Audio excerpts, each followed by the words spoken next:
Kingdom Hearts stands as one of my favorite franchises, right there with Sonic, Mega Man, Metal Gear, and what you might know with all of these is that at one point or another, they told their stories episodically. Each game worked off of the story of the last one. You needed the context of Sonic Adventure 2 to grasp some of Sonic Heroes' plot points. Mega Man X1 through 4 makes X5 more tragic, and the entirety of Metal Gear Solid 1 through 4 stands as what I'd consider the closest to perfection a multi-game story has gotten. These days, games focus further on a single product that's updated for a long time, such as Overwatch, Fortnite, and Fall Guys. Now, I'm not gonna be a fucking boomer and say that this method is wrong. I certainly rocked my cock off for every fighting game update like Ultimate MVC 3 or Persona 4 the Ultimax Ultra Suplex Hold, so I'm sure some people enjoy the gut-wrenching of seasonal updates, but it still irks me a tad because we all know that inevitably it just leads to Tekken 7 Dark Resuscitation or whatever the fuck it'll be. My point is that these episodic natured standalone releases have become less frequent in recent years. Long-running series don't expect you to have knowledge more than maybe 1 or 2 other games. It's why so many people think that some of these franchises, whether they're a game or not, have such a difficult bar of entry. The perfect example of that idea is Kingdom Hearts. However,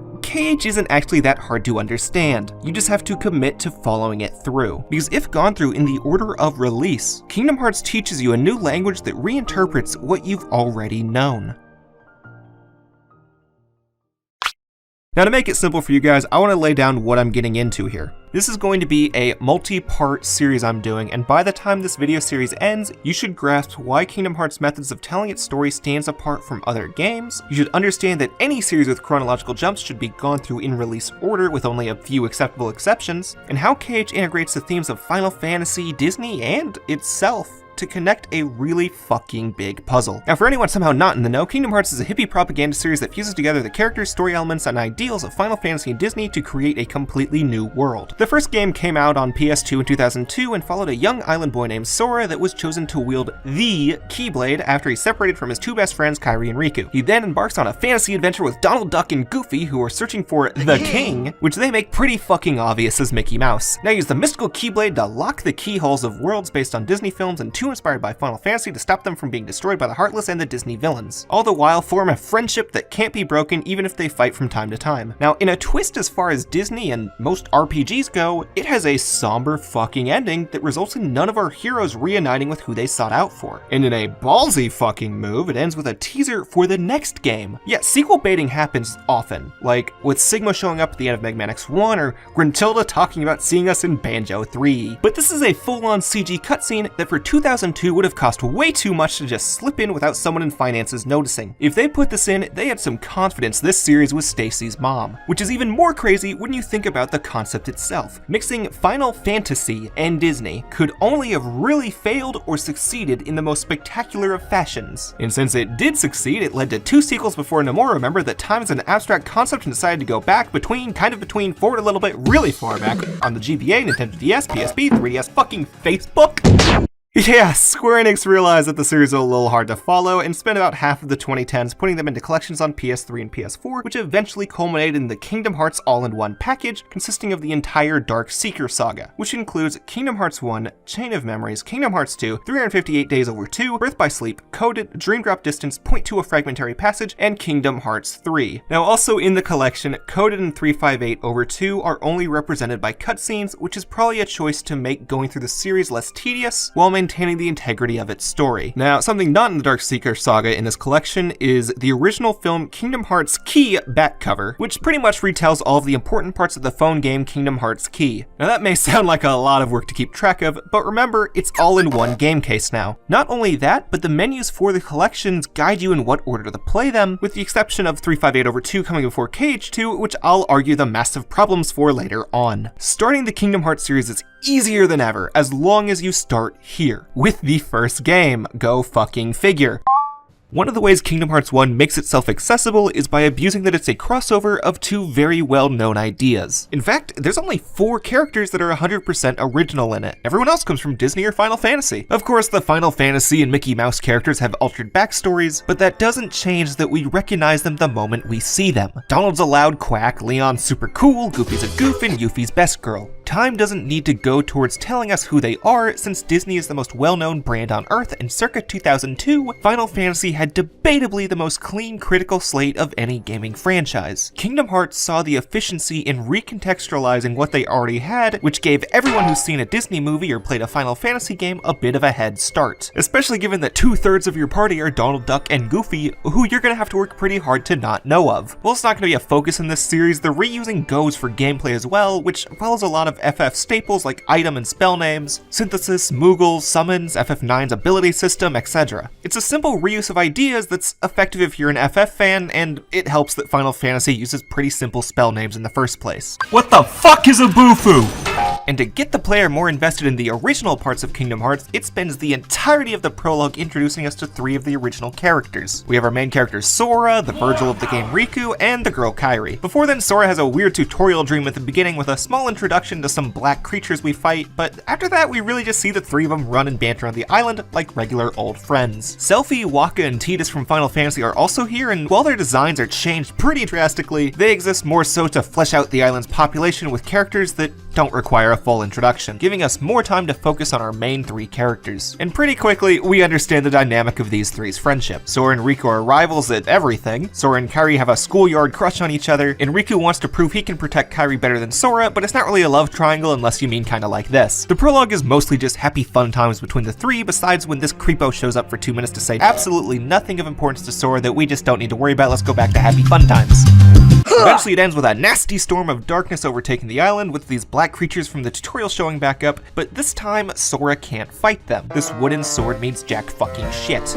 And while this is happening, we're gonna find Riku, who's then dragged into the darkness, and he almost takes Sora with him until he's saved by this light, which is this giant fucking pipe that kinda looks like a key, thus allowing him to defeat the dark creatures. Then he finds Kairi, and she goes right through him, followed by a boss fight, and then Sora wakes up in a new place called Traverse Town, which is where stragglers go after their world is destroyed, or someone who had too much to drink last night. Now let's scroll back a bit. As I mentioned, 2/3 of our main party is Donald Duck and Goofy. So interspersed during the intro, we see a few scenes of Donald, Goofy, and a few other Disney Shorts characters learning that the king has gone missing, meaning that Donald and Goofy need to find the person with what's called the key, stay with him until they meet up with the king, and also find someone named Leon in Traverse Town to guide the start of their journey. It's kind of neat that the first mention of him here is as Leon with no picture, because we're going to learn as Sora that Leon is actually Squall from FF8, just going by a less bitchy name. So now Leon as well as Yuffie explain a lot of the goings on in the universe, such as Heartless, the Keyblade, and other worlds to Sora, while Aerith does the same for Donald and Goofy in the next room over. That whole exposition keeps going on until some Heartless find them, and then they all have to run away, then they meet up with each other, and then our 3 heroes realize that their goals align and they stay together forever. And now with all 3 of them standing next to each other, I want to point out how fucking well Sora's designed. This is just such a clean mix of Mickey Mouse and typical Nomura FF designs. We got spiky hair, whacked proportions, Mickey's red pants, white gloves, yellow shoes, and we also got this healthy amount of zippers, chains, and belts, but not too many, and I just think it really meshes well with Donald and Goofy's FF-inspired redesigns, which drives home that Sora is the stand-in for Mickey in this trio, but he's also an original character. And while I'm on the topic of character designs, Riku is just the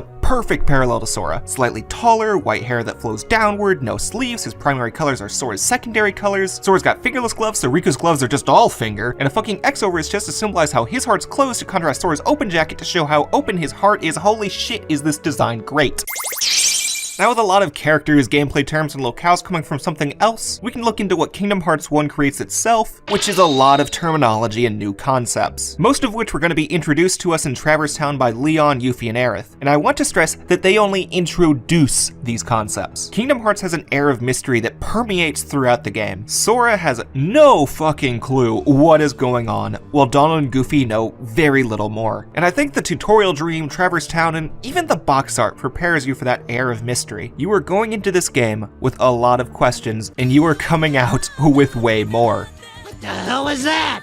Luckily, the series strays away from using too many made-up words and tries to slow itself on Latin terminology, besides in song names where it goes fucking all out with its Guardando nel buio and Limpeto oscuro. All of our important key concepts are recontextualized English words, or words of the translation you're playing. Now, I'm about to lay a lot down here, but keep in mind that while Kingdom Hearts 1 throws a lot at us at once, only a few new terms are taught to us per game as the series progresses. By the way, throwing this in later, during that big exposition scene, Aerith is also going to tell tell us about KH1's fourth original character, Ansem, who she says used to rule over the world which the Final Fantasy characters originally came from. He'll be more relevant later, so we'll leave that as is for now. For KH1, the most important concepts we learn are Keyblade, Darkness, Light, Hearts, Worlds, and Heartless. There's a few other important ideas that are brought up, but these are the ones I'd say have the most importance for KH1, and all stick for the entire series, where it will be played with extensively. The closest thing to a completely brand new concept in KH1 is the Keyblade, which itself isn't real, but I'm sure just about any of you can figure out that it's a mix between a key and a blade, and the weapon used by Sora. As far as KH1 goes, this is the Keyblade that chose Sora as its wielder, and he's the only person currently in the Realm of Light that can use it. If anyone not chosen, such as Leon or Riku, take hold of the Keyblade, Sora can just take it back. Because of that, we get the implication that the Keyblade could have a heart of its own without any confirmation or deconfirmation of said idea. KH1 does everything in its power to emphasize the mysticism of the Keyblade, while also being the only game to actually properly introduce it. However, no one Sora talks to has ever seen a Keyblade, or at the very least, no one ever makes it explicit they'd ever seen one before. Even Leon and Yuffie, when explaining what a Keyblade is to Sora, had never seen one until this point. So all we, the player, know is that it's a big fucking key that unlocks every door and chest it's used on. It selected Sora as the chosen keybearer, the Heartless can track Sora because he has the Keyblade, and we needed to lock the keyholes in every world to stop the Heartless and Darkness from going into it to destroy a world.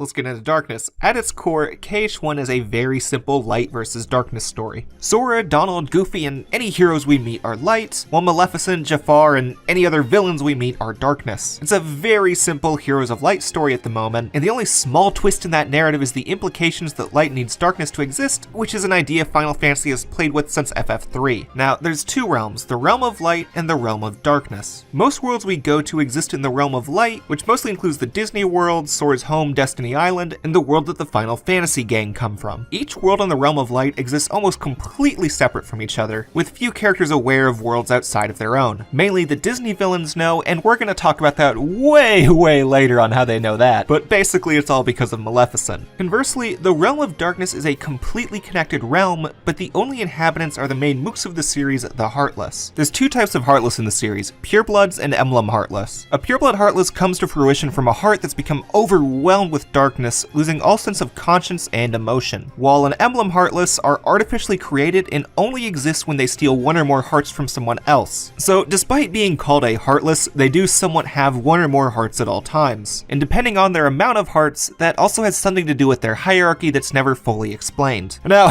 given that this is a fantasy story, the heart isn't the real scientific vessels and cardiac arrests, but the more poetic hopes, fears, and friendships. Whenever the heroes kill a Pureblood Heartless, they send them back to the Realm of Darkness where they came from, while killing an Emblem Heartless returns the extra hearts to their rightful bodies. Now, in the canon of the story, the name Heartless comes from a misunderstanding that Ansem had about the creatures when he initially thought that they had no hearts at all. He later realized a slight error, but the name stayed after that and for the remainder of the series. Personally, I also look at the name a little differently. Instead of a heartless being, someone without a heart, they're a weaker heart, a heart of lesser strength. Like a less heart, but that doesn't sound as well as heartless. Now, hearts are something that everyone has, whether they're a person or a Heartless. The only question is whether that heart belongs to light or darkness. During KH1, Sora and Riku show the opposite sides of the spectrum. Their story has them both separated from each other and leaving their island like they dreamed during the intro of the game. Riku ends up alone on this mysterious world which is overrun by Maleficent and the Darkness, who takes advantage of his weakness, while Sora ends up at Traverse Town where he meets Donald, Goofy, and the Final Fantasy gang, who all guide him on how his journey should go. Even before this point, Riku's more overwhelmed with what's seen as negative emotions like jealousy and pride when compared to Sora, who's a lazy bum. You're stupid! Each world plays into a different theme of hearts. I know most people talking about Kingdom Hearts will say that the Disney portions are just Donald, Goofy, and some anime boy going through the story of a Disney film, but that's actually a grave simplification. While it is true that much of the real plot stuff happens in the original worlds, KH1 gives a good amount of its lore and world building in the Disney worlds. Of the 9 Disney worlds in KH1, only Agrabah actually follows parts of Aladdin, while Monstro and Wonderland take heavy inspiration from a single scene of their respective films. Most of the stories in each are original or at the least repurposed to have something to do with hearts. darkness. For example, Wonderland toys with the idea of a person who becomes protective of their heart because of their darkness. Tarzan and Agrabah show men that are willing to give in to the darkness for their desires. Monster and Halloween Town explore what constitutes a genuine heart. And Neverland doesn't count for this list because it's mainly to kick off the game's final act by re-injecting Kairi into the story. Pretty much all of them also have an underlying message of friendship pulling you through to the end, like the relationship between Aladdin and Genie, Pinocchio and Jiminy, Jack and Sally, or Sora, Donald, and Goofy's relationship at the Tarzan world. I know so many people who like to say that the Disney parts in KH games are unimportant, but most of the entries actually try their best to flesh out the message of each individual game, and in KH1's case, open us up to the idea of what this universe's heart feels like. Now, hearts are going to be played with a lot as we go on, so let's put those away for a second, while we get into the worlds, because that's another concept that's only properly introduced in KH1. As mentioned before, Kingdom Hearts has the realm of light and the realm of darkness. What's interesting about worlds in the realm of light, and the realm in between, which you can probably figure out what that's about, is that you get to them in a spaceship to find something with a planet-like shape.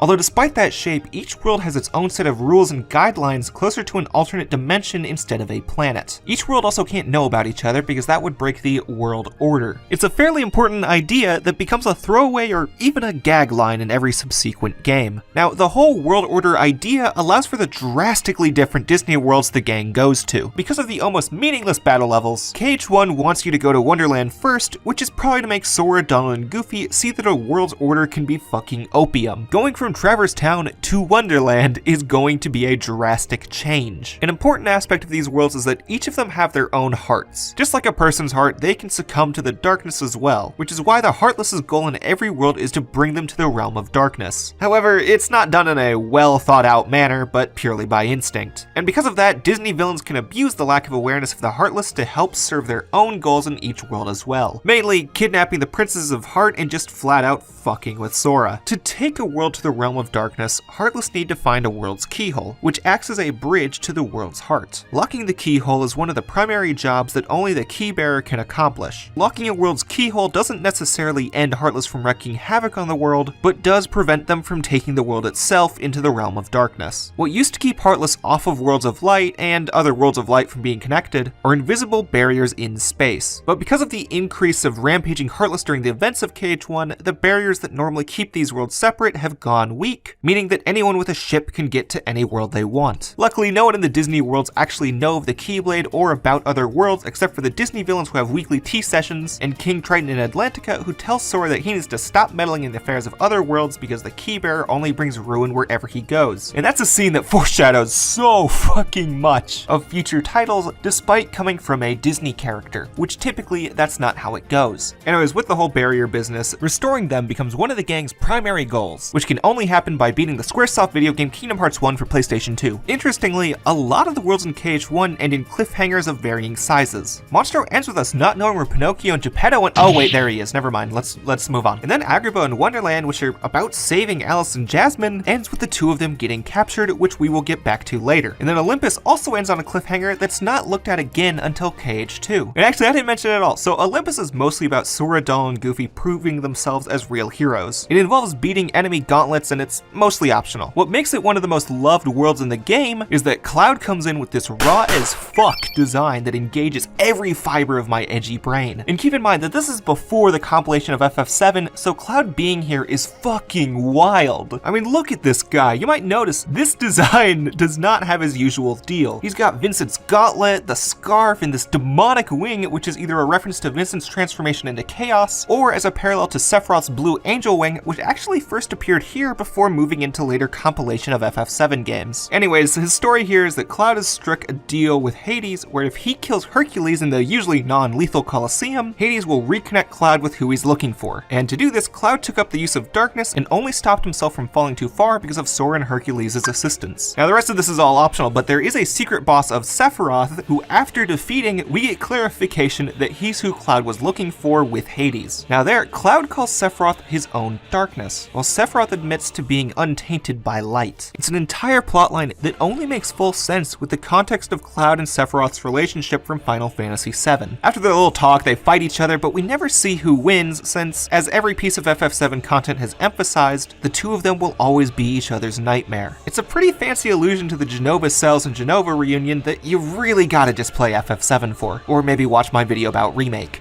Back to Jasmine and Alice, they're actually 2 of the 7 princesses of heart that Maleficent and her gang are looking for. These 7 girls possess hearts completely devoid of darkness and are the key to opening what Jafar refers to at the mid-game as the door. The 7 of them were taken by Maleficent to the world known as Hollow Bastion, which Leon, Cloud, and the rest of the Final Fantasy characters came from and Riku's journey started at. As I said earlier, Riku and Sora have been going down completely different paths during the story, but their one shared goal is to reunite themselves with each other and Kairi. Their differences converge first after finishing the initial set of Disney worlds when Riku learns of Sora's new role as a key bearer and how he's been chilling with Donald and Goofy this whole time, which Maleficent uses to swag the Jelly Nelly into thinking that Sora's abandoned him to have a Keyblade and brand new friends. They meet up 2 more times at Monstro and Neverland, which for all intents and purposes are Sora and Riku worlds with a Disney paint job on them. At Monstro, Riku fucks with Sora because he misses him and wants to learn why Pinocchio has a heart. As you might recall from the movie, Pinocchio is a regular puppet, which should be an empty body, you know, nobody. But he has a heart within him, and Riku says he needs to find out how he gained one so he can help Kairi. Jump to Neverland, and here's Riku again, who has Kairi's body and is just showing it off purely to fuck with Sora. Riku kinda scurries off, and then Captain Hook tells us after we beat the shit out of him that Riku and Maleficent fled to Hollow Bastion, which not even he dares go to. Now, Hollow Bastion is a world that's more inspired by Final Fantasy than Disney. It is pretty original, don't get me wrong, but boy is this not Disney. It's somewhat of an inverse of Traverse Town, since that world has a closer look to a low-tech town like Narsh or Calm, while Hollow Bastion resembles one of the more technologically advanced locations like Esther City or Bevella. However, HB has become infested with an unsurmountable degree of darkness and heartless, so it's a bit of a fucking wreck. And in that wreck, we find Riku fighting Beast, who's come to Hollow Bastion to save Belle by sheer fucking willpower. Like, by the rules of KH1 and every subsequent game, Beast should not be here. He's just too fucking angry to follow physics. Anyways, when Sora meets up with Riku, he makes a really big reveal that the Keyblade didn't actually choose Sora, but instead only picked him as the delivery boy to bring it to Riku. You see, once Riku fell into darkness on Destiny Islands, it just went to Sora next, cause he's the guy that was there. I guess it has some kind of location rule to it. But anyways, in Riku's infinite wisdom, he tells us how there can't be 2 Keyblade Masters.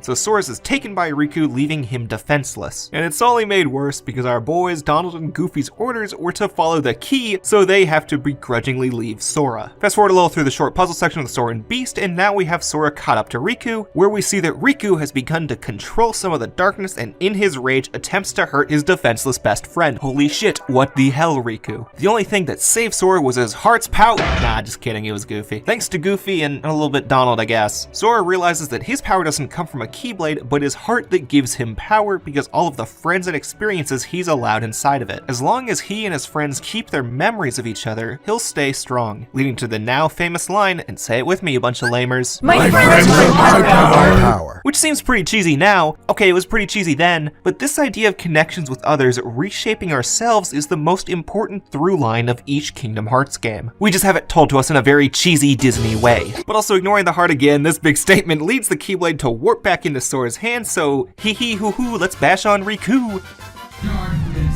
Who after the fight runs off and then he talks to that shadowy figure we saw in the tutorial fucking forever ago, who convinces him to give in completely to darkness. And later on, after our first fight with Maleficent, the now double-voiced Riku appears with, despite what he said impossible, there can't be 2 Keyblade Masters. A second Keyblade. Whoa, holy shit. However, this one's not a traditional Keyblade. This was created by the hearts of the 6 princesses of heart they already have, and it has the capability of unlocking a person's heart, unleashing all of one's darkness instantly, which he used to turn Maleficent into a really hard dragon form, and boy did I not set myself up right for this run. Now, the Keyblade itself, I actually really hate the design in most aspects, but I do really like the teeth on it because it has this unfinished heart shape, which is to represent that there's still one more Princess of Heart missing from it. Because whoa, who could be our 7th? And oh boy, it turns out it's Kairi. The reason she's asleep is because her heart's been inside of Sora the whole time. Kairi's inside me?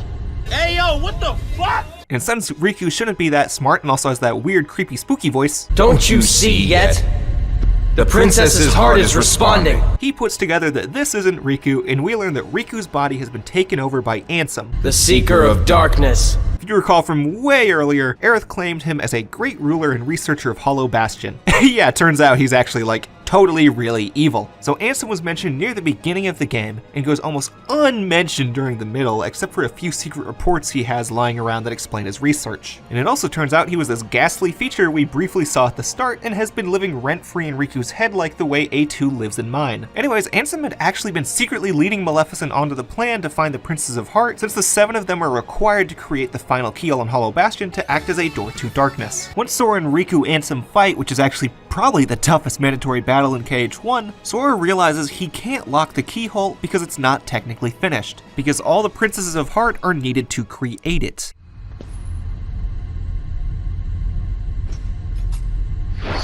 So he stabs himself with Ansem's Keyblade to free Kairi's heart and also destroy said Keyblade to return the other princesses' hearts. Of course this made Sora fucking die, so Kairi, Donald, and Goofy run away from a reformed Ansem Seeker of Darkness while the keyhole still radiates darkness while it's unlocked. What's happening to me? Falling into darkness.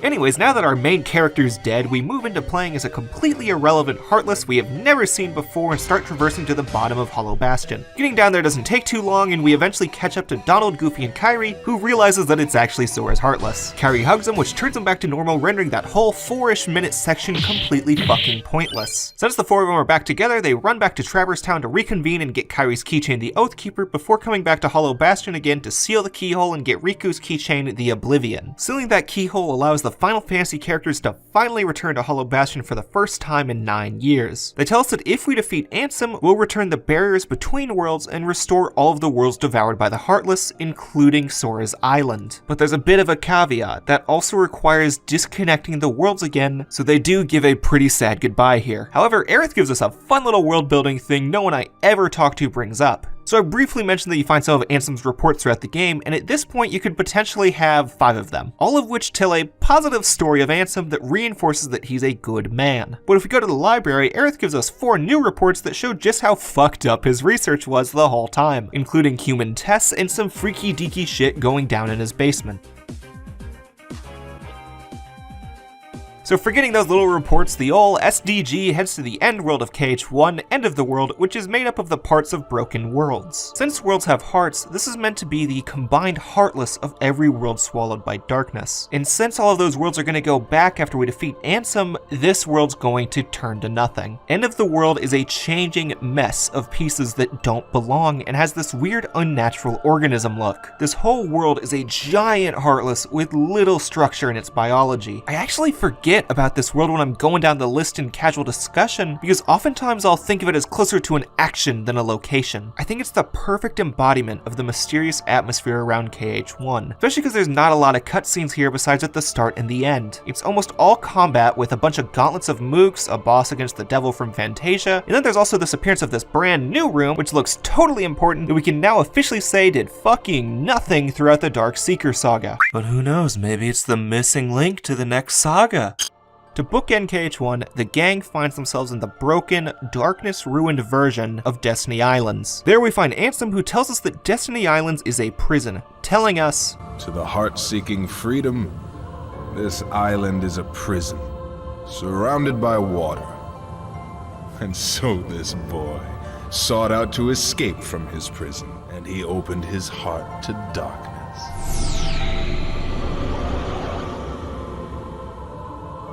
Riku! Don't bother. Your voice can no longer reach him where he is. His heart belongs again to darkness. In the end, every heart returns to the darkness whence it came. You see, darkness is the heart's true essence. That's not true! Damn, Sora, you sure do know a lot about them hearts, don't you, buddy? It's almost like you had a whole fucking adventure about it. Sora claims that no matter how dark it gets, there's always going to be a small bit of light, thus beginning the final battle between the strongest being of darkness and 3 boys taking turns holding their brain cell. It's one of my favorite final boss gauntlets in any game, but we gotta skip on past this first part because I'm losing topic pretty wildly here. And now before his final phase, we fight next to the true door to darkness, which once opened will reveal the heart of all worlds, Kingdom Hearts, which holds there's not even the slightest glimmer of light according to Ansem. So then really cool final phase, totally badass boss design, and after the battle, Ansem tells us that no matter what we do, the Keyblade alone cannot seal the door to darkness, prompting Ansem to reach to the door and nicely requesting that Kingdom Hearts fill him with the power of darkness. But then Sora go, Kingdom Hearts is light.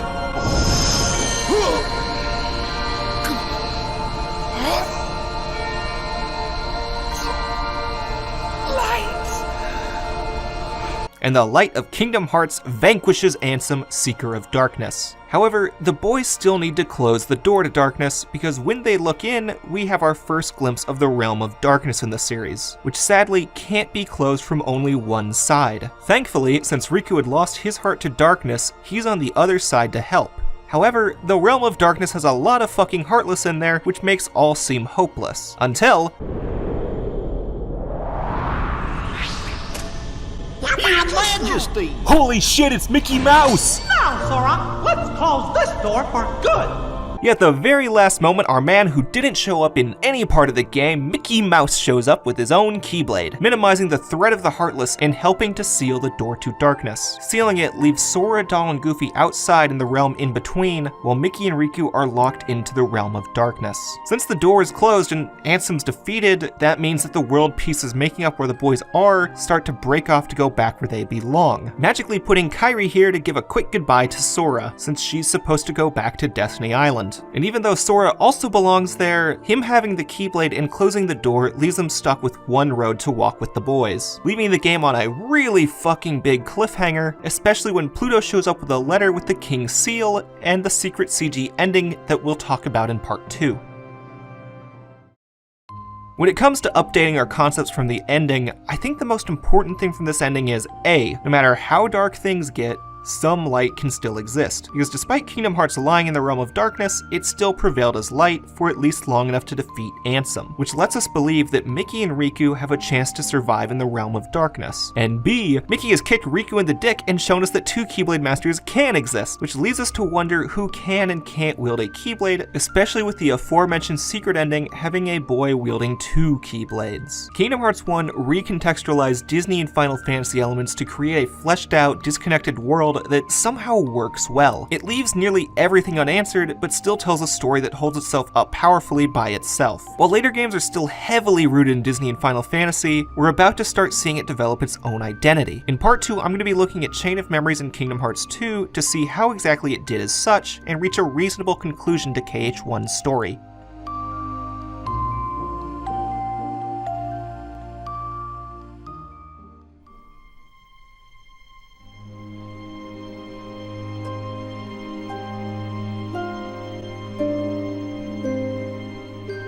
The wait for Kingdom Hearts 2 felt like one of the longest for any video game. KH2 and Final Fantasy XII is what I'd consider the start of when Square Enix began having notoriously long wait times between entries in their series. It was nearly 4 years between Kingdom Hearts 1's release and Kingdom Hearts 2's release in North America. I know that might not sound like a lot by today's standards, but keep in mind that the release dates between Final Fantasy VII and X are only a little over 4 years. In fact, the 6th generation of consoles was when we started to experience the long wait between entries in ambitious franchises. Not everything took forever. I mean, Sonic could still have a mainline entry every 2 years maximum with many spin-offs in the middle, and oh shit, there's a big old buzzword we're gonna have in this video that we'll get to pretty soon. During those 4 years, Kingdom Hearts 2 became one of the earliest games I got hyped for and bought at release, and it was a hype well worth it. Turning Kingdom Hearts 2 on for the first time was magical. Seeing Square Enix rather than Soft, a brand new rendition of Dearly Beloved, Sora's new black outfit, and he upgraded to some ice cream instead of a fucking fishbone, I was about to reunite with the magic of Kingdom Hearts 1 without knowing that this was fixing to be one of the fullest RPGs, hack and slash, and general stories to ever come from the medium. While that may sound like a bold statement, I am fully committed to that, and you'll have a hard time changing my mind. I played KH2 when I was pretty young, and I feel the need to make my biases clear, especially because A, I think bias transparency is always important in any kind of writing, and B, I'm about to get critical for a bit, and I don't mean in the difficulty I picked. 4 years is a long time, so KH2's intro CG nicely recaps most of the important parts of KH1 in a very JoJo OP-esque way, where if you played it, you recognize everything. If not, you'll find yourself confused. We see our three islanders islanding, Sora, Donald, and Goofy arriving at Hollow Bastion, fighting Riku Ansem, sealing the door to darkness, and Kairi going home to Destiny Islands, where she transforms into her Cage 2 design to signify the passage of time since the first game. A simplistic recap after 4 years. Wait a minute, Blonde Chick? Stairs? Riku? Coats? Ansem? Femboy? Why's Sora going into the pod? And who's this blonde guy that I'm suddenly playing as? Well, all of those but the last one is answered by Kingdom Hearts Chain of Memories. Rated E for everyone.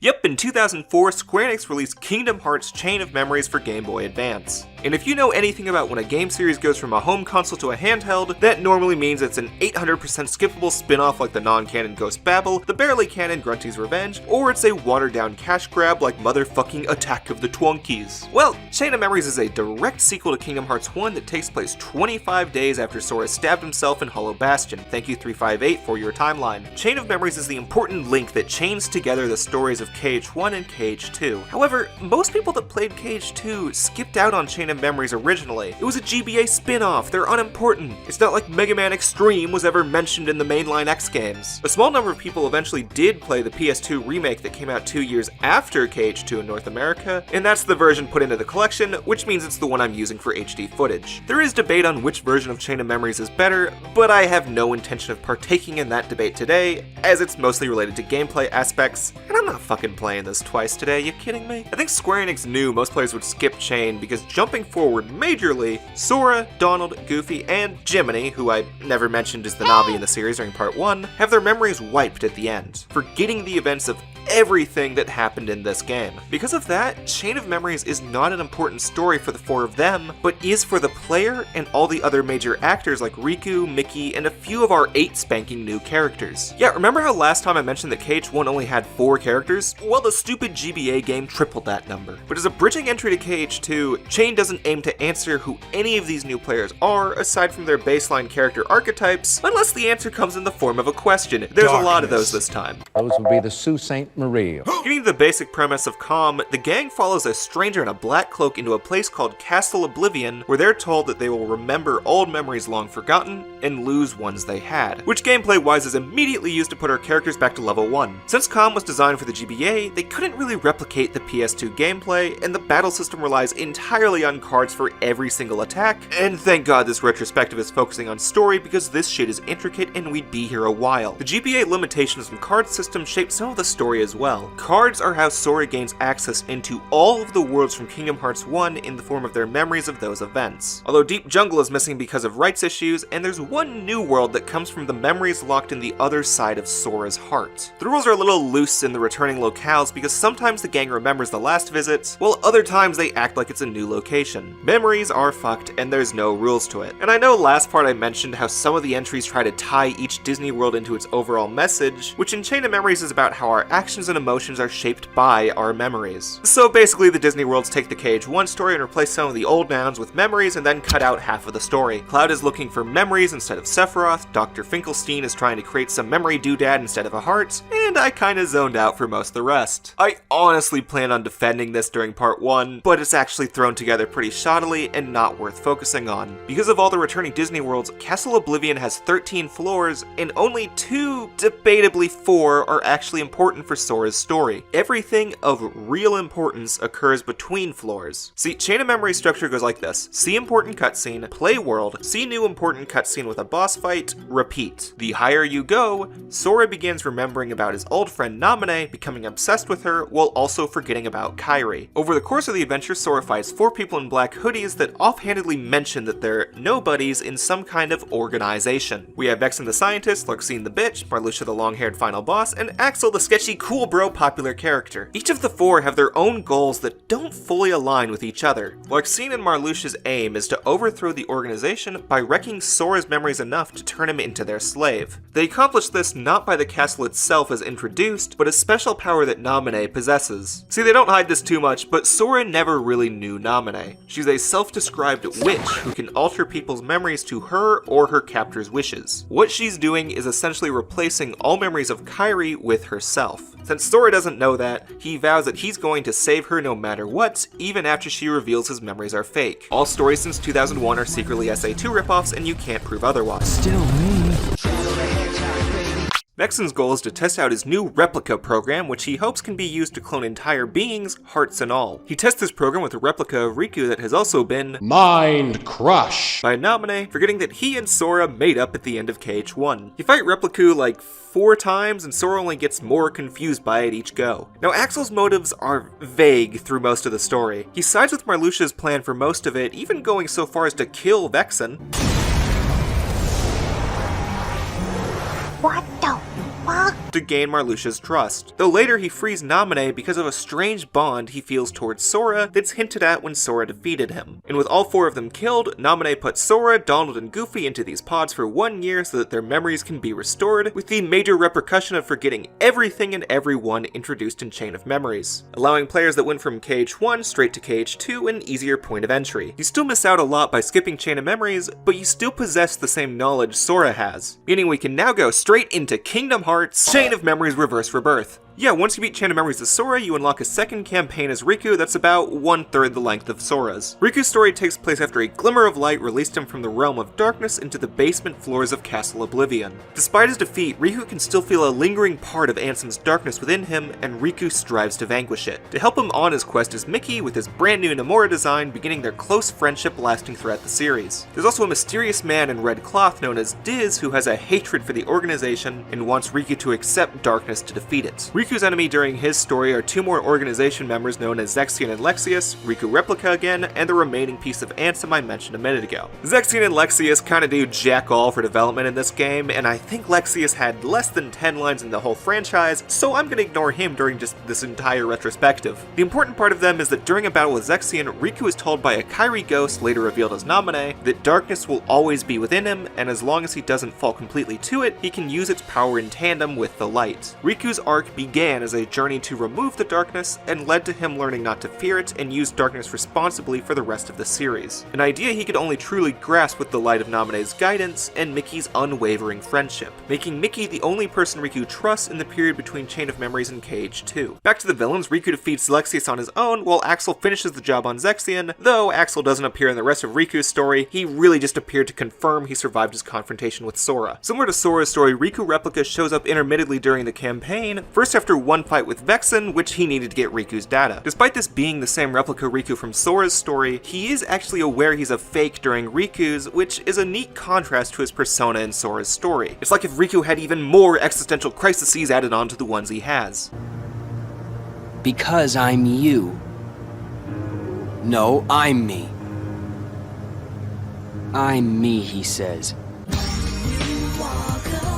Either way, Riku beats Repliku at that weird location from earlier, and since he's a replica that's not meant to live at all, his defeat implies that he's absolutely dead for good, with no chance of even going to the realm of darkness. Since every organization member except Axel is defeated, Riku can safely visit Namine, who's watching over Sora in his pod. She offers to let him sleep in a pod to completely remove his darkness as well, though Riku refuses the offer since the darkness has become a part of him, and removing it will affect who he is. Meaning all Riku has left to do in the castle is defeat Ansem in a ludicrously hard final boss that I've got to grind for on just about every run. Riku actually almost falls to the darkness again afterwards, but Mickey saves him from the darkness one more time. Even after all that, Riku still senses Ansem within himself, which is why he still doesn't feel ready to go home, allowing Reverse Rebirth to end with Riku and Mickey walking between light and darkness, which they call the Road to Dawn, with some cool new black hoods given to them by their strange new benefactor Diz, which should keep them out of the organization's sights. Now, for as quickly as it seemed I went over Chain of Memories, I want to clarify that I only skipped unimportant stuff. Chain of Memories' point is not to further expand our main party's story, but to expand past them. Make Riku more heroic, the introduction of this mysterious organization, a true balance between light and darkness, question who Diz and Namine might be, and most importantly, bridge the gap between Kingdom Hearts 1 and Kingdom Hearts 2 in an interesting way that lets people jump between only those 2 titles. And while I am stressing how that's possible now, Chain of Memories is going to become way more important when we reach Days. So don't think this is the last time I'm gonna bring up some of its new topics like memories, replicas, and most importantly for today's video, nobodies.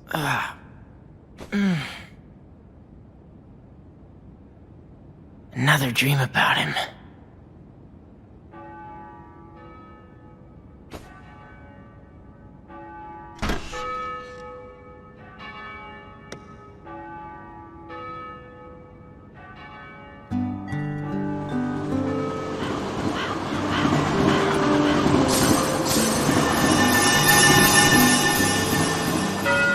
Now we're back to Kingdom Hearts 2 with all of those questions answered, mostly by more questions, none of which answering the identity of the blonde kid. Well, this is Roxas, and he's who we play as in Kingdom Hearts 2. Just like how the introduction of KH1 was spent introducing the Destiny Island trio, the intro of KH2 introduces us to Roxas and his friends Hainer, Pence, and Olette. Roxas is on his final week of summer vacation in the slightly familiar Twilight Town, living his best life. Just as he and his friends always have, they worry about looking cool to the rest of the town, getting even with some bullies, and eating sea salt ice cream on a clock tower they shouldn't be allowed on. Roxas is living the dream, a completely carefree lifestyle. Restoration at 12%.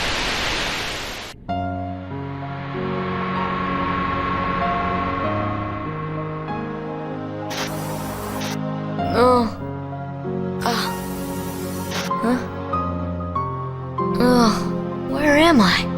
At least, that's what it should be. Roxas has been having strange visions and flashes of events he doesn't remember with people he doesn't know. Despite his confusion, Roxas ignores it since he needs to live summer vacation to the fullest. Made hard by Cypher, Raijin, and Fujin from FF8, as well as Vivi from 9, who's been making Roxas's gang look bad. One of the ways they do this to them is by spreading rumors across town that they're the ones that have been stealing the recently missing photos. In actuality, it's someone far more vile. A white person!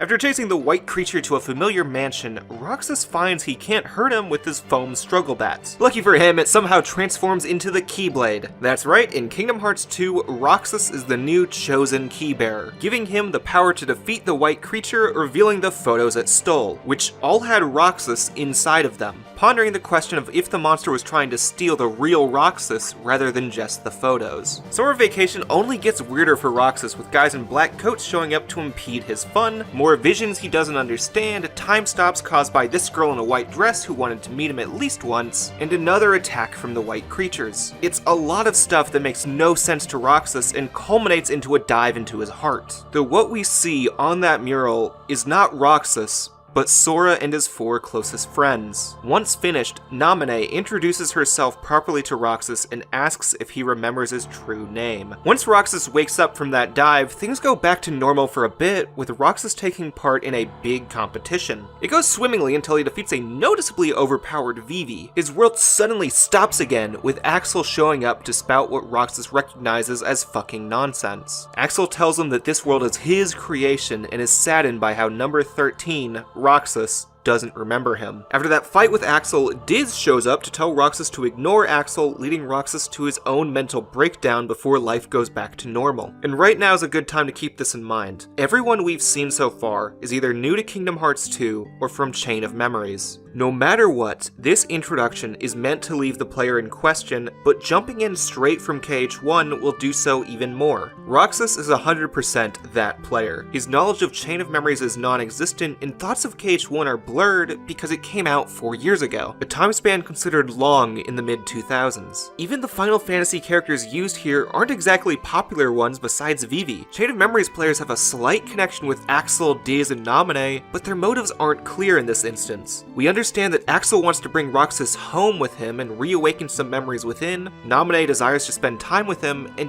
Diz doesn't want either of the two of them influencing Roxas. It's only made more confusing when someone in a black coat helping Diz reveals his identity. It's Ansem.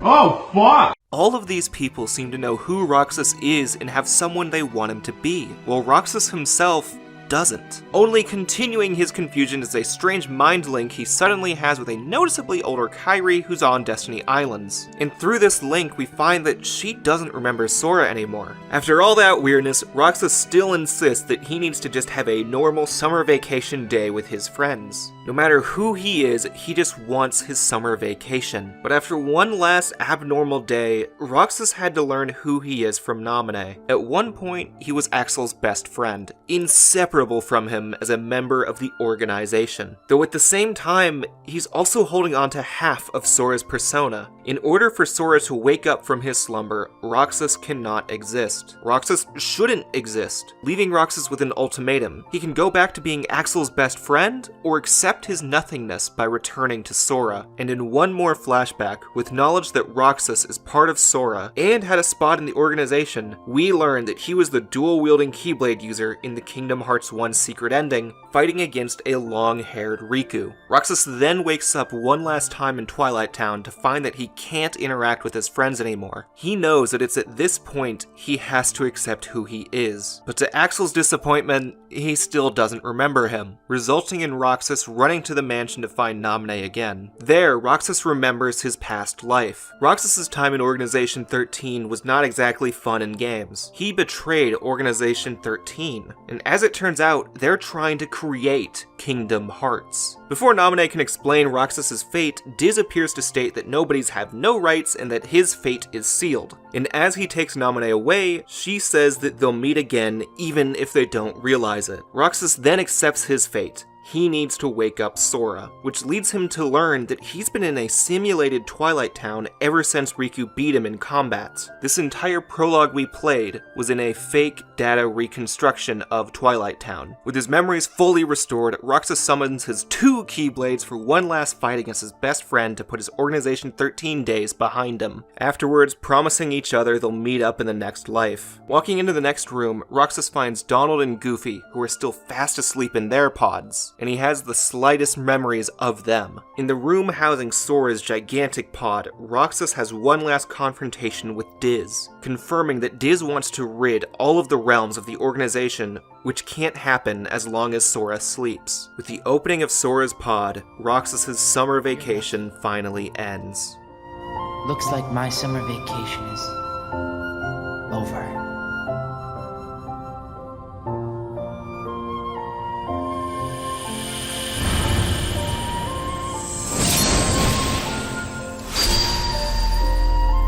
Finally beginning Kingdom Hearts 2. This is one of the most controversial prologues of all time, mainly from its length. I've played Kingdom Hearts 2 countless times and know the strats to get through the prologue quickly. It still took me 2 hours without skipping any cutscenes, and I can fully understand why some people are turned off by it. It's a story of accepting your past, your actions, and your identity, so you can use those to shape your future actions. Roxas comes to terms with himself so he can finally move on. We don't even play as Roxas for a tenth of the experience, but as we'll see, it shapes the entire narrative going forward. It's one of the greatest prologues I've ever played through, and I wouldn't change it. This summer vacation was meant to raise questions, solve mysteries, and produce a tone for Kingdom Hearts 2. But just like a real summer vacation, memories of it blur away as our 3 party members have no clue about the events that transpired, with any of Roxas's existence fallen deep into Sora's heart, as he's found and accepted who he is. And it's funny now because we are changing our tone dramatically. I mean, we go directly from one of the most somber scenes in the franchise to Sora, Donald, Goofy, and even Jiminy being their dumb old selves. And as far as they know and how they treat the game is that they just finished Ansem. Similar to Honey Pop 2, there is no time spent on recapping. They just go for it. The only abnormalities they recognize is that they've been asleep for a while and that Jiminy's journal only has one line in it reading, "Thank Naminé," who none of them know.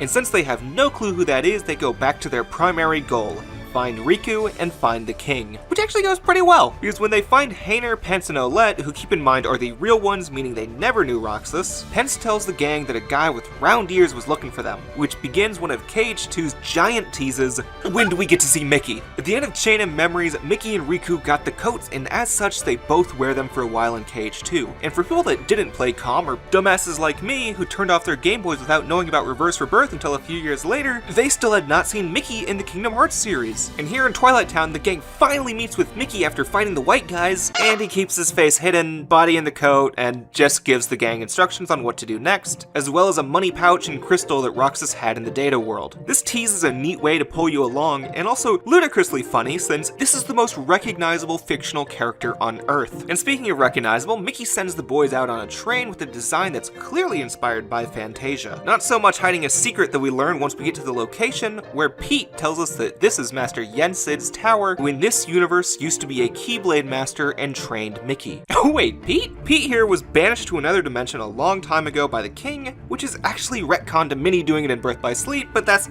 we'll get to that in part 3. Maleficent broke him out of that place, leading to Pete swearing loyalty to her and any of her causes. Pete, however, doesn't realize that Maleficent died in Cage 1, so he's kinda sending Heartless around all willy-nilly. He doesn't have to do that too long though, because Maleficent is revealed to have come back to life in a way not explained until Union Cross, so we're just ignoring that in this retrospective, maybe someday. And now the two of them and the Heartless will act as one of the enemies the gang encounters. And notice there, just one of the enemies. Once we reach the top of the tower, Yensid explains that Sora's quest is far grander than just finding Riku and the king. Of course we, the player, know that because Diz, Chain of Memories, Axel, and just literally everything else. But Sora is still out of the loop, so we have two different factions to face. The first being the returning Heartless, led by Pete, Maleficent, and a few Disney villains. Yensid clarifies that the gang's achievements in Cage 1 did slow the spread of Heartless significantly, but because of the Heartless's origin of the darkness within hearts, the only way to rid them forever would be to rid all hearts of darkness, which is gonna be pretty tough. It's essentially an explanation to clarify why they can exist in every game taking place after Ansem's experiments. Now getting to our second enemies, we have the white creatures finally titled the Nobodies. When someone with a strong heart and will becomes a Heartless, the body they leave behind becomes a nobody. Thankfully, the strong will and heart part means that the number of Nobodies does not match that of Heartless, making Heartless the more common mook in the adventure. As only a body, Nobodies do not have hearts, and as such, no true emotions. Their actions and goals are led by the memories of their emotions, in some ways making them more thought compared to the instinct of the Heartless. As for their name, again, it's not meant to mean they lack a body, given that this is all they have, but rather that they shouldn't exist. The Nobodies are not creatures of the dark like the Heartless or of light such as our heroes. They exist in nothing, making them nobody. While they do act on thought rather than instinct, they're not exactly too intelligent, as it's possible for stronger Nobodies to order them around. Said stronger Nobodies being Organization 13, and if you're smart enough, you might be able to figure out that the name comes from the amount of members. Which, keeping in mind the 5 who died in Chain of Memories and the removal of Roxas, there's only 7 left in Kingdom Hearts 2, including Axel, leaving us with 6 more identities to uncover and their motives still lost to the gang, since that reveal occurred during the Roxas portion. And now we have our 3 factions set. Sora, Donald, Goofy, and other heroes of light they meet, Pete and Maleficent with their Heartless army aiming for universal control through darkness, and Organization 13 with their covert Nobodies aiming to create Kingdom Hearts for a yet unexplained reason. This scene's final purpose, while not explicitly stated, is to cement the suspicion most players might already have by now: Roxas was Sora's nobody. And it's not just his story that gives it away. There's pieces of his design, such as the predominantly white color palette, as well as the added pieces of black to symbolize his betweenness. Many of the Nobodies we see have the same palette, though there's also a bit of a pink scale on some of them. To set our party on the right path, Yensid reunites the gang with their gummy ship and has the fairies from Sleeping Beauty set Sora up with some new duds since he's too big for the old ones. It still possesses all of the Mickey colors I praised from the first design, but now the predominant color across the fit is black. It sets the mood that Sora has matured and parallels the primarily white drip that Roxas wore. By the way, it's not actually just Sora's size that grew, his voice has also changed in the year he slept. Sure. Don't mention it.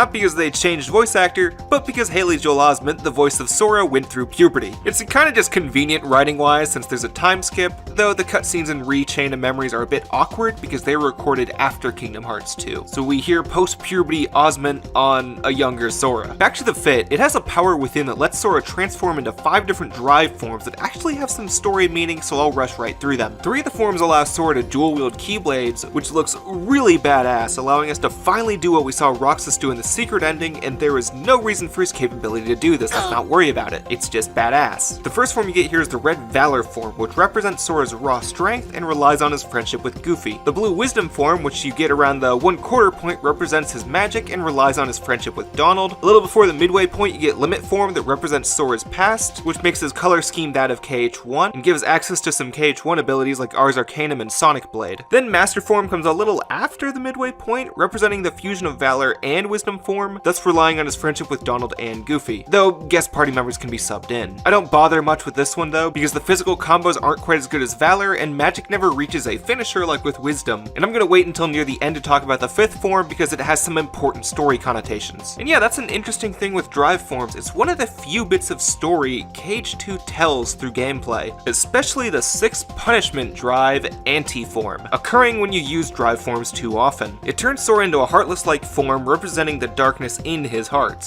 His abuse of his power stains him, resulting in him allowing it out. There's a handy chart on the KH Wiki to explain when it happens, because it's a really in-depth algorithm, and I'd recommend keeping it in mind when you're doing a playthrough. Anti-form's an interesting reminder that despite how much he battles for light, Sora still has a bit of darkness he has to defeat within, and I'm hoping they eventually explore this further, because as far as today goes, they still haven't explored this outside of Anti-form, and a similar form we'll see in Kingdom Hearts 3. Let's get back into worlds, because we talked about them for a while last time, and they work a lot differently this time now that they're not turbo-screwed by Ansem. So as y'all recall, the gang could traverse the various worlds in KH1 because the Heartless weakened the barrier between them, and defeating Ansem restored those barriers, disconnecting our boys from the outside world. Well, in Kingdom Hearts 2 and every game onwards, invisible ties connecting the hearts of the worlds have sprouted around, and using the Keyblade, Sora can unlock roads created by them. So now instead of locking keyholes in each world, Sora's gotta find an item in each world that unlocks the road to new ones. I'll be honest, it's a little bit of a weak explanation, totally needed though, because you can't have a franchise based around traveling various worlds continue if the main characters are stuck on one world. Now, what is an interesting theme of the worlds we're going to get into in the first act is reunion. With one exception, every world in Kingdom Hearts 2 has some connection to our heroes. Some straight up returning worlds like Olympus, Halloween Town, Agrabah, and Hollow Bastion, which is now inhabited by FF characters, while other worlds like Beast Castle, Pride Lands, and Land of Dragons just have characters our heroes met in the first game. Now when they met Beast is pretty obvious, but Pride Lands and Land of Dragons is pretty interesting because actually in Kingdom Hearts 1 you could summon Simba and Mushu, which yeah, I know, I never talked about summons in KH1, but I am now, so whatever. And what I will mention in this one, Chicken Little's a summon in this game, and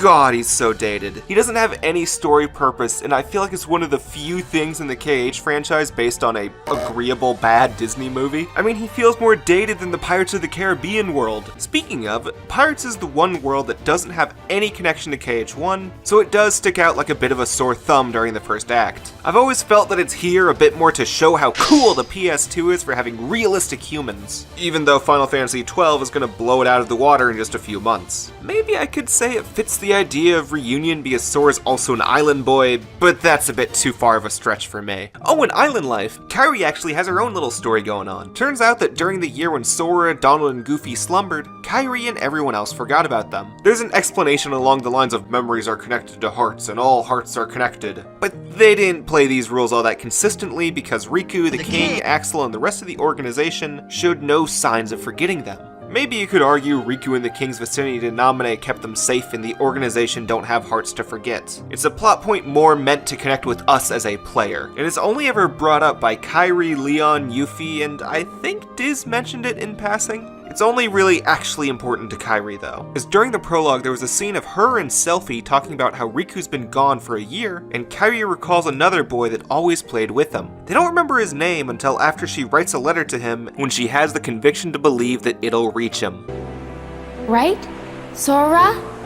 Kairi is then unmentioned for the next 7 hours since Sora assumes she's Gucci on the islands while his boyfriend is not. And well, Sora, you know what they say about assuming, it makes an ass of you and not me, cause guess what, Kairi ends up leaving the island with Pluto, ending up at Twilight Town during a period of the game the gang isn't capable of going back there. There she meets up with Hayner, Pence, and Olette, bonding over knowing Sora a bit, then ultimately getting kidnapped by Axel a little bit before Sora can get there, putting her as just a damsel in distress again for most of the rest of the game. Disappointing because they built her up a bit here, but it is still Disney and Final Fantasy, Princess need a savin'. Alright, back to our main party. Despite the first impressions, Twilight Town isn't our base of operations in KH2. Rather, Hollow Bastion from the end of KH1 fills that role. HB is nothing like it used to be. The area we explored in KH1 was just the castle of Hollow Bastion, as the rest of the world was too overwhelmed by darkness to explore. Hence that miasma we saw at the bottom. With the threat of darkness minimized, the FF gang has set up a restoration committee to fix their home like they set out to do at the end of the first title. We come back to Hollow Bastion a lot throughout the journey, and unlike Traverse Town, it's an important location to the villains, as it's where Ansem conducted his research. Which is why our first visit is when the 6 remaining organization members show themselves. Completely hooded though, so not really to Sora. Only one guy claiming to be not Just any old dude.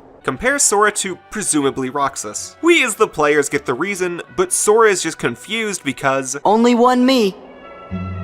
You're an idiot. now we get to the meat of KH2's first act. I consider the Roxas portion Act 0.7. If Nomura's gonna give shit stupid titles, then so will I. Act 1 of KH2 has a structure noticeably similar to KH1. Nobodies show up in very few stages, and the only times an organization member shows up is a quick appearance by one in a hood at Beast Castle, and a brief run-in with Demyx at Olympus Coliseum, where he yet again calls Sora Roxas in an attempt to change the dominant persona. Besides that, it's more Disney adventures where, as I said earlier, we reunite with those we met in the first game and fight the Disney villain or Heartless who's accompanied by Pete or Maleficent. It's a pretty even mix of if you fight a Heartless or Disney villain, since we've got the Dark Thorn here, Hydra here, Fat Bastards in the desert, and the worst boss at Halloween Town. I had a rant in the first draft, but this is a long enough video. A more striking world we go to is Disney Castle and Timeless River. The reunion here focuses more on Donald and Goofy, who in the eyes of some people in-universe are just as important as Sora. That's why whenever they see the 3, they say, Sora, Donald, Goofy. Sora, Donald, and Goofy. Sora, Donald, and Goofy. Sora, Donald, Goofy. Sora! Donald! Goofy! Okay, I'm gonna stop the compilation here because I put them all together and it was like 2 minutes. We, the player, are playing as Sora and see things mostly from him, which shapes our perception, even if we do know more than him this time. As well, each of the rooms in Disney Castle actually have the same layout as from the cutscenes in KH1, allowing us to see the full room designs while interacting with Minnie and Daisy. The reason you come here is because Disney Castle has what's called the Cornerstone of Light within it. This protects Disney Castle from any form of darkness, which is why it's going to be just a mini-game world in Birth by Sleep. And thanks to the magic of time travel, Pete and Maleficent can sneak some dark thorns around the cornerstone by going back to a period of time before the castle existed. Let's not think too long about how time travel works. Why this happens is just so the KH team could put in a fun world based on the black and white Mickey cartoons with a nicer Pete fighting the big bad mean present Pete, because remember, Mickey was kind of a fucking dick in the black and white cartoons.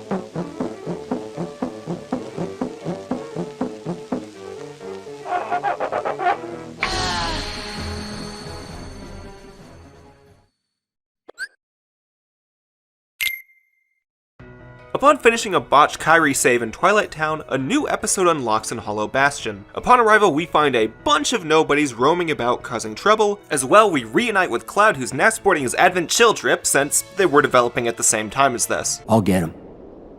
This time, we settle it. Me and the one who embodies all the darkness in me.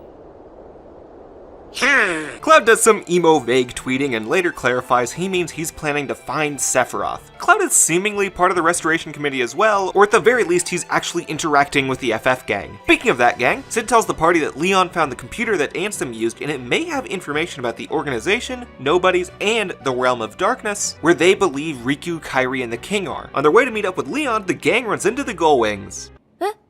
Okay, so 10-2 was pretty recent when KH2 started development, and 10 as a whole has some interesting representation in Kingdom Hearts so far. Wakka and Tidus were pretty far from their original characters, and Auron's not too off, but is only in Olympus. And then, boy, we got these Gullwings, and that's an interesting take. Yuna, Pain, and Riku have close personalities to their 10-2 depictions, with a bit more mischievous antics added in. And then their bodies are these small fairy versions of their 10-2 designs. While I haven't played much of Final Fantasy X, I've put a good chunk of hours into 10-2 when I was younger, and I would have liked to see all of them, especially Pain, have more representation. Like, I figure Yuna's hard to do right when they already threw Tidus as an island boy, and funny thing with Riku, originally the role Yuffie had in KH1 was attributed to her. Then the team realized that maybe having a character named Riku and Riku playing major roles would be confusing, so they swapped Yuffie into that role instead. I totally get why the three ended up with a subdued role, just a little awkward. Anyways, they want to know what Leon's gang is up to since they work for Maleficent, and after Sora just tells it to them, they just leave.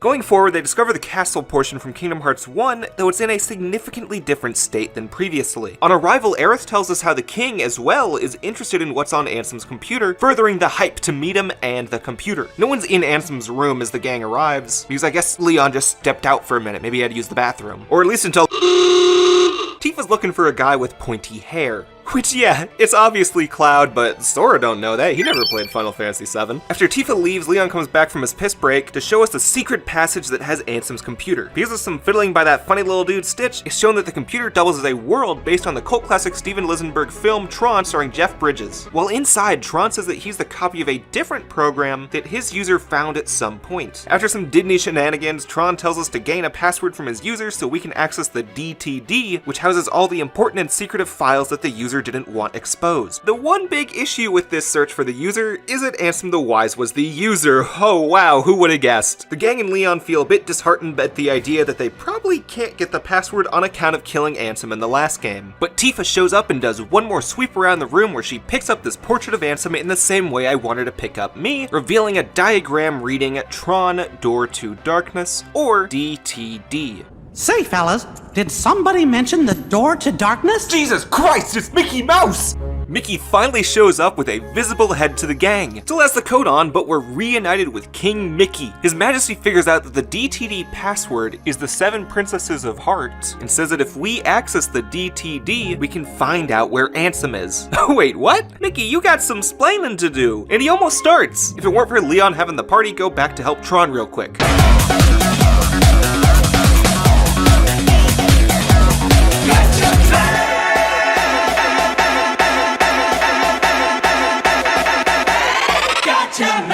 Now the boys check the computer to find no information about Kairi, nobody's, or the organization.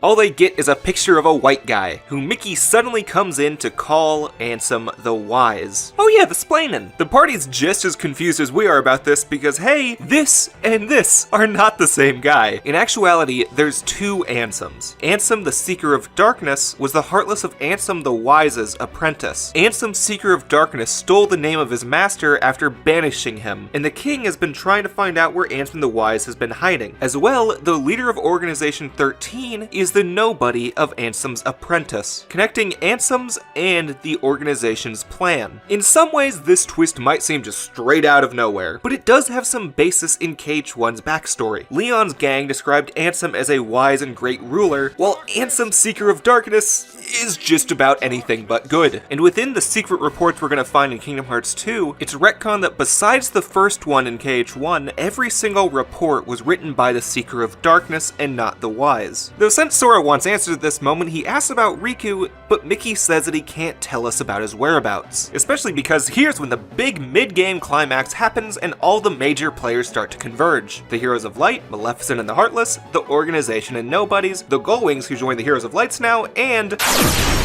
Whoa!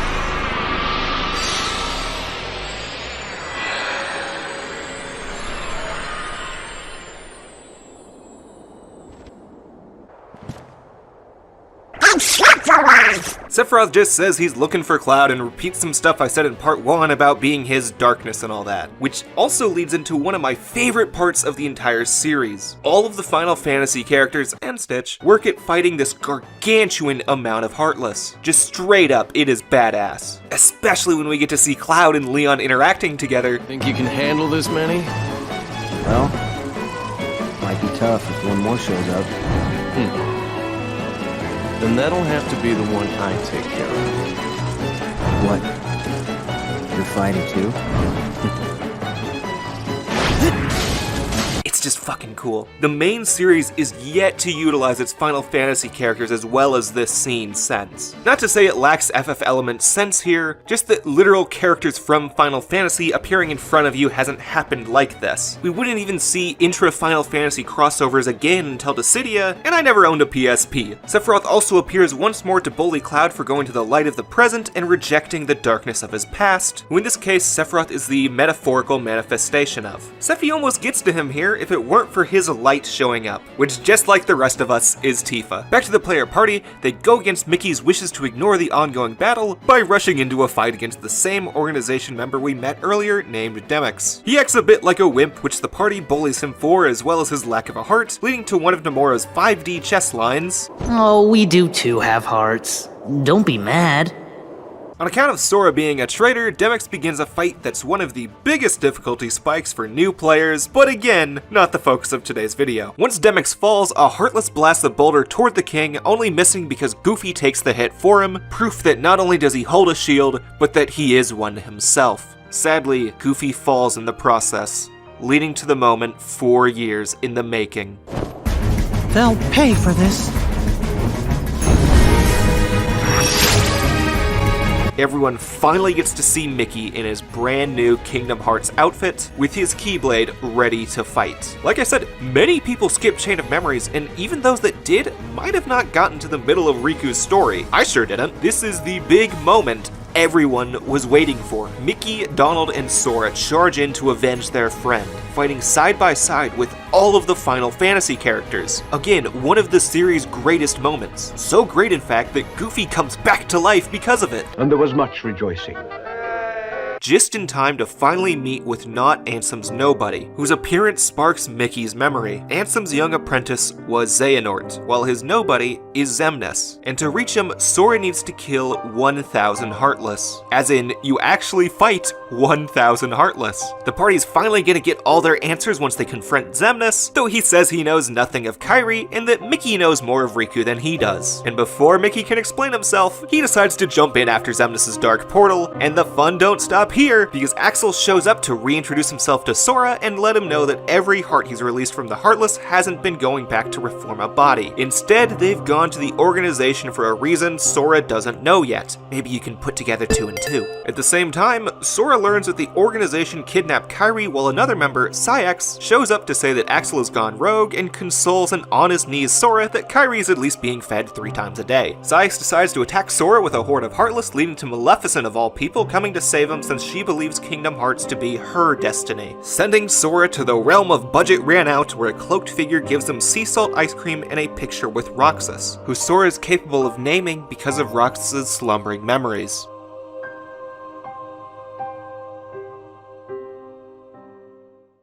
Act 2 continues our previous missions through revisits to the various worlds. While the first visit focused on reunion, the second have more focus often on self-discovery, which you can see pretty quickly with the movies picked. Mulan finds her place as a Chinese warrior, Jack as the spirit of Halloween, Iago as not a dick. Fuck! Act 1 was Sora reuniting with the world, while Act 2 is a parallel to Roxas' story of finding himself as an organization member and a piece of Sora. Just as Roxas ran from his fate during summer vacation, many of the Disney characters have their own summer vacations they run for. Simba hangs out with Timon and Pumbers, Jack robes himself in the garments of Christmas, and Hercules undergoes a big ol' depression episode when he assumes Olympus is done with him. And I should be clear, it's not exactly a clean Act 1 is reunion and Act 2 self-discovery type deal. Mulan's done with her story of self-discovery after Visit 1, but most of the worlds don't reach their conclusions during the first act, such as Hercules, who is just in a horrible depression when we leave the first time. time. As well, these second visits don't have the same enemy each time. Some of them have Organization 13 as the conflict, maybe a Disney character, and others just a random Heartless type beat. In worlds where the story concluded a bit less during Act 1, the antagonist takes a bit of a back seat, letting the Warriors of Light take focus. For example, Beast Castle has a fight against another organization member named Zaldin, and while that may seem like call for focus on him, it instead pushes the narrative for Beast to find himself, which is with Belle. Zaldin exists to push Beast to his final limits, remove his summer vacation from him by robbing him of his rose, and forcing him to come to grips with himself. Not with who he used to be, but who he could. At the end of their discovery, each person has someone waiting for them. Mulan has Li Shang, Simba has his pack, Hercules has Megra. It's the combination of both the reunion and discovery that Sora and Roxas go through. Roxas finds himself as part of Sora, while Sora wants to reunite with all of his friends, especially Kairi and Riku. And a proper reunion can't happen without a found self. At this point, Sora and Kairi seem to have found that, but what about Riku? During the second act, there's a part in Mulan where it's implied Riku had the perfect chance to reunite with Sora, yet he chose not to. Instead, he aided the party from the back by informing the Chinese monarchy of the organization. We even have a fight with who seems like a really tall Riku, yet he doesn't just stop to say, "Hey Sora, it's me, ya boy," which only adds to this mystery. And if you haven't noticed by now, we're yet to see Riku's face a single time since KH2 started. The closest was a flashback to the secret ending where he still has his eyes shrouded by a bandana. Riku works as somewhat of a fill-in for Mickey's role in KH1, an entity we're waiting to see. Everyone knew who Mickey Mouse was during the course of KH1, just as everyone knows who Riku is during the course of KH2. They are the big payoff that we won't get until the end. And before we get to the end of the game, there's one last important visit to Hollow Bastion. On our final visit, the MCP has found a way to create more Heartless through Ansem's data, wrecking the town. The journey itself has Sora teaming up with Tron on the inside, while we also see the Final Fantasy gang trying to help from the outside. On Sora's end, they find Tron has a sense of humanity despite being an AI, perhaps himself having a heart, while the FF gang retake control of Ansem's computer on their end. And with all the work they've done starting to pay off, they reclaim and remember the town's original name,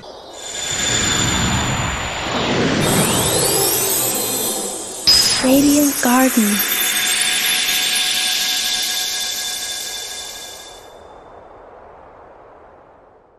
Show me your strength.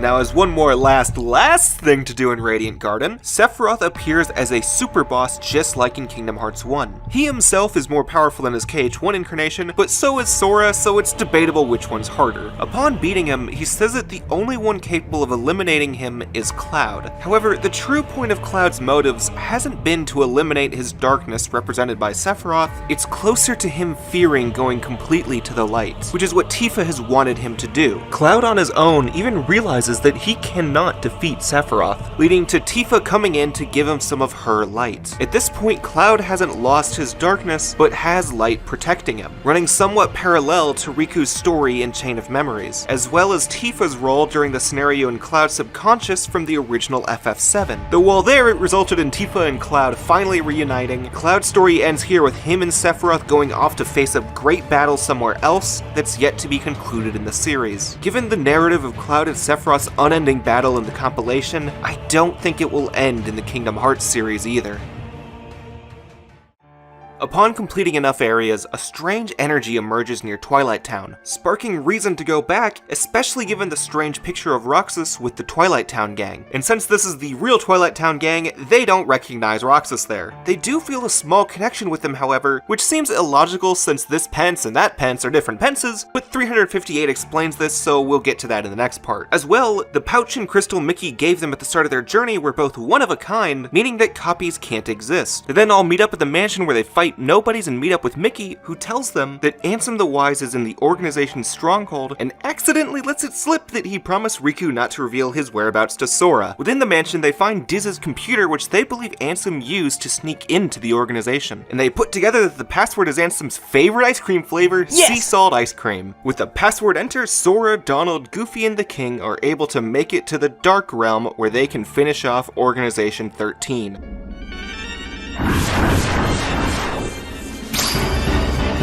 There's only one fight left with too many nobodies for the party to handle that can only be defeated with the assistance from a suddenly appearing Axel who puts his entire being, or maybe lack of being, into clearing a path for the party. Watch this.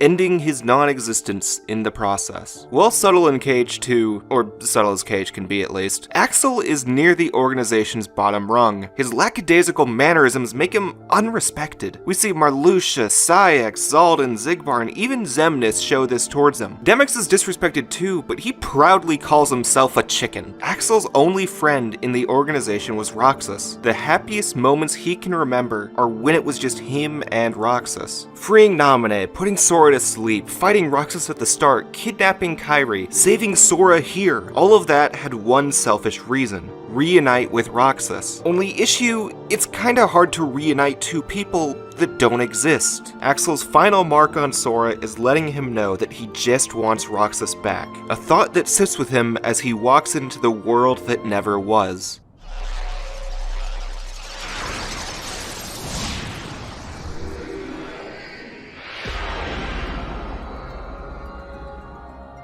We have finally reached the area teased in the secret ending of Kingdom Hearts 1, and rather than being a realm of darkness as our heroes thought, this is a realm of nothing. A world that never should have been. And this isn't just cutscenes or teases of this world. We are walking in the same distorted city infested with the same Heartless we saw in that ending. And on the exact same floor, we saw who we now know as Roxas. His will begins a duel within Sora's heart to fight for supremacy of their being. His last-ditch effort, and yet again we see him wielding Oathkeeper and Oblivion, the Keyblade forms representing Sora's relationship with Kairi and Riku, as well as light and darkness. Two people Roxas has barely met, and two powers a nothing can't belong to. This isn't a true physical battle, but an internal one inside of Sora's heart, with the same mural we saw at the beginning of the game. Having Riku, Kairi, Donald, and Goofy, people close to Sora that Roxas doesn't really know. And perhaps this isn't purposeful, but this is a heavy contender for hardest mandatory fight in the game, which I feel drives forward that an internal struggle will often prove more difficult than an external one. We don't want to accept who we are.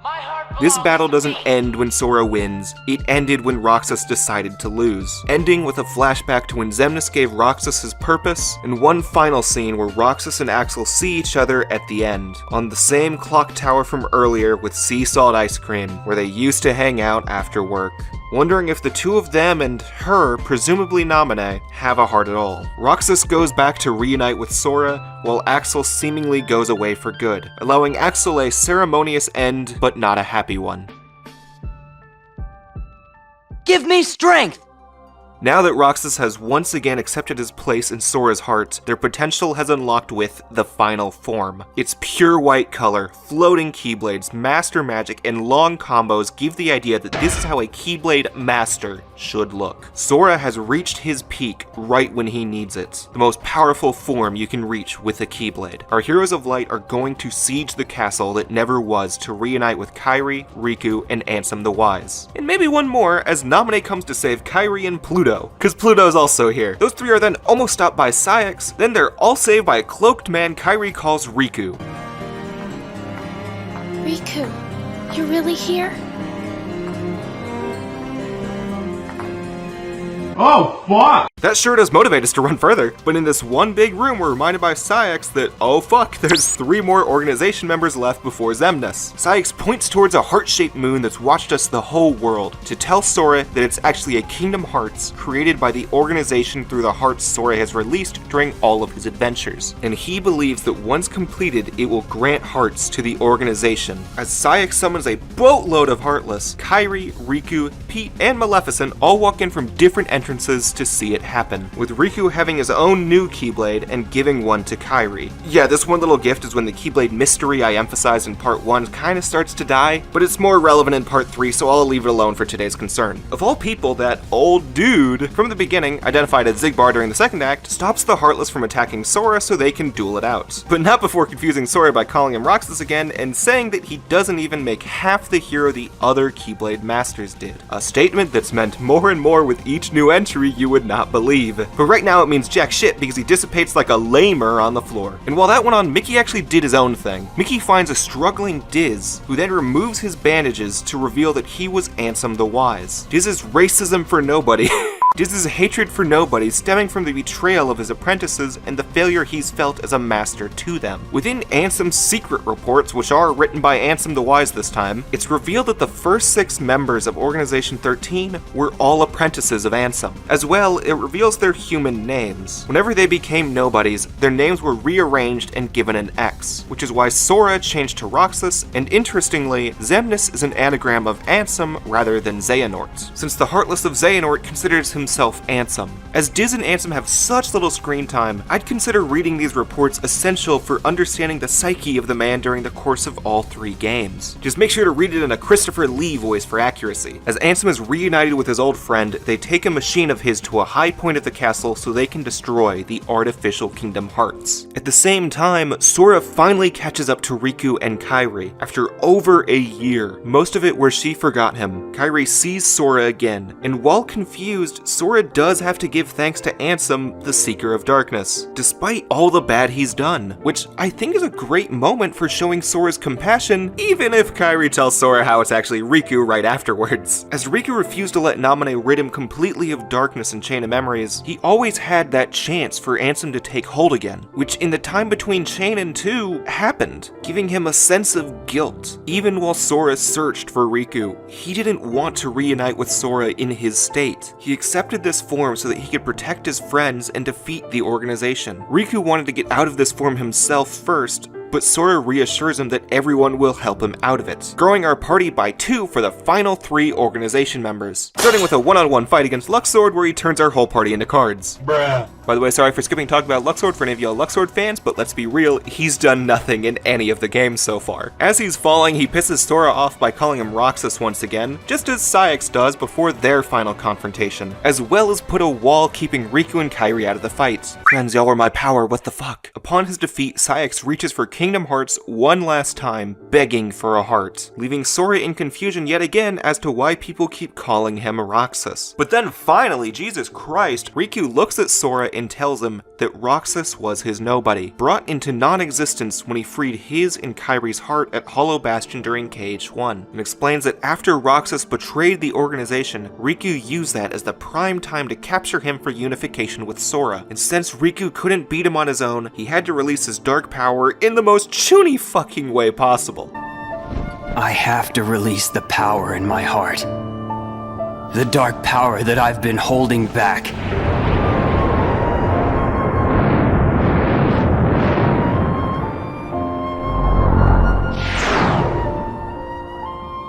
Riku theorizes that the reason Roxas betrayed the organization was just to meet Sora, which in the end happened permanently. As Ansem's machine reaches the full of its power, he warns Mickey that it's likely to self-destruct, just as Sora and the party arrive for Ansem to apologize to Roxas, Riku, and the rest of them for his foolishness. A foolishness Xemnas only comes in to rub in his face, which Ansem can only accept while pointing out how the apprentice knows only as much as the master, making both of them the fools, leading into the machine's destruction, destroying much of Kingdom Hearts, releasing hearts back to their heartless form, or reuniting with a nobody, perhaps to become whole again. And, for some reason, it turns Riku into his sexy guy form. He's just a sexy guy. Only explained with, Ansem did say anything could happen. Which explains nothing but who gives a shit. Riku is finally in the same party as Sora with his own Keyblade, just for them to go fight Xemnas while Pete and Maleficent deal with the hordes of Heartless attacking the castle. Xemnas tells the 3 Keyblade users, because I guess Kairi's done with it, that they should be more tolerant of those who live in between light and darkness. Being racist is uncool. Which almost seems reasonable, but Riku calls him on his bullshit because remember, they've been fucking up all the worlds. Which Xemnas claims to do because his lack of feeling prevents him from feeling remorse for his actions. Just as every nobody, he only does what he remembers wanting to do, which for Xehanort the Apprentice was claim Kingdom Hearts, sparking Xemnas' first phase by the same skyscraper from the city in a one-on-one battle against Sora, a confrontation paralleling the one Riku and Roxas had, who were both forms of Xemnas and Sora in a certain way.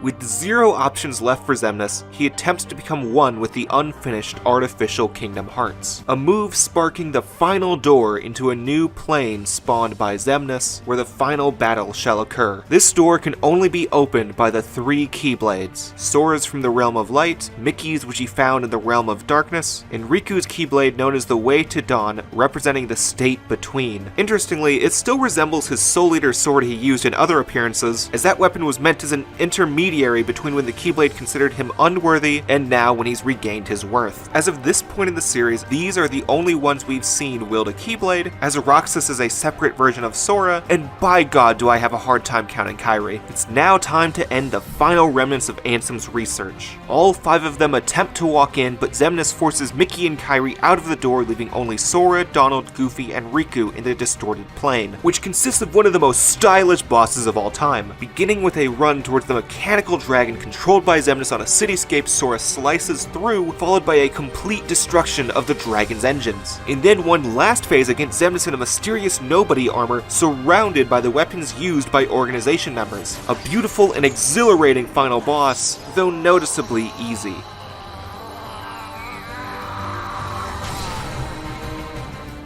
I need more rage. I need more hearts.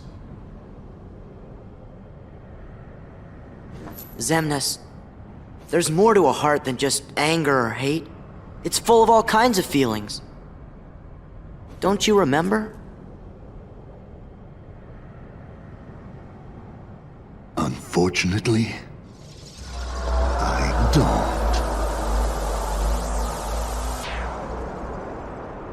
Wow, that's a bit of a fuck you to us. Well, the gang's defeated Xemnas and they can leave, right as the castle begins to crumble like in any good game. Since Riku himself no longer belongs to the darkness, he can't open dark portals anymore, meaning that Naminé appears one last time to open one for the gang, though she's ghostly and no one can see her. By the way, Pluto's here now. The reason they can't see her is because she's fused back with Kairi, as she was her nobody created at the same moment Roxas was. And Naminé's initial gravitation towards Roxas was because of their origin, and as long as Sora and Kairi are together, they can be together again, ending Kingdom Hearts.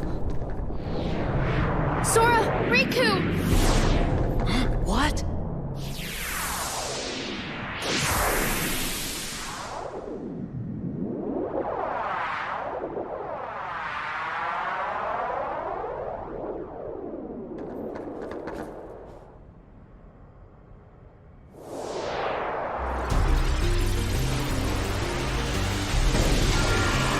Oh, fuck! Yeah, sometimes there's the reason that shit is easy. Everyone gets out except Sora and Riku, so the 2 of them, the ones most affected by Ansem and Xemnas' desires, take one final fight to Xemnas, destroying the world that never was in the process, and ending in a true realm of nothing, where Sora and Riku vow that even if darkness, light, and nothing are eternal, Xemnas won't be. Starting a final fight I consider damn near perfect. Xemnas has full control of the nothing they're in, while Sora and Riku are the light and darkness forcing their way in. He has the upper hand at every corner during this fight. The only thing pulling through is Sora and Riku's friendship, culminating in one of the greatest feeling and looking final attacks in a PS2 game.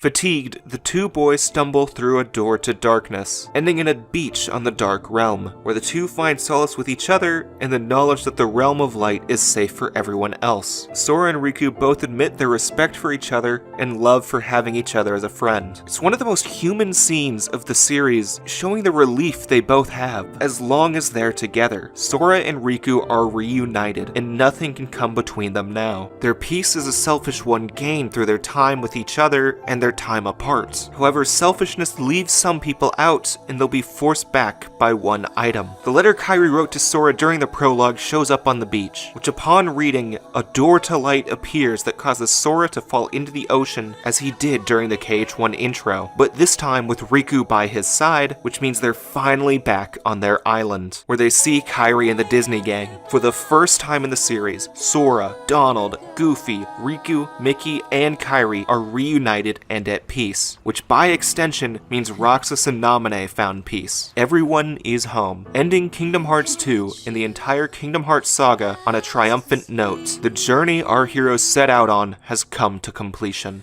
We're back. You're home. And you and I, there's a new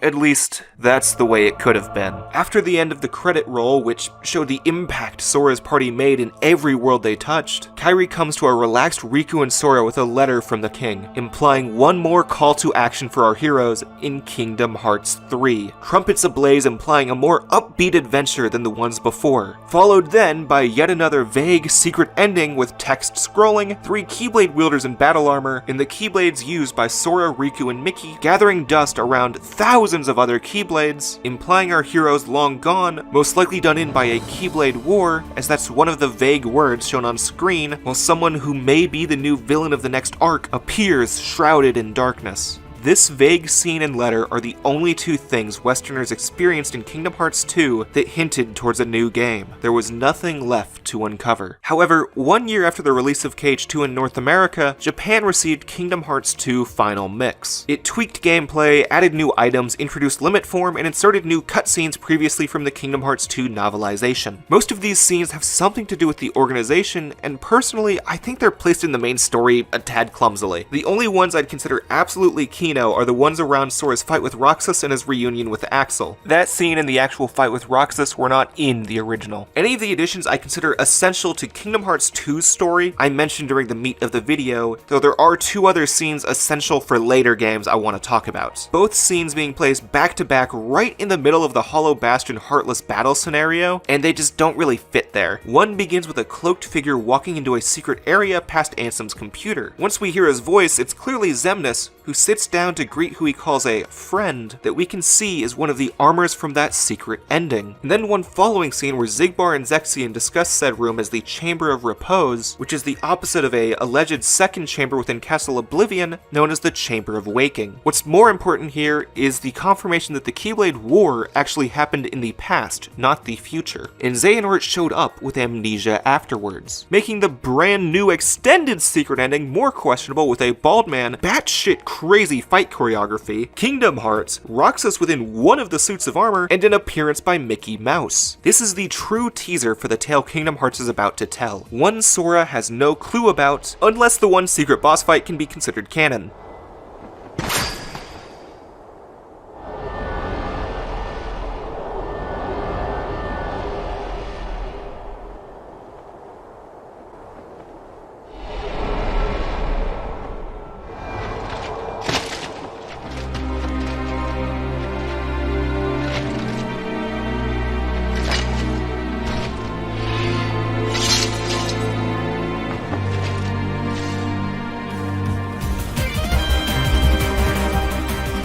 This is a battle against Lingering Will, a piece of the armor we saw that lacks a wearer. It only persists through raw emotion and a will to succeed, no body and no heart. As Lingering Will is a Keyblade user from what we know as an era past, it shows abilities Sora never even thought of, mainly morphing the Keyblade into other forms. As much as it seemed, final form and dual wielding is not mastery of the Keyblade. Lingering Will is that mastery. Not only is that shown by design, but difficulty as well. On critical mode, this is the hardest boss fight I've ever beaten. Period. No stop. I have not beaten anything harder than this. It took me 6 hours of practice to beat him. Here's a link to the video of when I did it on my second channel. This is the power of a Keyblade user at their max potential and what we will see in future titles.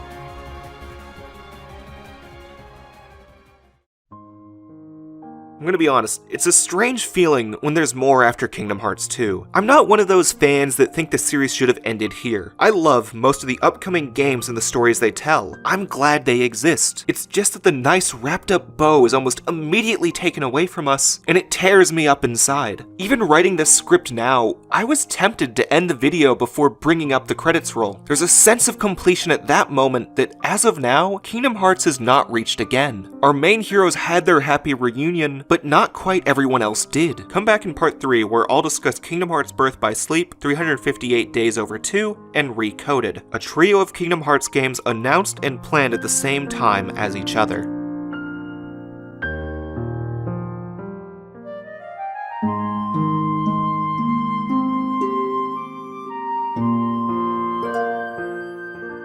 After Kingdom Hearts 2, the series could have gone down any avenue. The journey that began in Kingdom Hearts 1 ended. Riku, Kairi, and Sora went on an adventure to see other worlds and then reunited back together. Donald and Goofy brought the king back to Disney Castle, and the attempts by Ansem and Xemnas to gain the power of Kingdom Hearts were stopped. So what's left for Kingdom Hearts 3? What is the purpose for Sora and Riku to journey off their islands again? Well, to understand that, we need to go back, both in the series and to the 2007 Tokyo Game Show. Square Enix had a really big presence here. They showed off the new Project Dissidia Final Fantasy, trailers for already known projects in the Fabula Nova Crystallis series, Advent Children Complete, Crisis Core, and the biggest, most relevant to this video announcement was the reveal of the new Kingdom Hearts project consisting of 3 games. Birth by Sleep for PSP taking place 10 years before Kingdom Hearts 1, 358 Days Over 2 for Nintendo DS starring Roxas while he was in Organization 13, and an episodic game known as Kingdom Hearts Coded explaining the contents of Mickey's letter for Japanese mobile flippy dippy phones, where a data reconstruction of Sora goes through Jiminy's journal. That's actually the most simple one. Different teams handled each of them, with HAND handling 358, Square's Osaka team making Birth by Sleep, and some internal Square team doing Coded. I can't find who, but probably not a big one. It was for flip phones. Similar to Chain of Memories, these 3 games were meant to lead us into Kingdom Hearts 3. But unlike Chain of Memories, these entries told their own stories at the same time. In fact, early in development for the 3, Nomura actually said that these could be introductory games for new players. But I guess no one else on the teams were told this because boy howdy, that does not happen. Many concepts are gonna fly right over your head without Kingdom Hearts 1, 2, and even Chain of Memories at many instances. The story and knowledge of the past 3 games are connected to these ones, which we can assume will lead into Kingdom Hearts 3.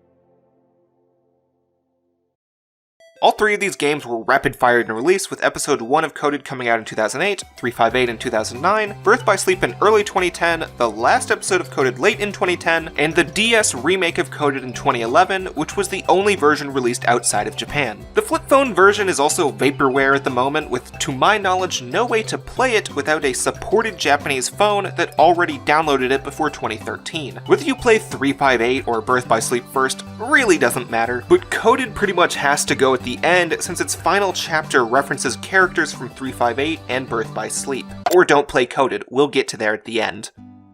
Before I get really started talking about 358, I want to explain the footage on screen. Within the new collections, 358 and Coded were not remade completely. Instead, they made HD cutscene collections that try to portray the story as best they can. In my personal opinion, the 358 viewer cuts out a lot of the nuance the original DS game had in its narrative, as well as missing scenes that are just straight up important, and it's mainly caused by it just being cutscenes. So say a boss fight here, we're just given a wall of text saying, hey, here was a boss fight. In other important boss fights, fights they don't even mention was there. You'll understand enough of the story, just enough to care about the characters and be ready for the next game, but for the full experience you really gotta play the game as well, which is a tad disappointing because your fun mileage will vary a lot if you're not into mission structures, which I land in that category. The rest of this retrospective hasn't focused on gameplay or even my own personal opinion, but I feel it necessary to mention because general opinion on 358's gameplay and structure trends negatively. My own thoughts should show as we string along, but for a general idea on it, this was my first full playthrough since it was released, and while I'm glad I replayed it, I won't do another full playthrough anytime soon, unless it's maybe for a stream or I lose this footage and need it for a future project. Bottom line, that's why you'll be seeing a mix of HD cutscene footage and upscaled DS footage I captured with Melon DS. I'd like if the game itself is actually remade eventually, because most of my gripes have to do with the limitations of it being a 3D action game on the DS, and some extreme difficulty spikes at some of the bosses that it'd probably be easier if I could play these 358 days over 2 analog sticks. Given where 358 is in the timeline, we already know how Roxas' story will end. He's going to betray the organization, fight Riku, and end up in the simulated Twilight Town. A potential paradox, or god forbid a retcon, is ready to keep the writing team on track. We already know Riku fought Roxas to reawaken Sora, just not why Roxas betrayed the organization. Of course the organization is evil, but how did Roxas realize that if it's all he knew? And what did his relationship with Axel look like? Why were they so close? These are some of the main questions 358 is going to answer. Starting our story 7 days after Roxas joined the organization, or 7 days after Sora released his and Kairi's hearts in Hollow Bastion. Since Sora turned back into a human so quickly, Roxas has just been a heartless, memoryless, and therefore emotionless nobody that doesn't speak or do anything. All he knows is that he's number 13 in the organization and that his name is Roxas, which he only knows because Xemnas told it to him. His first moment of interest in anything is when the brand new 14th member of the organization named Xion joins their ranks. Oh fuck, I don't remember her in Kingdom Hearts 2, this can't end well. Xion as well is an emotionless nobody, not even showing her face, and is the driving force for Roxas later in the story. But let's put her aside for now, because Axel needs to get Roxas out of its shell for a bit so he can start actually working for the organization. Beginning the 7-day tutorial featuring the Chain of Memories characters where they very explicitly explain his purpose. Organization 13 needs hearts to make Kingdom Hearts, Roxas is in Organization 13, Roxas is a nobody, Roxas wields the Keyblade, only the Keyblade can gather hearts for Kingdom Hearts by defeating Heartless. Therefore, Roxas defeats Heartless to gather hearts for Kingdom Hearts so that he succeeds in his purpose for the organization. Roxas lines those pieces up slowly because of his lack of any experience, with the organization members telling that information to him bluntly since they have no memory of caring for a Roxas, thus they do not care. Only Axel really tries to act friendly towards Roxas, teaching him what a friend is in the process. Friends eat ice cream together and talk and laugh about stupidest things. Which through Axel's explanation registers to Roxas as people that laugh and eat ice cream together, thus setting Roxas and Axel's new after-work tradition of eating ice cream together to prove their friendship. Hanging out with Axel after work becomes the one thing Roxas looks forward to each day, making Roxas lose any joy once Axel leaves for Castle Oblivion on day 23 for the events of Chain of Memories. Now he starts getting paired up with Xion, who still stays under her hood and says nothing to Roxas until her third mission where she finally shows that her face is similar to Kairi with black hair, meaning that there are now 3 flavors of Kairi's walking around. This is the best flavor. And we see that she too can use the Keyblade, making her Keyblade wieldery, her identity, and why she's not in Kingdom Hearts 2 one of the core mysteries around 358. But Roxas isn't worried about that. He just realizes, hey, this can be someone I can eat ice cream with again, meaning he can still have a friend. With the rest of the narrative after this consisting of a revolving door of if he eats ice cream with Axel, Xion, or all 3 of them together, depending on who's at home. The repetitive way they do this same thing day by day gives a sense of security. If Roxas is alone on the tower, things aren't okay. If only Xion shows up, she's okay. If Axel's missing, Axel's conflicted about something. If all 3 of them are on the tower eating ice cream, then they are best friends.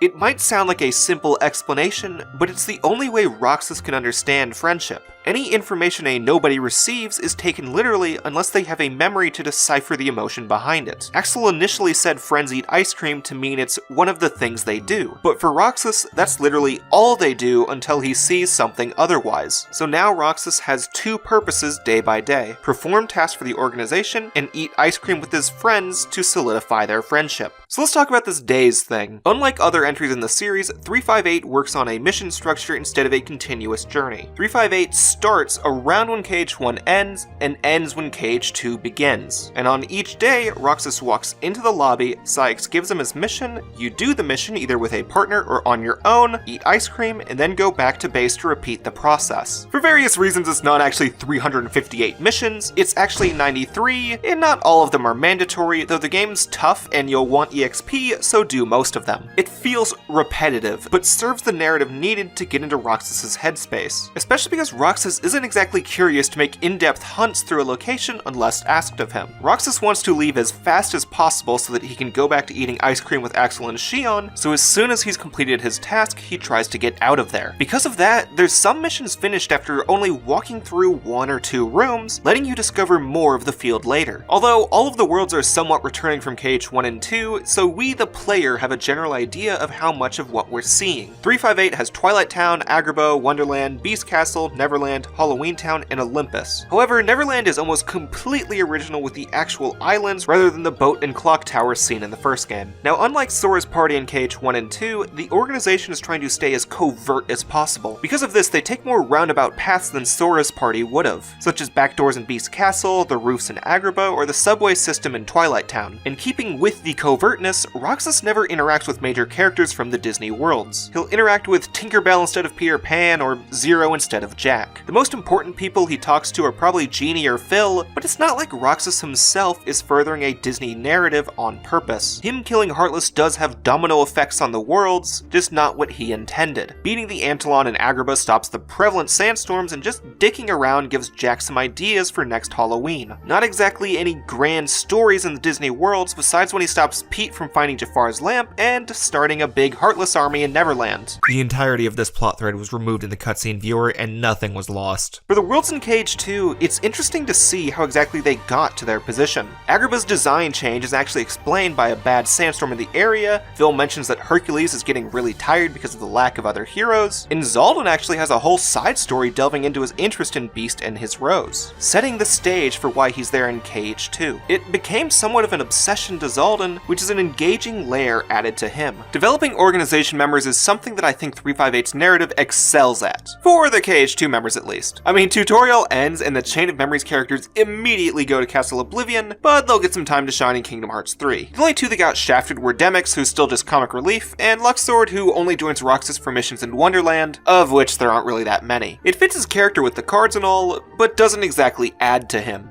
The main focus is on the hardships of Roxas, Axel, and Shion's friendship, with Cyax acting as a foil to that by just being a general dick. Though Cyax is given more depth through his relationship with Axel. As it seems, Cyax and Axel have their own motives in the organization separate from Xemnas' goal of attaining the power of Kingdom Hearts. In fact, it was Cyax that wanted Axel to ensure the elimination of all the Castle Oblivion members, including Vexen and Zexion. He also wanted Axel to find the Chamber of Waking in the castle we heard of last time, as it may have secrets even Xemnas doesn't know about. There's strong tension between the two throughout 358, and I'll go ahead and spoil it now. Birth by Sleep shows that they were childhood friends as humans, with some strange interest in Ansem's castle. Speaking of Castle Oblivion, 358 really likes to test your knowledge of Chain of Memories, as much of the rest of the story relies on its concepts. Starting first when on day 26, Roxas falls into a slumber, which should roughly be when Sora fell asleep in Chain. According to Xemnas and Cyax, he should reawaken once all of Sora's memories are stripped out of him. Because of that, he wakes up on day 50, and on day 51 it's back to work as normal, on which he's told by Cyax it's likely the entire Castle Oblivion team died. 20 more days later, Axel comes back the same as ever, immediately eating ice cream with Roxas. Though at the same time, Shion has gone missing, so the two start searching for her and a few days later find her in Twilight Town. A chance meeting with our boy Pent sets us up on the right path to find her, where she's struggling to gain hearts because she she's lost her ability to use the Keyblade, prompting a period where Xion and Roxas go on all of their missions together so the organization doesn't notice Xion is gaining 0 hearts, only made possible by Axel using his masculine wiles to woo Cyax into allowing it. They know it can't last forever though, so Axel tries his best to keep Cyax off their ass, at least until Xion regains her Keybladery abilities, which she couldn't do without Roxas's pathetic stick wielding. Roxas? That's a stick. I'm sorry, I was too nervous to ask any women to voice this. This portion in some ways is a micro version of the whole story. Roxas does not want anything to change, nor does he really understand that things could change. He wants to continue performing tasks for the organization and eat ice cream with his 2 friends. He doesn't remember having a heart, having other friends, or suffering from job applications rejecting you. He does start to have quick flashes of Sora's memories after his coma, kind of like he did at the start of Kingdom Hearts 2, though he again doesn't think of them too often. Interestingly, they'd only show up on the bottom screen of the DS. It creates the illusion that us, the player, are experiencing the recollections of Sora, which is a nuance lost pretty drastically in the cutscene viewer. A day where Roxas's routine faced the largest hurdle is his day off. With no idea of fun besides sea salt ice cream, he has a slight crisis where none of the other organization members can help him. He ends up just hitting a ball with Hayner, Pence, and Olette in Twilight Town, letting him experience something new and explaining why they felt a connection to him in Kingdom Hearts 2. This is probably the second most important scene they removed in the cutscene viewer and the manga adaptation, as it leaves a mystery from KH2 unanswered. Expectedly, Roxas ends his first day off on the clock tower like he always does. Are the kids here on summer vacation already? Nah, can't be. It's much too early. Summer vacation? What's that? It's a dream come true, that's what. Where they get a whole month off. A month off? I wouldn't know what to do with that much time. I could deal with 7 days, maybe. While Roxas is deaf to the idea that this may all end, Axel and Xion know that it won't last forever. Pretty soon after their day off, Xion has an encounter with an organization imposter, aka Riku, who beats Xion pretty badly. It kicks off the plot of finding out who Xion is, with Axel and Xion finding out about it separately from each other, and then keeping the knowledge away from Roxas. Axel found the truth far before Xion within Vexen's secret research journal, and attempted to keep the knowledge from her as well, because Axel knows that the moment she learns the truth, things can't go back to the way they are. Unlike Roxas and Xion, Axel knows what life is outside of missions and sea salt ice cream. He doesn't want that life. Or more exactly, he doesn't want life without Roxas and Xion. His last friend before them was Cyax, and as we see in 358, their relationship is currently rife with mistrust. Axel is the only one that knows what will happen when Xion learns that she too is a piece of Sora. Remember Riku Replica from Chain of Memories? Well, he wasn't the first or only replica. Vexen had an entire replica program he worked on, which Xion, or Project Number 1, was a part of. Xion is a failed replica of Sora that had no clear identity. When she began interacting with Roxas, the nobody of Sora, Xion began absorbing Sora's memories that were meant to go to Roxas, which is why Roxas is seeing some of Sora's memories but can't make heads or tails of it. Recall that a nobody is the body of a somebody with only their memories, while Roxas has the body, somewhat, while Xion is receiving the memories. Now, since Sora's strongest memories are of Kairi, Xion has taken her face. And just like Roxas in KH2, Xion needs to return to Sora so he can wake up, making reuniting Xion with Sora Riku's quest in 358. So, do you hate me for taking your friend away from you? Nah. I guess I'm just sad.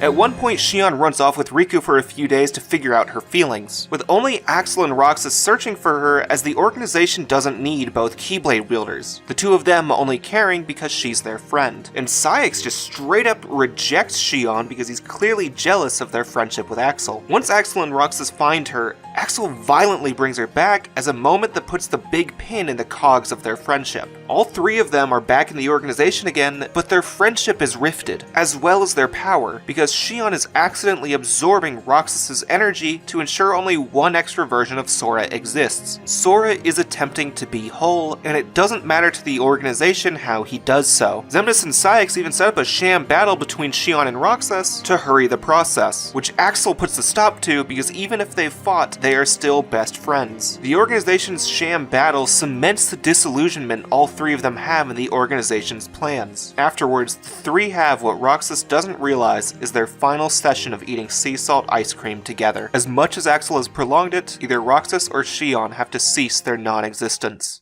What's important isn't that we hang out with each other every day.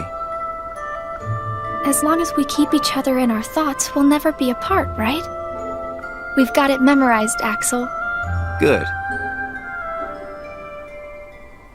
I'll have these moments memorized for a long time. Forever. Me too. Forever. Upon the following day, Shion and Axel are paired up with Xigbar for a mission in Wonderland. There, Xigbar gets in a fight with Shion because when he looks at her, he sees something far different than Kairi. Because the truth isn't that she only looks like Kairi, but that different people project a different look onto her. Any scene where she's hooded means that they don't have a projection yet. Shion wins the fight against Xigbar, and Axel allows her to leave after seeing something under her hood hidden to the player. Roxas is pissed off about the ordeal after he hears about it, and after one more mission the next day where he places a strange device by the Agrabah keyhole, he decides to leave the organization on the following day, which interestingly is the only mission where you go through the castle that never was and finish it with a fight against Cyax, who's by all means been the major foil to Roxas throughout the game. There's next to no emotion between the two of them before or after the fight. Rather than fighting out of pure rage, they're going through the motions of what they believe has to happen. Afterwards, leading to a scene we know pretty well from Kingdom Hearts 2. You can't turn on the organization. You get on their bad side and they'll destroy you. No one would miss me. That's not true. I would. Unlike before, this moment holds far more weight with the fully realized relationship of the two nobodies. We know the extent to which Axel is going to miss Roxas, and not only did he lose one friend here, he's lost two best friends, and has to bring both of them back or else he'll be destroyed. Something about this just stinks. It's for the good of everyone. But how do you know that? Everybody thinks they're right. This is right. They're gonna destroy you! Please don't hold back, Axel. Promise.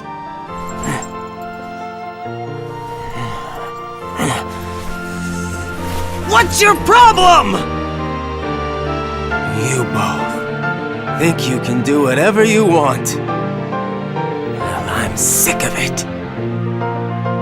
Go on, you just keep running. But I'll always be there to bring you back!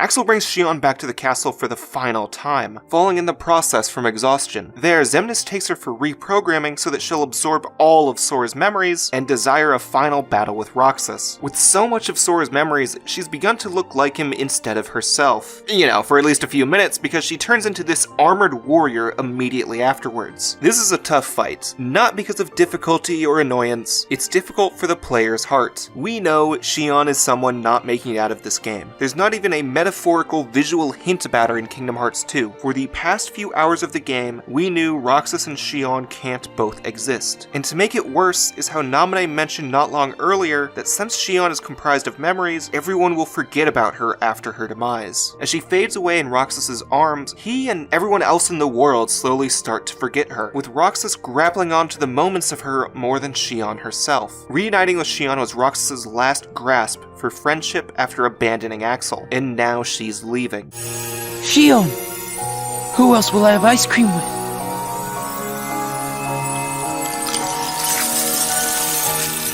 As funny as this line is on its own, taking it by itself loses some of its nuance. Roxas isn't some selfish child worried about eating sea salt ice cream with someone. He's a lonely boy worried about having no friends. While Roxas has at this point experienced fun times with Shion and Axel outside of the clock tower, that's still his primary metric to gauge if he has friends, to know that he's not on his own. And right now, he's let one of his friends fall to his own hands, and ditched the only other in a fit of rage. Even if Roxas has lost Shion, he maintains memory of her final request: destroy Xemnas' Kingdom Hearts, taking her Keyblade with him so he can dual wield, leading right into Kingdom Hearts 1's secret ending, allowing us to actually play the scene I seem to mention pretty often. While it's technically the same scenario as before, we now have the full context of what's happening. Roxas has lost the little he had and thinks this is the one way to get his life back, not grasping that there could even be a better life for him. Roxas doesn't even know why he's desiring to destroy Kingdom Hearts anymore. He just knows that's his purpose, which in some ways Riku helps to fulfill by defeating him and starting Kingdom Hearts 2, showing us the start of his summer vacation and one final shot of the game where Roxas reunites with Sora. Roxas' entire journey from birth to reunification is now chronicled with 358. With the exception of Axel and Saix's strange motives and Zigbar's perception of Shion as this dude who kinda looks like Roxas, 358 over 2 days fits very tightly within the confines of the first 3 games' stories, adding significantly to anything relating to Roxas and Axel, though I can't say it affects anyone else in KH2. What it has done is give a greater notoriety to memories and replicas from Chain of Memories, which connects that game to the greater narrative more than KH2 did, which of course comes back together in Kingdom Hearts 3.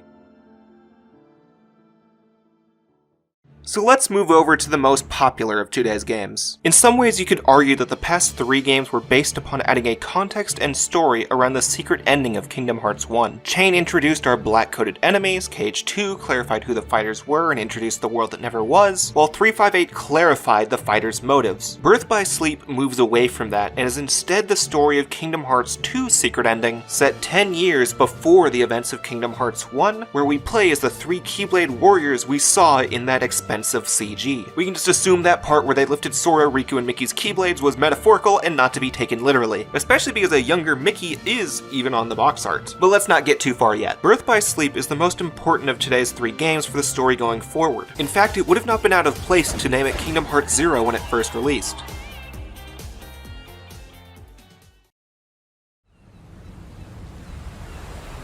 This world is just too small. BBS first begins with a young, disheveled, white-haired man on Destiny Islands wanting to leave it, which then fades into an older gentleman leaving a knocked-out boy that looks identical to Roxas. This is one of our 3 protagonists for Birth by Sleep named Ventus. Currently his heart is fractured, causing his vegetative state. A brand new heart from the islands joins their hearts together to keep him safe, reawakening Ventus and allowing him to wield a Keyblade.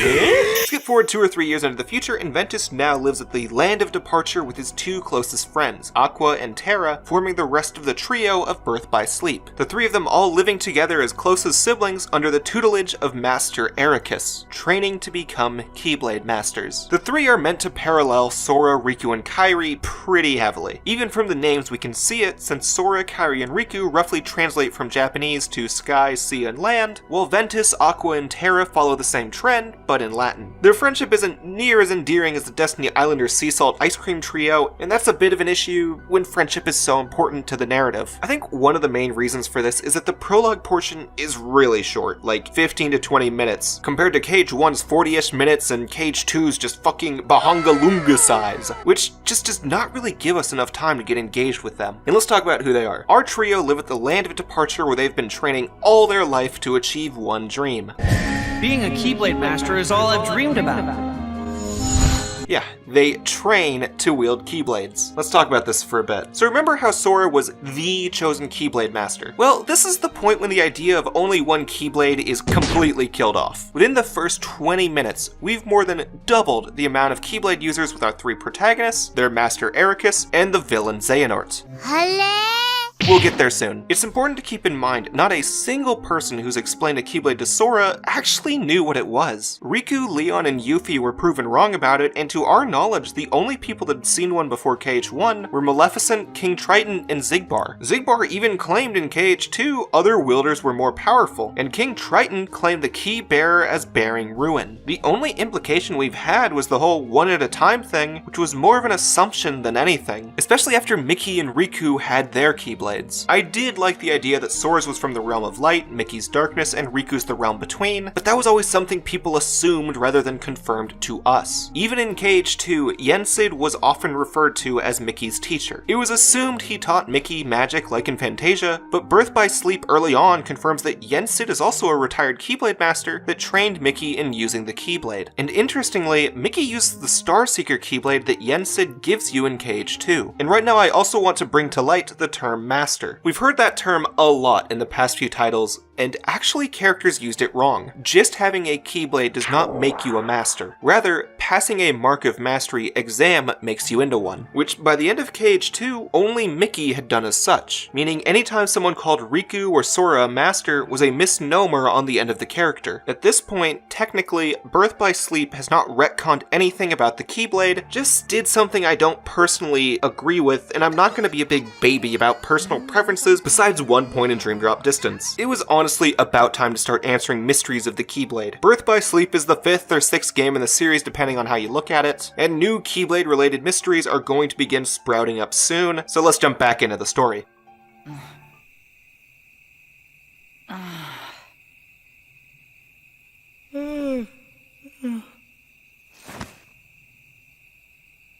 Whoa!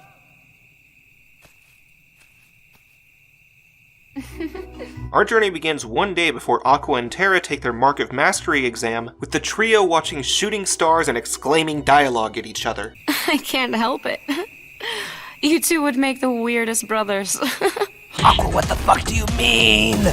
Aqua shows the two that she made friendship bracelets for the three of them to wear, and they serve the very grand purpose of being friendship bracelets. Ventus looks up to Aqua and Terra a lot since they're a few years older than him, and really hopes that they succeed in their Mark of Mastery, while Terra and Aqua look at Ventus as a little brother type. I really wish I weren't simplifying what we're given here. This night ends with all of them looking at shooting stars promising to be friends forever, and Ventus wishing Terra and Aqua will pass their exam. Which is a fun little exam because on the day Terra and Aqua take it, their master Ericus and his old funny finger Keyblade master friend Xehanort watch it. The two apprentices have to fight some glowy light balls to prove themselves when, whoa, the funny balls go darkness mode. I sure do wonder who's at fault here. Oh geez, let's hope that Keyblade master candidates and little Venti Wenti can take on a tiny bit of darkness. You'll understand why I'm making fun of this in the Dream Drop video. Ericus is proud of their tiny achievement and has them take upon the second part where they face each other in combat. Ericus clarifies that winning the fight doesn't award the Mark of Mastery and that neither or both can still earn it. However, midway through the fight, Terra has a small spark of darkness show from within him, and while Terra kept it under control, Ericus decides to only award Aqua the title of Mastery. From here, the stories take upon a Sonic Adventure 1 structure where we pick one of the characters and follow them along to the end on separate connected journeys. Technically, the decision was right before the Mark of Mastery, but that scene doesn't change between characters. Instead of explaining it character 1, character 2, character 3, I'm just going to talk about them all at the same time in chronological order. And I'll tell you now, while you can pick them in any order you want, you should really go in the order of Terra, Ventus, then Aqua, as it results in a more coherent story and the most clean transition into the final story. Like I said, Yes! SA1 structure. I mainly recommend this because Terra is the one that pushes most of the narrative forward, and that should become clear as we go along. Especially because the first thing to happen after the exam is Xehanort putting the idea into Terra's head that maybe darkness good?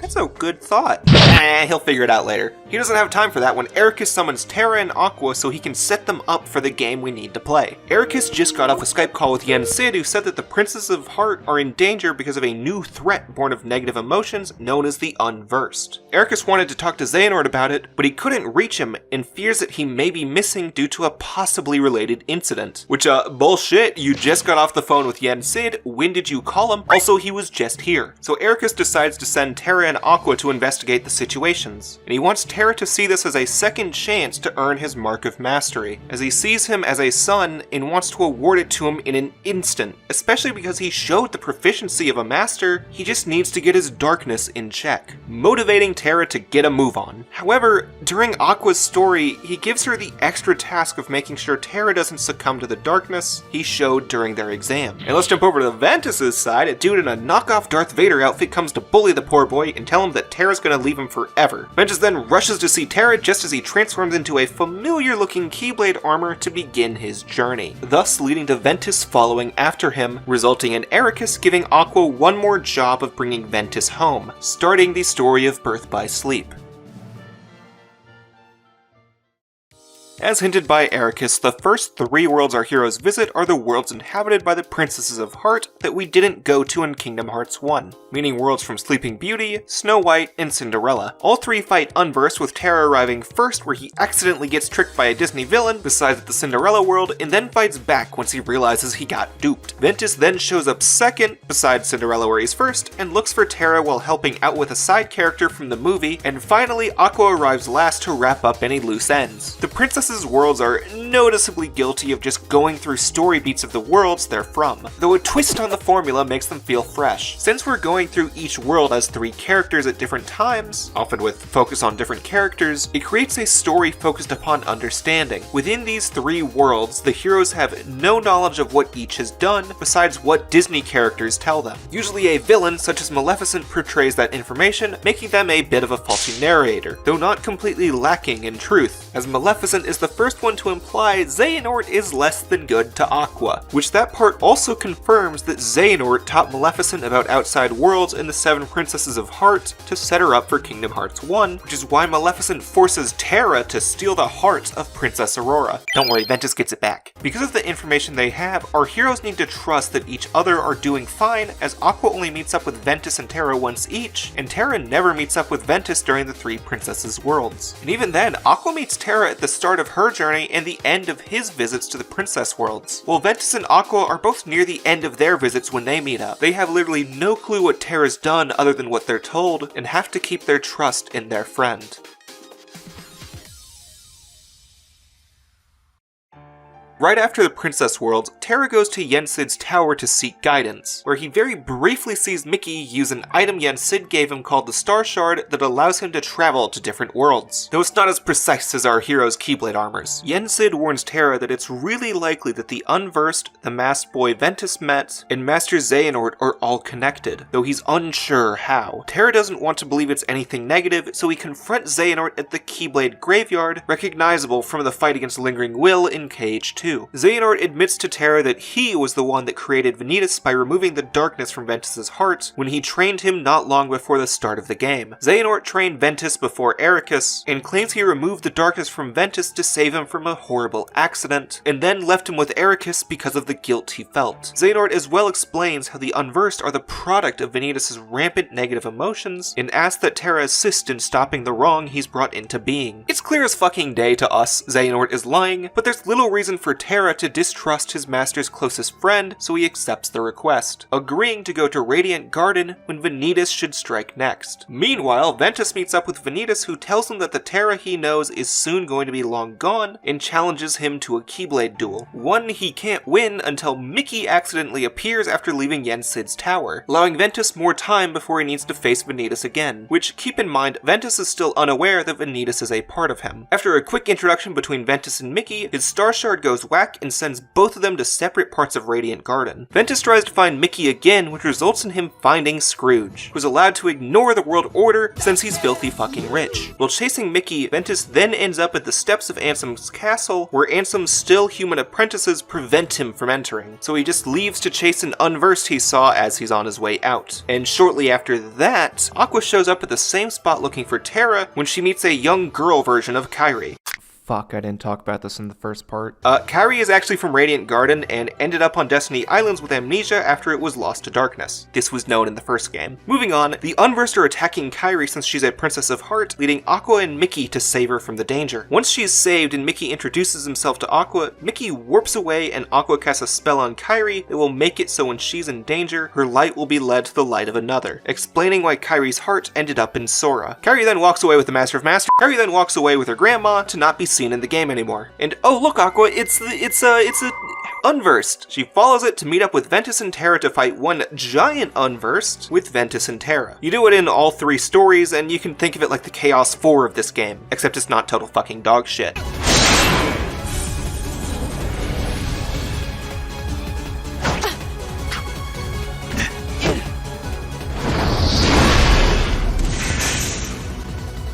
Once they defeat the boss, they agree how they make a good team, and Ventus shares with his Oni and One-chan the tickets to Disneyland Scrooge gave him earlier. Followed not even 20 seconds later by them getting into a fight because Terra and Aqua think it's too dangerous to Ventus to be away from home, Aqua thinks Terra is being too reckless with darkness, Terra thinks Aqua and the Master have no trust in him, and Ventus thinks that Aqua has allowed the rank of Master to go to Aqua's head. That verbal disagreement leaves Terra in worry, and he walks away as he thinks to himself how Xehanort is the only one he can still trust. Oh, and hey, what a little coinky-dink, a funny guy named Breg, the human version of Xigbar, tells Terra that he's holding Xehanort hostage in the Outer Gardens. To which Terra says, no way, Master Xehanort's super strong. He goes anyways, just to prove him wrong, and upon arriving he finds Master Xehanort tied up by Breg. And the following scene is almost entirely plagiarized from Revenge of the Sith, with Terra's Anakin and Xehanort being the guy that says, do it. Terra wins the fight by succumbing to darkness, in the process taking one of Breg's eyes and leaving a scar on his cheek. After winning, Terra feels a strong regret over his use of darkness to win, and fears that between that and his stealing of Princess Aurora's heart, he can't return home anymore. To console him, Xehanort tells Terra that his use of darkness was like, really badass, and that he can now become his pupil instead of that lame light lover Ericus's, even going so far as to call him Master Terra to convince him to join his side. Oh man, this really is just Revenge of the Sith. And of course, because we know Xehanort's the bad guy, we see a scene afterwards where he and Breg have a casual conversation since they were in cahoots throughout the entire course of that kidnapping. Breg's pretty pissed about the damage he took and only excuses it as long as Xehanort keeps up some part of a bargain with him that we'll talk about in the Dream Drop video. Xehanort also says that Terra still has too much light within him, meaning he couldn't have stolen any hearts, implying that Xehanort was behind the dresser twiddling his fingers to release Princess Aurora's heart, and Terra's actually all Gucci still. Now going to Ventus's end, he was off trying to chase Terra when he had to stop to save this little boy Yenzo from some Unversed, and then he met Evan. You can tell who these are, and Jesus Christ, this man is a villain. No matter what the context, this man just looks like a fucking villain. That's a villain design. Afterwards, Ventus finds Terra after his fight with Breg, and begs to go with him, but Terra says no, and that he knows he'll be there when he needs him, since they are best friends. And while Ventus was talking to Terra, Aqua had a fight with Vanitas with so little purpose, I forgot about it. Really all it did was remind Aqua to tell Ventus to go home again, I guess, putting Ventus in a bit of a sad slump since Aqua and Terra are chasing or achieving their dream while he's feeling left out. Oh, but suddenly, check out who appears, it's Lee and Isa, the human versions of Axel and Syx. Lee has some funny childish fun with Ventus, declaring them friends at the end, and telling Ventus to keep him memorized, which imprinted memories of Ventus's face onto Axel, resulting in his positive fraternal attitude to Roxas while the rest of the organization didn't give a shit about him. Anyway, now we're at the second half of Disney Worlds, consisting of Disneytown, Olympus, Neverland, and Deep Space, which is based on the sci-fi parts of Lilo and Stitch. More than anything, these 4 are fan service worlds picked because they have connections to later games that you can have set 10 years prior. The Stitch connection is loose since he was just a summon and in a few cutscenes from 2, but it's fine. Stitch is fun. We get to see some fun things like Minnie banishing Pete, Maleficent saving Pete, Phil training a young Hercules, Peter Pan getting put in his place, and Stitch learning about friendship from Terra. The world selection at this point allows us, as players, sense of familiarity in the worlds our new characters visit, all 3 of whom beginning a new arc during these worlds. Terra one of redemption, Aqua regaining her trust in Terra, and Ventus learning that he can one day stand as an equal to Terra on his own. And you might notice by now, a lot of Birth by Sleep Sleep revolves around the actions of Terra. Sometimes negative, like the reaction to Terra stealing Aurora's heart, even if he didn't really, while others are positive, like when Terra saves Zack Strife from Final Fantasy VII when he's under the mind control of Hades. Everyone in these worlds really like Terra. He's the hero of Olympus, teacher of friendship, freer of Tinkerbell, based of the Red Pilled. Everyone is keeping a positive memory of Terra and reinforcing positive Terra memories into Aqua and Ventus. Even if every moment they're together is filled with fighting and birth by sleep, their time apart is making their friendship stronger. Aqua's renewed trust in both of her friends reaches an apex when Vanitas appears at the end of her Disney visits for yet another battle, resulting with both of them passing out for a bit. While Aqua's taking that nap, a strange light guides Terra to Destiny Islands, where he contemplates the distance he feels with his friends. Here he discovers a young Sora and Riku, which leads him to conclude that one of them was the light which brought him here. Sora plays away like the dummy he is, while Riku actually comes to interact with Terra, noticing that he's not from around here and telling the story of a kid who left for good, with implications that this kid might be someone we know. Riku looks up to that kid because he too wants to leave the islands, so that he can find the strength to protect his friend, namely Sora. That sweet innocence makes Terra believe Riku to have guided him here, motivating him to perform a ritual, making him capable of wielding a Keyblade. In your hand, take this key. So long as you have the makings, then through this simple act of taking, its wielder you shall one day be, and you will find me, friend. No ocean will contain you then. No more borders around or below or above, so long as you champion the ones you love.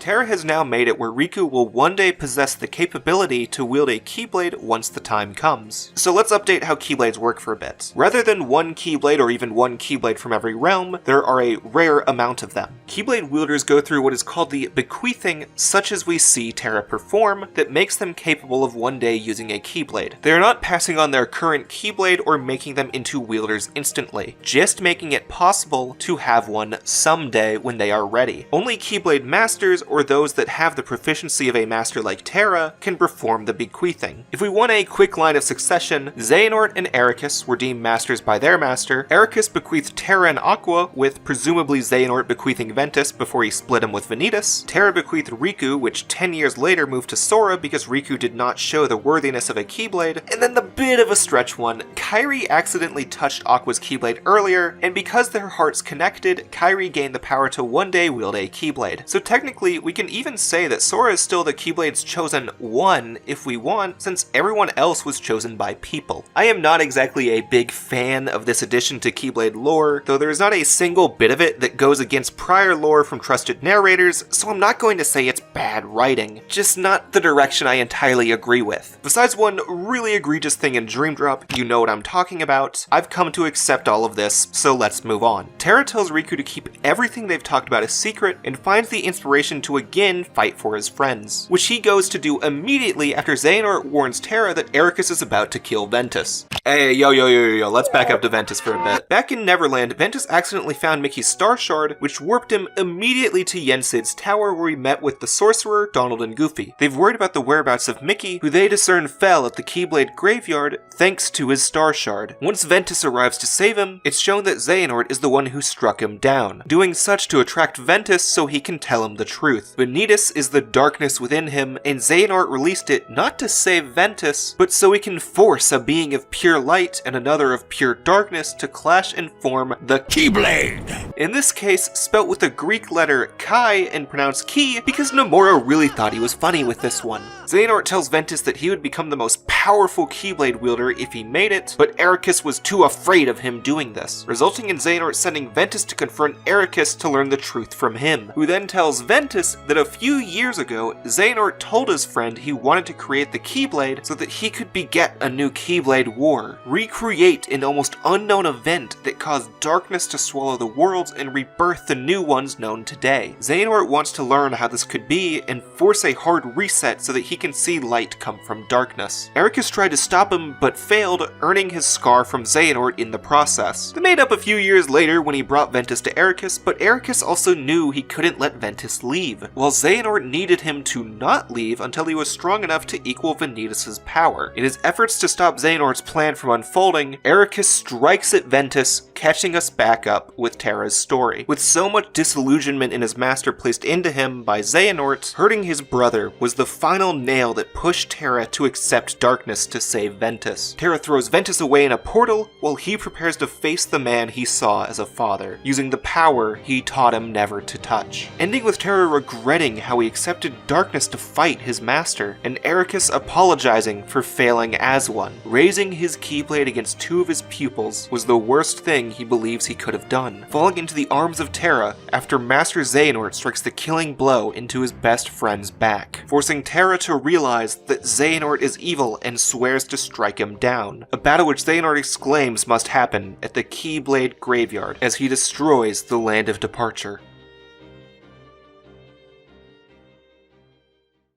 Now during all of that, let's go check in with Aqua, who found her way to Destiny Island from the same light Terra followed, which means she also meets Riku and Sora there, who are very sweet best friends to each other. Aqua sees that Terra bequeathed Riku the power of a Keyblade, and requests that Sora help Riku if he ever falls to darkness. It's really awkward, these guys are like 5. She thought of bequeathing Sora, yet abstained because she worries 2 Keyblades might lead to a rift in their friendship.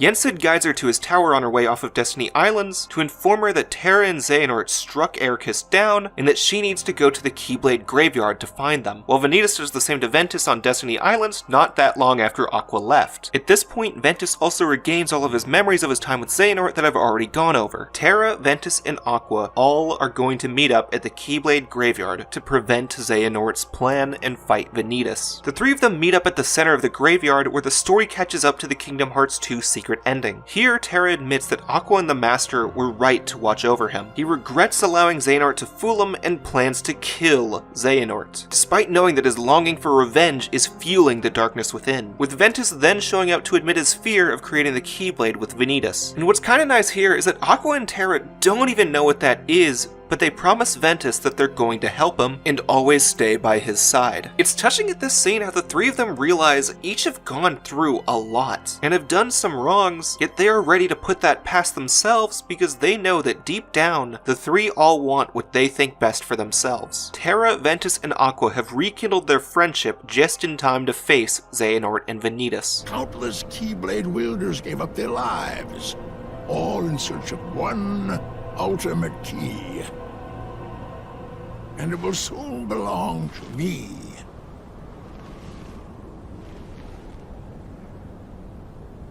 Keyblade! An in-game recreation of the KH2 secret ending starts and plays through to where Ventus is frozen on the floor with Aqua where she'll face Braig, while Terra begins a battle against Vanitas and Xehanort. Braig plans to make sure Aqua and Ventus fall so that Terra is more likely to succumb to darkness, though all he really accomplishes is holding off Aqua long enough for Vanitas to escape the fight with Terra to knock her out. Watching Vanitas almost kill Aqua makes Ventus's heart burn with enough light to unfreeze him, resulting in a fight between the 2 equal halves of light and darkness. And after that fight's done, Vanitas explains what we've already known of the Unversed, absorbing all of them back into himself. You know, so they're not in all the games after this. And unmasks himself to show that his face looks like Sora for a reason that should be clear by the end of the video, fusing his body in the heat of the moment with Ventus's in hopes of creating the Keyblade. Although, the Keyblade is not finished yet. Within Ventus's whole person, Ventus is fighting back against Vanitas within their heart, preventing the perfect unification. And during that battle, Aqua and a barely making it in time Mickey fight a unified Ventus externally that Vanitas has dominance over. Both fights trying to stop the Keyblade from getting up to Xehanort's hand and give Ventus his heart again. I absolutely adore the synchronous way this battle plays out, and I actually feel like Aqua and Ventus make a great team.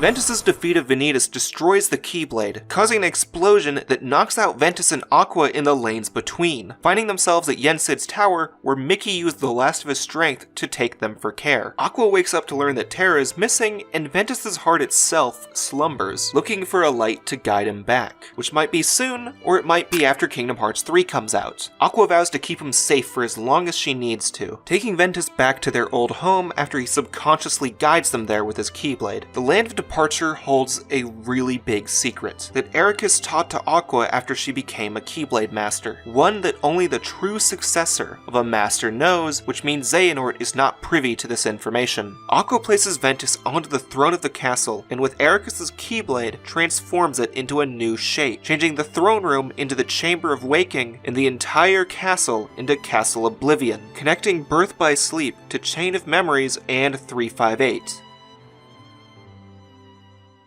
Now let's return to Terra. After Vanitas leaves to face Ventus, Xehanort taunts Terra into channeling more of his darkness, and shows that his desire for the Keyblade is so that he can use it to unlock Kingdom Hearts, placing Kingdom Hearts above the two for their battle as he taunts him to succumb to the darkness. Despite knowing it's wrong, he does as such anyways. You will pay, Xehanort. Was my master? No. My father, Eric, is not enough for you? Leave my friends alone!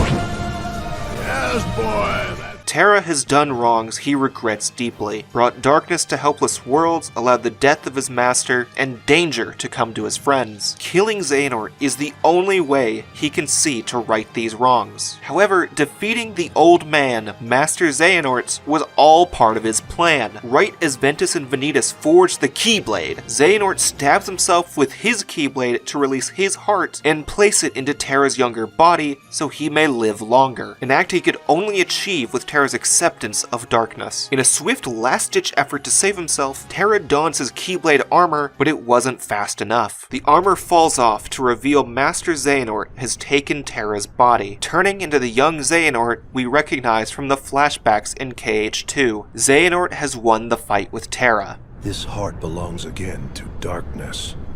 All worlds begin in darkness, and also end. In the end, every heart returns to the darkness whence it came. Or so he thought. While Xehanort has both Terra's body and heart, he has failed to capture his mind, his raw anger, and lingering will. Terra's mind reforms his Keyblade armor with one desire: save his friends by killing Xehanort to right his wrongs. We, the player, now control the unhinged armor that we fought in Kingdom Hearts 2, spawning one of the most raw mandatory fights in the series. Terra Xehanort is ridiculously powerful, and can't be hit by many moves other than the base 3-hit combo or counters. This is an endurance match for how long Lingering Will can stop Xehanort until the Keyblade is destroyed by Ventus and Aqua.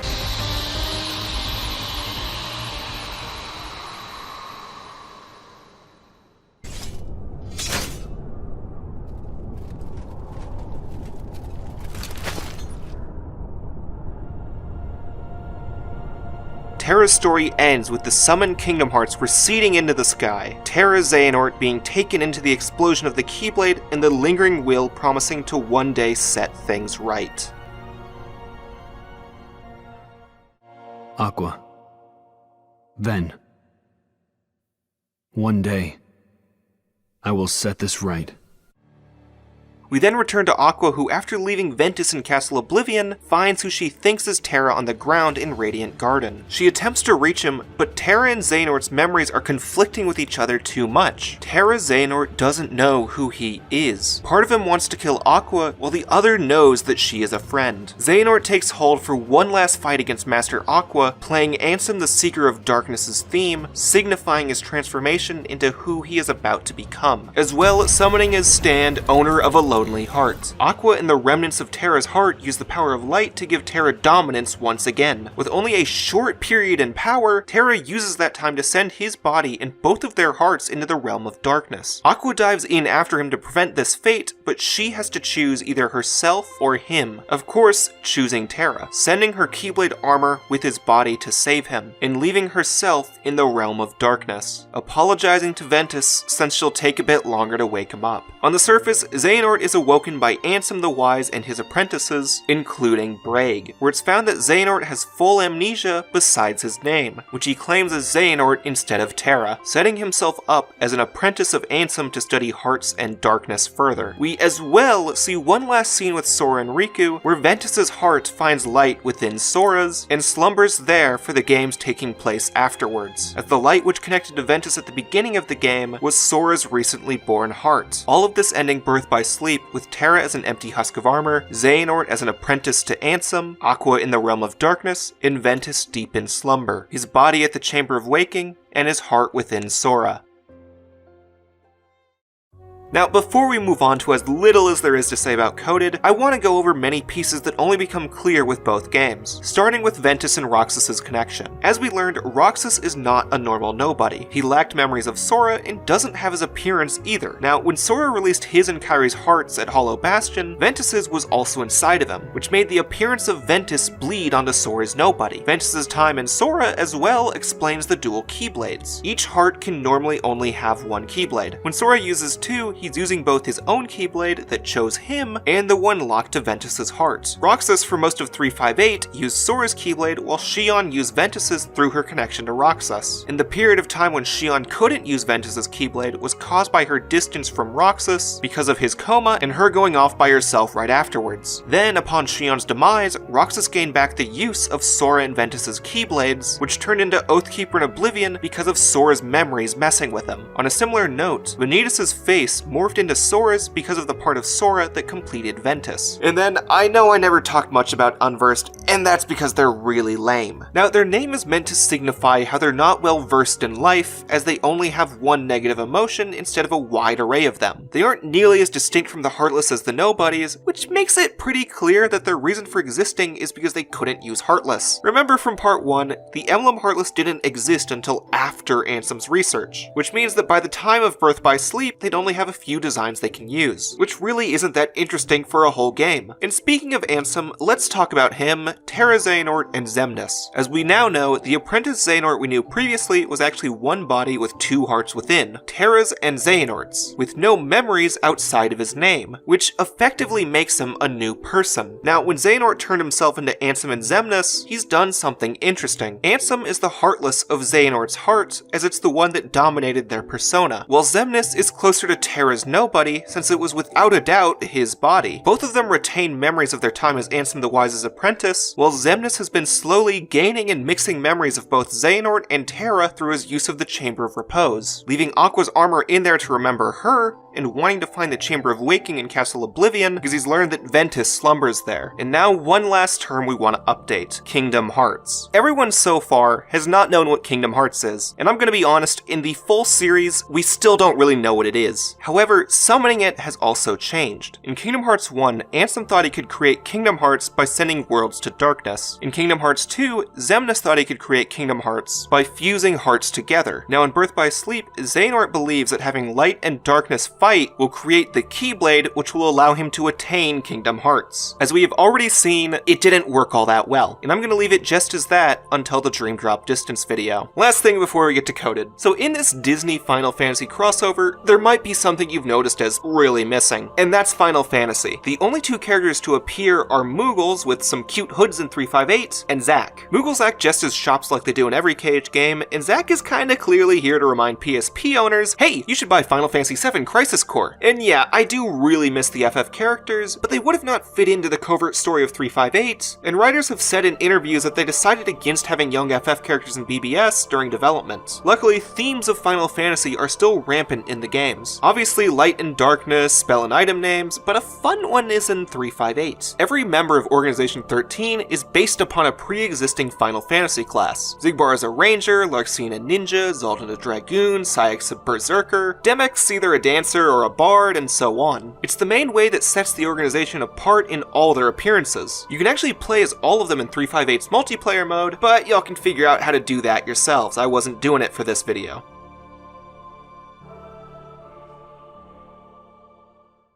Alright, let's talk about Kingdom Hearts Coded. As I said earlier, Coded was a mobile phone game exclusive to Japan. It was released episodically originally and was meant to be an unimportant phone game, which by all rights, everything but the final chapter is unimportant, and even then I have trouble calling it that important. Since the slightest story significance existed, Square Enix had the team which made 358 port the phone game to DS, and that version was released globally as Recoded. It is by all means a passable game, with interesting parts borrowed from Birth by Sleep, 358, and Final Fantasy X. But that doesn't help its case in a story retrospective when the story does nothing, which in the end makes the game itself less engaging to play through than any other entries. So kinda, sorta, luckily, the game has also been turned into a cutscene viewer in the new collection like 358 was, and it has the opposite issue as that one. Both movie versions are roughly 3 hours. For 358, it feels as though they left out a lot, while with Coded, it feels like they really tried to stretch it. I'm gonna stop dancing around the subject, let's zoom right through what happens. Basically, Jiminy wants to figure out why his KH1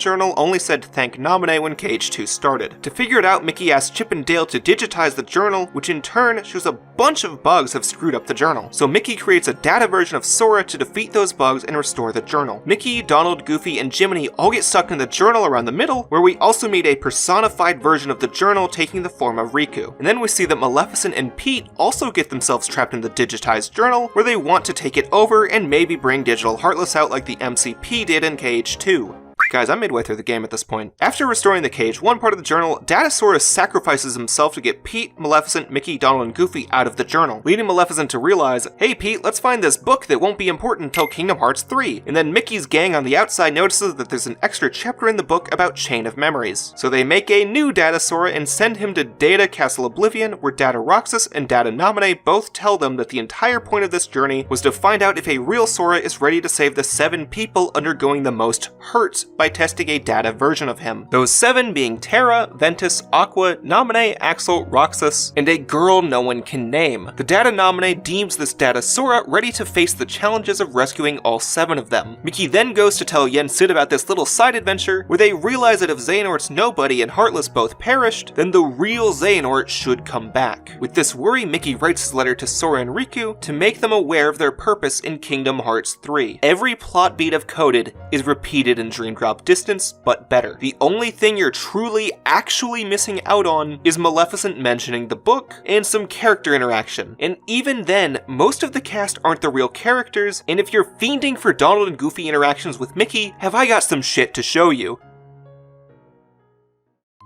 Now, with all of this gone through, what have these 3 games accomplished? First, they've created both a new villain and comrades we want to save, as well as expand on 2 that had many mysteries surrounding them. We also had the first titles that had someone other than Sora as the main protagonist, which through them gave Sora and Riku a purpose in Kingdom Hearts 3. This was not the end of any journey like last time, but only the beginning. Come back in part 4, where I discuss Kingdom Hearts Dream Drop Distance and 0.2 A Fragmentary Passage, the prologue to Kingdom Hearts 3.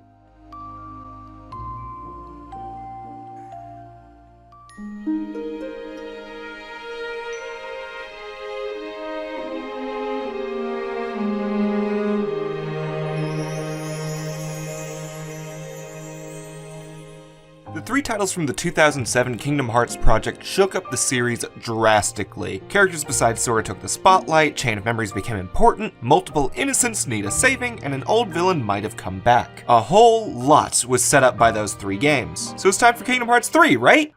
Wrong! One more full-length game was needed to kickstart Kingdom Hearts 3, which ended up as Kingdom Hearts Dream Drop by the Distance. A title that Nomura partially came up with before writing the plot because, oh look, it's on the Nintendo D of the 3s. Though at the very least, he at least recognizes this time that the title makes no sense in proper English. Now, if we're gonna rank the game by plot significance, then this is by far the most important since 2, especially since it's the only one starring Sora besides 1 and 2. I'm discarding Chain of Memories since he doesn't remember it, and Coded because it was a data Sora, but I think I'm getting ahead of myself. Dream Drop Distance, story-wise, serves the purpose of reawakening every plot point from the previous games to guide the motives of the heroes and villains. Every single game is synthesized here in some form to create the story of Kingdom Hearts 3. And to clarify, I do not mean, hey, we'll catch you up on anything you missed to prep you for KH3. I mean Tetsuya Nomura personally walks into your house to spit on you for skipping any of his games. Since everyone was making fun of Kingdom Hearts for having a hard-to-follow plot, the writing team decided to double down and make 3D nigh impossible to follow if you skip skipped anything but coded, which at the time was problematic for two reasons. First, each game was still on different systems with no compilations in sight. You could do 1, 2, and Chain on PS2, but you also needed a PSP for Birth by Sleep, a DS for Code in 358, and now a 3DS for Dream Drop. Plus, maybe you're a fucking dumbass like me that expected Cage 3 to drop on PS3. And the second issue, the choice of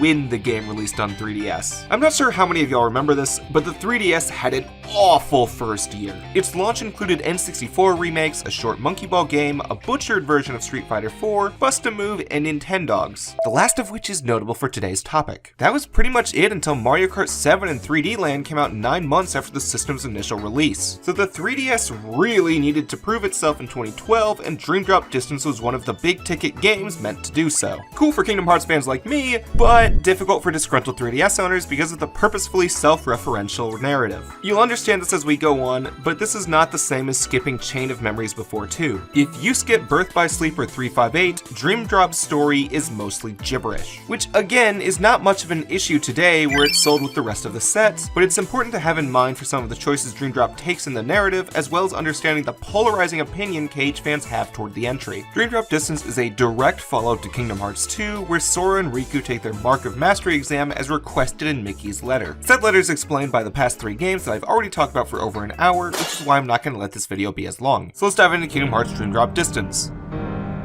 Hey! Is this how you wanted it? Xehanort! You want to fill me in? I am. Hey! Do you remember now, or... Wait. Did you never lose your memory? That's not my name. I'm not Xehanort. What?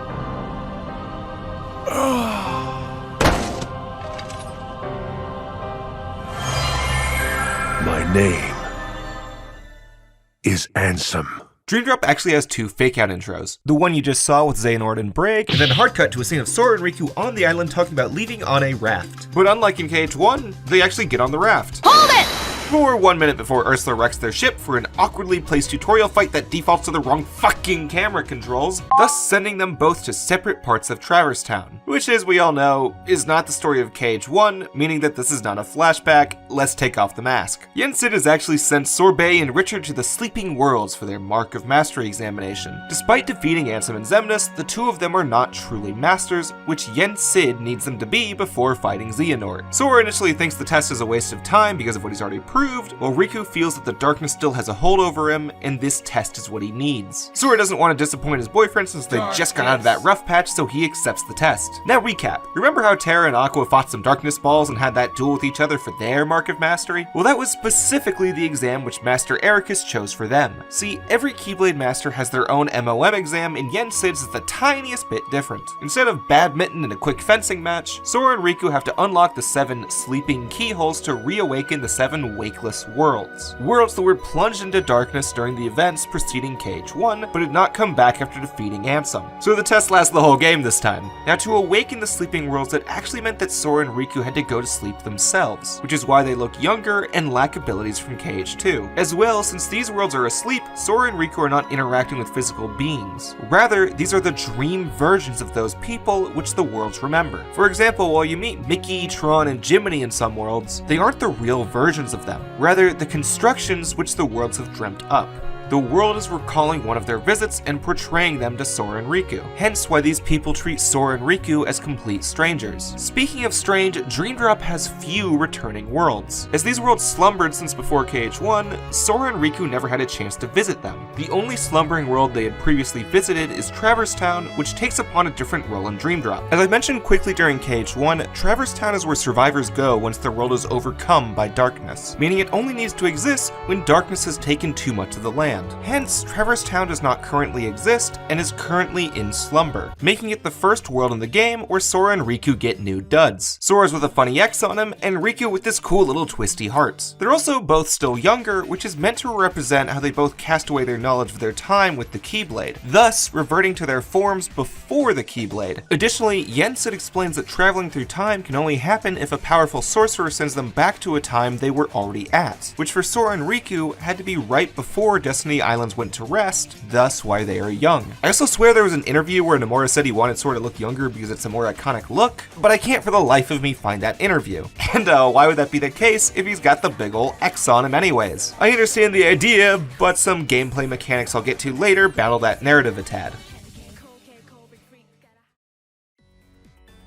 Upon their arrival in Traverse Town, Sora and Riku make contact with characters from another Nomura-produced game, The World Ends With You. Neku meets Sora, while Joshua meets Riku. I haven't played XIII, but my brother said they're a lot less edgy here than in the original game. Riku can't seem to find Sora, but Joshua explains that there can exist two versions of a world on a separate plane from each other, and implies Sora's on the other side. Joshua's explanation is also meant to be somewhat faulty, so please just accept this for now. It'll be explained way better at the end of the game. Oh, sudden thing, my friend who peer-reviewed the script also said this is a XIII reference, so again, forgive my lack of knowledge. Narratively, this is the case so that Riku and Sora can exist in separate realities of each world, perhaps interacting with the same characters that have no knowledge of the other hero. However, because of portals, Joshua explains that the two worlds are connected and have an effect on each other. So you gotta beat the stage as both characters to seal the keyhole. And I think now is a good time to bring up some of Dream Drop's gameplay choices. I know I've meant this as a story retrospective so far, but Dream Drop's gameplay decisions actually have a heavy weight upon the story. First, let's talk about our new partner characters for this journey, the Dream Eaters. A little bit after Sora meets Neku, he introduces him to these funny little creatures. There are two types: the spirits that help Sora and Riku on their journey, and the nightmares which act as the main enemies throughout it. The nightmares plant bad dreams into the worlds and people, while the spirits vanquish the nightmares. Or in other words, they eat the bad dreams. It also introduces a Pokemon or Shin Megami Tensei-like system where you fight the same monsters you have in your party. I think they're a neat way to replace your party members and the Heartless in one go, as Donald and Goofy don't make sense as your partners here, while the Heartless and Nobodies shouldn't be able to get into the Slumbering Worlds. I don't like Dream Eaters as much as D and G or the Heartless and Nobodies, but by God are they a step up from No Partners and the Unversed in Birth by Sleep. It made traversing some of those worlds feel lonely, and the Unversed are just so heartless light. I do also have some complaints about how abilities and command development stem from Dream Eaters, but it's a bit outside the topic of today, and B, I used a New Game Plus save from my brother because he got really into Dream Eaters, and that's the one thing you can carry over. Thanks, Aniki. While the Dream Eaters are here throughout the entire game as your partner and villain, they're not super integral to the story. There's one very major plot point near the end, but we're not about to learn about the origin of the Dream Eaters. Not in Dream Drop anyways. Here's when the funny 3DS stuff starts to leak in. The main reason for the Dream Eaters isn't the story explanation that I just laid out, but because Nomura really liked Nintendogs plus cats. As in, Nomura had the thought while playing Nintendogs, oh gee, it'd sure be cool if my dogs could fight someone else's dogs. So yeah, our partners in the general story explains the dream part of the title pretty well. While Sora and Riku experiencing separate planes explains the distance part good enough, it gets a bit better later. So let's talk drop for a second. Now, Birth by Sleep had a system like Sonic Adventure 1 where you picked your story and you stuck with that character on that save. You didn't share anything between the three characters. Reverse Rebirth also worked that way in Chain of Memories, but Riku's gameplay-related growth in that game is negligible, so who cares? Dream Drop has you play through the two stories in the same save file where you can switch at any time, with a shared inventory and Dream Eaters with a few exclusive items for each. But the Dream Drop team put in a little spin where you have to watch this meter down here. The moment this meter falls to 0, you automatically swap to the other character. It's meant to keep you on your toes, but it serves no story purpose that's not already portrayed well enough. Thankfully, one of the more plentiful items in the game is a Drop Me Not that restores the drop gauge. So if you're ever low on meter, just go ahead and use 1 or 2 between battles. And as a warning, you drop back exactly where you were last time, with the sole exception of boss fights that restart completely. So I'd recommend finishing a world before dropping, because scenarios like this get way too fucking tense.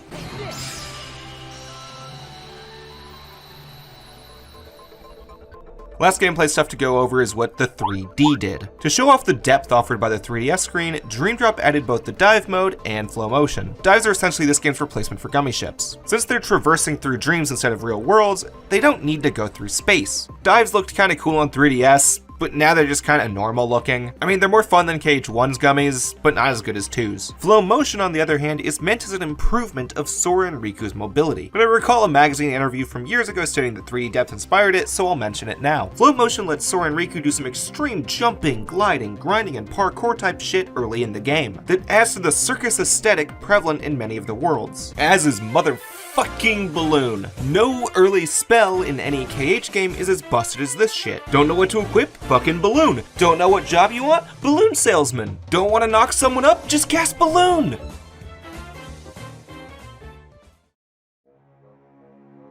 Back to the story, Sora and Riku meet more of the World Is With You cast to find that some of them are in Sora's Traverse Town while others are in Riku's, with a black-coated man revealing his face to Riku after the boss of the world, showing a new, but perhaps familiar face, leaving hints that the Mark of Mastery exam is not going as it should. His little hint is the last mystery we need before we start the first set of Disney worlds in Dream Drop Distance. The first set of Disney worlds all have some connection as a missing world from the previous titles. The grid, based on Tron Legacy, is the original missing program of Tron, as Space Paranoids from Kingdom Hearts 2 was a copy of the Tron data that Ansem the Wise found and put into Radiant Garden. Prankster's Paradise is the rest of Pinocchio's world that we never saw in KH1, since we know Jiminy stayed with Sora after killing Ansem, and we only ever saw Geppetto and Pinocchio waiting in Traverse Town after KH1. Then we've got Le Cité de Clochas, based on Hunchback of Notre Dame. I'll be honest, it doesn't really have a connection to previous stories. It's in Dream Drop because it's a less popular Disney movie that the Osaka team wanted to add, and it fits the circus aesthetic. But for the sake of making my previous argument stick, I'm gonna go ahead and connect it to the Italian KH1 pre-order bonus known as The Scepter in the Kingdom, where Sora and Riku went on a non-canon adventure with Quasimodo, and also went to a Sword in the Stone world. Is this an awful argument? Tell me in the comments below. Maybe I'll hide it if I don't like your answer enough. The actual Disney parts of the stories has a slightly different focus between Sora and Riku's perspectives. Sora, being the lighthearted boy he is, focuses far more on understanding a certain character's motivations. What formed their hearts into the way it is. Quasimodo was shaped by his isolation and gargoyle friends, Clu was programmed to change, and Pinocchio was created by the Blue Fairy with Jiminy guiding him. Sora sees who and what makes these hearts who they are, with Clu and Pinocchio additionally standing in for nobodies as fake beings that grew a heart. Then on Riku's side, it's more about finding the source of darkness and getting rid of it. Riku chases after Frollo, CGI Jeff Bridges, and Monster's tummy ache in a way that Sora did not. As someone who had darkness within him before, he wants to vanquish it as soon as possible. These two conflicts are made more clear by the reappearance of the young man with white hair throughout the worlds in both Sora and Riku's journeys. When he shows up in Sora's story, he has Xemnas with him, while in Riku's, Ansem joins him. Perhaps because this is a world of dreams? But no, actually they're genuine, and there's an explanation at the end. Ansem of course wants Riku to accept darkness again, while Xemnas yet again poses questions to Sora of what constitutes a genuine heart and person, questioning the legitimacy of Pinocchio, Tron, Roxas, and even Sora himself, implying that the memories and friends that form a heart could happen within a nobody, as we had seen in 358, backhandedly dissing Sora by stating he isn't much different from a nobody himself.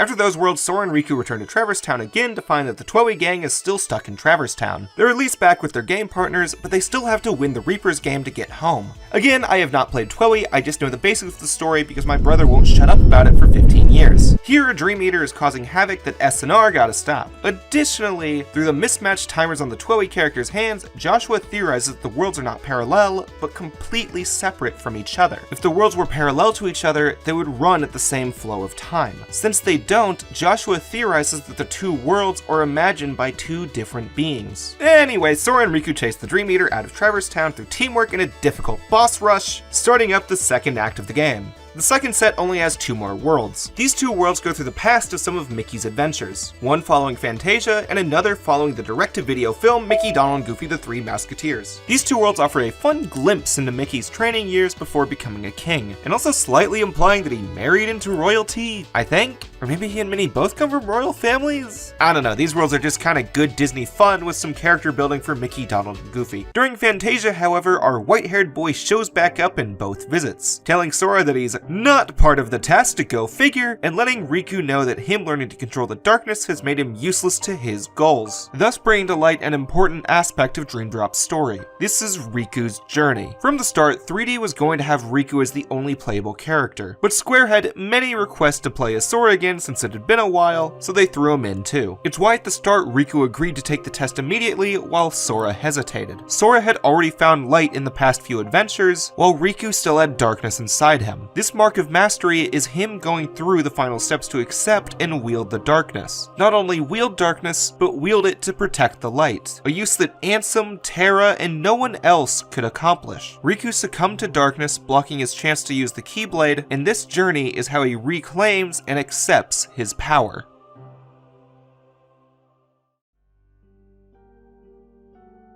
Intermittently during the boys' adventures, we get a glimpse of the real awakened reality between worlds. There we have a side plot where Axel, now Lee, and most of Ansem the Wise's apprentice reappear in Radiant Garden as humans since their nobodies were destroyed and their hearts freed, which should account for numbers 1 through 8 of the organization, but Xehanort, Braig, and Aiza are all missing, prompting Lee to go on his own mission to find them and an internal desire to bring back Roxas. Then on Mickey's side of things, Maleficent and Pete kidnap Minnie Mouse, so Mickey, Donald, and Goofy have to go save her. Maleficent and Pete beg Mickey to make Coded important in exchange for Minnie's life. But just in the nick of time, Lee shows up to let us know that skipping Coded is a-okay, sending Maleficent and Pete off to KH3 to do nothing of importance. Lee goes back with Donald, Goofy, and Mickey to make an unknown request to Yen Sid, where he additionally tells that gang that everyone from the organization is definitely human again, likely including Master Xehanort, a worrisome issue since Yen Sid can't currently locate Sora and Riku, leading Lee to train in the hyperbolic time chamber with Merlin, while Mickey goes out looking for the two of them, who happen to have landed at... Wait, isn't this...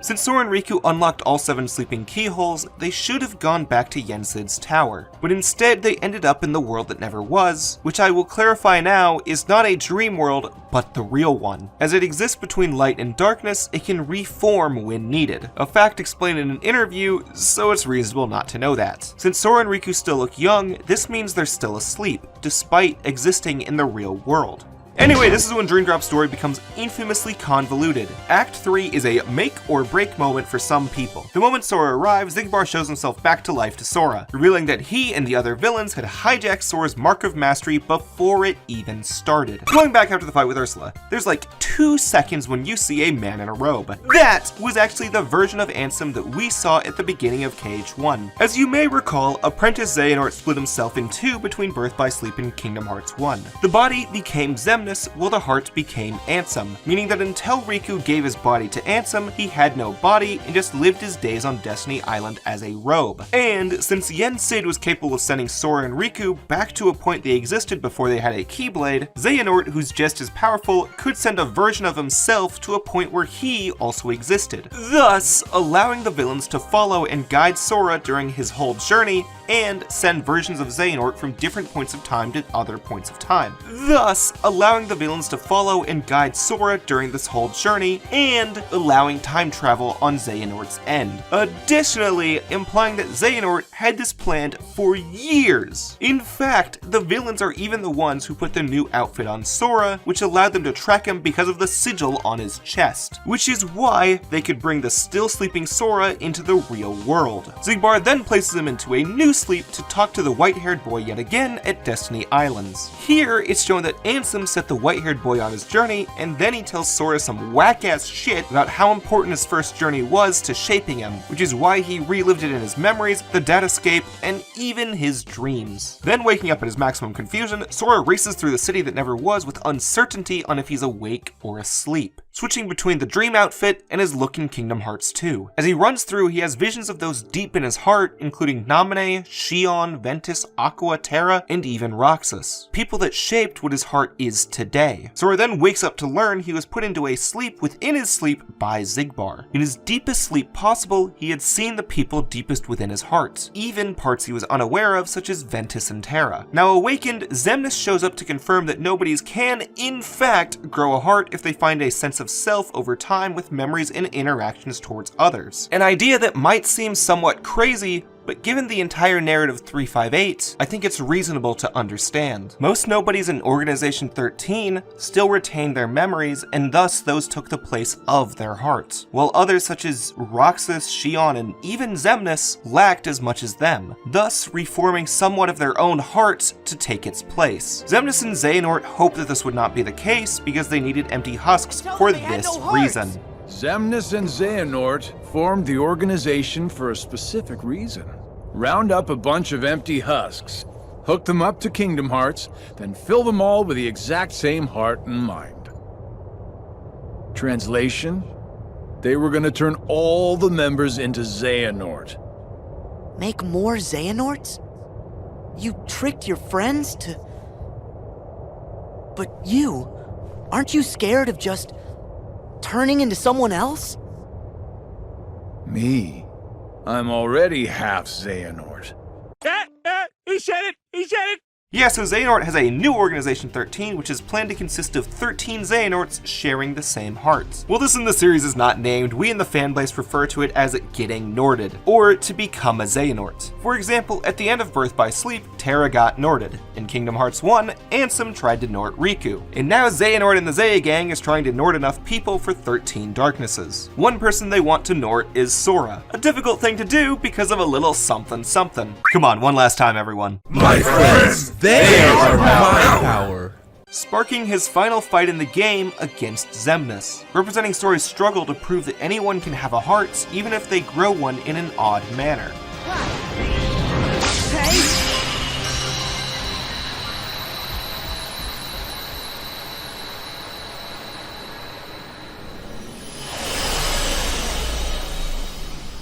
While Sora wins said fight, he wore himself down too much, letting the white-haired boy kidnap Sora and confirm who he is. A time-traveling young version of Xehanort. Sora's campaign ends with his heart entering a deep slumber and his body being stolen by the organization. Somewhat of a bad ending. Where am I now? So it's a good thing Riku still has a lot left. Riku races through the castle that never was to find a sleeping Sora at the top and a black-robed nightmare that has guarded Sora. After beating him, Ansem, the Seeker of Darkness, shows up to tell Riku that Sora is completely asleep at this point, with darkness taking hold of Sora's dreams. Additionally, Riku isn't still in the new outfit because he's asleep, but rather, the entire game, he has been inside of Sora's dream as a Dream Eater, thus explaining the Dream Eater emblem on his back. Then, Ansem does what you'd expect and absorbs Riku into darkness, which due to being inside of Sora's dream covered by darkness, means that Riku is going towards darkness within darkness. So I get it now. There's no point in trying to hold the darkness back. You know? When I look at you, there's this memory that flashes back. A secret I said I'd keep when I was little.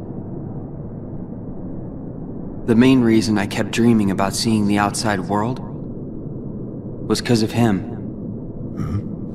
Consume the darkness. Return it to light. You can try.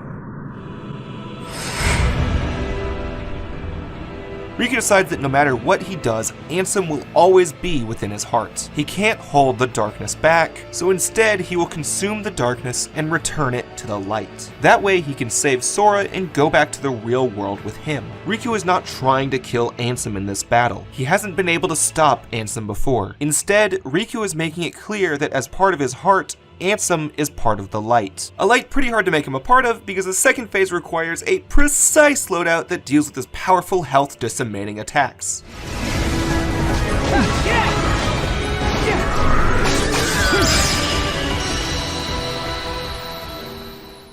Once defeated though, Riku raises his Keyblade towards Ansem's stand, perhaps to turn that manifested darkness back into the light, or perhaps something bigger. With Ansem defeated, Riku has made it out of Sora's dream, but since Sora still sleeps, Riku retains his Dream Eater powers and sets off to the top of the castle to save him. Here, the young Xehanort explains that they never really wanted Sora. Their first option was Riku, who became too immune to darkness because he already got his booster shot, while their second option was Roxas, who became too self-aware for the job. However, with Sora in their grasp, all 13 vessels of Xehanort have made it. Most of them cloaked, but we do see Xigbar, Xemnas, Ansem, Young Xehanort, Sora, and Master Xehanort, accounting for 6 of the members. What happened was that Ansem tasked Young Xehanort with gathering every version of himself to this point, using time travel to force all 13 Xehanorts to come into being.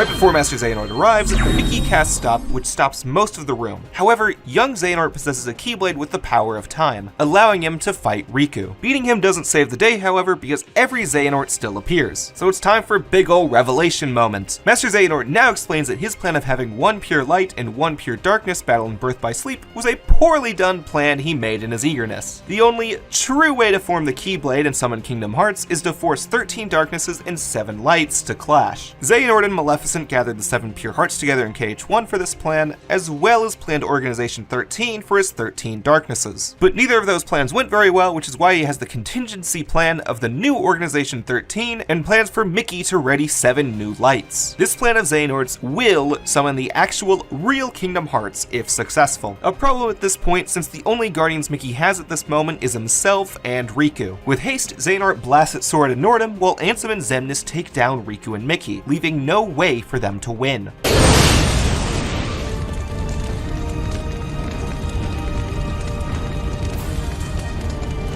Axel! Axel? Please. The name's Lee.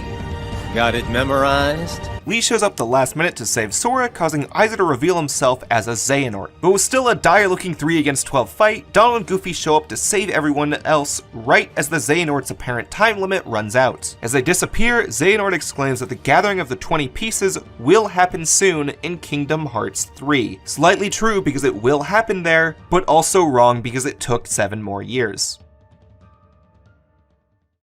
Back at Yensid's tower, Sora and Riku have returned to their real states. Despite this, Sora still sleeps, and Riku needs to wake him up by diving in. Riku should have what is known as the power of waking, meaning he is the only one that could do as such. If he can, he should pass his test. Within Sora's heart, Riku finds one last nightmare, the nightmare of Ventus's armor, the sort of final boss of Dream Drop Distance. I mean, he's not too hard besides a gimmick point at the end. I usually think of it as more of an epilogue battle since it lacks the weight of the last 3. Xemnas is Sora's final boss, Ansem is Riku's, and young Xehanort is the real final boss, which fits the narrative better with how those 3 showed up during the Disney Worlds. Either way, after defeating said nightmare, Riku finds himself in the deepest part of Sora's heart, where he finds Roxas, Xion, and Ventus. The 3 ask him questions needed to wake up Sora and prove himself as having the power of waking, with then a data version of Ansem the Wise showing up to give Riku information that could help him save the people Ansem wronged. Riku is about to leave in a success, but Ansem has one last wise question. Young man, I do not believe you ever told me your name.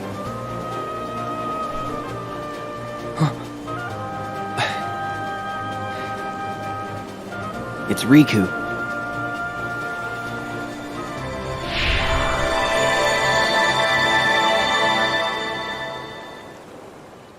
This final line here portrays the sense of self that Riku has found since the intro of KH2. He no longer feels chained to the identity of Ansem, but exists in the light he found through that darkness, and then wakes back up to find everyone wide awake and ready to hear Yensid's grades for the exam. Riku, I name you our new true Keyblade Master.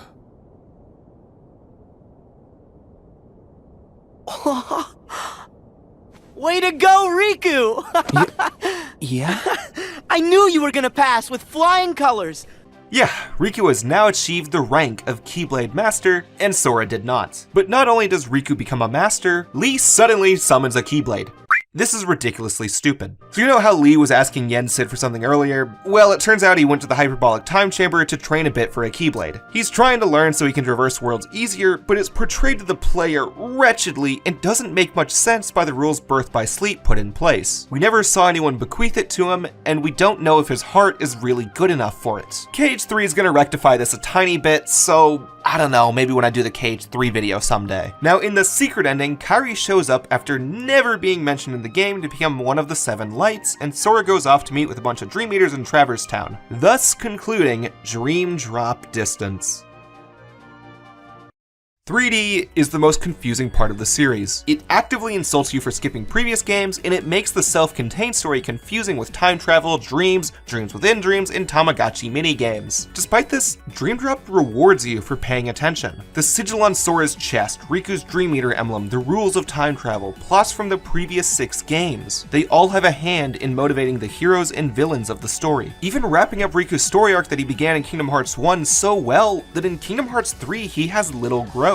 With all of this, Dream Drop synthesizes those stories and terms to prepare the gang for Kingdom Hearts 3. So of all the games released between Kingdom Hearts 2 and 3, this is the one with the most weight to the story. It is not just a new game in the series, but the story prologue to Kingdom Hearts 3, which is why it's titled the final chapter prologue in the PS4 re-release of the game. So as I said in part 1, the series had a bunch of re-releases on PS3 and PS4, plus since part 1 it's been put on Xbox, Epic Games, and kind of on Switch. Though the Epic Games release is at a ludicrous price, I would not recommend. Anyway, as they went through the collections, they didn't have any games to initially pair Dream Drop with. And as the shortest game, it would be a little odd to put it on PS4 by itself 5 years after the initial release. So the compilation disc Kingdom Hearts 2.8 Final Chapter Prologue had 2 additional parts to it. The 1-hour film Kingdom Hearts Key back cover that goes over the important events of the phone game Kingdom Hearts Key, and Kingdom Hearts 0.2 Birth by Sleep, a fragmentary passage. An epilogue to Birth by Sleep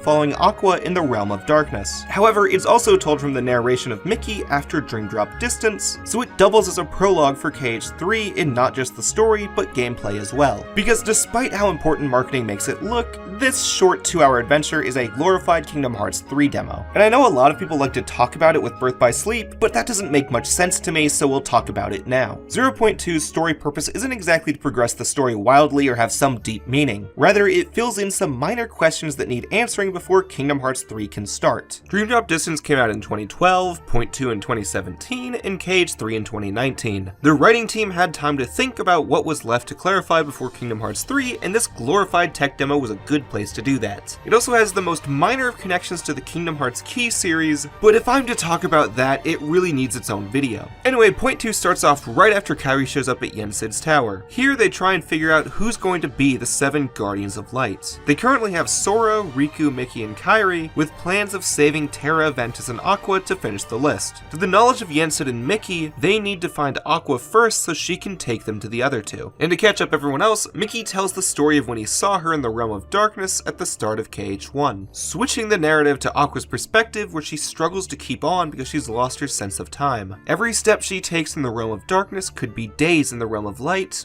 or every day could be minutes. Her only motivation to keep going is the knowledge that she saved Terra in the Realm of Light, and knowing that she needs to wake up Ventus. However, she starts to notice something is wrong when she finds Cinderella, Snow White, and Aurora's worlds plunged into darkness. Additionally, she starts to hallucinate Terra and Ventus. Keep in mind, as far as Aqua knew at the end of Birth by Sleep, the only problem she left unresolved was waking up Ventus, which we all know is completely wrong. Despite this, Aqua continues to fight on, with her courage and motivation waning until she finally meets up with her visions of Terra and Ventus again. But this time, Terra actually talks back since his heart has ties to the darkness, and it's at this moment where he confirms to Aqua that worlds have been falling into darkness. In her excitement, Aqua then tells Terra that Ventus is in the Chamber of Waking, which is a bit of a mistake because right then is when Terra went Xehanort mode and oops, wow, oh, let's fight ourselves. Thankfully, Terra stops Terranort from getting Aqua killed, and then Mickey saves Aqua from being swallowed by darkness. Now y'all can probably guess what Mickey's doing here. He's looking for the Kingdom Key D.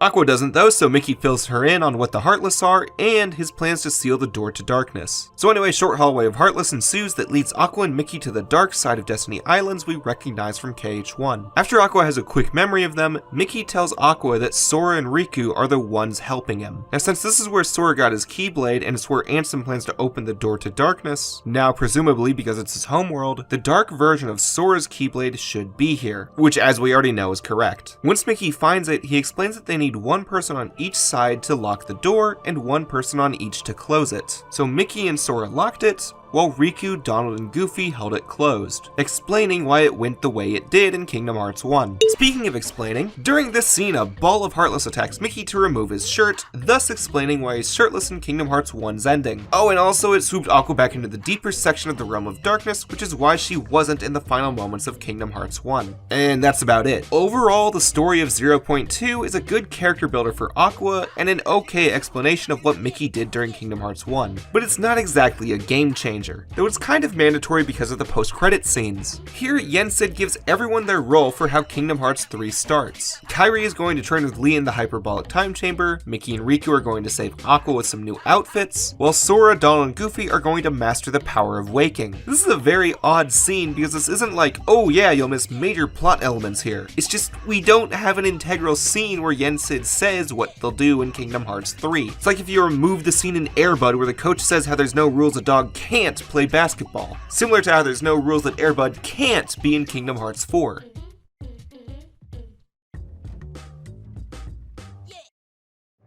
Dream Drop Distance and the Little Bit 0.2 ad are meant to reawaken everything we already knew about for Kingdom Hearts 3. Every old piece of the puzzle has fit into the board, new pieces are ready for placement, and our heroes from Kingdom Hearts 2 have their plans. These games do not make sense without the context of what came before, nor should they. Most gaming franchises either reset completely for sequels or only reference previous titles a small amount to make themselves more accessible to newbies. Nothing stops you from playing Ocarina of Time without Link to the Past, and franchises like Shantae don't do more than just having characters from past games reappear. However, that's not a bad way to go about making stories and art pieces that often cost $20 to $60 each. Not everyone finds it worth it to play every game in a series to understand one entry, and that's fine. But there are some times when it's absolutely mandatory. Kingdom Hearts did something new and spent 13 years of games to set up for Kingdom Hearts 3, which to understand you need to follow the road it took. Reach out for new worlds, lose that which you remember, reunite with what you lost, re-examine the past for a new purpose, and reawaken to that goal. Kingdom Hearts took years of storytelling, character development, and world building to both connect and reconnect to the hearts of its fans.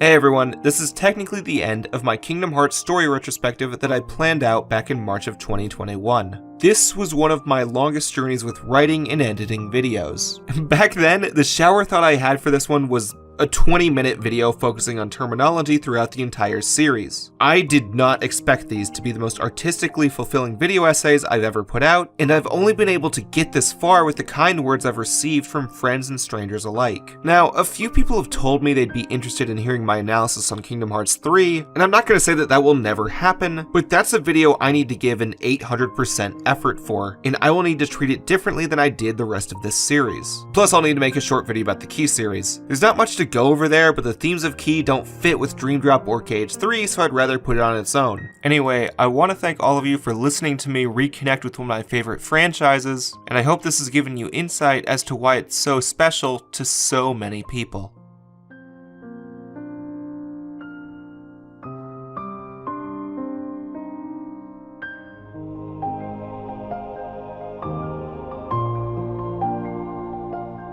February 18th, 2000. Squaresoft showed something to industry insiders behind closed doors. Square promised a brand new game helmed by a veteran Final Fantasy staff member on PlayStation 2, where Cloud Strife and Aya Bree join hands with Goofy and Mickey. No! We're not kidding. They're just wrong. Slowly, over the course of the next 2 years, Square drip-fed more and more information about this strange game. No one knew what to expect from such a strange title. Then, after Final Fantasy X and a lot of Sony money brought the company out of near bankruptcy, expectations for this strange experimental title went up drastically. Expectations that it thankfully hit. It received nearly universal praise, appealed to those of many age groups, and went on to attain 10th place for most sold PS2 games. Tetsuya Nomura and his team gave Squaresoft a new series that could rival their own Final Fantasy series. However, that's not where my story with the series started. It started for me in a pretty average way. My dad came home from work with a new game he planned to play on his PlayStation 2. He saw some ads that piqued his interest because the developers who made one of his new favorite role-playing / fake sports games had their logo on the box. He also knew that my mom would let him play it in front of my brother and I because, look, Donald and Goofy appear on the cover. He got in trouble for GTA 3 already. So eventually, after watching him play it, my brother and I played it for ourselves, and it blew away any other game we had played in scope. Like typical 5-year-olds, we played through it at a 0 degrees Celsius speed. But since we only had a few other games to play at the time, we eventually got through it in some amount under a year. It became a big example of a game the three of us could bond over. We weren't old enough to play the new games he got into like World of Warcraft or Mark of Creed because of all the reading or blood, while the games we played were either ones he had already played years ago or was aimed at a younger audience that he no longer landed in. Kingdom Hearts, leading to Final Fantasy, Jak and Daxter, and after a few more years World of Warcraft were some of the big games we could bond over during my brother and I's younger years. Additionally, back then, anytime a sequel to a game came out, we'd sell the first title to afford the sequel. But Kingdom Hearts was the exception. After the long wait for Kingdom Hearts 2, we bought it and kept the first entry because it was that special. Then, after completing KH2, considering it peak, we all became hyped up for Kingdom Hearts 3 on the PlayStation 3. As time passed, however, Kingdom Hearts 3 still had no information. My brother and I played 358 over 2 days on DS, and then I played Recoded, but Birth by Sleep releasing on PSP made me not lose interest, but had me divert focus elsewhere. I have never owned a PSP, so my only experience with games on the system comes from ports or emulation, which at the time had major issues. Because of this, I had some new extreme FOMO with the series. I knew only a few things about an integral part of the story that only got exacerbated with Dream Drop for all the reasons I talked about before. And so my interest shifted, especially to the new Square Enix project with gameplay that looked mighty close to Kingdom Hearts.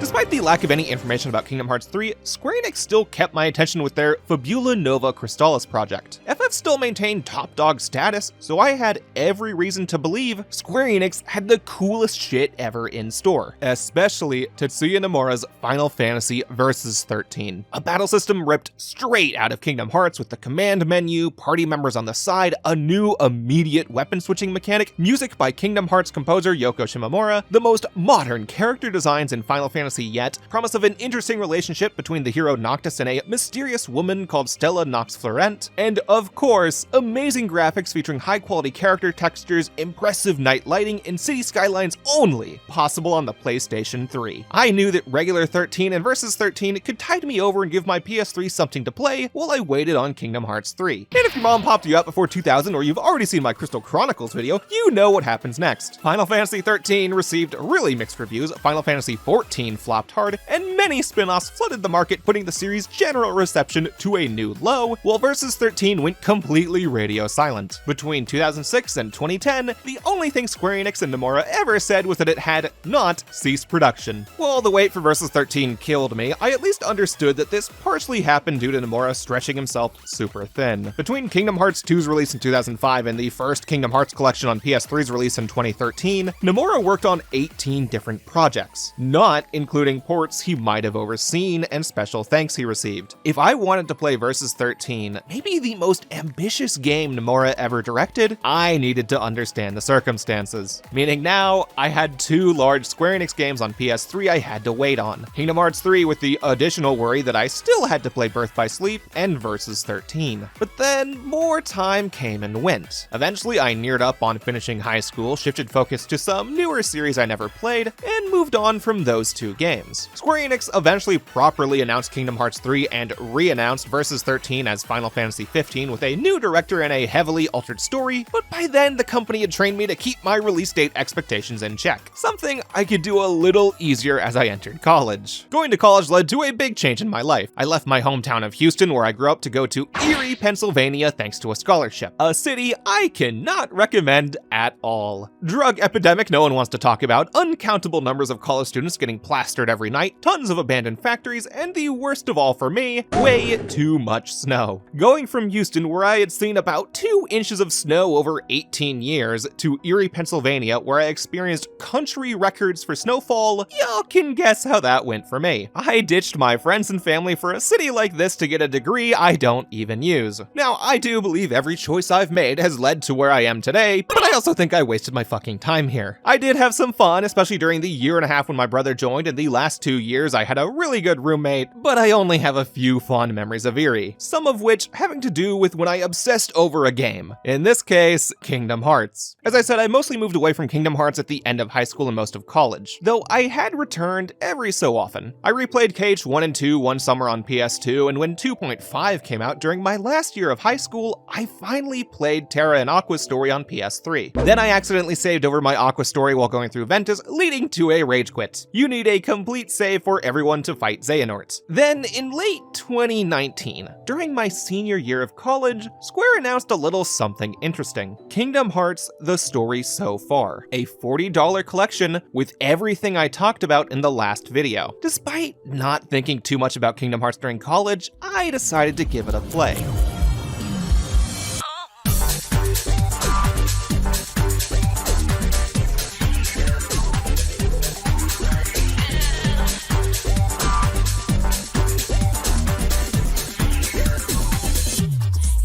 Over the next 2-ish months, it all came back to me. Why I fell in love with the characters, the journeys, why I waited patiently for so long. Playing through that collection struck a nerve with me. Finally beating Birth by Sleep as all characters not only gave me a greater appreciation for that game and Dream Drop, but elevated Terra to one of my favorite characters in the series. Then, playing 0.2 made me realize I fucking need Kingdom Hearts 3. I immediately pre-ordered it and started looking at every pre-release interview. Info on the gameplay, worlds to see, accidentally seeing parts of the ending because the KH team can't properly make a trailer to save their life, and most puzzling, Nomura's sentiment. Of course, Nomura said a lot in the lead up to Kingdom Hearts 3. Some a little less consistent than others, but he had one that never changed. Many interviews asked him how it felt to finally finish the Kingdom Hearts story, and he always said some variation of Kingdom Hearts 3 ends one story, and it begins a new one. So to me, nothing has stopped. I had no clue what he meant by that. It only grew my curiosity. Even if I had forgotten about the series over time, I suddenly felt the 13 years of waiting pierce my heart. I only had to wait about 2 more weeks for January 29th, 2019.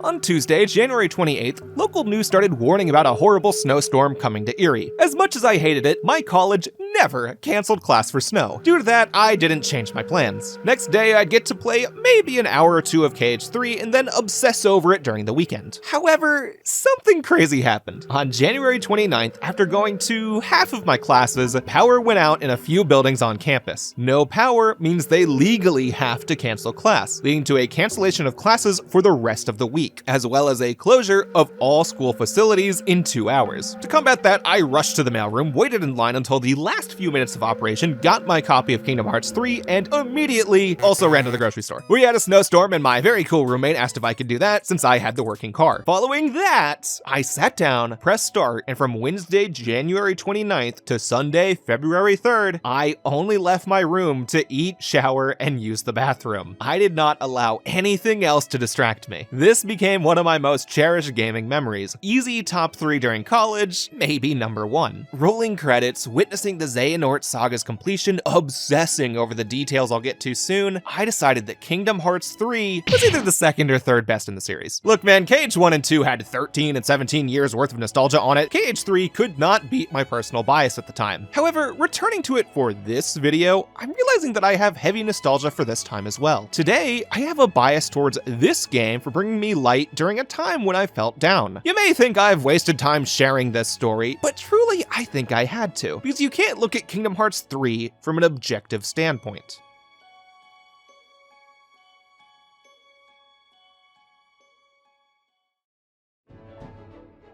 Hey, what's up? It's me, I'm Roman, also called Nova Zone on the internet. Over 3 years ago, I made 4 videos about the stories in the Kingdom Hearts series. I wanted it to mostly stay focused on analyzing aspects like terminology to show how easily you can jump into KH1, look at how KH2 and Chain of Memories use the first game to complete a story, followed by Birth by Sleep and 358 expanding past that initial story, and ending with a 4th video about Dream Drop Distance, which sets up the final chapter by synthesizing all that came before. Though admittedly, I diverged into plot summary more than I would have liked. With my newer videos after that, I think I found a better balance of summary versus analysis. Also, I briefly brought up Coded in the 3rd part and 0.2 in the 4th one. I still stand that Coded has nothing I feel worth mentioning story-wise, so whatever, though 0.2 I skimmed even more than I remember, so I may retouch on a few things about it again today. Even though I said 4 videos, I know a vast majority of y'all know me from the compilation version. It has a moderate amount of views.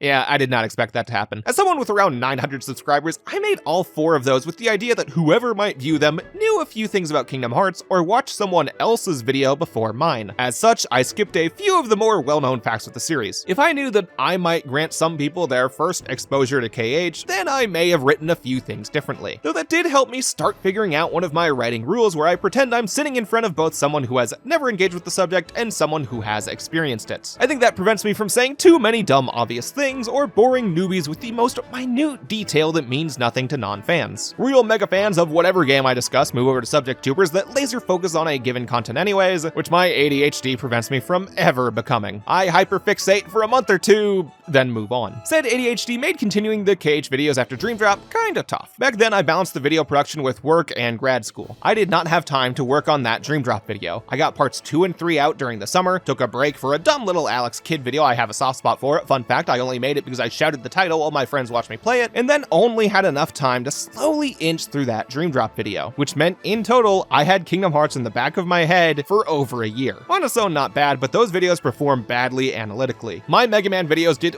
way better, so the whole time I just thought about how I talked to no one with those videos. As such, I didn't cover Kingdom Hearts 3. Actually, in the non-compilation version, I had a short 1-minute section where I stated how I only planned 4 parts of a KH3 video happening if they did well enough. I removed said line in the compilation not because I disliked it, but because the fucking NewTubers subreddit said I should. Advice for anyone trying to make YouTube videos: do not go to an upstart subreddit for advice on YouTube. 4,000 subscriber dude bros tell you what they think gains the system, rather than how to craft genuine videos to yourself. Anyways, yep, here I am, finally talking about KH3, somewhere in this video. However, I have lots of cleanup to do. Well, at many points of the other videos, especially Dream Drop, I kept alluding to how it sets up things to perfectly lead into KH3. I do have one very large subject I need to cross before I can get to KH3. One of many reasons I didn't do this earlier. Between low viewership on the individual parts, losing lots of my footage, getting more interested in other subjects, and the necessity to discuss Key a little bit, I did not feel a need to jump into it. But over all of that was the announcement of Kingdom Hearts 4. In old videos, I liked how much I could joke about it and allude to later titles. I never spoiled beyond my current subject for newbies, but longtime fans knew what I did. Kingdom Hearts 3 drops a lot of hints about Kingdom Hearts 4 in there, which, depending on what Kingdom Hearts 4 does, can potentially change the quality of 3 retroactively. Because of that, anytime I felt like responding to a comment asking about KH3, I used the KH4 excuse. Sure, I had like 5 reasons, but people react better to a single answer. However, quite a bit of time has passed with no news of Kingdom Hearts 4. I gave the waiting for KH4 answer so often because I had a strong conviction that by the end of Tokyo Game Show 2024, Square may bestow upon us a release date. By that, with a Sonic the Hedgehog video performing badly after my hiatus, a friend playing KH2 for the first time, and beating Final Fantasy XV for the first time, I had an urge to return to the Keyblade boys' journey. Anyways, the real cleanup. Gotta say what to expect today, what not to expect, and as I do with every sequel video I make, go over corrections I either noticed myself or saw in the comments. If you expect this to feel like you can finish listening to me talk about Dream Drop Distance and magically jump in here, mostly I guess, yeah. While I have gone through a lot in the past 3 years, some too personal to share on the channel, I'm still me, to my knowledge at least. If you have followed my channel through everything, this should feel more like any of my more recent lengthy retrospectives. I read both the nice and critical comments on that compilation, which I applied add to my newer productions, so I definitely thank y'all for that. Speaking of comments, list of corrections time. A few I skimmed to move on, sometimes I made a joke that got misinterpreted, and others straight up mistakes. Going quick, in the third video I mentioned what Vexen called Xion during her experiment phase. In the video I read it as number 1, when he actually called her number I, for imaginary number, representing how he did not see her as anything. I caught this when I first played the game on DS, likely because I had just learned what an imaginary number was in school, and did not think about that once when making the video. With Birth by Sleep I called Zack Fair Zack Strife when quickly racing through some things, though personally, Cloud got their identities mixed up in 2 universes, so I think I'm allowed to do it once. Birth by Sleep itself got this kinda wrong. I said that you pronounce the funny Greek letter as Ki or Kai, the meaning is the same, because that's what Xehanort said. But more linguistically studied viewers said that in Greek, it should sound closer to he. For this one, don't hate the player, hate the game. Hate the player for the rest. I called non-English, non-Japanese titled songs in the OST Latin when they actually have modern Italian names, and I also said the title of 358 Days Over 2 wrong a few times. I said it inconsistently in the video and never corrected it when I noticed because I felt like it made that part of the video less boring, but some people got confused by that or said I'm just an idiot who doesn't do his research. For 2, I noticed that no one called me out on it. Near the start of the video, I said I plan to talk about the major issues with playing Days Before Kingdom Hearts 2 as the collection menu implies you should. Yet I didn't do that. To summarize what I think I wanted to say, one of the big mysteries that entices the player during both Roxas's prologue and during the main parts of KH2 relates to the organization, their plans, and their identity. So playing 358 removes that mystery. An entire major plot thread of KH2 has significantly less tension by playing 358 first. So play KH2 before 358. Also, when initially discussing the Heartless, I said that some Heartless could have more than one heart inside of them by killing those in the Realm of Light. After playing the games again, I don't think that happens, or at least not often. Every Heartless seems to possess only one heart, and the strength of their darkness affects how strong of a Heartless they become. Maybe I'm missing something, but I think I got it wrong in that video. I think the first scene in KH1 imprinted a little headcanon onto the 5-year-old me that I never quite realized doesn't happen until right now. In relation to the collections, I made 2 half-lies to keep the video rolling. When stating why they didn't remake 358 encoded, I claimed it was because playing them back-to-back with the other games could get repetitive, which may have strengthened their choice, but the main reason was that they did not want to remake those games from the ground up. Given how they had to remake Kingdom Hearts 1 for 1.5, they probably made a fair choice budget-wise. I then called Kingdom Hearts back cover a recap of Kingdom Hearts Key. I'll come back to this, I'm not entirely wrong. Only other major mistake I made relates to how Roxas obtained his dual Keyblades. I said that he could do this because over the course of 358, Xion and Roxas split who used Ventus and Sora's Keyblades. I said this very confidently, because that made a lot of sense to me. Sora has 2 Keyblades and 2 copies, one goes to each. However, they never said this in-game or in the Ultimanias. In fact, Nomura said that they both use Sora's Keyblade simultaneously at various points of power depending on the strength of the user. Neither of them used Ventus's Keyblade until the end, when Roxas awakened to its power upon Xion's death. Big whoops on my part for that one, I guess.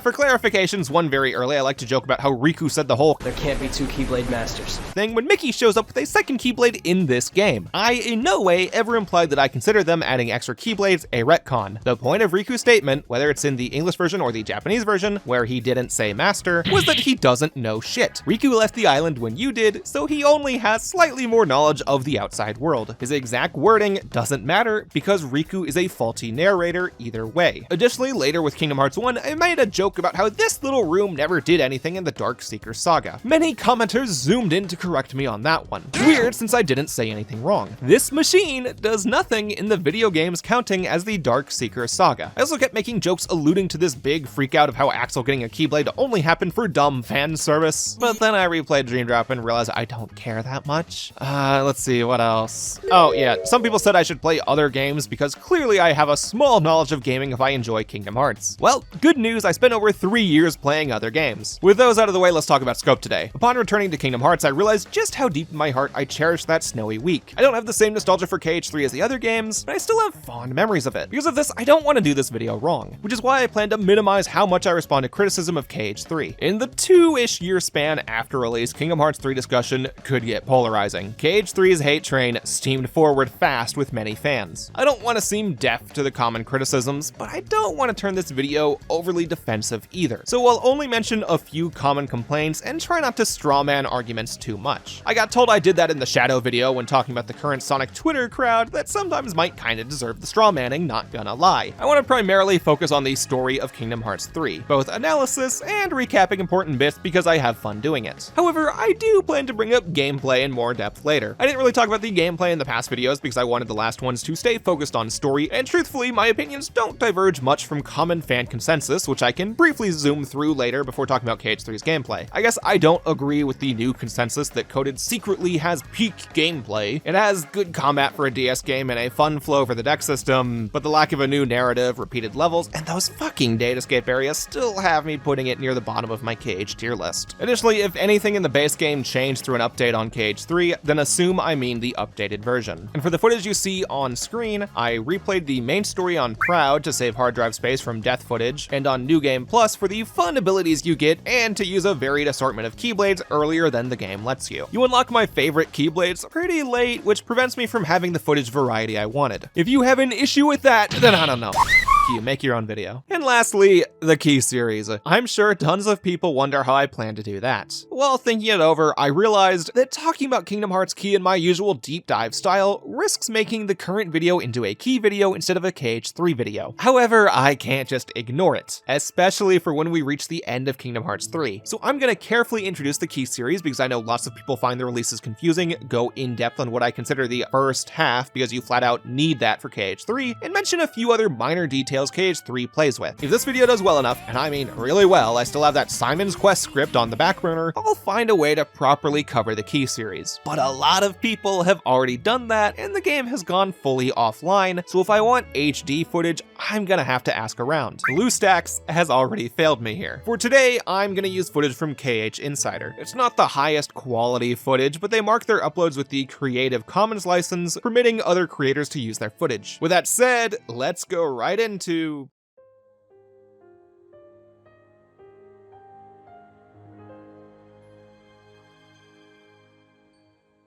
So back in the late 2000s and early 10s, before Square Enix had the opportunity to throw a bunch of dead franchises or titles with lots of potential onto mobile devices, they started pushing for their popular series to have flash games on Facebook and other web browser sites since the Web 2.0 boom made that look like a good new service to focus on. Barring any fan preservation efforts, I believe every browser game Square made during this period has gone offline, including our main subject, Kingdom Hearts Key, the first of the Kingdom Hearts Key series, a series of Kingdom Hearts materials taking place a nondescript very long time before the other Kingdom Hearts games. When Square still updated the app, I headcanoned multiple thousands of years ago, though through comments Nomura said a few years ago, it might land more in the 200-300 years ago range. We're still missing the important link, but either way, that's irrelevant for today's discussion. I wrote that sentence before Missing Link got cancelled. The Key series effectively consists of 3 parts with an extra one attached as seamlessly as a tumor. First, we have the original Japan-only Facebook game, Kingdom Hearts Key. Here you play as a self-insert Keyblade wielder going on Disney adventures who, for most of the runtime, does not perform anything very consequential. Then we got Kingdom Hearts Key Back Cover, a short film bundled with Dream Drop Distance and 0.2 on the 2.8 disc. I initially called it a recap movie in my old video just to speed past it since I wasn't going to talk about it, but that's not exactly true. Back Cover shares events from that same time period as the Facebook game, told from the perspective of a group of characters with more narrative significance. So, you know, it hits most of the important beats you need for Kingdom Hearts 3. After those two came the mobile release, originally called Unchained X, though later they changed it to Union Cross, and no one ever really calls it Unchanged, we can ignore that name. Union Cross starts by having you play through nearly all of the Facebook portion story for about the first 2/3 of the missions. Page fans, please don't correct that statement, for today it works. And then slaps you with an extra third taking place afterwards with very little Disney parts that's actually very interesting, but held back by production delays and telling the story through this really slow storybook art style that tended to tell the narrative non-linearly, which presented a problem since you might play new chapters literal months after the prior one and not know if you forgot something because it jumped back to who fucking knows when. It made following the story on release tough, especially with the length of these cutscenes. The new Union Cross section accounts for a little over 1/3 of the missions, something you may not realize today, because if we look at the most popular upload of only the important Union Cross cutscenes, as in it cuts out all the Disney parts, it takes 5 hours to watch. Way more substantial developments occur during the Union Cross portion. And if you want to experience the story, you have to watch the scenes on YouTube at the moment because Square Enix has shut down the actual app entirely. Suffice to say, the Union Cross portion really needs a movie or remake. Now,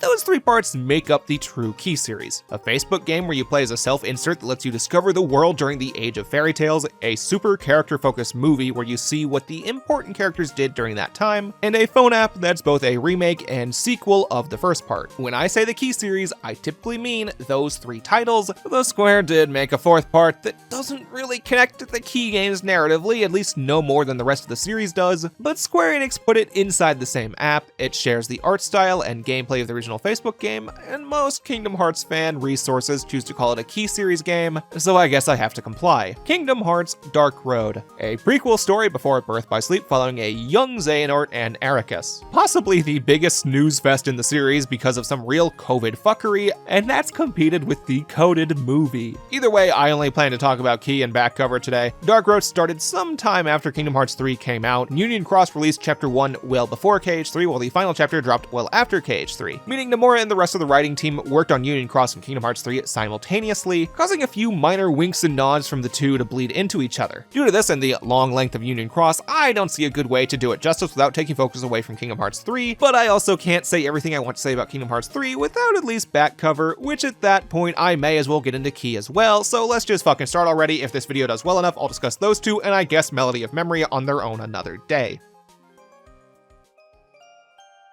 The Kingdom Hearts Key series takes place during the Age of Fairy Tales, the era first mentioned by Kairi's grandma way back in Kingdom Hearts 1, a time before the worlds became disconnected, the light bathed the world, and the grand Keyblade War that Xehanort grew obsessed with hasn't occurred yet. Everyone lives peacefully, led by the 5 foretellers Ava, Aced, Gula, Envy, and Ira. Each of them have their own unions of Keyblade wielders with the task of collecting light, called Lux for gameplay reasons, for their respective unions. When you begin the actual Key video game, you, the player, make a self-insert Keyblade wielder to join one of those unions.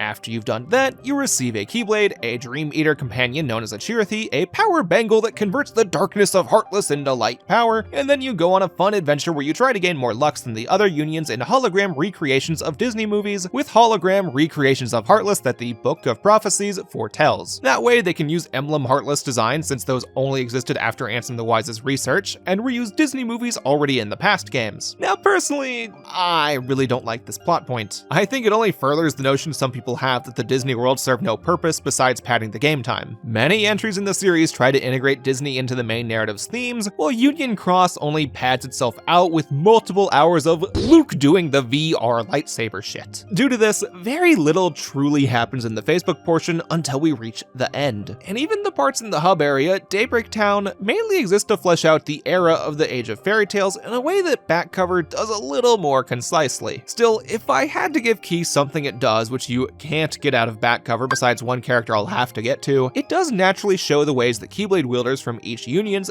view their fellow wielders pretty well. Whenever you go back to Daybreak Town, your character might meet up with people from the same union who they instantly have some kind of bond with. Maybe you see some friendly rivalry between those of opposing unions, and sometimes union members reach across the aisle to find friendship. It lets you see the day-to-day joy Keyblade wielders have during this supposedly perfect light-filled era, despite the impending darkness we know comes soon thanks to Kairi's grandma's story. A darkness known more by the foretellers over in back cover. As the name implies, back cover follows the story of Key from the perspective of those in the shadows, meaning the foretellers. While Key focused on world building, back cover gets knee-deep into the character of the foretellers. We learn about their purpose, worries, interpersonal conflicts, and the smallest glimpse into their backstory over the course of the film. Before they began the unions, they studied with a 6th member named Lushu under the tutelage of a master titled the Master of Masters. If they fucking reveal that this man had a master other than Nomura himself, I'm gonna flip. Mom here has stolen the title from Backwards Disney and Anagram Square to become the new oldest Keyblade wielder ever shown in the series. He trained his 6 apprentices in how to use the weapon, with him giving a little extra favoritism to his boy Luciu by letting him have his greatest invention of all time, the black coat. The Master of Masters is a pretty interesting scrunko. Discounting some Disney characters, Kingdom Hearts has never given us a dude this unserious. We technically only see him during flashbacks where every time he shows up, he creates something to give his apprentices like the Chirithes or assigns them with their unique roles. Roles which somewhat relate to his most infamous invention, the Book of Prophecies. Mom wrote the bop which foretells of the events he's seen in the future. Since he already knows what the future holds, this likely leads to his unserious demeanor. Mom already knows what comes next and how to lead to it, so he doesn't feel the need to stress about it. As long as he tells his apprentices their roles and give them copy of the book shall not have error. So he gives Ira, the serious and reliable unicorn, the role of leading the foretellers if the master disappears. Aced, the large, powerful, thick-headed bear, his role to support Ira at all times. Ava, the normal, ooh-woo, cute, nice girl, receives the task of creating an extra 6th group of Keyblade warriors with the strongest hearts to survive and spread light after darkness overtakes the land. Envy, the underdeveloped snake, needs to make sure the foretellers don't fight against each other. Mom informs young Gula that one of the other apprentices betrays the others, so with the help of a lost page the other foretellers don't receive, he needs to figure out the traitor's identity. And then Luciu earns a special role the others do not learn about, so we'll come back to him later. To aid the foretellers in their task, all but Luciu earn a copy of the bop. Using their books, the foretellers learn about something pretty scary, the Keyblade War. The Key series makes the Keyblade War into a big anchor moment of the overarching narrative between the 3 titles. Key on Facebook ended with it, Union Cross's new narrative takes place after it, and everything the main 5 apprentices do in back cover comes from their fear of it. Only the 7 of them know of the inevitable war, and the Master clearly stated that they can't prevent it. Then, after the Master vanished, they gotta really focus on finding a way to leave someone to survive afterwards, maybe themselves, and figure out what causes it. For that, they start trying to parse the cause through a nightmare Chirithy that Ira finds. See, when the Master introduced the Chirithes, he said that if a Keyblade wielder fell to darkness or let darkness overtake their heart, their companion Chirithy suffers the same fate. So by the existence of a nightmare Chirithy, the gang knows someone fell to darkness, and since they gave every common Keyblade wielder the power bangle, which they believe turns darkness to light, they feel a little more confident that the traitor is one of the foretellers, so long as the power bangles work as intended. But honestly, even knowing the end, I don't know if they do. It's one of those times when faulty narrators talk about the band, but it's only mentioned 3 times total to my knowledge, and no one states their functions with too much confidence. Either way, Gula, the only one who knew a traitor existed prior, gets pretty upset with Ira about this since his accusations of the rest of them has set up the first feeling of mistrust within the group, maybe causing a traitor to exist in the first place. This hunt for the traitor, mainly spun on from their fear of darkness, becomes a major point of friction for the rest of the film. Though while that happens, Ava has to go do her own separate quest the Master gave her. Create a new group of wielders, known as the Dandelions, to survive after the war. And this puts Ava in an interesting situation. Of all 5 foretellers, Ava is the one who appears the most in the phone game story, making her into somewhat of a bridging character between the Key story and back cover. During a majority of Key, you don't know about the mistrust growing between Union leaders, while Ava shows up to do some ooh-woo girl shit with the player and 2 other named characters, Scold and Ephemer. Likely due to the task the Master gave her, Ava cares the least about the Keyblade War. She still fears it and really does not want it to happen because that means dying, but her role hinges on the war occurring, and I think that gives her less hope of preventing it. She's more so accepted that she needs to keep the light going through her Dandelion's union than the other 4, and that does make sense. Ava's role technically has a more set-in-stone endpoint than the others. If she gets the Dandelions past the Keyblade War, she succeeds. While Ira, Aced, and Envy's roles all rely on supporting each other in a vague way that could go on infinitely, and Gula has to stay focused on finding the traitor, even if the traitor wins. It makes Ava into probably the most recognizable as the hero of the 5, though she really sucks at keeping everyone together. Everyone else has their big fights while Ava just shouts, I don't want to fight. Like, you're not fixing anything, bitch. She just cannot pick sides or convince anyone to help each other. Now, while I just blazed through a lot of things really quickly, let's back up a little to some key specific things. I brought up Scold and Ephemer, and I think we should look at them because their introduction starts up Key's actual story. After your player spends spends over 300 missions hanging out in VR chat with the crows that say words you're not quite sure they have the pass for from Dumbo, he meets Ephemer in Daybreak Town. While Ephemer joined a different union from Player, and yes, he does say this for any of the 5 you pick, he really doesn't care much about the competitive aspect of Lux Gathering, resulting in Ephemer befriending the Player quickly. With his newfound trust in Ephemer, Player lets him know about a weird room he saw in a dream, leading to Ephemer promising to help Player out with finding it. However, once they find the entrance, Ephemer stops the duo before they proceed. He promises the Player they can go together the next day. He doesn't show up. We only get the reasoning behind his sudden change of heart by looking at back cover. There, we witness a scene where Ephemer tries to cheer up Ava, who feels disgruntled with the Master's decision that the unions have to compete for light rather than work together. And while neither title directly states this, we can assume from their slight familiarity that Ephemer has a closer relationship with Ava than the other common Keyblade wielders, and seeing her upset drove his decision to ditch the Player. While Player then goes on to do a few missions with this girl named Skuld, who used to quest with Ephemer. The two of them later hunt for Ephemer, eventually leading to them finding Ava, who reveals to the Player that she not only enlisted Ephemer into her dandelions, but gave him a special task to stay as far away from the impending Keyblade War to ensure his survival, and then extends the same invite to Skuld and Player. An invite Skuld takes with little hesitation, while the Player wants more time to think it over. By this time, the Player of Key has already witnessed a scene where Aced and Ira battle, so the common Keyblade wielders know something bad may arise soon. It leaves the Player with some inner conflict, not helped by Skuld wanting him to join the Dandelions so they can survive and meet Ephemer again. Now back to the cover. After they discover Chirithy, the film swaps between scenes in the past where the Master presents everyone's role in greater detail, and ones in the present where the 5 of them try to suss out the traitor. Their actual sussing goes about the way you expect, just moments of, "Oh, I think you're the traitor," followed by, "But I saw him performing his tasks, meaning he can't betray us," on repeat a few times. They legit go about this the same way you and your friends go about Among Us. Instead of crafting a well-put-together mystery, that's for Union Cross, the story's appeal comes from the inner conflict the foretellers have in fulfilling their roles for their master, while also trying to live with knowledge of their impending demise. For example, with Ira, he knows he needs to keep the foretellers together as a connected group, lead them to keep the light going strong. However, by bringing up the possibility of a traitor, he puts that first bit of mistrust into the rest of them, especially Aced,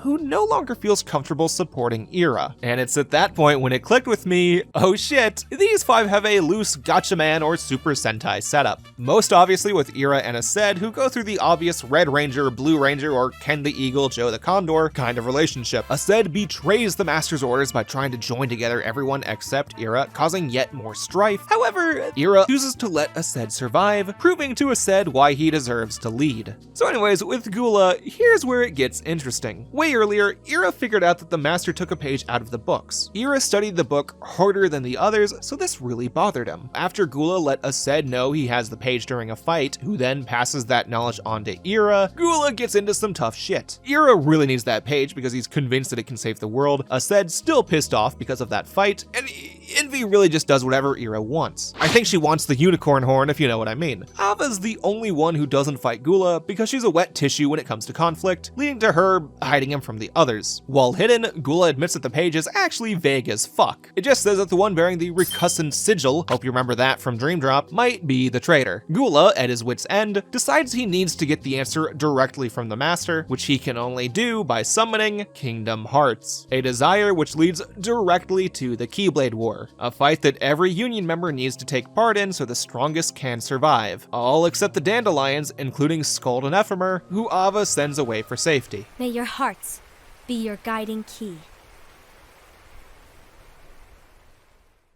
So here's where real-world development stuff gets a little iffy. In the original Facebook game, you flat out play the Keyblade War to finish the story. The foretellers' bickering gets to the point where they decide it all ends at high noon tomorrow, and the player goes to fight in the war since he didn't make up his mind on if he'd join the Dandelions. There he fights all 5 foretellers, falls to his knees because those dudes hit like a fucking truck, and he ends up as the only non-Dandelion to survive, followed by one more scene at Hologram Enchanted Castle, which did not appear in the Facebook game prior, featuring the the actual Maleficent, who warped here immediately after her boss fight in Kingdom Hearts 1. It's at this period after the Keyblade War where she learned about the Black Box and the Book of Prophecies. Hence why Square Enix added that one scene into the coded movie where she mentioned it to Pete. This plot thread is a little stupid, and Union Cross picks it up, so I'm not going into that today. Which you can say about the whole ending. It ends in the exact way to set up for Union Cross to tell a story after the Keyblade War, where the Dandelions need to bring light back to the world, starring your player character helping the new 5 Union leaders consisting of Ephemer, Scold, 3 other characters not in Key, and 2 other BFF girlies that show up later. But we don't end there. In the Union Cross phone app, the only way those outside of Japan experience the story, they skip the Keyblade War scenario. One moment, Ava tells the Dandelions to hide away. Next moment, actually a filler beach story followed by Disney shenanigans. But after that, the Keyblade War is ended. Square Enix did not put the Keyblade War scenario back into Union Cross until after Kingdom Hearts 3 released. And even then,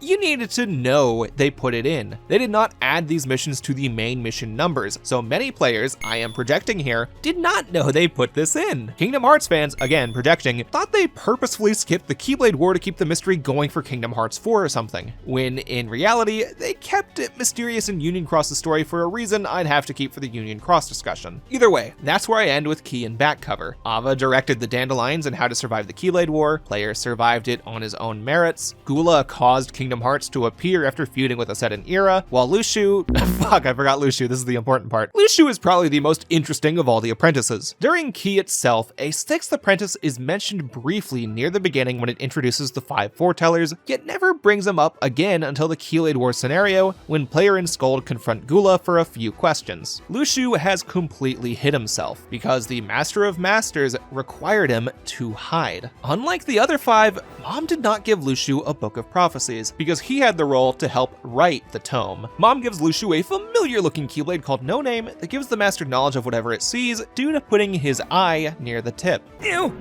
Oh, you think that's gross, do ya? Mom calls this the Gazing Eye, and if you look closely at weapons used in other KH games, you can see it there as well. Because the Master doesn't just want Luxu to observe up until his death. He wants Luxu to pass the Keyblade to his apprentice's apprentice, and so on for as long as possible. This lets us know 2 things. For one, Luxu succeeds in his role, but also, we, the ever-observant players that watch Nova Zone videos, get this new feeling in the back of our minds that, oh shit, the Master of Masters knows every event from the other games. Double meaning, with Xehanort having the no-name Keyblade himself, Mom has seen Xehanort's shenanigans and chooses to make sure nothing gets in the way of that happening. If the Master has an all-important reason for Xehanort, and by extension Sora's journeys, we have not seen it yet. For now, the Master sends Luxu off with the no-name Keyblade and a black box he has to protect, yet never open. Thankfully, Mom feels nice enough to tell Luxu the contents, in a tiny little whisper so the microphone can't pick it up. From then on, Luxu and Mom only observes the Foretellers fight, the Keyblade War, Union Cross's events, and the entire Dark Seeker saga by eventually passing the eye on to Xehanort. May my heart be my guiding key.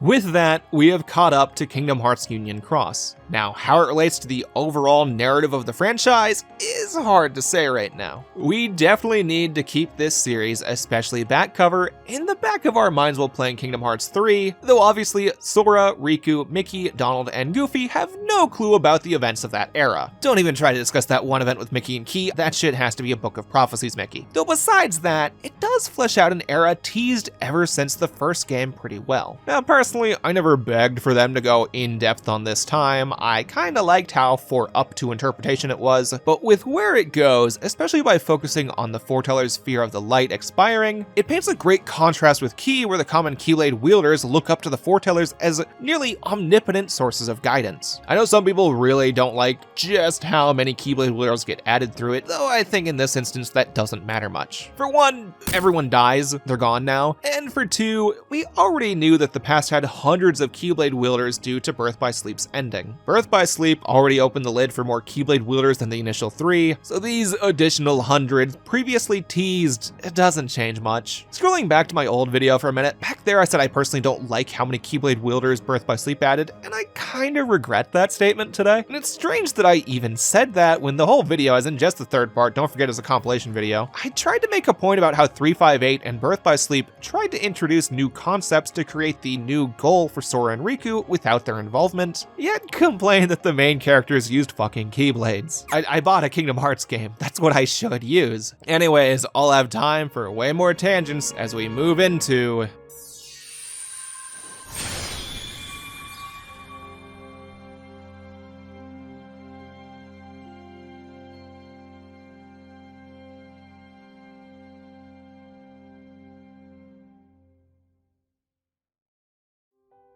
Yes, we are actually at Kingdom Hearts 3 now, so we're not going to waste any more time. We're gonna go right into it, if it weren't for how KH3 has its own little time wasting at the beginning to stop you from playing as Sora in the little journey. First of all, when you turn the game on, you get this nice little credits recap. It's not the real intro of the game. It's cutscenes from all the past titles with still the old art style, and a few from Kingdom Hearts 3 put in there. Truthfully, you can skip this if you want, just press start, go to the title screen, play the game. Then when you start the game, you get the real intro. The most insane fucking CGI I have seen in a video game up to this point. It's mostly Square Enix that beat it afterwards, by the way. Similar to the Kingdom Hearts 2 intro, this one blazes through the story of the other games before, but unlike KH2 that only had 2 games to go over, Kingdom Hearts 3 has 8, 9, I don't know, you can count it a few ways. Okay, it gives some way less time than others. I don't care, because all of these flips, these lights, the characters, the emotion, it's just so fucking raw.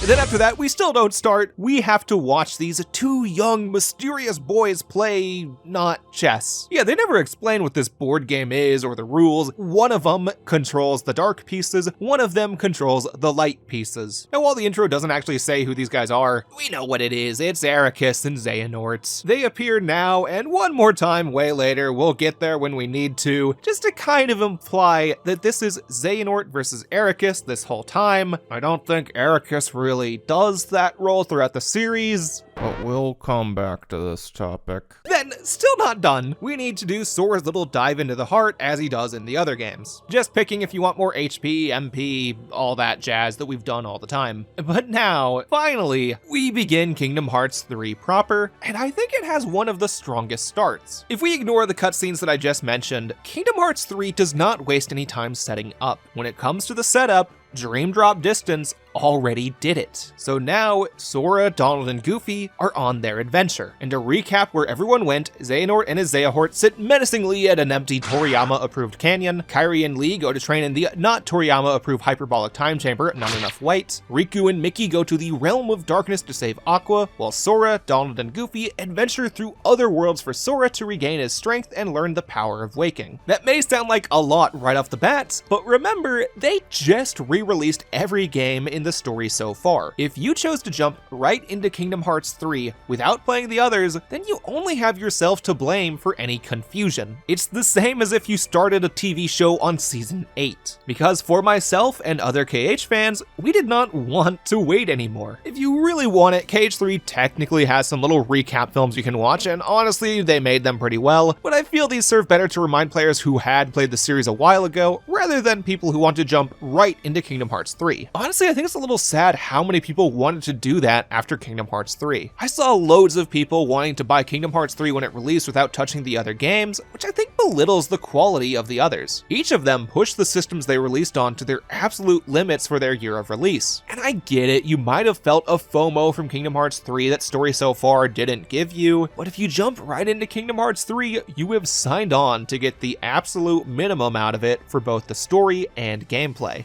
Thankfully, I feel like today that sentiment has gone down a little. Seems like anyone interested actually wants to play the whole series as Square Enix presents it, which, besides leaving 358 as a movie, thus making it seem equal to Coded in importance, doesn't cause any big problem. Quite frankly, I think you get the most out of those 2 DS games, which reuse a lot from KH1 and 2 gameplay-wise, if you play them later when you itch for more KH, rather than adding it to a series binge anyways. If even then you don't want to go through all of this to play one game, and I don't know, maybe it's just not for you. Play Final Fantasy XVI instead. It's like the one major Square Enix release that requires absolutely zero research in fucking forever and its peak. Do not be fooled, it's closer to Dragon Ball than Game of Thrones. On the surface level, it seems as though Riku and Mickey have the most important role since saving Ventus and Terra hinges upon Aqua's knowledge, while Sora, Donald, and Goofy seem to just fuck around in the Disney worlds. Though as we go forward, I'll argue as to why I feel some of KH3's strength lies in these parts of the game. But for now, I'm gonna make some ignorant little jokes. Miku does important things because they have some semblance of competence, while our funny boys from the past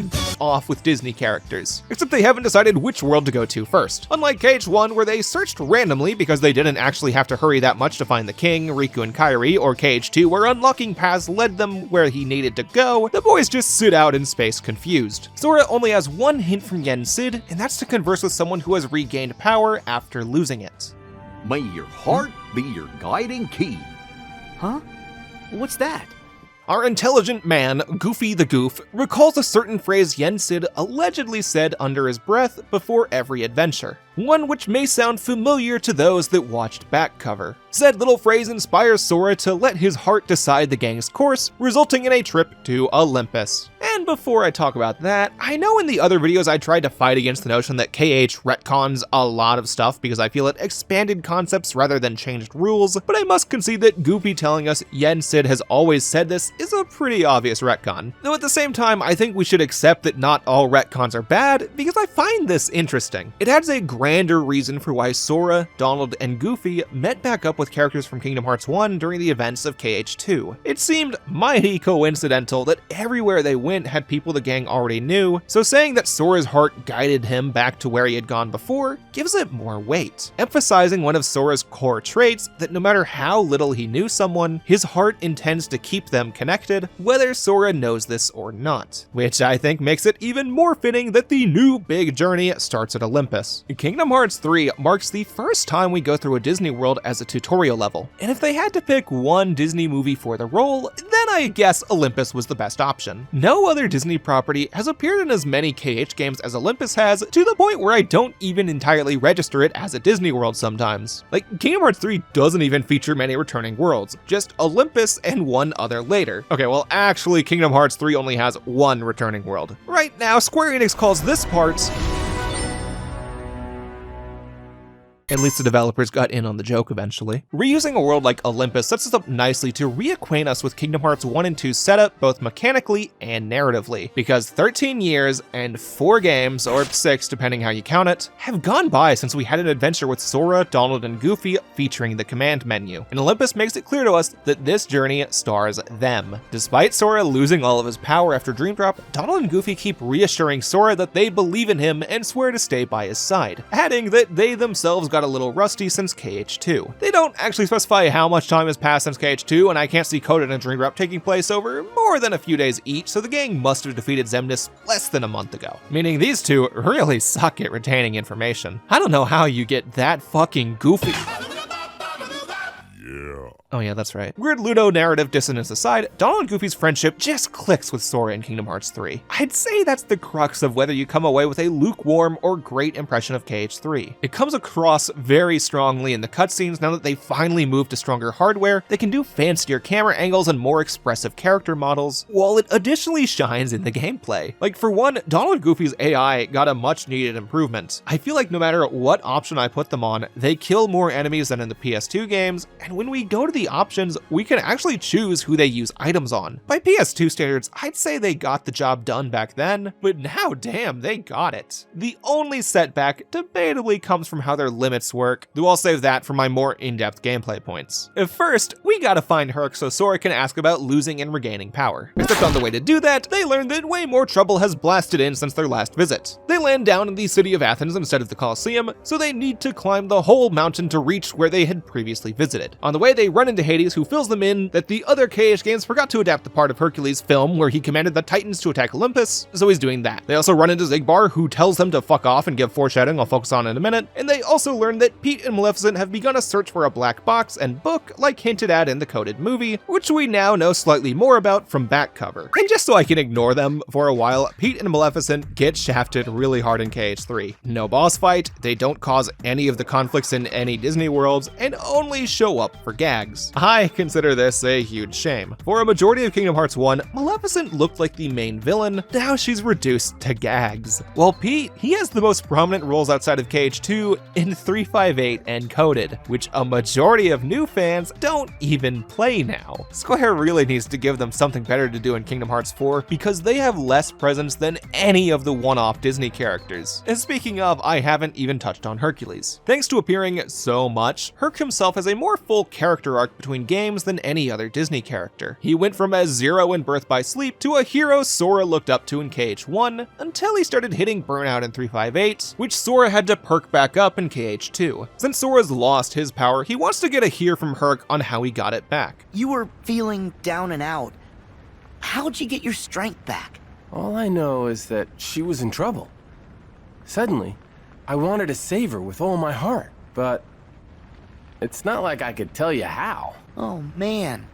Yeah, Hercules says some really mushy stuff about how love and the connection between his and Meg's hearts pulled him through it, and whatever. KH2 actually had that as a core theme, seeing friends or the one you love pulling you through your struggle. I talked about it then, I think. Sora doesn't quite get the love thing, even though this shot says otherwise, so he moves back into focusing on helping Herc with saving Olympus. Though that thought process does come back into play once we reach Xigbar, who just wants to rub everything in Sora's face. Unlike Hades and Maleficent, who appeared to stress Sora out by reminding him how much shit hinges on him learning the power of waking in an implied type of manner, Xigbar just straight up says you gotta learn this and get the lights ready if you don't want to lose. Oh, by the way, your power of friendship fucking sucks, and Herc only got to win because he had backup from dudes up high. So you know, he's an absolute fucking dick. Donald and Goofy reassure Sora that Xigbar totally doesn't know shit because he's just a sad man who hasn't done anything other than play second fiddle to an old dude for 12 years. Another part that really just proves to me that KH3 needs Donald and Goofy with Sora to pick him back up, especially during his first little trip after losing his powers. Because with their help, and Herc's because he actually joins your party, somehow a first in the series besides the turn-based parts encoded, they save Olympus, finally learn that Herc has god blood in him, and Sora regains enough confidence to go on the adventure.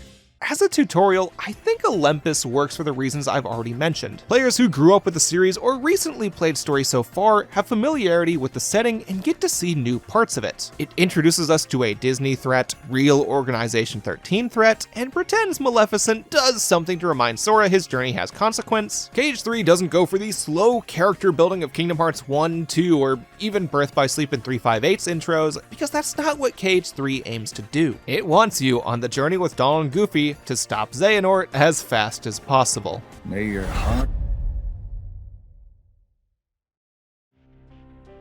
Now, while Sora, Donald, and Goofy definitely get top billing, we can't ignore Riku and Mickey's adventures in the Realm of Darkness. In Dark World, the duo get to discuss how much has changed since their last visit after locking the door to darkness. Dark World itself has shifted since Mickey's last visit, and Riku himself has changed as well. He admits that last time he felt fear, well now he feels ready to face the darkness. Which brings up an interesting aspect of Riku in KH3, he doesn't necessarily have a story of his own. Since Dream Drop gave Riku a full journey that concluded his story that started way back in Kingdom Hearts 1, he doesn't have much room to grow within Kingdom Hearts 3's narrative. I hear some people call that a fault of Kingdom Hearts 3, though I'd argue that's actually a strength. It lets the main part of the story focus more on Sora, while the back portion, which as you can guess by the setup has at least 20 characters, can worry about balancing other characters who need more time in the spotlight. His currently complete character arc additionally reinserts a bit of his older sibling vibe from KH1, from the player and Sora's perspective at least. After Sora's failure in Dream Drop, he has quite the inferiority complex towards Riku, while Riku does not feel the same. Riku still believes in Sora, knows his potential strength, and doesn't for a moment doubt his ability to gain the power of waking. Sora's down in the dumps, but Riku hasn't forgotten the strength he saw in Kingdom Hearts 2, or the heart-to-heart they had after Xemnas' defeat. So while I agree Riku himself does not have an interesting plot going on in Kingdom Hearts 3, the overarching story as a whole rewards players for sticking through by letting us see the best version of him, and how that best version of him affects others. Even when he believes that his newfound confidence in the realm of darkness comes from Mickey joining him, the latter reaffirms that Riku's own strength gets him by, which we get to see in the gameplay as well. After the duo reach Dark Margin, the area Sora and Riku ended at in KH2, they have to face against a Demon Tide, a big ball of Heartless that I forgot to mention you had to fight 3 or 4 times in 0.2. I always figured they did that because 0.2 had a pretty small budget and staff, though someone in a Discord server I'm in said she thought the Dark Tide just really hates Aqua. I think that's a funnier way to look at it. Which makes sense, Darktide only fights you here because Riku and Mickey seem to inch closer to where Aqua resides. Her supposed trail, maybe a Dragon Ball Key type beat, ends here. While Riku still has strong moves from Dream Drop you could theoretically miss like Thundaga, Dark Roll, Dark Faraga, and Dark Barrier, the Darktide absorbs him into darkness for a brief moment. He only escapes thanks to the assistance of a mysterious yet familiar voice. Though sadly, the event cut Riku's hair and broke his way to Dawn Keyblade. Because of that, he strikes it into the sand for the other me to take it, while he and Mickey head back to Yensid's tower to regroup. Miku happens to arrive at Yensid's tower at just the same time as the Quack Pack over here, where the 5 of them talk about how despite making progress, Sora still lacks the power of waking, and Riku and Mickey still need to find Aqua. Aqua Hunt Task Force think that they can only save Aqua if they find a heart connected closely to Aqua, since a similar connection between Sora and Kairi returned our heroes back to Destiny Islands. I'll save her. Huh? Keep in mind, none of our main cast knows that Xehanort took Terra's body, nor that Ventus resides in Sora's heart. Sora's little outburst right here shows that Sora's double dream moment from Dream Drop and Riku's battle with the Ventus Nightmare has started waking up Ventus's heart. Any mention of Aqua and Terra makes it act out. But of course, they need to find clues, so Mickey and Riku go to find hints about Aqua, while Sora keeps trying to learn the power of waking. Since the others call themselves on Aqua duty, Sora decides that his unit will go on Roxas duty by letting his heart guide them, sending us to Twilight Town. But before we talk about that, it's time to go into redesigns. Yensid gives new outfits to the 5 Keyblade wielders, though Lee never wears his, that we should talk about. For Kairi, she technically has a combat uniform for the first time. It changes the least from her old one. I'm guessing Nomura just wanted to design a new lady outfit on the lady character. Besides giving her a hoodie, replacing these zippers with buttons, and of course changing her 2005 Utada Hikaru haircut with a 2019 Utada Hikaru haircut, it looks pretty close to her KH2 design. Mickey gets a funny one. Unlike his KH2 and Chain of Memories outfits, which I forgot were different when I did the video on those 2 games, he's ditched the traditional Mickey colors on the shirt to have darker grays and blacks. Canonically, it's to protect him from the realm of darkness, though in artistic design, I believe they did this so he matches with Riku better. However, it's not lacking entirely in Mickeyisms, since he keeps the white gloves, yellow shoes, red pants, and even changes his Keyblade up to maintain the sorcerer vibes. Mickey has Yensid fused together his old Starseeker he used in Birth by Sleep with Kingdom Key D so that he can stand a better chance in the realm of darkness. Then, as I just implied, Riku has a similar new look as Mickey, finally doing away with the loose-fitting 2006 skater vibe clothes from Kingdom Hearts 2 to wear an outfit that, while still giving a youthful vibe, makes him look confident. Belts keep his pants strapped to his legs, only one zipper where zippers should go, boots with proper straps, truly one of the most function over fashion character designs Nomura has ever made. And I don't know if he did this intentionally, but while the design emphasizes the black because he uses the power of darkness, it still implements his old yellow color scheme on the shoulders, which I like to interpret as the light he wants to lead the darkness towards. Maybe with keeping that idea, he swaps to a new Keyblade as well. Since he doesn't consider himself on some kind of middle ground between light and darkness anymore, he felt alright giving up the way to Dawn for this new snazzy Keyblade that looks more like a goddamn car key. Like, if someone rushed at me planning to bash my brains out with this, I'd shit my pants. Looking over to Sora, we finally get what I consider his best design. In Kingdom Hearts 1, they gave him the red, white, and yellow to echo Mickey's colors when next to Donald and Goofy, and accidentally look like Scion from The Bouncer. Kingdom Hearts 2 gave him the heavier black to emphasize his growth, contrast Roxas's white, and give him the 2006 edge. While Kingdom Hearts 3 gives him a new look that doesn't try to imitate or contrast other characters. Similar to Riku, his clothes have slimmed down to make the shoes far less cartoonish and the pants only a little baggy, while the color scheme is simplified to mostly black and red. It gives Sora a much clearer identity compared to the past 3 designs. Weirdly enough, while the KH2 design technically has more color accents with the dark blues and more prominent yellows, I get a more colorful vibe from his new outfit. Maybe because on Sora's back, the part you see most during 3D adventure games, they made his hoodie a pure red color, while the only non-black part of KH2 Sora's back went to the yellow cross on his ass. His new fit especially looks great on the promotional art. Standing on the clock tower on the main box art gives him a very striking color with the red hoodie, while here on the throne for the all-in-one package, the plaid on his collar really pops out to emphasize the royal feeling. Sora knows he's hot shit because he makes Square Enix enough money to sell KH1 4 ways on the same system. Now that Olympus has acquainted us with our main gang again, Twilight Town can serve as a more proper taste of what to expect in each world. Everywhere we go tries to make Sora reflect on the past journeys and lessons that the prior Kingdom Hearts games had, whether Sora appeared there or not, through the Disney worlds. Though Twilight Town only dips its toes in that idea. Sora says he feels like Roxas's heart misses Twilight Town, sparking him to tell Donald and Goofy about his double heart churning encounter with Roxas and Dream Drop, while Donald and Goofy try to pretend that what happened with Data Roxas Encoded has significance. Hey, Sora! Hello, goodbye! Oh. Go! We got this! See ya!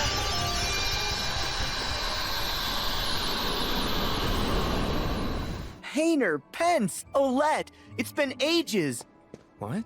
It hasn't been that long. So glad the staff at least has a sense of humor about it. Due to their vague memory of meeting him in 358, Sora convinces the TT trio to help out with hunting for Roxas pretty easily, resulting in Triple T asking around town to see if anyone knows him while we go to check the mansion. Not before the gang tells Sora how stupid he is for not knowing how to use an iPhone. Look, I get it, none of the other KH games had cell phones of any type besides maybe the Panasonic Foma P900 IV hidden in Advent Children Cloud's pocket, but that doesn't make it any less weird to see a PS2 character who has only aged 2 years maximum hold a smartphone. After saving Ratatouille, everyone meets back up at the mansion to start tinkering with the basement computer. Sadly, they can't figure it out on their own, but thankfully, Ansem had connected to his computer back at Radiant Garden, so Ienzo, the human version of Zexion, can help Pent scan for information. I'm not going to mention him much. Ienzo pops in to talk every once in a while as an oracle, person behind the computer type character. He, in addition to Dylan and Alias, but they stick so far in the background Square didn't even hire voice actors for them, feel remorse over their past actions and want to make it up to Sora. Odd, since technically Ienzo and Alias never met Sora, not even in Chain of Memories. Of the main apprentices, Sora only actually met Vexen and Zaldin. The former, Ienzo says they don't know the whereabouts of. I guess they feel remorse for the belittling treatment they gave towards Roxas, which deflects back to Sora. Either way, Sora has done all he can at Twilight Town for now, which means we can finally get to the funny Disney— You think you can bring Roxas back?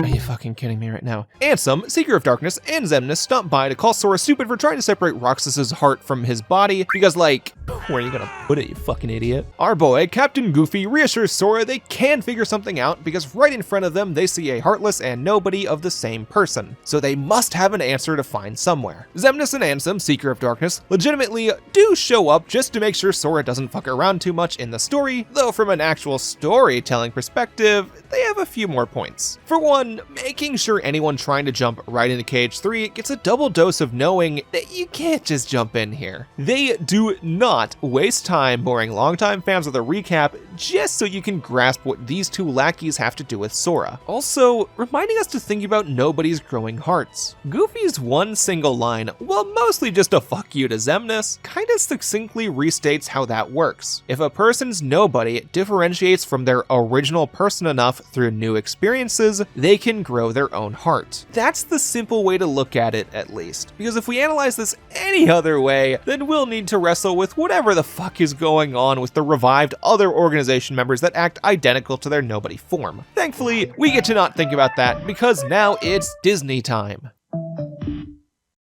First by seeing where Ratatouille went. Work. Uncle Scrooge has decided that if the rats keep invading his Twilight Town kitchen, then they better get to fucking work. Sadly, only one desperate rat fell down on his luck enough to deal with Scrooge's $3 an hour. So now Ratatouille works on his own, or with Sora. If Sora helps, then he can get some cool foods that give you some buffs. I'll come back to this a little bit later. Now we get to Disney. A lot of of people out there seem to have a big problem with the Disney worlds of KH3, and while I get how that happens, I vehemently disagree with how people reach that point. First things first, KH3 structures the Disney levels differently from before. Of the main free-roaming adventure RPGs that introduced new worlds in the series, so KH1, 2, Birth by Sleep, and Dream Drop, it worked where you started in an original world, maybe saw a second, visited half of the Disney worlds, had a sort of halftime break at an original world, did the second half of Disney worlds, then ended in an original level. All 4 of those games followed that structure with only slight variation. As we already know from the tutorial, Kingdom Hearts 3 does not follow the same approach. We had our tutorial in Olympus, a very quick visit to Twilight Town, which I didn't mention consisted mostly of cutscenes within just 2 uninterrupted areas,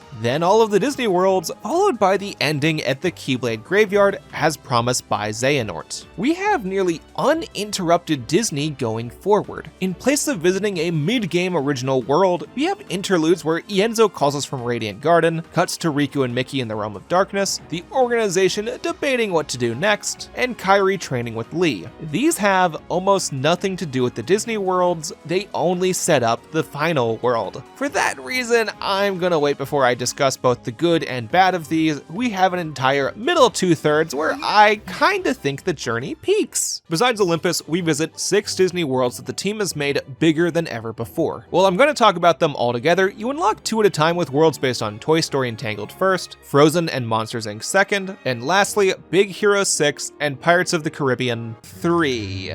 Already you can see a bit of a difference from other Disney World choices. Besides Pirates, these all come from significantly newer 3D CGI movies that have not appeared in past titles. The KH team clearly focuses on pulling from relevant films rather than classics or films that followed a theme like in the other 4 that introduced new worlds. Though thinking on it again, quite a few of the films they picked hadn't reached 10 years old yet by the time of KH1 and 2. However, the team still mostly picked worlds carefully to fit the narrative and had some other benefits from their choices. For a more game development centric benefit, the team had a big help by choosing 3D films. When turning a 2D film into a 3D video game, the designers had to reinterpret quite a few of the locales. While with the 3D films, Disney's 3D animation studio in Pixar gave the KH3 team a lot of assets straight from the films for them to use as references. Of course, they couldn't import the 3D models or environments. Animation assets work way differently from the game assets, and I do not see a scenario where the frame rate doesn't tank with Sully's hair, but having this assistance gives the graphics a look significantly closer to the source films than if they lacked the studio support. Compare the 3D models from the Toy Story world to the original film, and they come out pretty close in overall quality besides a few different traits. Immediate aspect you can notice is that KH3's characters move cleaner, while the original film has better lighting and depth of field with the backgrounds. This comparison stays true for pretty much all the worlds. It additionally makes it possible for the team to rip tons of rooms straight from the source films. Hero's Garage in Big Hero 6, the laugh floor from Monsters Inc., and Rapunzel's tower with the surrounding greenery have identical layouts to their film counterparts. Like, sure, if you put the film and game side by side, it's noticeable which one looks better, especially with Tangled that recreates a few cutscenes, but for a game with almost entirely in-engine cutscenes, this is really impressive. I actually hadn't watched Big Hero 6 or Tangled until before my recent Kingdom Hearts replays because I told my wife, whose favorite Disney movie is Tangled, that my only knowledge of the two came from KH3, and while watching, I actually pointed at a few parts I recognized from the game.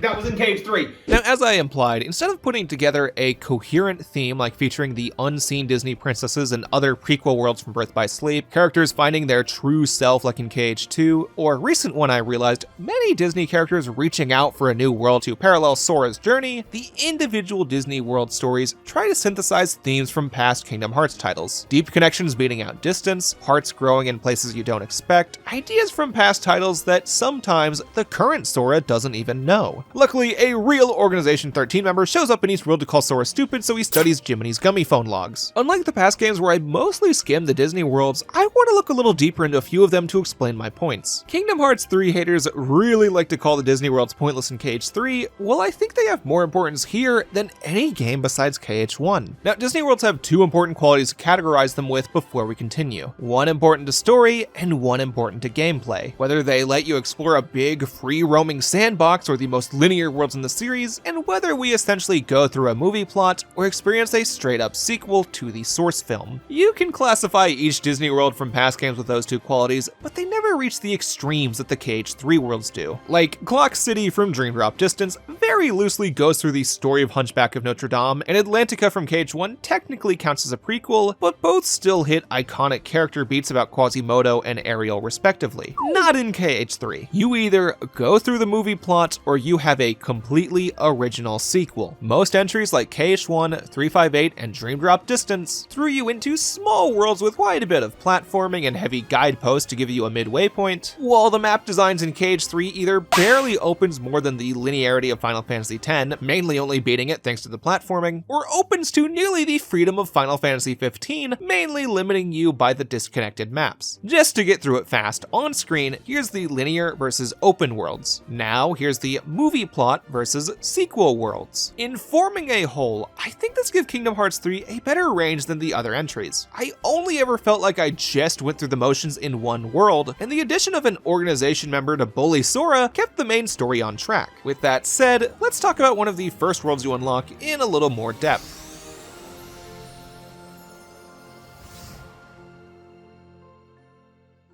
Kingdom of Unfortunate Name comes from Tangled, a movie about a girl trapped in a tower with a false narrative fed to her by her captive, who only learns about the lies fed to her through the actions of a person lying to themselves. If you've seen the film, then you know that it ends in a way that makes a sequel tough, though my wife said that the cartoon did something to make it work. Because of that, it just follows the movie, with the big change that Flynn claims the trio we play as his sidekicks so he can force them to help him fight the Heartless. A majority of the cutscenes then walk through scenes of the film with Sora, Donald, and Goofy added in, and while that does make it one of the weaker engaging stories in terms of originality, the immediate chemistry the trio have with Rapunzel and Flynn carries it. Similar to Sora, Rapunzel dreamed of visiting a world outside of her own, so he understands the excitement she feels and joins in, making it so even if we know where the story heads, we have fun going through it, with two major aspects distinguishing the story from the film version: the Heartless parading around the forest, and the organization member who appears, Marluxia from Chain of Memories. Marluxia has come to this world because after the events of Kingdom Hearts 1, the 7 Princesses of Light have subconsciously transferred their power to a new set of random princesses to use more relevant movie to keep the light safer from danger. Knowing that Mickey and Sora don't have their 7 lights, Organization 13 wants to make sure they can get the new princesses as backup lights. These new princesses consist of Still Kyrie because she's in a position of safety, Rapunzel, the 2 girls from Frozen,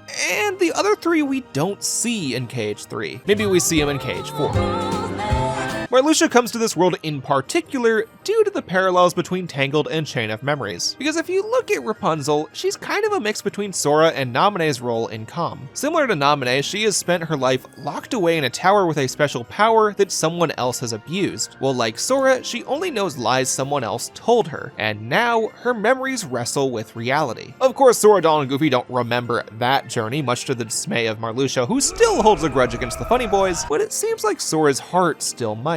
He really cares about giving Rapunzel a happy world outside of her tower. Playing with her in the water, causes dandelions to float around her, and just some other really charming actions that make the trio feel like they have a role in this party. Maybe internally trying to make things up to Naminé, who he still has never thanked. Up until the end at least. Marluxia turns Mother Gothel into a Heartless so Sora doesn't have to beat up an old lady, and from that point it's just a boss fight with Rapunzel and Flynn, finishing off their little story from the film. Flynn takes a hit for Rapunzel, Rapunzel finds the light inside of herself to save him. It's the movie. A solid middle-of-the-pack world which gives us a sense for the formula KH3 worlds follow. Our trio gets a relationship with the world's inhabitants, an organization member shows up, mini-game in the middle I didn't mention, add in allusions to past titles from Sora's memories or deep recesses of his heart thinks about, and maybe hint at something in a later game. Now Arendelle, oh man. So like the other Kingdom Hearts games, the journeys to each Disney worlds feel like a new episode in a Disney afternoon show. Put Max in the next game tomorrow, his voice actor also plays Noel, you can save some fucking money. And just like any TV show, it can have some episodes with a lower quality than other ones. Arendelle, the world based on Frozen. I feel like anytime someone cherry picks a clip to showcase an issue with Kingdom Hearts 3, 50% of those moments come from this world. I don't think it's a complete slog like Atlantica from KH2, which my friend who played the game for the first time pointed pointed out I mysteriously never mentioned once in my old video. However, when we reach the point of choosing what ranks where, most people I see online hold the other Disney worlds in higher regard. Similar to Kingdom of Corona, Arendelle also walks through the plot of the Disney film it mimics. Though unlike the former, Arendelle doesn't really insert our protagonist into the film narrative. Like, if we look back at the rest of the series, anytime they visit a Disney world that walks through a movie plot, we still join the story somehow. Fight Jafar with Aladdin, help Beast find himself, craft Cinderella's dress, we always did something substantial to the story. Not really in Arendelle. Sora, Donald, and Goofy play through an ice level while the plot of Frozen happens to the side of them. In my long gaming experience, if a desert level isn't my least favorite stage in a video game, it's the ice level. I think my story from over an hour ago should explain why that feeling has only gotten stronger with age. Walking through it, we arrive on Arendelle. Sora, having grown up on a beach, doesn't like the cold, especially relatable when I first played it. The three travel up the mountain where they run into a bummed out Elsa who they try to help. Unaware of what has happened to her, they try to use friendship to cheer her up, only to receive ice to the face. Heartless fight gameplay beat, Elsa runs away after they see her powers. Read the room, kiddo. Who are you? Similar to Marluxia, Larxene has come to check up on the princesses of Heart living here. To stop us, Larxene throws us into a random ice tower to make us run through a portion of the world that looks different from the mountain. Other than stalling us, this serves no narrative, like no cutscene after the first one. At least it has helpful treasure chests and cool effects. Upon escaping the tower and running up the mountain once more, one of the most infamous scenes in all of Kingdom Hearts begins.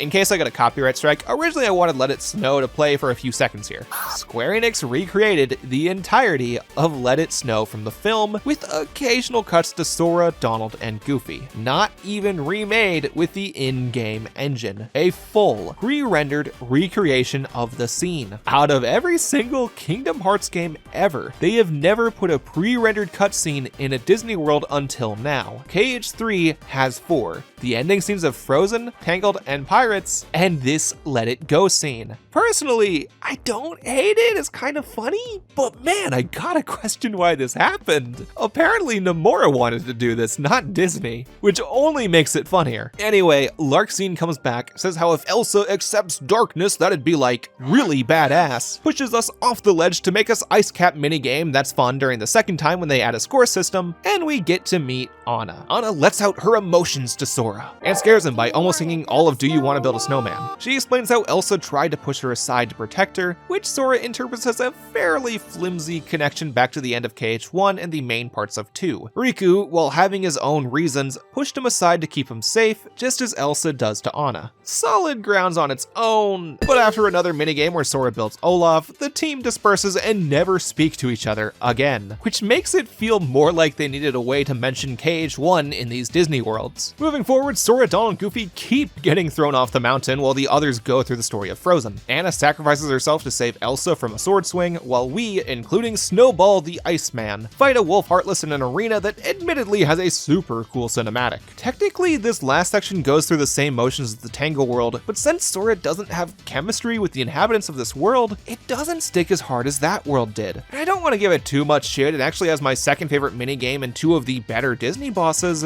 but narratively, this is one of the weakest worlds in the series, with a level theming I'm not a fan of. However, now I can talk about the rest of the worlds. First, with Toy Box, because it heavily contends for best Disney world in the series for me. Toy Box takes place sometime after the original Toy Story, maybe after Toy Story 2 since they mention evil emperors, but definitely before Toy Story 3 since the toys still live in Andy's house. No one from Toy Story 2 actually appears here, so I don't know. Truly not that important. Woody himself has clearly gone through his Toy Story 1 growth because unlike in that film where he got suspicious about Buzz, once Sora, Donald, and Goofy enter Andy's room, he welcomes them with open arms. Not for no reason though. For the past few days, many of Andy's toys and Andy have gone missing. His absence, in addition to the new dark creatures and Buzz's laser actually killing things, has made the toys desperate to figure out what has happened. While Buzz, the ever-vigilant space ranger, doesn't quite trust these new guys that showed up right after some monsters. Thankfully, he's the only toy that feels this way. All the rest of them trust Sora immediately because they mistook him for Sora! Slow down there, Rex. Yeah, so here's one of the most interesting things here. When you begin Toy Box, you don't go straight into hanging out with the toys. It begins with a batshit insane commercial for a fake game where an edgy anime boy wielding multiple weapons and crystal-related powers tries to save a devout girl with his two comrades in a luminescent lit downtown metropolis. This man's name is Yozora from the fake video game Virum Rex. A simple, funny gag scene that has striking parallels with Nomura's past project, Final Fantasy Versus 13. Just by visuals, Yozora resembles Noctis with Riku's haircut, Friend 1 takes upon aspects of Ignis and Gladiolus, while Friend 2 takes those of Prompto and Arden. The woman looks like unused the character, and Yozora sits on his throne like Noctis, but with his arms out as if to say, I don't give a shit. And to make sure people don't assume Nomura just fell back on his design tendencies, they named everything in a way to prevent confusion. Yozora's name mixes the Japanese word for night with sky as if to mix Noctis and Sora's names together, while the title, Virum Rex, translates into True King, the title which Noctis in the final version of 15 attempted to claim.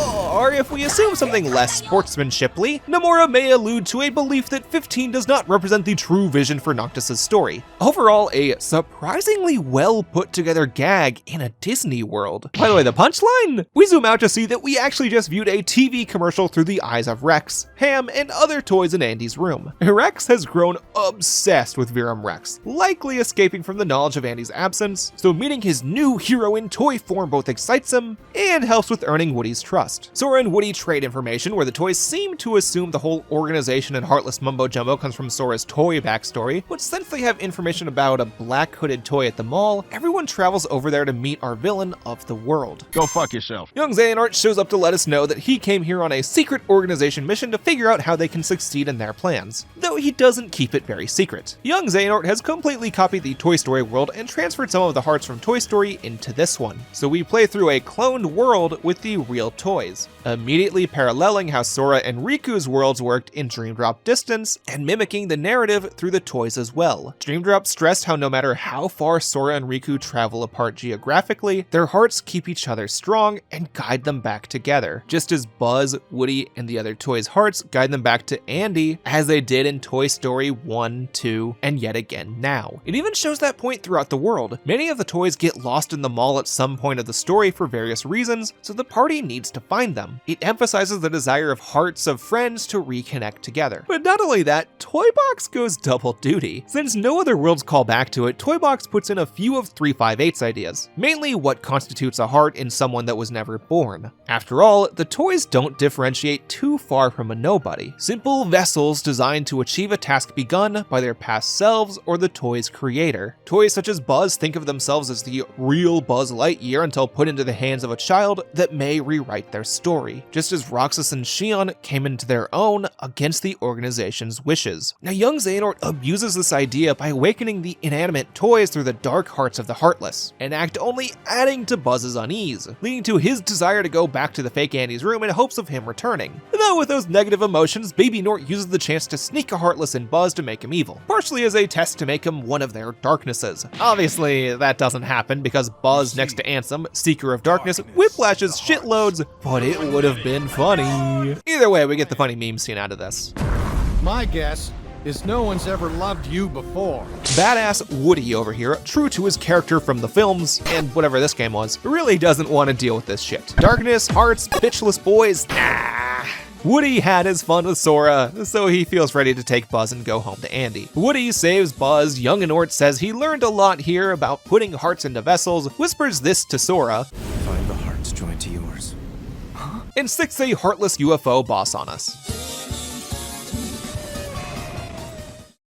World has a pretty typical Cage ending where everyone connected their hearts together in friendship. Just in case you came close to forgetting, you bought a Kingdom Hearts game and not Toy Story.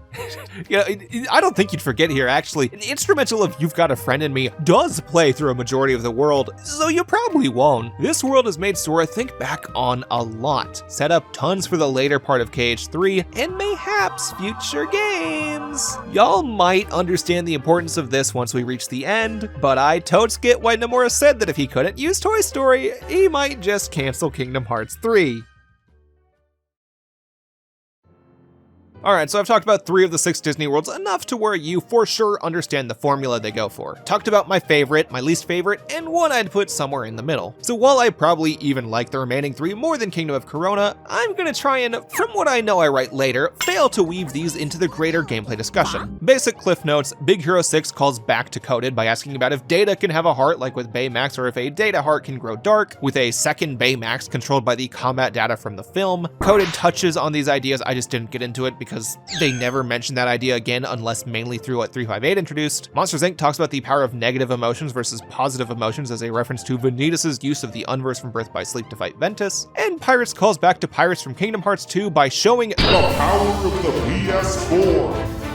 I remember the frame rate dipping here originally. Thankfully, I'm playing on PS5 for this video where that never happened. So gameplay time. When it comes to the 9 non-key Kingdom Hearts titles, we can classify them into 2 types of combat styles. Kingdom Hearts 1, 2, Days 3, and by extension 0.2, follow the command menu system. In these games, you use the D-pad or X button for 358 to select what move you want to use. In Kingdom Hearts 1 on PS2, we hit attack to swing, magic to open up a secondary menu to select a spell, which in fact had a tertiary menu when you picked a summon, item which did the same thing as magic but for items, and a 4th contextual slot to open chests, save, and use special moves. That final slot felt very unintuitive. It required you to make 2 separate inputs in a split second, which really did not work. Shocking that they let that happen when everything else felt smooth for the time. Square even thought of adding a quick slot menu by holding L1 for you to put your spells or items on, which stays for all command menu titles. From that description, you can probably tell Square wanted to port over the turn-based menu combat of Final Fantasy into real time, an idea we can additionally see Square testing the waters with in the original Crystal Chronicles. Even up to today, I'd still consider Kingdom Hearts 1 the most literal translation of FF's combat into a pure real-time combat. Kingdom Hearts 2 then improved it by moving all of the contextual commands to triangle since KH1 didn't use that button much. The 4th slot became how you use your drive forms, one of the few things I did talk about last time. Well, if you press to the left, you saw a whole new set of commands. Summons, which I have to come back to, party to change your party members because in KH1 you had to do that as a save point, and limit, which works differently from Final Fantasy. In Final Fantasy, you have access to a big dumb limit move after taking enough damage. While in Kingdom Hearts 2, you could team up with Donald, Goofy, or another guest party member to unleash a big dumb move for the cost of your remaining MP, even if you only have 1. Between drives, limits, summons, and very overpowered magic by mid-game, you could use option 1 followed by option 2 to wreck any hordes in your path. Now, admittedly, KH2 had some bad tutorials, meaning you needed to know how to use them to break it. If you've only played KH1 through the HD collections, then you know that Square retroactively added some of those improvements from KH2 back into KH1 for a better experience. 358 over 2 days, as a DS game, had to take a bit of a step back. You needed to use the D-pad to move, so to go through commands, you press X to go down, and you have no way to go directly back up. Selecting a magic spell really fucking sucked because of this. Newly emerging mods on PC have remapped things to feel closer to KH1 and 2, which feels great, but I haven't gotten too much time to test it yet. 358's main appeal came from the customization. Besides the basic attack, you only had abilities, items, equipment, or magic spells depending on what you equipped onto your panel system. This becomes especially interesting with your Keyblades that can potentially have 3 unique abilities and a unique combo. Okay, technically, of the 24-ish Keyblades, I think only about half of them have unique combos while the rest share from another. But this still differentiates Keyblades better than a majority of games where they just affect stats. A majority of KH fans, including myself, tend to prefer the command menu system. You know exactly what you have at all times, so you can slowly ease into your options until you master them, and besides 358, you don't need to spend too long in menus thinking about your setup. However, I don't want to write off the command deck system either. It has a different type of appeal that I'm still a fan of. Birth by Sleep, Recoded, Dream Drop Distance, and in a much different way Chain of Memories, though honestly we're not talking about that today, have a deck system where you select specific commands you unlock through exploration or grinding into your deck of commands, similar to a deck of cards. It's clearly evolved from Chain of Memories, which took that idea too far, too fast, while the other 3 games with this style find a middle ground so it still feels like Kingdom Hearts. With the deck commands, the developers focused on variety, meaning they had to get really creative with tons of different attacks that don't come back in Kingdom Hearts 3, so I won't go too much into all of them. If you like variety, prefer preparation over reaction speed, and don't care too much that your base combo stays pretty stagnant in BBS and Dream Drop Distance, then you may like these three, all of which went about these a little differently with their own strengths and weaknesses. Goated had varied keyblades like 358, a fluid combo system, and limits, but had to fight DS limitations and tread through KH1 worlds again. Birth by Sleep has the most varied commands that, depending which ones you use, decided what transformations our protagonists take upon once their command gauge fills up, but since you restart the story as each character with no New Game Plus option, you only really get the best abilities for a little bit without grinding, while Dream Drop gives the best opportunities for obtaining strong abilities early thanks to a New Game Plus feature that carries over your Dream Eater companions. Most of the moves feel a little snappier than BBS, and you can trade abilities between your player characters, but the best way to level up and gain abilities comes from these mini games that a lot of people don't like. So all three have their strengths and weaknesses that make me kinda wish for one more deck system game for an ultimate experience, though with Missing Link's cancellation and the old handheld market becoming indistinguishable from console games, I don't see a market for alternative gameplay in this series anymore. The deck system mainly existed to ensure that a Kingdom Hearts game on handheld had enough buttons to work. A majority of 358's issues stem from trying to copy a PS2 game's combat on a system not capable of such. A lot of PSP games fell into that trap of copying a PS2 counterpart, so honestly, I'm a little shocked they realized not to try that with Birth by Sleep. Additionally, important for today, Birth by Sleep had a mechanic called shot locks, and Dream Drop Distance had flow motion. I think I talked about flow motion in the other video, but if not, it lets Riku and Sora perform insane wall jumps, rail grinds, and other gymnastics flippy dippy shit. In Dream Drop, it trivialized platforming related movement by World 1, but for a short game with a fast story, I think it helped keep the pace moving. Then shot locks are a customizable extra attack you can use through a focus meter which allows you to fire a set number of shots at one or multiple enemies. For Mook fights, it works for crowd control, while during bosses, it can net you a free health bar if used right. Each of these 6 titles have much more to go into, but I've laid the groundwork for reaching what I like in KH3, so we can move on. Now, while Kingdom Hearts 3 solidly follows the command menu system as seen in Kingdom Hearts 1 and 2, it still tries to insert a few ideas from the other titles. Let's look through the HUD first to reach the points. On the command menu itself, Square had removed the second segment from KH2 so that we just have 4 commands again: attack, magic, items, and links, which just means summons. Disney had a weird rule about it this time, so you link with a memory of them from your heart or some shit, I don't know, leaving us with 3 missing commands: limit, party, and drive. So at first glance you may think they removed these, when actually we still have them.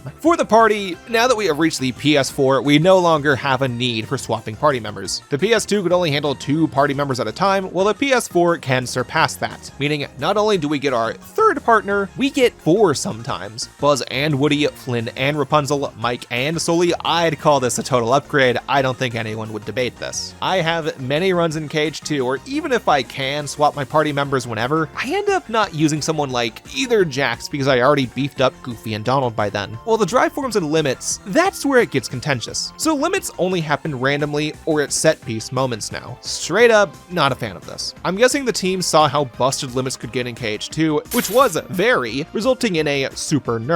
Duck Flare in KH2 can decimate a few fights, including Superbosses, while here, it just does a fairly large amount of damage whenever Donald sees fit. I don't prefer it over KH2 as a playing the game mechanic, though a part of me likes it narratively. It feels like Sora, Donald, and Goofy have grown so comfortable fighting with each other that they can pull off a team attack with no second thoughts given. Shown even more with the unison moves where Sora teams up with one of the two for a combined combo finisher. Very cool. I turn those off though because they normally happen when I don't want them to win bosses. Still nice to show their connection. Now for the transformations, I think I should note, Kingdom Hearts 1 and 2's team did not develop Kingdom Hearts 3. A lot of them moved over to Versus 13 and then various other projects in Square Enix, so only a few of KH2 staff returned for KH3. Instead, Square's Osaka team, the ones behind Birth by Sleep and Dream Drop, worked on most of the development, and it shows. Sora can still use his flow motion from Dream Drop, while Riku defeating the Ventus Nightmare made it so Sora inherited Ventus's shot lock and situation commands. However, the latter two have changed significantly. In Birth by Sleep, the command gauge and shot locks function completely independent of each other. You equipped one shot lock in the shot lock slot, and the rest of your commands decided what form you change into based upon how you used them. In Kingdom Hearts 3, maybe taking from 358 and Recoded, both your forms and your shot locks depend upon the Keyblade equipped. Each Keyblade has a unique shot lock,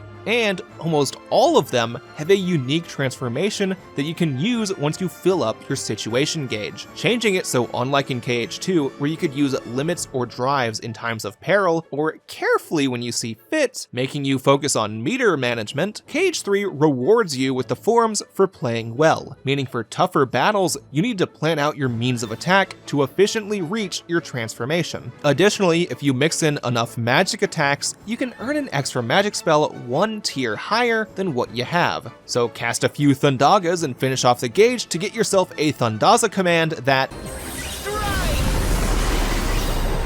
So you have a large horde of small enemies surrounding a big boy. You can viably go after the little guys first to build your situation gauge, letting you mess up the big guy easier. Or, and this takes a while, guard attacks to build your situation gauge up with counters so you can safely fight back. Only 2 problems with this. For one, across the board, if you don't play on critical, Kingdom Hearts 3 does not challenge you much. Until near the end, only a few choice bosses should give you trouble. A properly used shot lock and correct magic usage can drain some bosses bars easily, while critical blasts your ass so hard that you truly should never attempt it as a first run. You absolutely get the most out of the mechanics on critical, but I already stocked so much footage into my drive after the other stuff, I did not need a whole bunch of other deaths added in for this video. Second, the gauge for reaching a situation does not have as clear of an indication as Birth by Sleep. BBS showed a full progressing bar, while KH3 uses 4 arrows that appear at 25% intervals. You get a feel for how much hits you need to fill it up eventually, but I do recall a lot of players getting tilted in the first few worlds during the time of release. However, once you get the full grasp onto it, I feel like you can strategize even more than in KH2. Here's the thing,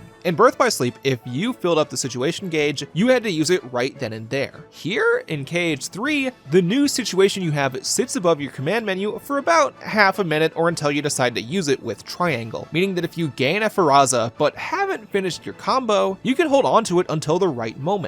Or if Goofy wants to use his limit, but the enemy in front of you already has low health, you can save it to use on a stronger guy. And all of these moves have tons of making it feel like the deck command system hasn't entirely died. You can even cycle through them similar to those entries. It helps to make KH3 feel grand, especially with the transformations. Keyblades as gameplay mechanics have gone all over the place in the series. You have it next to no point in using old ones in some games like 1, Birth by Sleep, or Dream Drop once you upgrade, while KH2, 358, and Coded tried to make it where every Keyblade has a viable use somewhere beyond stats. However, even in those 3, early game Keyblades fell to the wayside eventually. This kinda sucked because tons of early Keyblades could come from a favorite Disney film or just in general have a sick design. Kingdom Hearts 3 removes this issue by giving each Keyblade loads of unique features in addition to letting you upgrade Keyblades at the synthesis shop that up the stats and add 3 abilities per Keyblade, thus making it where if you unlocked a Keyblade you liked near the start, it won't devalue near the end due to level scaling. Your style of play decides the worth of each Keyblade, besides the new version of Ultima Weapon, which beats out the rest. Ultima Weapon requires you to do nearly everything offered before the final boss, so honestly, I think you should get something busted for it. For examples, I'm gonna look closer at 2 early Keyblades. One I like, Ever After from Tangled,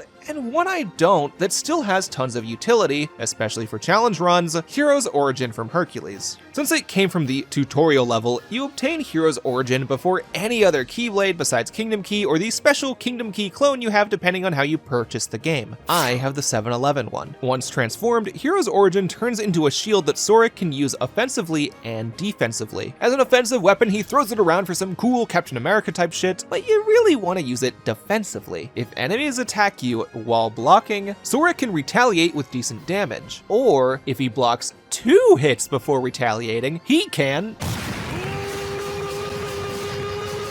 Defensive players can wreck shop with Hero's Origin. My big issue every time I attempt it, since you have Hero's Origin so early, enemies haven't gotten all that aggressive yet, meaning that when you go to the next world all excited to use it, you end up sitting there in defense mode more than actually attacking. Of all 3 times I have played KH3 start to finish, this experience cements in my mind that I don't really want to use it, even if I know about the utility it has later. Additionally, I don't like the shot locker finisher on it. Every transformation has a big dumb move on it that deals loads of damage at the expense of ending the transformation, which in the case of Hero's origin lasts a little too long. I have the same issue with it as the summons in the PS1 Final Fantasy games. It just takes too long to sit through. Then the shotlock deals loads of damage, but unlike nearly every other shotlock that homes in on enemies or warps you close to them, Hero's origin only hits enemies right next to Sora. All of this combined makes Hero's origin very handy for those that want to play super defensively at a close range, but I kinda don't want to do that. I like using Ever After over here more. Ever After turns into a staff that lets Sora skate similar to Wisdom form, and if he performs a dodge, he can leave up to 4 after images that can gang up on one enemy to deal mondo damage. For bosses or large enemies, that can drain health with just a small bit of setup. Only thing keeping it from breaking combat is that it can't hit multiple enemies at once. For crowds, Ever After's shotlock works better. Since it does this funny mirror trick where it bounces off of set points, it can cause splash damage on enemies you didn't lock onto. So from those two descriptions, you might instantly think, oh, what if I use Ever After for bosses and Hero's Origin for hordes? That can make sense. And sure it does, but unlike every past game where you had to pick just one Keyblade to bring with you into battle, now Sora can bring 3 at a time. Kingdom Hearts 3 lets Sora swap weapons on the fly. Having 3 Keyblades at any given time ups your number of strategies and limits how much the player has to sift through menu bullshit. Spending a long time in menus became a big issue in Kingdom Hearts games. Players have so many options to play with, especially in the handheld entries, that they want to see all of it, but I see tons of players just get comfy with their current loadouts because they do not want to keep editing their moves. In Kingdom Hearts 3, you no longer need to make a hard decision on what you use. If you have one form you prefer for this boss and another form you'd prefer for the one after, you don't need to swap in a menu between moments. Maybe you come up to one enemy with the shield, notice it doesn't feel quite right, and immediately you can switch to a normal Keyblade that hasn't transformed, which, when you do this, saves your transformation for later. Not only does this add strategy to your combat, but exploration as well. Like in the other games, transformations last a certain amount of time, so if you finish a fight with half of that meter remaining, you don't need to waste it anymore. You can have 2 transformations stocked up for later to go wild with at the start of your next fight, meshing exploration with the combat better. Which brings me to the next point about Kingdom Hearts 3, it's a lot of flash without losing too much substance. So look, out of the way, if you ask me which game I prefer the combat in, Kingdom Hearts 2, no question, almost entirely due to the greater versatility of KH2's magic system. KH3 removed the oddball support magics like Gravity, Magnet, and Reflect. Magic still functions fine in KH3, sometimes too much if you know what to do, but I ain't telling my mom about the deep complexities of it during dinner, which if you didn't know is ready. The only aspect of KH3's combat I call a straight downgrade instead of an upper side grade. Getting that out of the way, I'm gonna put the technical brain aside to say, Kingdom Hearts 3 offers the most stupidly fun gameplay in the series. Kingdom Hearts 3 minimizes the number of inputs required for a given function as much as possible. KH3 does not want you stopping. Once you enter a fight and get a few combos in, you should have at least one situation command at the ready. Upper magic, transformations, team up commands, tons of moves that don't even slow down gameplay. Not to mention, many worlds have extra environmental mechanics Sora can interact with through flow motion. By all means, these should feel gimmicky, yet because of how cleanly you can flow into them and their usual optional nature, it never feels overwhelming. For example, you've got these snowballs in Arendelle. Once you jump on top of them, you can make the ball bigger by pushing it onto more snow, and after it gets large enough, it can one-shot anything smaller than it. You become an absolute monster by using it. We can also find these Mazingers at Toy Box. When you first reach the main mall, you go up against a wall of Gundams piloted by Heartless who tank a ton of damage. You have more than enough capabilities to take them out carefully with your shot locks and transformations, though that takes a minute. Or if you listen to Goofy's tips, you get the idea to hop into one of the Valkyries on the side to fight on their level. And Sora doesn't need to try hard to get into them thanks to the new Air Step ability. Air Step uses shot lock and flow motion together for a quick warp to specific locations, including every enemy. It makes closing distance a non-issue if you master it. Once you spot your Ace Tavalis 0G battle frame of choice, you can pilot it near instantaneously. Your action only comes to a pause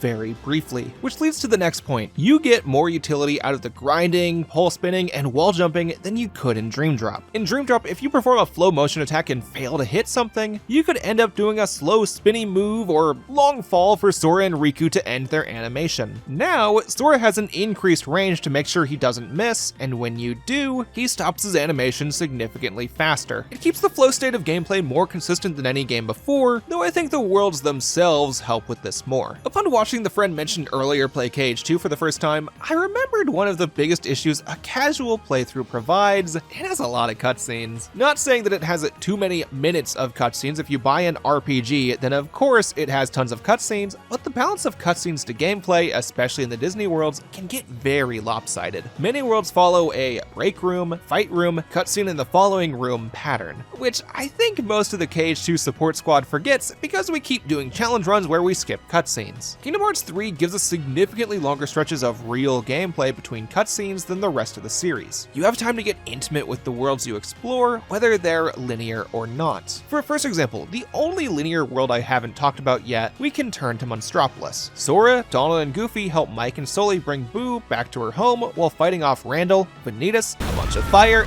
and this goop monster with a difficulty jump higher than Terranort from Birth by Sleep. Monstropolis is, without much exaggeration, the most linear world in the series. Straight up early dungeon Final Fantasy XIII tier. However, it definitely uses this to keep the player on track with fast combat and to show the most of Monsters Incorporated as possible. With the exception of the first one and this gag around the middle, cutscenes fly by quickly. Half of the world takes place in an outdoor area that's almost pure gameplay. Even as a Disney wallpapered hallway, I think it has the best wallpapers of worlds you might call as such. We see the welcome room, laugh floor, door transfer area that Sora gets to rail grind in, all our favorite spots from the film besides the sushi restaurant. It does lead to our gang having a slightly less intimate relationship with Mike and Sully compared to pretty much every other non-Snowball party member, but someone needs second last place. Mike and Sully have such fun personalities, despite the voice replacements not quite hitting, that they can thankfully carry the world without too much work. However, when it comes to gameplay, I can't ignore the Caribbean and San Francisco. These open up in ways Kingdom Hearts never has before, with a full city featuring next to no guidance in San Francisco's case, and the Caribbean, which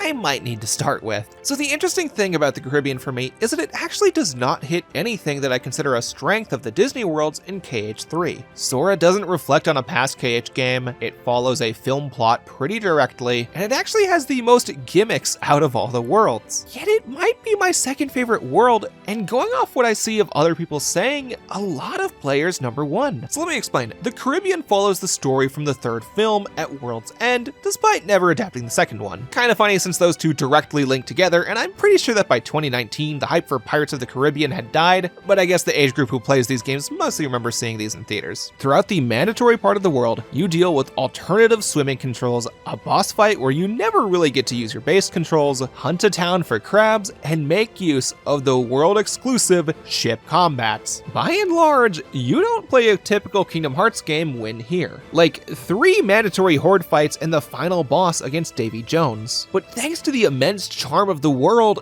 I enjoy the whole visit. From the beginning, we have a sense of whimsy like no other. SDG sing a little song and attempt pirate lingo with new outfits that really settles in their relationship. How perfect of a trio they have become to just go have fun with pirates when they're on their big journey. With the big punchline on the zoom out to reveal they don't have a ship. Just a shitty little raft. Afterwards, you gotta run through that big desert from the film to catch Jack's boat, which seems a tad intimidating at first, but if you ever learn the cool mechanic where you can actually grind on the ice left by Blizzard, it becomes one of my favorite set pieces in the world. It looks so cool when Sora grinds on these just to then slam down on the enemy it accidentally froze at the end. Same goes for the gimmick fight I mentioned earlier. Sora has to ride these bird thingies to hit a bigger bird, meaning he almost always has his flow motion mode active, and the real hits on the boss require a QTE, but thanks to it looking cool with an ability to get it over quickly by shooting the very obvious weak point, Brendan, you suck at this game, it goes by pretty quickly. Then after that, you find the crabs, which admittedly I don't find that fun. Pro tip, just do not try that hard, follow the path and you'll have a majority of what you need. Then,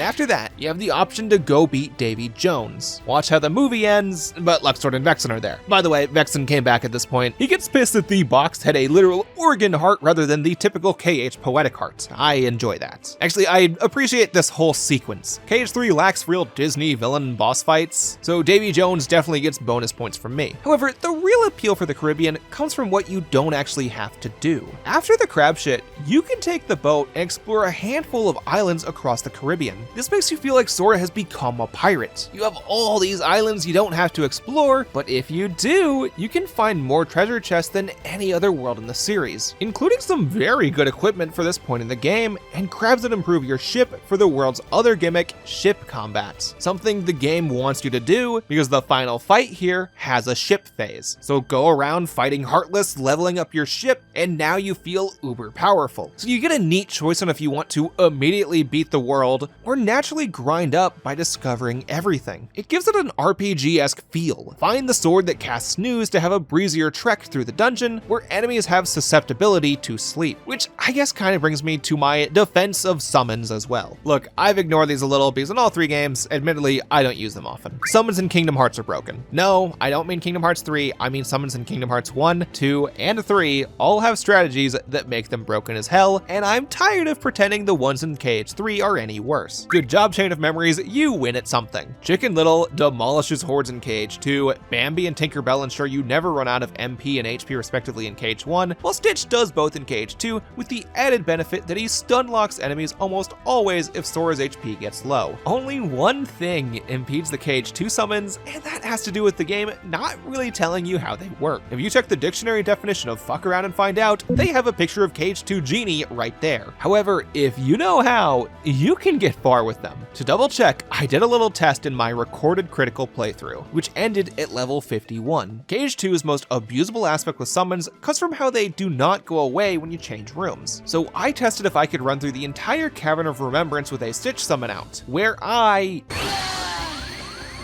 almost beat the whole thing in one go. I made it to the very last encounter, but since I picked the Dream Rod, I didn't have second chance and kept getting one-shotted. I think I still kind of proved my point though. If you want to call KH3 summons broken, go for it, I agree, but you leave the ultimate chance to place down a no you card by propping up KH2 for the same point. Then to even things out so people don't think I secretly want to bash KH2, I do find the KH2 summons more fun. As I'm about to get into, the KH3 summons all begin mini games when you summon them. Well, when you call a summon in KH2, Sora still has full control of himself while the summon does his shit. You can combine way more strategies together with a summon in KH2, which partially makes them more broken in my opinion, but it also leads to a more cohesive combat system. Anyways, hopefully I didn't make you click off right before I defended KH2. Let's talk about who you summon in 3. You get Ariel, Stitch, and Simba, who Sora met in past worlds, Meow Wow from Dream Drop Distance, and Wreck-It Ralph, because maybe Sora played a mobile version of Fix-It Felix on his Gummy phone. When you summon one of them, Sora begins a short period with limited moves to deal as much damage as possible. Ariel and Simba deal that damage with little setup. Stitch and Ralph turn more into puzzle games with how you need to place down electric triangles and guns to make them work. And Meow Wow, he jump.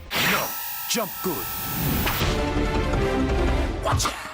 Yes, all 5 can deal a lot of damage, but I'm gonna need to give them some leeway due to how you obtain them. You earn Simba 3rd near the end of Monstropolis, one of the middle worlds. Simba basically hops into frame to yell, jump, and big explosion shit tons of fire damage. For mooks susceptible to fire damage, he trivialized their encounter, which, look what you have access to at the same time as Monstropolis, Arendelle. Ice Heartless galore. 80% of clips I see where someone calls Simba broken comes from people abusing it in Arendelle, a world you can theoretically play without Simba, but by going elsewhere to find Simba first, you make it easier. Oh hey, taking a different path to have a better option for a separate location. I wonder what genre of video games defines this design trend. I don't know, up to you on how you feel about this. I think it really just comes down to how much you appreciate KH as an RPG versus how much you enjoy the hack and slash gameplay. I feel like KH 1 and 3 balance these two aspects better than any other title in the series, though again, I'd still call 2 my favorite. The only aspect of summons in KH3 that I think actually keep it as broken as the KH2 summons relates to the cost. In KH2, summons cost 3 drive gauges, the same meter you used for your drive forms, a gauge that you can't use an item to refill mid-battle. If you used a drive form or summon at a bad moment, you risked locking yourself out of using them again for a while. It also meant you couldn't use the other by using one. I enjoy drive forms a lot in KH2, hence why I don't use summons very often. Kingdom Hearts 3 lets you use a summon anytime you have full MP. Some people consider that busted, yeah, though in my opinion that makes it where you can essentially only use it at the start of battle or at moments you planned for it. Kingdom Hearts 1 technically does the same thing, except it locks you out of using the same summon twice per battle, so you can't spam summons until the end when you have like 4 or 5. Now where people really abuse summons in KH3 is with the invincibility. Every summon heals you to full health when summoned or restores half on critical, and when active, enemies cannot kill you. They can still harm you, but Sora keeps 1 HP as long as you have a summon active. For the super bosses I don't want to show yet, these help you out with surviving desperation moves. As long as you make it last long enough to find an opportune moment to potion, you should come out Gucci. A little easier thanks to Kingdom Hearts 3 adding the ability to block and use items in the air. I'm glad Sora can just float there. Fuck.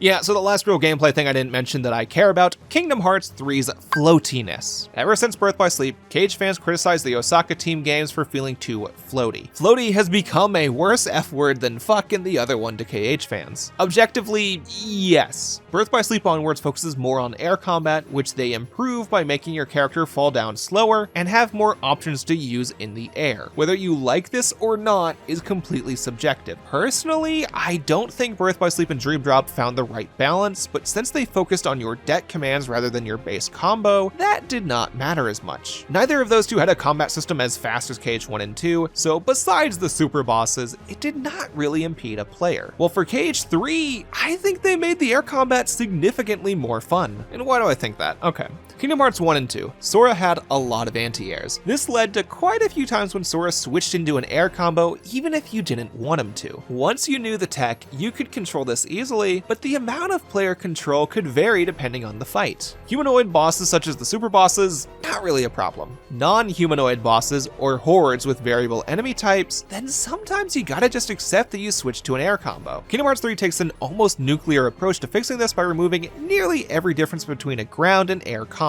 Out of every combo finisher in the game, the only ones that differentiate depending on Sora's foot positions can only occur during a few choice transformations, including second form and double form that imitate Sora and Roxas's movesets from past games. Now, they don't do this by making you constantly feel like Sora's in the air. I'd say that Sora feels closer to on the ground at all times. For a comparison, look at Sora perform his upgraded ground combo next to his upgraded aerial combo. Besides the initial hit, he performs nearly these same moves, because when you have a combo finisher equipped, this takes the place of your base swings, which only changed a little depending on if you started attacking in the air or on the ground in the first place. Now, I should note the main combo I used for this playthrough you can only use by beating the game because they added it in an update. It makes it significantly better, and you can always have it on New Game Plus, so there is a crappier combo on your first run. However, even before that, with the addition of an aerial dodge, aerial guard, and aerial item usage, this makes it so Sora's biggest change depending on grounded state relates to what moves he uses to close in on enemies and his invincibility frames. Which, don't get me wrong, when and where you have invincibility frames makes a huge fucking deal in KH3 for critical, but if we just want to compare how Sora changes in the air from the ground to the other games, then the changes get a lot more minute. Do I like this system more than KH2? Probably not. Kingdom Hearts 3 overall has a slower response when moving between magic or base attacks that harms it more than this single sentence might make it seem. I only forgive it more because the New Game Plus combo modifiers minimize that issue significantly, and anytime I replay KH3, I do it on New Game Plus. Additionally, I have played the hell out of Kingdom Hearts 2. Like, besides a level 1 run or some dance pad challenge I haven't thought about, I've done about all I could in KH2 multiple times. Kingdom Hearts 3? I still have lots of ways to play it. Including the run for this video, I've only beaten KH3 3 times, once while skipping cutscenes. I may like 2 more, but KH3 offers me something fresh. Like, I think a lot of people get stuck on the idea that if you have 2 games but one is slightly better, then you should never touch that slightly weaker game, never engage with a new experience. I know I said this a little in my Shadow Generations video, but the fucking hostility on Twitter where people defend their favorite game by bashing on another like monkeys at a fucking football game really killed that sight for me. Plus the fascism. Like,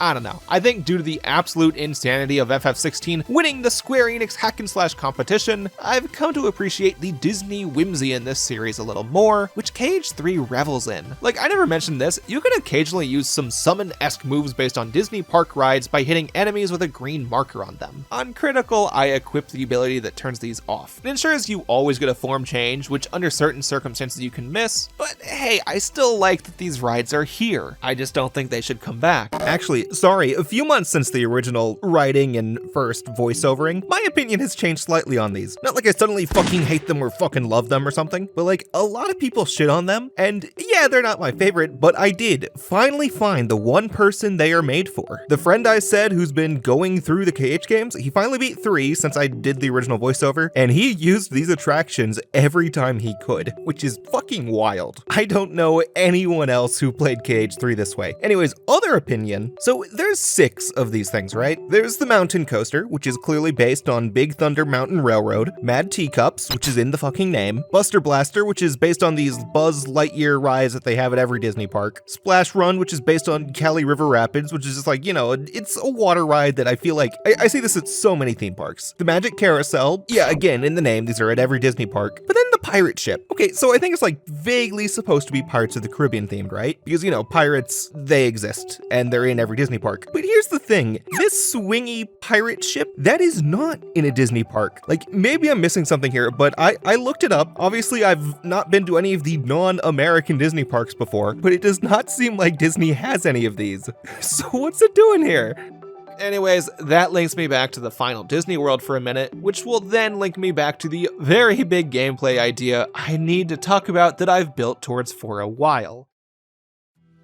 Similar to the Princess Worlds, I had not seen Big Hero 6 before playing Kingdom Hearts 3 in 2019. I initially had some interest because I did still find time to read a lot of comics during high school and college, but let's not fucking kid ourselves, not a single one of you watching this had ever heard of Big Hero 6 as a comic before, and neither had I. They used Sunfire to market it. Fucking Sunfire! Sora, Donald, and Goofy arrive at San Francisco last if you want to have the cool water moves to abuse on fire bosses. Having never seen a big city not infected by the French, Sora grows ecstatic. He needs to take as many selfies as possible to send to Riku. Well, he can do that after joining the Big Hero 6 to stop some Heartless. From there, San Francisco becomes a very fast-paced superhero movie. Sora, Donald, and Goofy immediately strike great chemistry with the BH6. While the three of them have saved many worlds at this point, people still treat them as wannabes at every world they go, since no one knows them. Or they gotta stack up to Mickey and Riku. However, as fellow wannabe heroes who couldn't deal with the Heartless, Big Hero 6 really want to learn from the Keyblade Hero 3!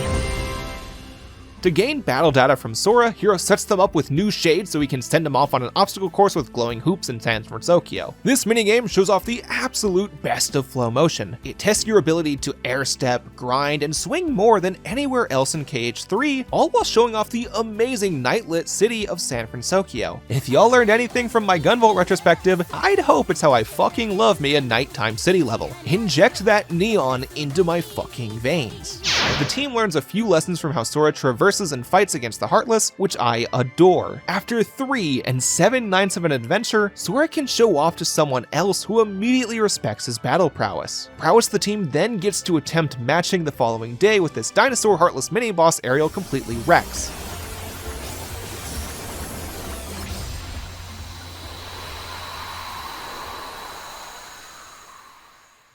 It leads to the 9 of them ending their day up on the San Francisco Bridge for one of the best scenes in a Disney World. All of them eat ice cream together, with Honey Lemon having a very important discussion about Donald's magic prowess, while Hero trauma dumps to Sora about his dead brother. Sorry if you haven't seen the movie. Tadashi, he lives on in your hearts. And when you're not strong enough, he'll make up the difference.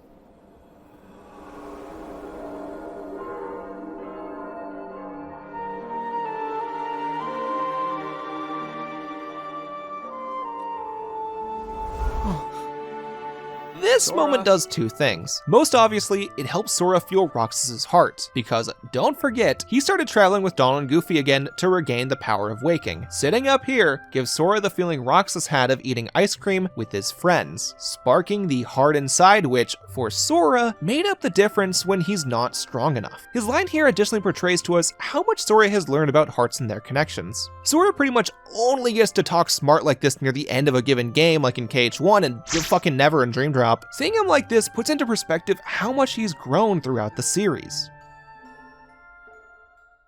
Anyways, I'm putting a very important thought into what I still consider the gameplay segment. I'm gonna fucking hate choosing timestamps for this. After said scene, the world checks into the whole main villain plus organization member thing. In this case, a young XIII Riku, who Sora, Donald, and Goofy theorized to be Riku from the time Ansem, Seeker of Darkness, had his body, who emerges to show how he has the power of the evil data cubes from Coded. No, this does not justify the need to play Coded. Dark Riku uses these data blocks here specifically because he has rescued the lost old Baymax body from the... Just watch the fucking movie if you didn't. Well, Hero had remade Betamax into his new body with his original data chip, the closest thing to a heart he has. Hero still has some attachment to the Baymax he lost. He regrets losing what his brother left him, a regret Riku knows. Hence why he uses this Baymax, as well as the battle data Hero made, a representation of Hero's anger. Watch the movie, I swear it's top 10 modern Disney films, to fuck with them. From there you fight the evil data cubes, which almost make you almost think that the game you skipped adds deep lore. I find said boss kinda weak, but before then, you run around the whole city to rescue every Big Hero 6 member in a manner that forces Sora to use movement and magic in creative ways not seen since XIII, at times surpassing it through flow motion. Doing this makes you learn the city layout better than the on-rails Neon game from earlier, setting us up for something later. You even reuse this Daramaka from the prior minigame to save one member, rewarding you for remembering what happened earlier. After all of that, you hop on Baymax for a Baymax versus Baymax fight with just a few moves given to you by Baymax, which he usually uses during his limits. I seem to suck at this fight. You can easily just wait on the side to heal if it gets tough, though I seem to lose patience here and think I can brute force it before dying. Once you defeat Baymax, Hero decides that he has to destroy the evil Baymax data, implying that sometimes a heart has fallen so far into darkness, you have to destroy it. Though Hero ends up keeping the body to clone Baymax's heart into, which kinda hurts the framing that a heart can grow from data and you can't completely clone a heart.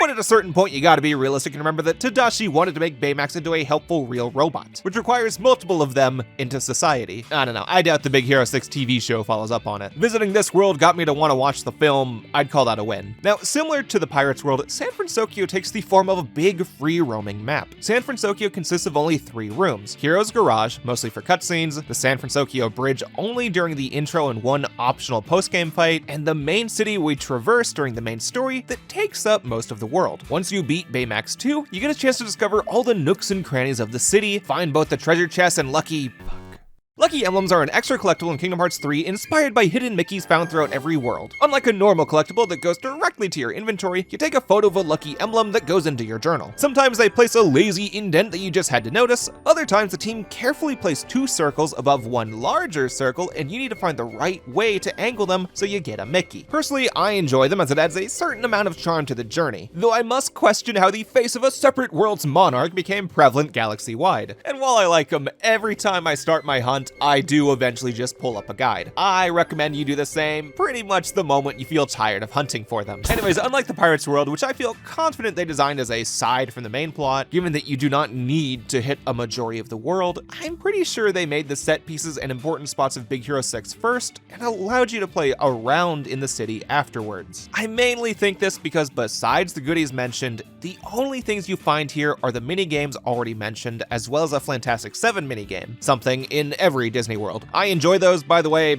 I just see no reason to talk long about them. I do find it fun to run around San Francisco after finishing the main story. It feels like a reward for completing it. However, it does feel lacking in something. I have motivation to explore the city to gain items for the rest of the journey, which depending on world order could just mean the final world, but I can't say I don't feel satisfied searching the layout of the level pretty quickly. I already had my fun here during the main story. It almost feels as though they used this world to test a future idea, or maybe reuse one they had to shelve. With all of that, I want to finally talk about the big point with KH3 I've slowly worked towards. Kingdom Hearts 3 clearly uses ideas initiated from Final Fantasy Versus 13. When it comes to scope, I don't think Square has ever had a more ambitious idea than Fabula Nova Crystallis. 3 games set in their own universes with a shared mythos, themes, and terminology. They planned for Agido 13 on PSP, while 13 and Versus 13 went on PS3. Those latter two, Square wanted to develop with their brand new Crystal Tools engine, an unfinished game development engine that could make full uses of the PlayStation 3. FNC started conceptual development not long after Final Fantasy X-2 released, while a completely different team had their hands busy with updating Final Fantasy XI, another one on Final Fantasy XII, part of the 9 team worked on Crystal Chronicles, and the 8/10 team worked on smaller spin-offs or moved to KH, leaving Kazushige Nojima to begin working on ideas for Fabula Nova Crystallis. Now, I want to start by saying this about Nojima. Nojima is likely the most important writer on Final Fantasy from 7 onwards. He wrote a majority of 8, 10, 10-2, Stranger of Picadice, had some hand in the first 3 Kingdom Hearts titles, and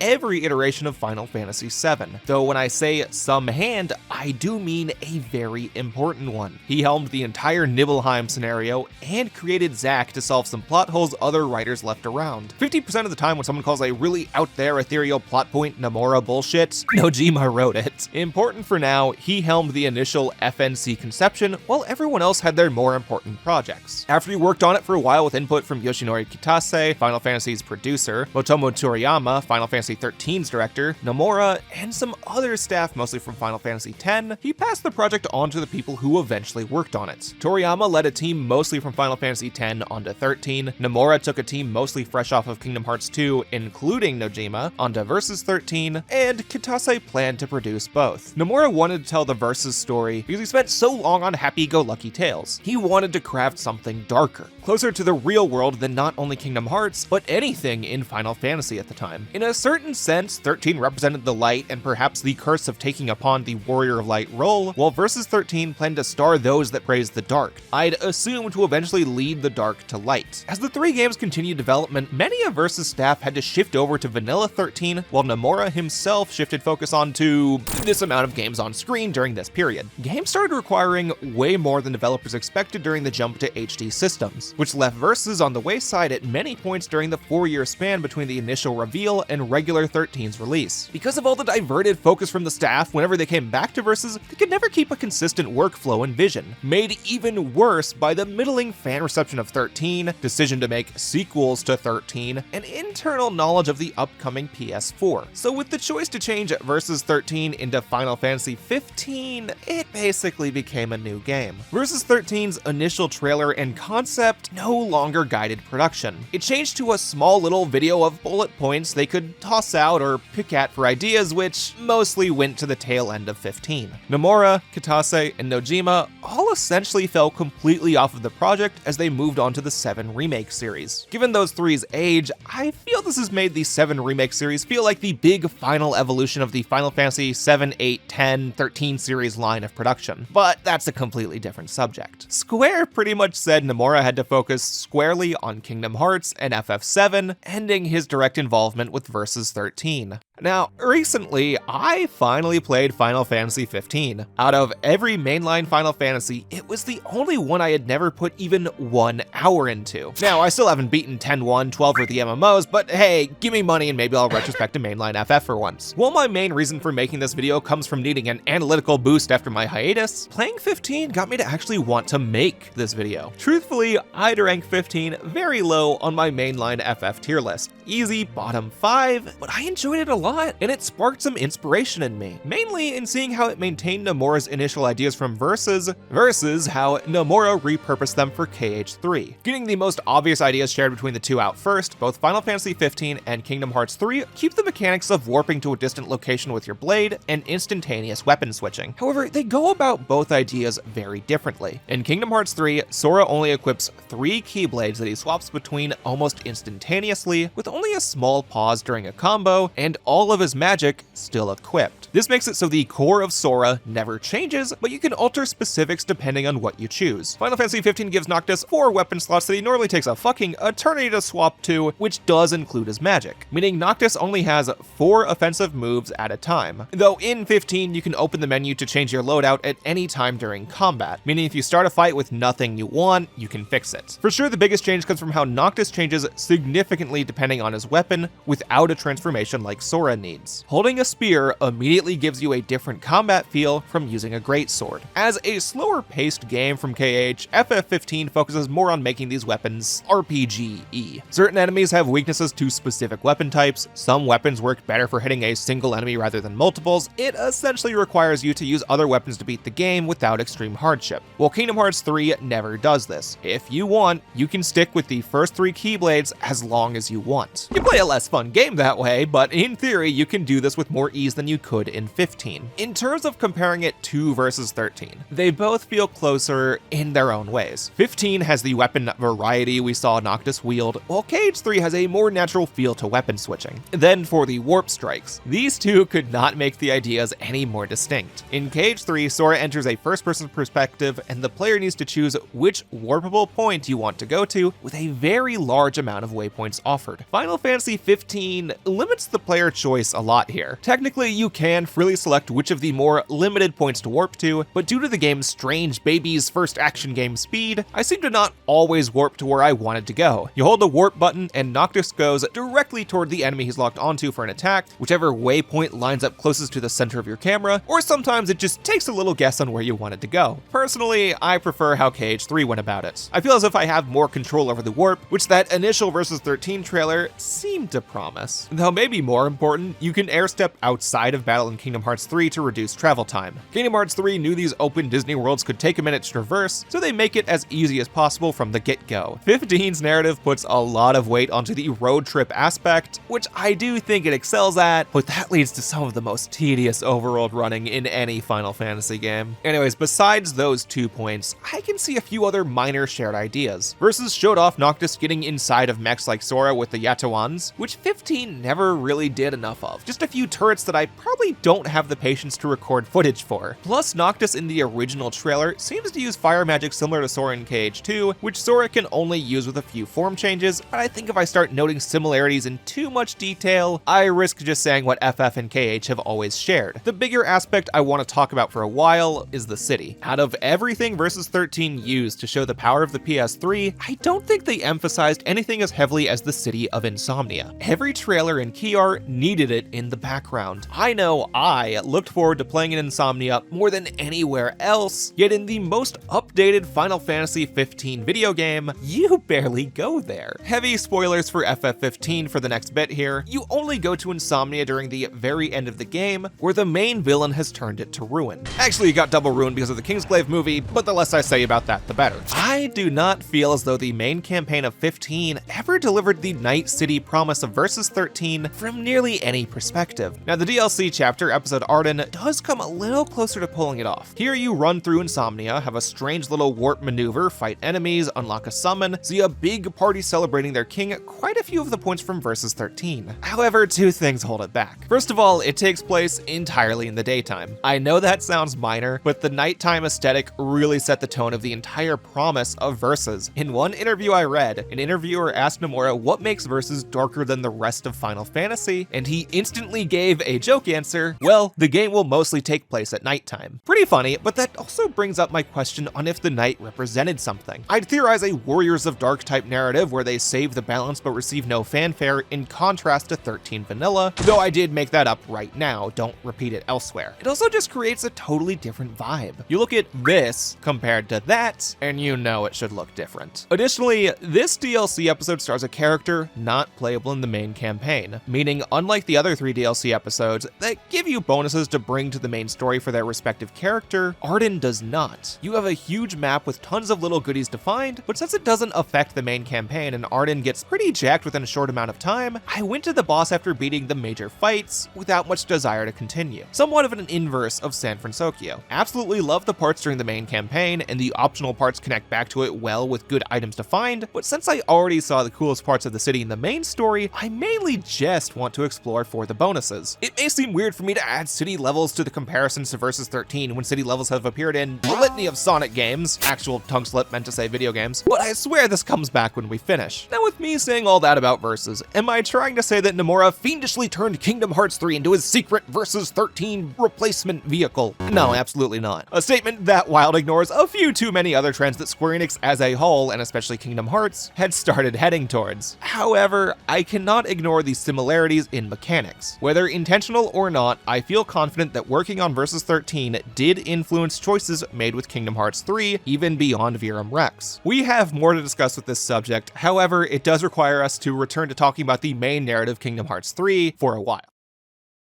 So in terms of what happens in the Disney worlds, I've gone over pretty much everything besides the one I'm going to use to segue to the KH-cast shenanigans. We reviewed ideas from Finding Yourself, kinda like Roxas did in KH2 at Olympus, 358 and Dream Drop's various ideas in Toy Box, Chain of Memories at Corona, kinda sorta Sora's feelings of seclusion from Riku in KH1 during Arendelle, coded at San Francisco, the badassery of cool graphics and pirates, and the power of negative emotions versus positive ones at Monsters to repeat the idea of Ventus versus Vanitas. We've hit at least a loose idea of some core idea from the past titles, in the process learning the identities of nearly every real Organization 13 member. Obviously Xehanort in the background all game, then Xigbar, and some Seeker of Darkness with his self-cessed body-first boyfriend Xemnas, friendless bitch young Xehanort, Marluxia and Larxene that make me fear the Union Cross video, and some Seeker of Darkness's alleged boy toy Riku, Luke's Sword, and Vanitas we all meet in the various worlds, leaving just Saïx without a world, who we know joined the organization from Dream Drop, and two other members that the Warriors of Light never learn about until the final world. However, let's focus back on Vanitas. I think out of every world in KH3, Monstropolis and Toy Box chose what lesson goes to what world better than any other. No other Disney film represents the power of happy emotions beating out negativity than Monsters, Inc. You can't sub another film in here. Near the end, Sora finally meets the real Vanitas for the first time. Remember, this moment from Dream Drop only had a ghost Vanitas that I always forget happened. They didn't need this. Vanitas tells us that he could only reappear in the real flesh today because of the children's screams that the Unversed gathered at the laugh floor. Though more importantly, Vanitas finally tells Sora that his heart houses Ventus's heart. Obviously, Vanitas is a total dick about it. He wants to finally become whole again, so he abuses some birth by sleep mechanics to stun lock Sora. But thankfully, Donald and Goofy have Sora's back like always. Plus, Mike can slowly do this. Close it, quick!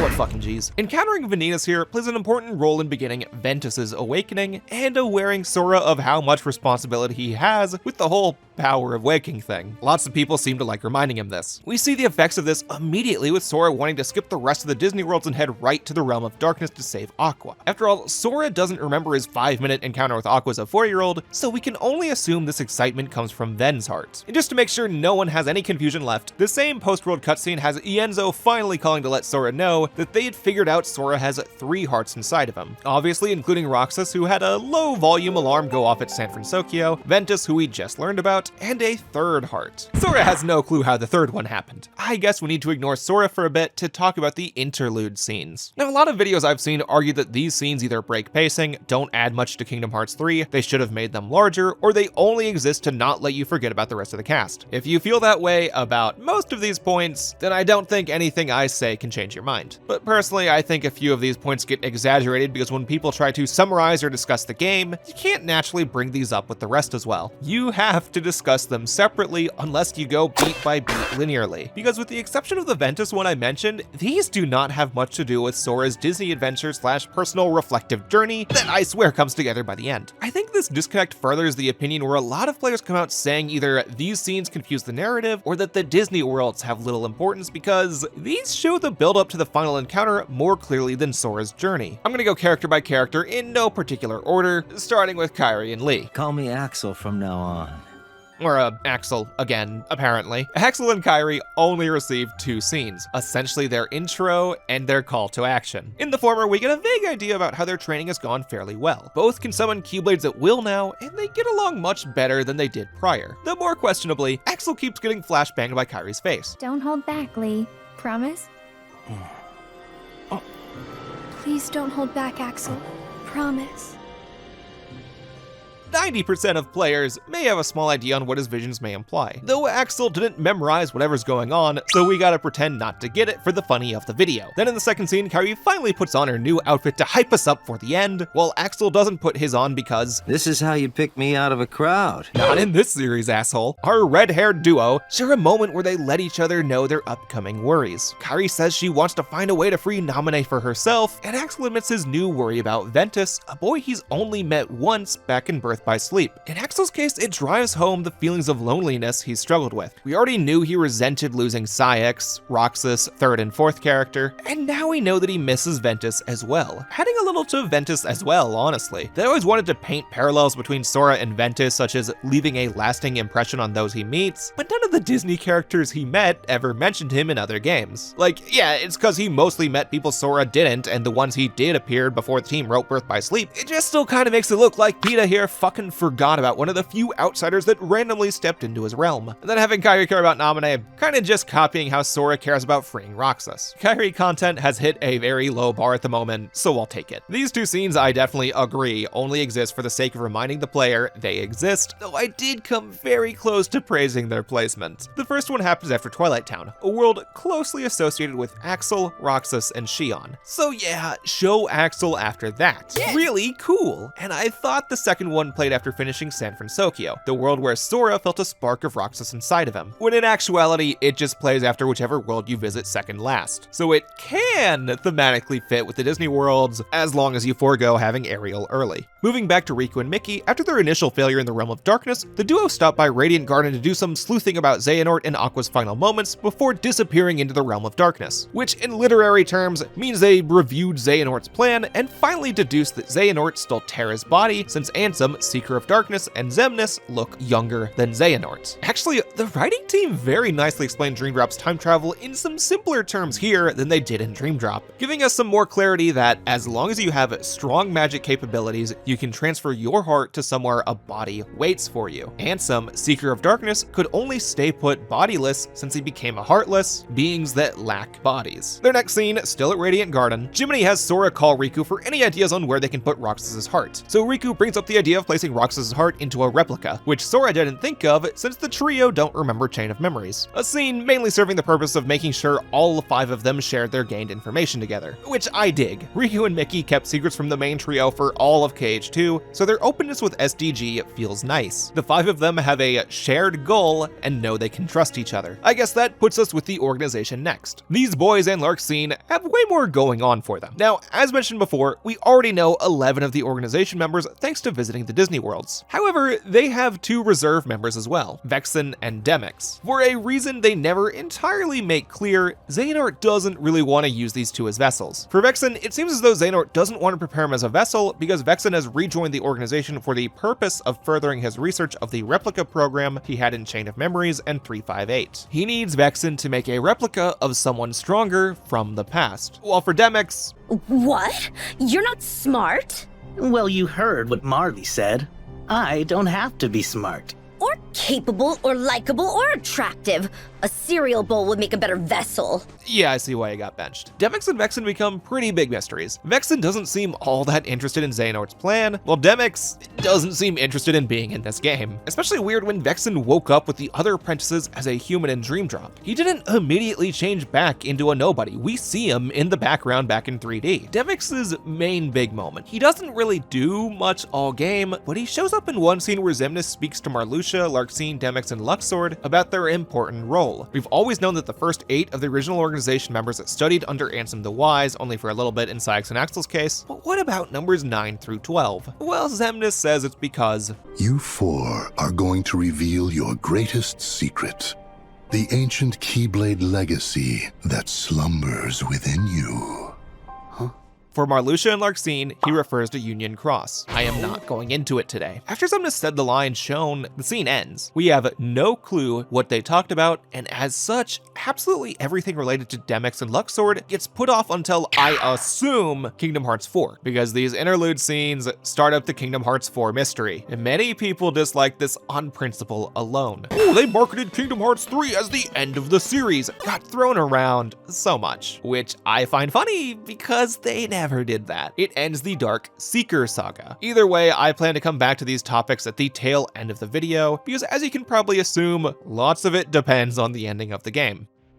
Next, we need to check in with Aqua. However, before saying what she does in Kingdom Hearts 3, I want to go back to 0.2 for a minute. Upon rewatching my last video, I think I gave 0.2 less time than it deserved. Probably because I never actually fully decided if I'd talked about it or not. Like, I think I went back and forth internally, apparently externally when I finished the third part, and then just did the entirety of it after I finished the Dream Drop portion. So I rushed through it. I've probably talked about every single Disney World in this video for longer than I talked about 0.2. Oh, I need to keep in mind with 0.2. It came from a weird spot. In the last video, I called it a KH3 tech demo multiple times because in the final form we received, that describes it best, though it did not begin that way. Originally, Nomura and Osaka team wanted to make a Birth by Sleep Volume 2, an idea reflected in a secret ending I didn't talk about in Birth by Sleep. Said scene showed Aqua in the Realm of Darkness approaching Cinderella's castle, Riku holding Kairi in London, Diz staring at the sleepy Sora, Riku secretly watching Roxas during 358, and Kairi with the Twilight Town gang in front of the mansion. You unlocked this after finishing the secret episode of Birth by Sleep, which again I skipped talking about. I initially planned to go over it with 0.2 since said secret episode's canonicity has gone up for debate. However, due to my haphazard way of going over 0.2, I just forgot. 0.2 basically supersedes it anyways. That secret cutscene ended by teasing BBS Volume 2, a project that for one reason or another did not materialize. Square Enix has never confirmed why, so if I had to place a bet on it, the team probably realized that they couldn't justify calling it Birth by Sleep when their only possible Birth by Sleep hero to use has a very limited amount of rooms she can traverse in. A full-size game with just Aqua could not happen with where she ended in Birth by Sleep. However, the KH team has a very good track record of not letting their work and ideas go to waste. Almost every cut idea from past KH games comes back in one form or another later. I believe in you,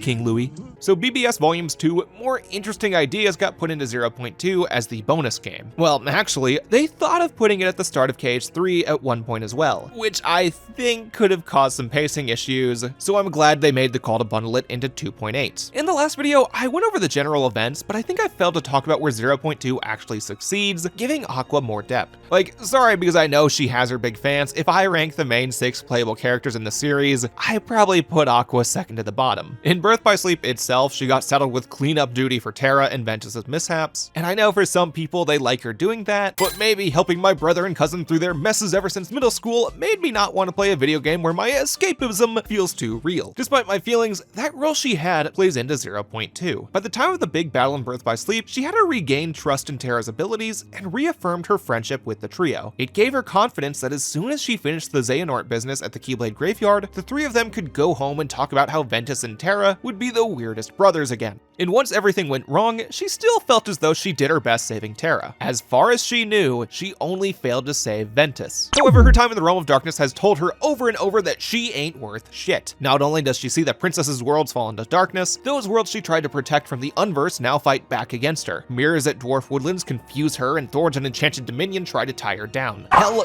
the mirror got Master Aqua facing the personification of her own trauma. I said in the last video that she found the power to keep going, but upon replay, I don't think she could have done that without Mickey. She reached an absolute breaking point that only her new hope in the next generation eased. It gave her some newfound hope, but any slight nudge could lead her back to darkness. Anyways, guess who gets nudged in Kingdom Hearts 3? Aqua ends up at the Dark Margin where she meets Ansem the Wise. After the big explosion in KH2, he ended up in the Realm of Darkness as well. Honestly, I think that this kind of undercuts his tragic story of hate leading to his demise, though I probably could have given him a pass if Christopher Lee still played him. Ansem, Seeker of Darkness, comes by to question Ansem the Wise about a certain amnesiac girl that used to live in the Radiant Garden Castle. Ansem, Seeker of Darkness, implies that some of the experiments they tested happened on her. Interestingly, Ansem, Seeker of Darkness, does not imply one way or the other that this has any relation to Master Xehanort's plan. Both this and Xemnas' gathering of the 4 organization members related to the Keyblade's legacy seems like personal goals for the 2 parts of Xehanort. So like Xemnas', this goal doesn't come to a full conclusion in Kingdom Hearts 3. However, Ansem, Seeker of Darkness,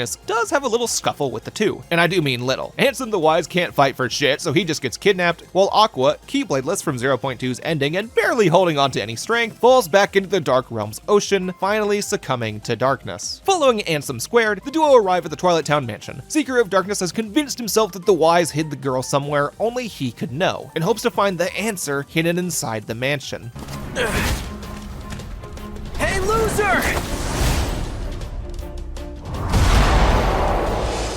My god, I wish they didn't spoil this scene in the trailers. Hayner and Alette finally do something in this series. I will not disrespect Pence. He has already deemed us worthy of his power in the past by saving Ansem the Wise from his former apprentice. Speaking of apprentices, our boy Vex. Yeah, no, I don't want to call him my boy. He's still a freak. The Kingdom Hearts character Vexen helps Ansem the Wise out because he secretly only joined the real Organization 13 in hopes of saving his former master. Truthfully, I did not see this coming. Like, it fits with his backstory. As the oldest apprentice of Ansem, he definitely grew the closest to him, but as I said in Birth by Sleep, he has the most villainous design to ever villain in a video game. As far as evil scientist in a Square Enix game goes, he only ranks a little under Hojo in the please stay 20 meters away from my kids scale. You can say don't judge a book by its cover, but I read his book in Chain of Memories and it seemed like an asshole to me. Either way, he teams up with his best buddy Demyx. We're not friends. I can count the number of times you and I have hung out on one hand. Less than one hand. I didn't even know you in the old life. To help Ansem the Wise atone for his sins against Roxas and Naminé, which I think I never wrote. They just bring Ansem the Wise back to the Zexion and they have a moment, whatever. Next we return to Miku. Our dripped out duo go back to the Realm of Darkness to yet again fail to the dark tide that beat them prior. Despite their new kicks, it still kicks their ass. Likely because the dark tide has power added to it by... You're too late. Yep, Aqua has fallen entirely to darkness. After 12-ish years losing all of her friends and seeing Mickey hang out with a different Keyblade master, she finally gave up. With all this darkness bottled inside of her, she stole Mickey's Keyblade, traps the mouse for leaving her here for the extra year and a half or so since 0.2, and starts a battle with Riku. At which point, it swaps back to Sora, and I think I should talk a little more about when these take place. Again, we observe each scene in between Sora's Disney World adventures. However, I think we need to suspend our disbelief on exactly when these last few occur in relation to Sora's journey. We only have a vague idea of how long Sora spends in each Disney World during every game in the series, but unquestionably, he spends a few days in either of the final worlds during KH3. Riku and Mickey get captured before you enter the last world of your choice, so I can only assume they mean to imply this happens near the end of your final world visit. Additionally, Vexen can potentially save Ansem the Wise, then dick around in Pirates with Luxord if you go Big Hero 6 first. So in that scenario, I guess he just assumed Ansem, Seeker of Darkness, didn't notice him and he could keep coasting on his villainously villainous looks. Anyways, after you finish your final world, Chip and Dale let SDG know that while you spent the past 8 days playing pirates, Riku has had to protect his best friend Mickey from Aqua's rage. Of course, Sora wants to save Riku as quickly as possible, you know, if they knew how to reach the Realm of Darkness. May my heart be our guiding key. It'll show us the way.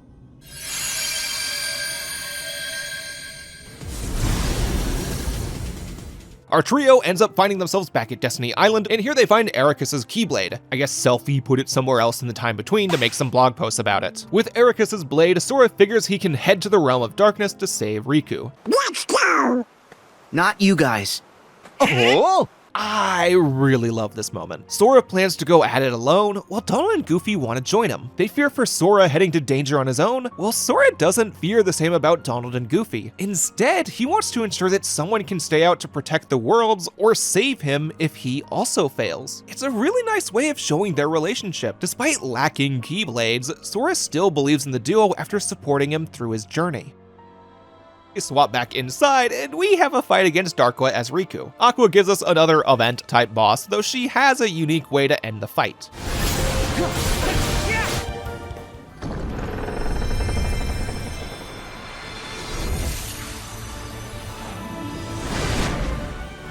Huh?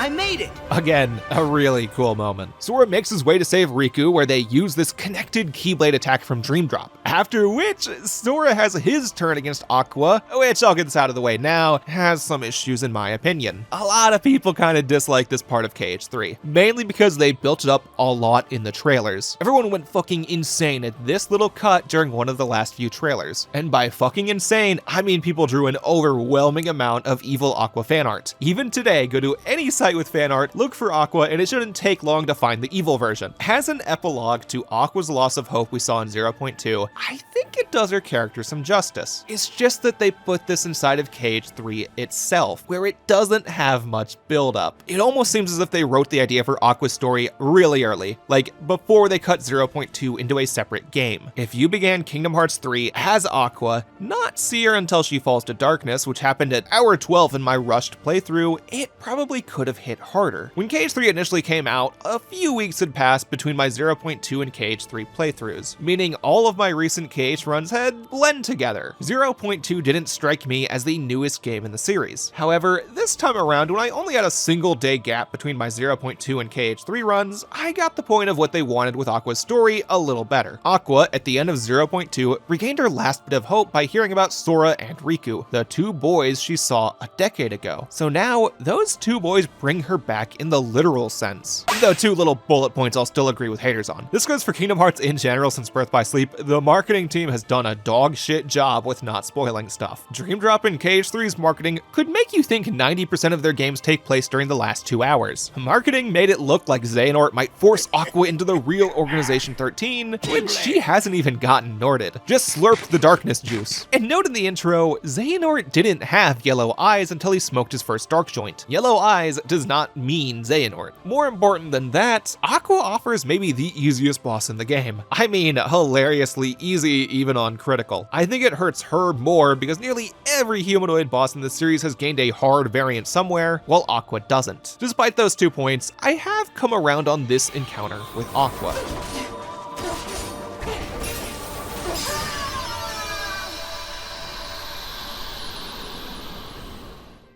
With Aqua's defeat, Mickey and Riku have fulfilled their goal. Aqua has, for the first time in 12 years, finally seen light, setting her apart from Nova Zone fans. I also think this scene, as well as many of what we have left, comes off stronger if you have followed the series since it began. To someone binging the series today, they likely only played one full game between Aqua falling to the realm of darkness and this point of KH3. However, Birth by Sleep came out 9 years before Kingdom Hearts 3, and the 2.5 collection came out on PS3 5 years before KH3. For Aqua fans, her getting out of the realm of darkness became equivalent to Volnut getting off the moon. A reality we had to accept because new releases had halted so heavily. Seeing Aqua make it out felt rewarding, especially when she then rewards the 5 with a cool gift. Just like a genie! Aqua takes Sora, Donald, and Goofy to a cool pre-rendered cutscene featuring Castle Oblivion, a location SDG slightly remembers, though it doesn't mean much to them. Aqua turns Castle Oblivion back into the Land of Departure's castle, letting them save Ventus. Why?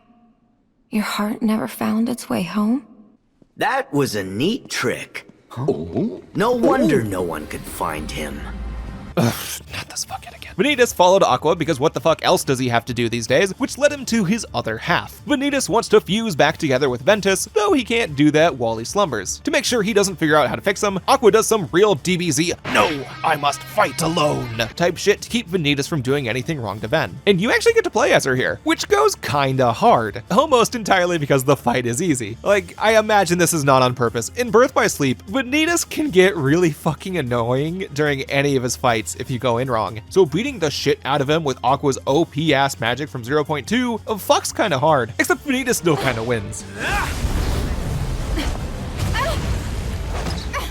Bitch, did you not just cast Reflect? Aqua has not recovered enough to deal with Vanitas yet. Seeing Aqua in her weakened state, Sora's heart reconnects with Ventus's that had started awakening earlier, which helps him use the power of waking. Some people say this comes out of nowhere and diminishes the importance of the Disney worlds, which I disagree with. We've already had 2 direct scenes of him almost awakening hearts, and the rest of the Disney worlds had him reflect on his past journeys, maybe reawakening those memories. With Ventus back awake, Vanitas does not feel like attempting a 1 versus 5, so he promises to catch them later at the Keyblade Graveyard, where he can safely 13v9 them. Fucking asshole, can't play fair.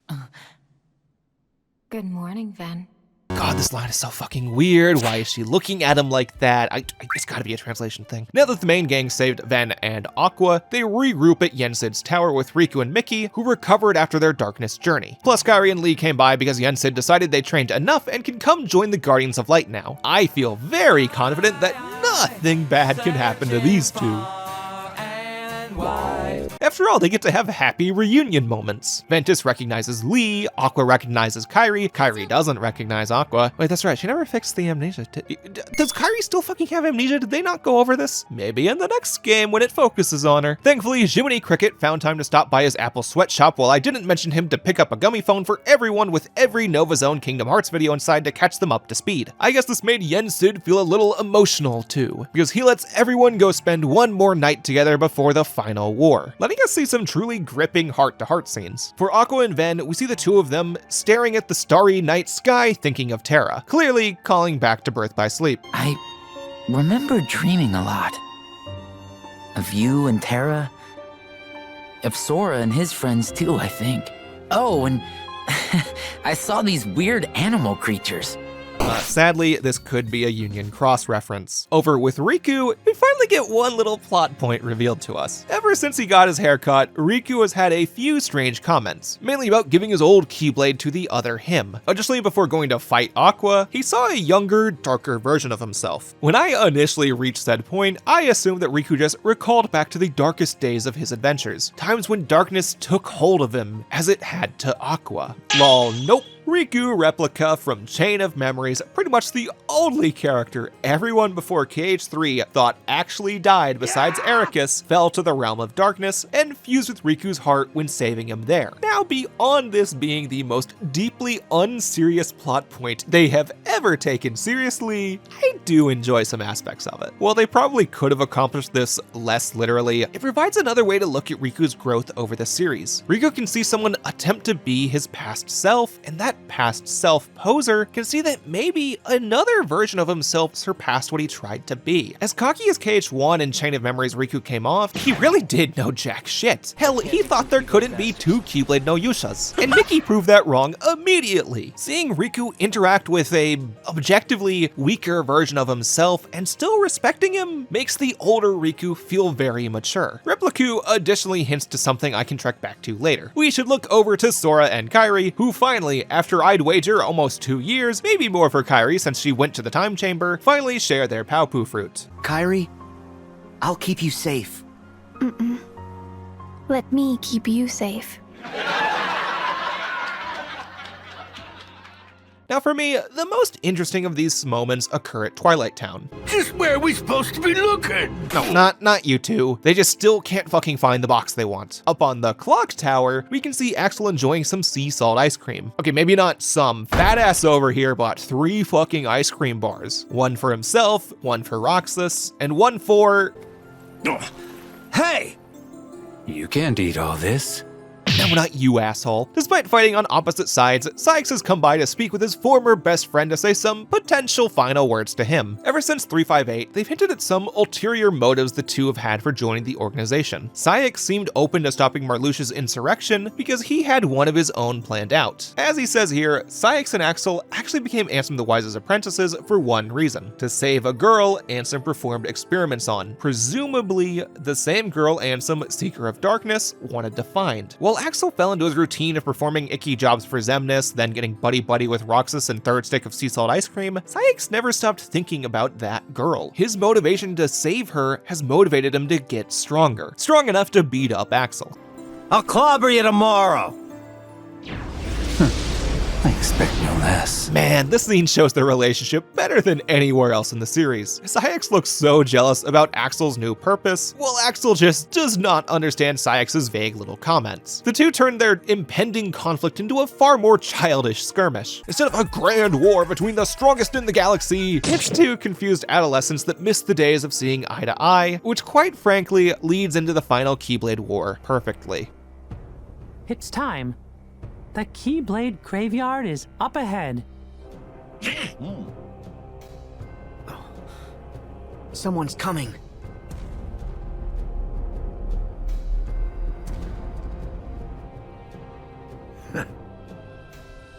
Legend has it that darkness once covered the world. When the darkness falls, will we be found worthy of the precious light the legend speaks of? Xehanort, and Vanitas for some reason come face to face with our heroes, monologuing as a formal declaration that the new Keyblade War has begun. Their monologue doesn't say much we haven't heard, just saying how they want to cover the world in darkness to see what happens because last time darkness won, it renewed the world in light. Truthfully, more of a taunt than anything. Real taunters don't hide behind their edgy anime profile pics though, jackass. It's not all taunts here though, because to begin combat, Zaya to the 4th sticks a shit ton of heartless nobodies and okay, you have a point this time, Dark Boy, but you ain't got much longer. Funnily enough, despite looking like a shit ton of enemies, you only fight a still not ignorable handful at a time. Personally, I like how the ones on the side seem to have a lower frame rate than everything else. It kind of gives them a little more of a creepy look. They pull this trick a few times throughout KH3, and I dig it every time.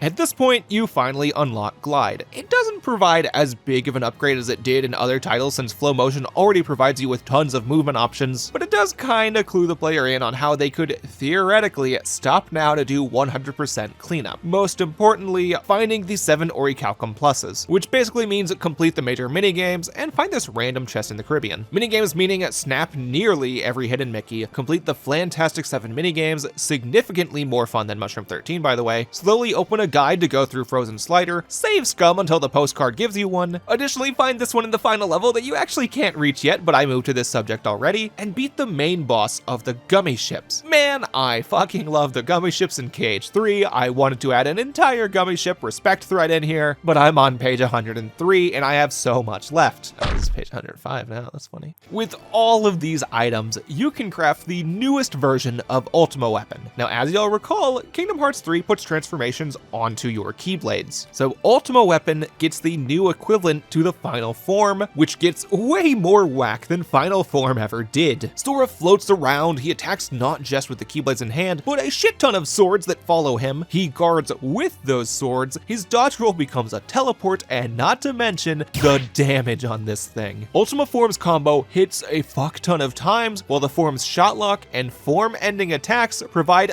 essentially screen nukes. Besides a few choice moments during Superbosses, you have no reason not to use this. You can debate if that undermines the point of KH3 making every Keyblade more unique, but since speedrunners have found game-breaking shit to do with early game blades, and it takes this much work to get the Ultima Weapon, I think they balance the trade-off enough. Terra! Ven! Not Terra. We come face to face with our first warrior of darkness, Terra Xehanort. Since Xemnas and Ansem's demise brought back Xehanort, it only makes sense that Terra's body returned as well. After all, the duo come just as much from Terra as they did from Xehanort. So before Terra's heart took back over his body, Xehanort made sure that he put more Xehanort in him, which just also means that he has a shit ton of power. A quick reminder, during Birth by Sleep, we never fought a full power Terranorts.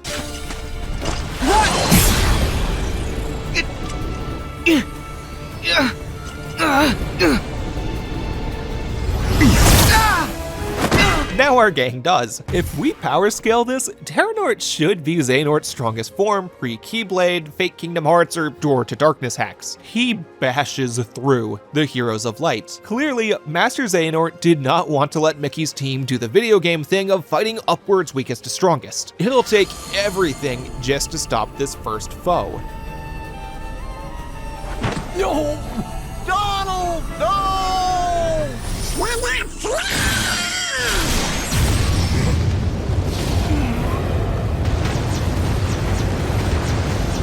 Oh my god, this move is so fucking ridiculous. Zenithflare has only appeared 2 other times up to this point. Once in a super spoiler to Bravely Default, and again in Final Fantasy XVI. Against motherfucking Bahamut. Now, that does not necessarily make Donald as strong as Bahamut, especially when it knocks him out. However, it does put into perspective the gravity of this situation. Terra Xehanort took out 1/3 of the Warriors of Light, when they still have so much more to fight against. This can't be real.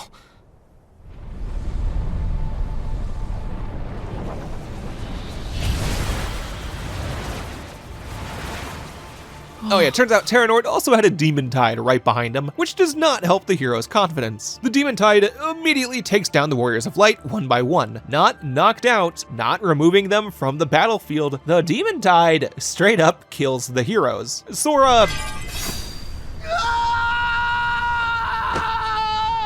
absolutely loses it, seeing Donald, Goofy, even Kairi die right in front of him. Poor Aqua, she fought the demon tide over and over in the realm of darkness. You can see the PTSD in her. Sora, the most extreme example of someone who believes in strength through friendship, has lost all of his faith in himself. Sora, you don't believe that. I know you don't.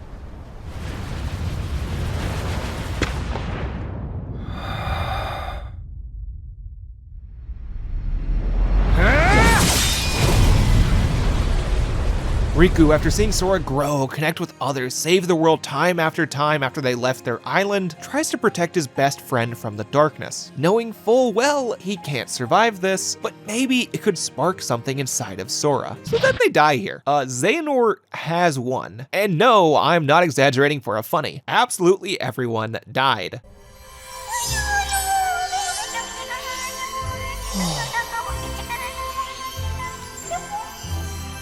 Oh my god, you're shitting me. So we have one cutscene breaking up Sora's story. Young mysterious boy in white, said that some light comes from the past. Apparently he means Chirithy here. I'm like 99% sure he only shows up as a knowledge check. Chirithy confirms for Sora that his friends did in fact 100% die. Use the word die, and then goes back to poetic words that mean the same. Well, Sora got turned into this funny, transparent version of himself, meaning that he exists between life and death. Before he can find a way to save his friends, he needs to put himself back together.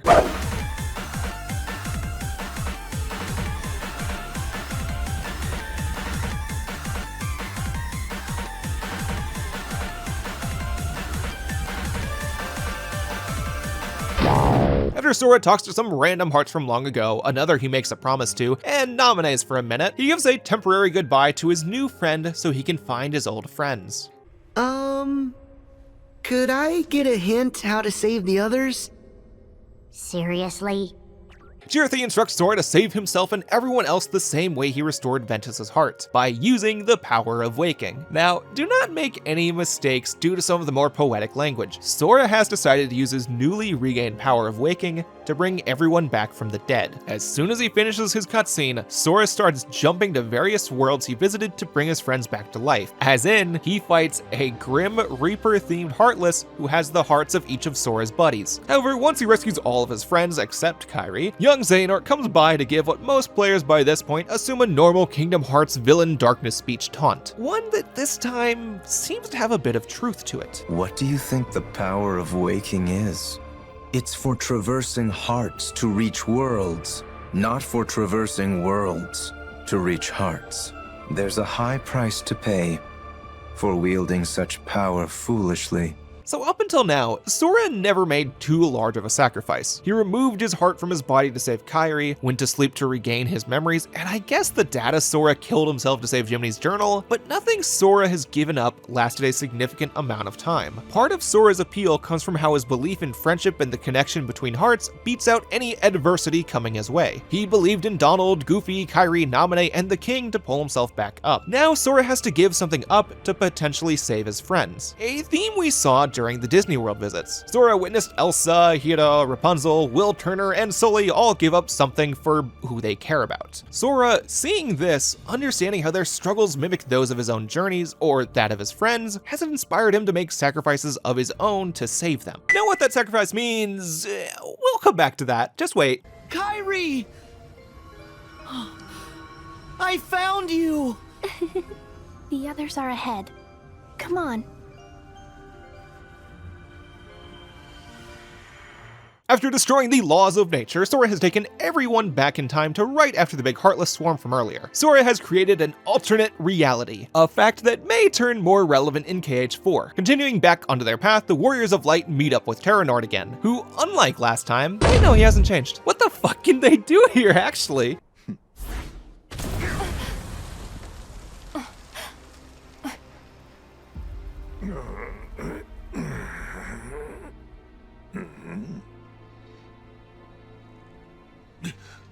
Oh, fuck! Actual badass over here. Naminé's heart made a connection to Lingering Will to call him over here. After all, if we had to call on anyone to stop Terranort, then a suit of armor filled with unbridled hatred for him with a majority of his combat prowess probably stands the best chance. It blew my fucking mind when this happened. Most of the series doesn't consider Superbosses, including Sora's fight with Lingering Will, very canon, I think? So I assumed they couldn't share the screen together. But nah, he comes right when we need him to, taking Terranort to fight somewhere off screen while we need to take out... Okay, God, the demon died again. Though this time, they lay in how scary this thing looks. It already killed everyone before. They can't take it easy.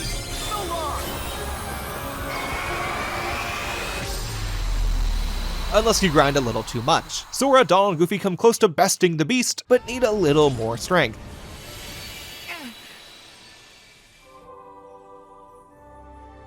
Need some help? I don't know you!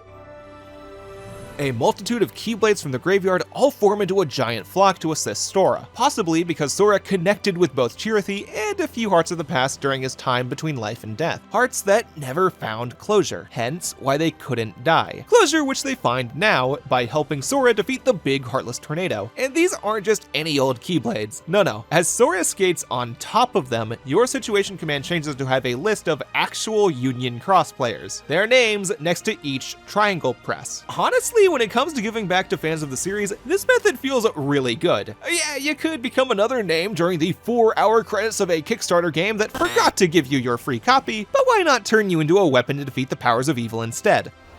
We're almost finished.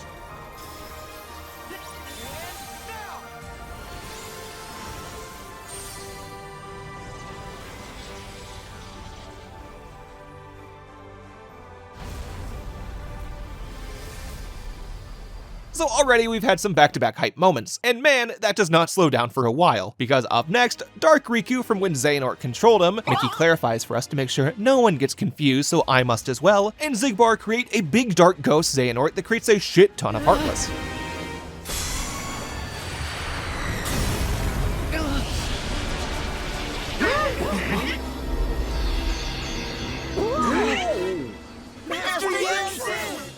Man, I know I'm stopping for cutscenes a lot here, but too much badassery happens for me to skip it. After sitting atop his tower, I think standing up like once, Yen Sid comes forth to reveal his power, pulling some real Moses shit by parting the Heartless Waters. He gives the Guardians of Light the chance they need to head towards the Guardians of Darkness, with Donald and Goofy staying behind to protect the Sorcerer.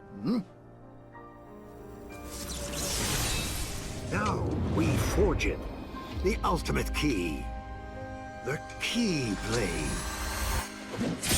With that, all 20 pieces have come together. 13 darknesses, 7 lights. As they clash weapons, the Keyblade can manifest, and Xehanort can summon the true Kingdom Hearts. Xehanort creates a maze, I guess he had a lot of free time to figure out that while Sora adventured with Buzz and Woody, to isolate everyone into thematically appropriate battles. Riku against Dark Riku and some Seeker of Darkness and Xigbar, Mickey with the 4 members from the old organization, Vanitas and Terranort trade blows with Ventus and Aqua, while Lee and Kairi hold their own against Saïx and the mysterious other member. Continuing on from earlier, these fights are pure fucking fan service. If you bought Kingdom Hearts 3 and did not play the games before, these scenes likely mean nothing. When KH3 came out, I saw that take a lot from especially the company reviewers who had the assignment to review the game in a short amount of time, which I get. I bet tons of those guys played KH1 and 2, and when the IGN boss said, hey, get this review out in 2 weeks, they did not have time to do all the homework needed. Like, even I decided to forego a replay of Birth by Sleep in 358, because by my math, replaying those would delay this video by at least an extra week and a half. However, for fans, a lot of people enjoyed this more than anything else in the game. Going by reverse order of coolness, let's help Mickey first. This fight probably has the weakest reasoning for pairing up, since of these characters, Mickey only met Xemnas, who fucks off midway into the fight, giving Luxord more power. Power he immediately uses to catch Mickey into his Poké Card. Perhaps this fight can grow more important later on, because as I reminded y'all, we still don't have the whole story on Luxord and Demyx's deal. Xemnas trusted Luxord with his power, and at the end of the fight, he grants Sora a wild card that he claims could turn the tables. This doesn't happen in KH3. Sora just promises to play a game with him again once they're both guys. I'll come back to Luxord a little bit later. Let's just defeat Marluxia and Larxene first.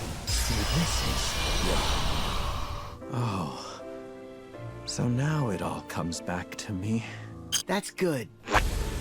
You're gonna be recompleted. Shut the fuck up! These are Union Cross references. Truthfully, I can't go into this fight without KH4 Union Cross, so I'll talk more about it in a potential Union Cross video. Let's go help Riku, where similar to Xemnas, Ansem also fucks off really quickly. And now I should note, all of these characters have battle strategies somewhat based on their prior battles. So Larxene makes clones of herself, Xigbar shoots all his arrows, Syx will have his berserk state, etc. But since you fight them all at once, each individual fight has really low HP, and they have wide openings for when to hit back. Upon release, almost everyone agreed that Square missed an opportunity to give these characters proper boss fights, especially when they have clearly put a lot into redesigning these 12 fuckos. For reasons I'll get to, I see no reason to complain about it today though.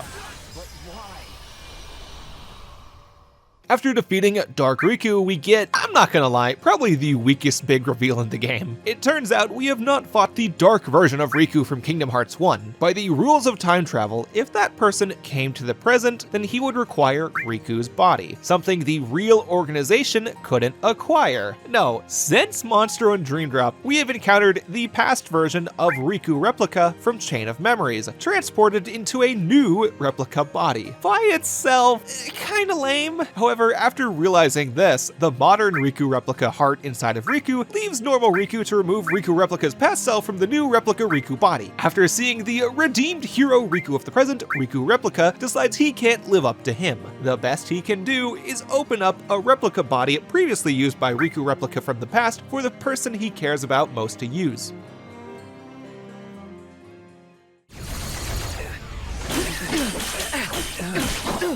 Oh fuck, forgot about you. Xigbar, of course, goes down without much issue. So, this is your power.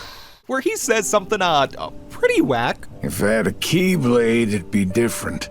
Like you're actually worthy to use one. Oh. I am worthy. So, according to Xigbar, at this exact moment, he has only followed Xehanort around because Xehanort promised him his Keyblade after this all ends, whether Xehanort wins or not. It leaves a weird bittersweet feeling as he jumps off the edge to fall into darkness. Xigbar, Marluxia, Larxene, and probably not Luxord, I think he just wants to put some chips on a risky space, don't truly believe in Master Xehanort's plot. Xehanort just knows what interests them. In the case of Marluxia and Larxene, they have nothing better to do because of amnesia, and the moment that goes away, they realize how fucking stupid they acted. Now with Xigbar especially, you know what, I can wait, half the viewers already know his deal. Over with Aqua and Ventus, we have another 1-2 of one I liked and one I kinda don't. So let me say the one I don't because I have waited ever since the old video to save this. Terranort and Vanitas have already appeared a few times in KH3, so they waste no time starting the fight. Meaning I can just get to saying this, I do not like Vanitas. Once you beat Vanitas, his mask falls off, reveals the Sora face again, not as weighty after already doing that in Birth by Sleep, but hey, Sora didn't expect that. And then he gives a rant about how much he wants darkness to him in the end. Vanitas claims he represents the darkness cast by Ventus and Sora. He looks like Sora because he completed Ventus and Vanitas came from Ventus. Oh my god, who the hell cares? Vanitas is capital D Arcness. That's a Union Cross reference. Besides as a plot device to create the Unversed and forge the Keyblade in Birth by Sleep, I do not feel as though Vanitas has provided anything of value to the series. He doesn't even really work that well as a dark version of Sora because they don't have much in common besides the face. Instead, the best showing of Sora's darkness has come from pure gameplay mechanics. The anti-form from KH2, occurring after he abuses drive forms too much, perhaps implies darkness caused by a greed for power, works better than Vanitas. Anti-form additionally happens less often after unlocking final form, implying that completing himself prevents that darkness. And then the rage form in KH3, a form that you sometimes have the option to turn on when Sora reaches critical health. A significantly better mechanic since you have full control of when it starts, when it ends, and it heals you, showing Sora's possibility to tap into darkness when he reaches his most desperate. Vanitas does not provide anything of the such for Sora. Even with Ventus, he's more of Ventus's literal darkness than a look into an alternative path he could take. I just have never fucking liked this character, I'm sorry. Thankfully, we have something cool on the other side here.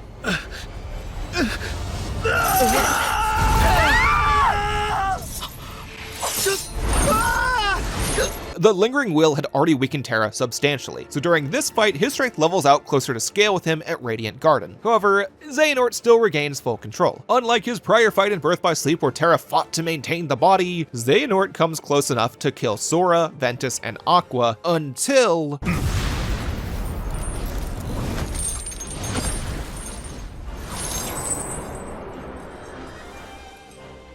Yeah, Xehanort's stand, the one I gave the name Owner of a Lonely Heart, glad people like my stand name for it, actually owns a lonely heart. After Xehanort took over Terra's body, he placed his heart inside of this container. Every time you fight a version of Xehanort with this monster, you have actually fought Terra. Even more wild, I think the writers already knew they might do this back in Dream Drop, because Riku raised his Keyblade to the Guardian, maybe to indicate that he could feel the truth inside. Seeing Xehanort use his body to kill both Ventus and Aqua has pushed him over the edge to make things right. Seeing Terra finally save his friends from Xehanort for sure makes up for that guy. I wish I could say I was done with him.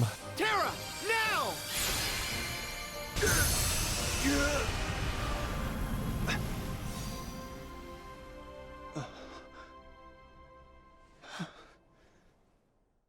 Leaving us with just one fight left and, oh boy, KH3 gives us the absolute best and worst of these fights in this one. Starting with the good, Kairi gets to fight alongside us for the first time in the series. Yeah, one of the original main characters, and she never had one of these health bar icons until right now. Fucking Demyx got one before her. Then after fighting Syx and Syx's new bestie for a minute, Xemnas comes by to finish the job of killing Axel. Even though we haven't seen them on screen together much, Xemnas still, he's pretty fucking angry at Axel. Is this supposed to be a Keyblade? Or is it some sort of... Yeah, so remember how I said I more so tolerate Axel having a Keyblade than hate it now? Mainly because of this. It seems like even the writers came to realize that giving one to Axel in the way they did had too little build up. Maybe he doesn't deserve this though. Who are you?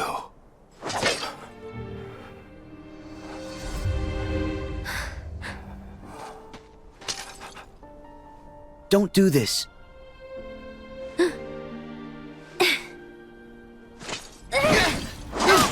It's all right. You can stop now. It's all right. Shion. Oh shit! Turns out Syx's friend was Shion. I am sure everyone watching is totally 100% surprised by this. It seems like Sora getting close to Shion's strangely out of character body restored her heart and memories, because now, is she all Gucci? Weird that she doesn't get the glowy thing like Ventus and...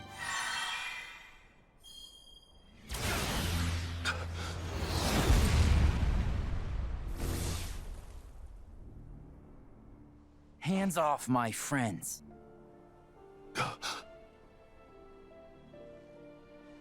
It cannot be.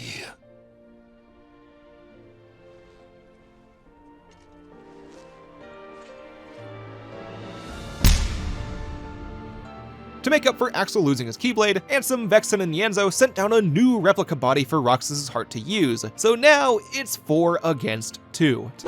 After finally getting to fight alongside Sora, Xemnas steals Kairi to make this into a 3 against 1. Those past 9 minutes are fucking wild. Whoa, finally, fight with Kairi. Damn, Axel, you stand up for yourself. So true, Xemnas, he did not train hard enough. You well-written girl, you're back. Roxas, you and your re-orchestrated theme have reintroduced the hype. Not well-written, Utada Hikaru. You don't get to do what you said. Like, man, it's a really good thing that Syx has an interesting attack pattern with Roxas's theme playing, because Kairi getting taken certainly doesn't help the build-up she's had so far. Additionally, after beating Syx, he finally just fucking talks to Axel. I know, a KH villain's biggest fear, admitting that he felt upset with Axel for abandoning the girl they wanted to save and got jealous of him hanging out with Shion and Roxas. That's not really news to someone that has played the games and has any kind of media literacy, but seeing a character presented as stoic and reserved as Syx finally admit this really strikes a chord. How everyone, even those you assume to have a hard shell, can reach a feeble state. Shion gets through a lot lot faster. After both of these last two fights, we actually see a big reunion cry session, and in other places I might say that it's some kind of self-indulgent moment we don't need to see. Just showing our heroes in a weak baby emotion state when the bald old guy still preps to peg a new young boy, but I don't feel that way. Similar to what I said with Aqua in the Realm of Darkness, their little crybaby moments feels like a moment of relief from their difficult storylines. Sora walks away so they can show their happiness to the only people they can trust, their best friends and the fans of the series. No more fighting between them, especially nice in the case of the Days trio, since they barely got to hang out with each other in the last third of their own game. Maybe it's a little rushed, but I don't mind that too much after the whole journey reminded us of their struggles, especially when it leaves more than enough time to focus on our main five. With the rest of the real Organization 13 dealt with, Sora can catch up with Mickey and Riku to fight against the Xehanorts. Up at the top of the rock pillars, Xehanort shows that due to the clashing of guardians, 9 keys have come to form, one for each guardian defeated. As soon as he has 13 keys forged of light and darkness, he can summon Kingdom Hearts. Now, does this mean that in the timeline where Terranort killed everyone early, he had to make his vessels kill each other a bit? Sucks for Darkness over here. The dude who killed everyone stands next to him, so he's probably first. Xehanort Prime forces Sora, Riku, and Mickey to fight his alternative selves by using the kidnapped Kairi as leverage, leading to one of the coolest non-DLC fights in Kingdom Hearts 3. Like, just purely off the concept alone, this goes hard as fuck. You fight the final boss from all 3 of Sora's journeys he can remember, while paired up with the other 2 original Keyblade wielders in the series, something not even Kingdom Hearts 2 did since Mickey got locked out with Kairi. And if I hadn't busted myself out with Ultima Weapon and some level grinding, this fight can cause some trouble. The trio Norts all have movesets mostly reminiscent of their Dream Drop Distance incarnations, which can lead to some surprise attacks during times you focus on someone else, something that the other fights didn't really do much of. Fighting these 3 here and now gives the past villains a proper conclusion. They don't feel quite as sidelined as some villains. Lord knows Final Fantasy has a bad fucking habit of sidelining someone when the big real villain comes by. We even get true final words from each of the Xehanorts. Xemnas admits that he finally felt something for the first time in years. He felt lonely after betraying his companions, the ones he remembered studying with under Ansem, maybe even recalling Aqua and Ventus from Terra's memories. Yet since Xemnas has more original memories than the other organization members, he also doesn't want to feel this. It scares him.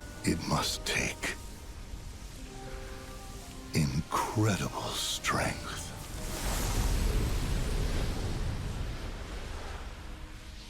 Well, with Ansem, Seeker of Darkness, he has his final words with Riku. Ansem praises Riku for his strength, believing that Riku has surpassed the power of darkness. Riku found darkness and then looked for more, while Ansem, Seeker of Darkness, never sought anything else, leading to his failure. There is more to seek. So go forth now and seek it.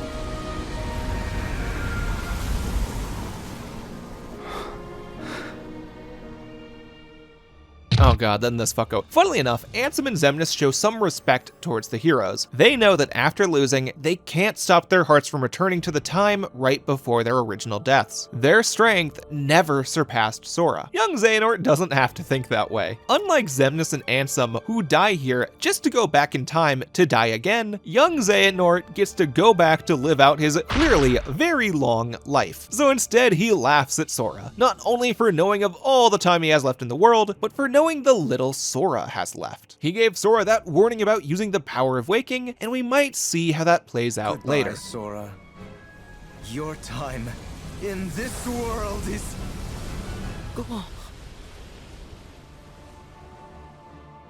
Only problem, now Xehanort has 12 Keyblades. He does not need much more to attain the power of Kingdom Hearts. Xehanort fucking kills Kairi. Her heart lives in the present and she isn't a nobody. Unlike most of the defeated villains that either get to go back to their human body like the Nobodies, Terranort who reverted to Terra, or go back in time like the Xehanorts, Kairi actually dies right here, right now. No more fucking saw blades that send you to the Shadow Realm bullshit. And obviously, Sora gets pissed off over this. Same deal with the entire fucking fan base. Like, by God, what a waste. If I can complain about one thing with Kingdom Hearts as a whole, they did did Kairi completely dirty. She did not properly appear in Days, Coded, Dream Drop, sidelined to the hyperbolic time chamber for all of 3, marketing implied she may finally get to fight with the gang, and she only got half of a fight against Syx before Xemnas whisked her away to die. Like, I can't say she serves no point as a character. She motivates Sora throughout KH1, vague memories of her helped him through Chain of Memories, and his desire to protect her pushed him through his struggles during all of KH3, but none of that impacts Kairi. That impacts Sora's character. And it sucks to say this because if we talk about games predominantly aimed towards boys, the Final Fantasy and Kingdom Hearts series has done a pretty good job at pulling in female audiences and diversifying the genders of the protagonists ever since Final Fantasy IV. And if you want, you can pretend the FF1 and 3 characters are girls if you like them muscular and hairy. Every writer on the Kingdom Hearts series has written women well at least once, whether that happened in Final Fantasy or in KH like with Shion or Aqua, but Kairi,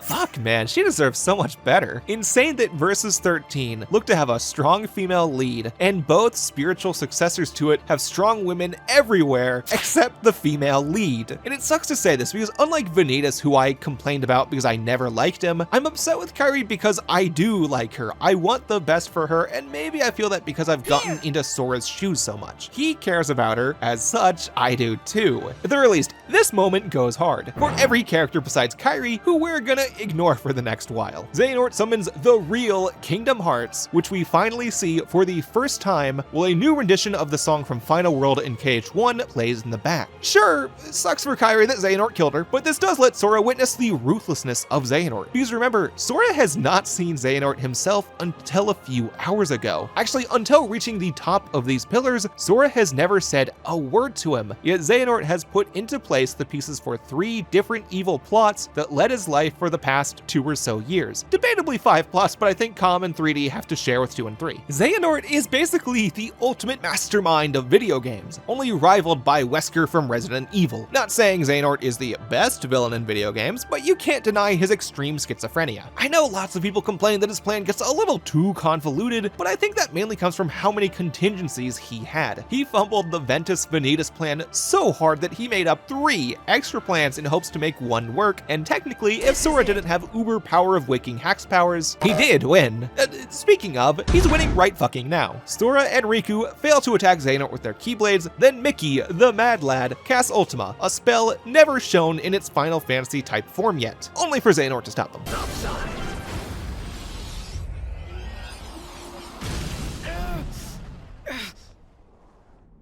Now, the Keyblade War will finally reach its conclusion.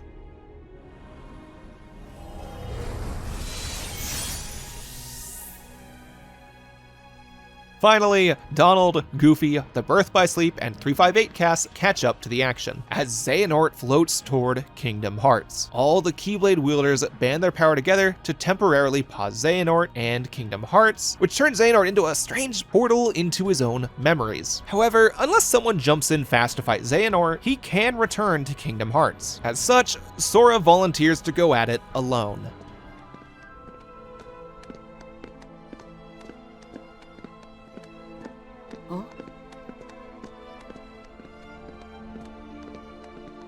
You can't forget about us. 3 half pints together again.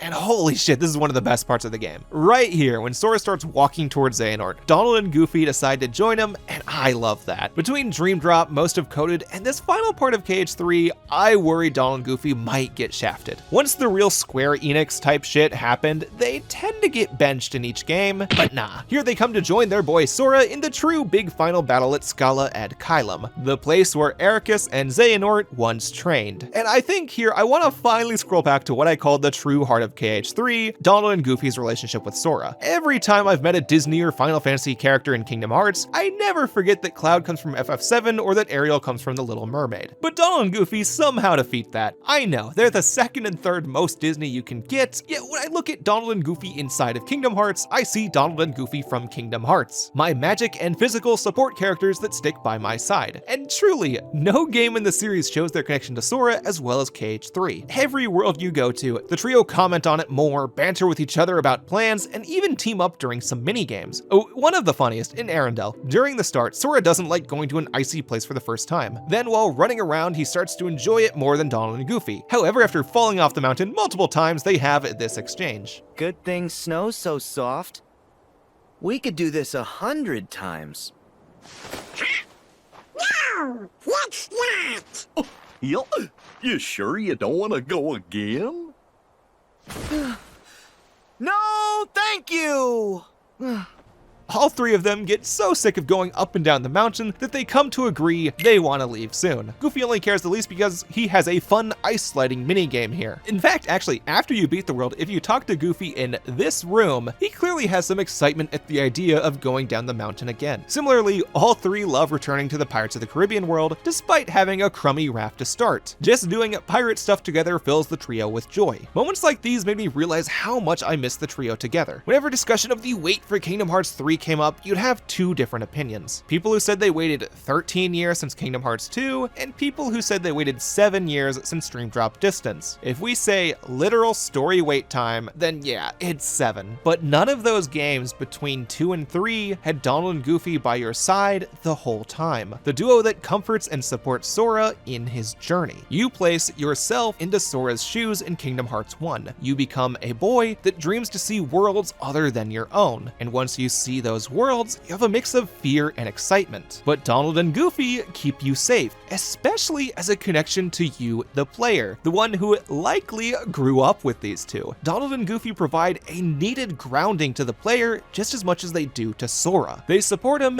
and sometimes Sora supports them back, like when going to Disney Castle in Kingdom Hearts 2 or debatably helping Donald's Uncle Scrooge with his restaurant here in Cage 3. And it definitely helps that Disney has treated Donald and Goofy better than they have Mickey. Like, just in general, Mickey has had to double as a company mascot as well as cartoon character, so they never take risks with the character. While Donald and Goofy both have entire universes and side characters separate from Mickey. Until that moment when Sora goes to save Riku and Mickey, the trio never separated outside of minigames. Cage 1 and 2 both had multiple fights without Donald and Goofy, while in Cage 3, I believe Sora only fights 3 bosses on his own. Darkwa, the Grim Reaper, and debatably Big Bird at the Caribbean. In lore, they say that Donald and Goofy protect the ship. Sora gains strength through his friends, and even if Riku believes Sora has power beyond that, he wants Donald and Goofy joining him for this fight against Xehanort. I say this to make the point, we did not wait 13 years for a new Kingdom Hearts game. We waited 13 years for a new Sora, Donald, and Goofy adventure. And if Kingdom Hearts 3 delivers on anything not seen since Cage 2, then it is offering an adventure starring those three filled with Disney magic. Hence why I absolutely love their regroup with Sora at this moment. No matter where he goes, they want to follow.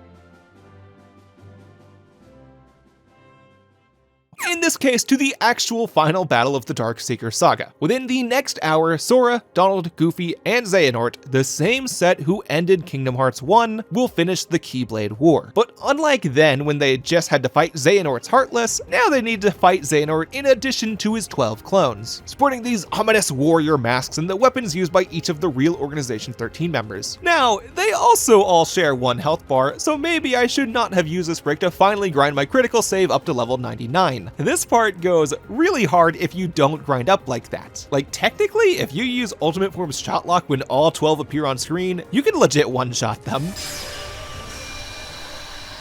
Xehanort absorbs the energy of those 12 to reach his full geriatric power, essentially all 13 Dark Warriors put together. Xehanort here uses many tricks only capable of himself. He twists the world in multiple directions, summons pillars of fire, and can teleport Sora where he desires. It makes you wonder if Xehanort can perform such feats because of his power, or because we technically fight him in a world made of his memory. During just this phase, he forces the trio to fight him in 3 locations, once on land, once in the water, and again in the air. Sora needs to show mastery of every environment to defeat Xehanort. Do you think you have won?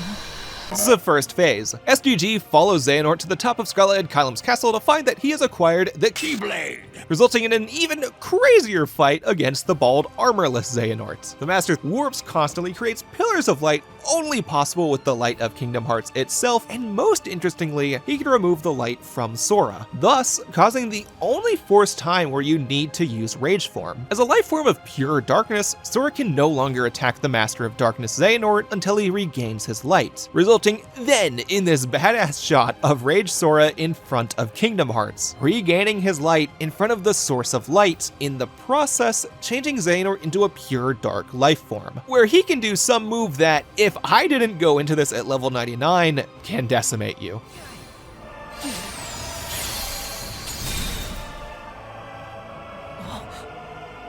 It ends here and now.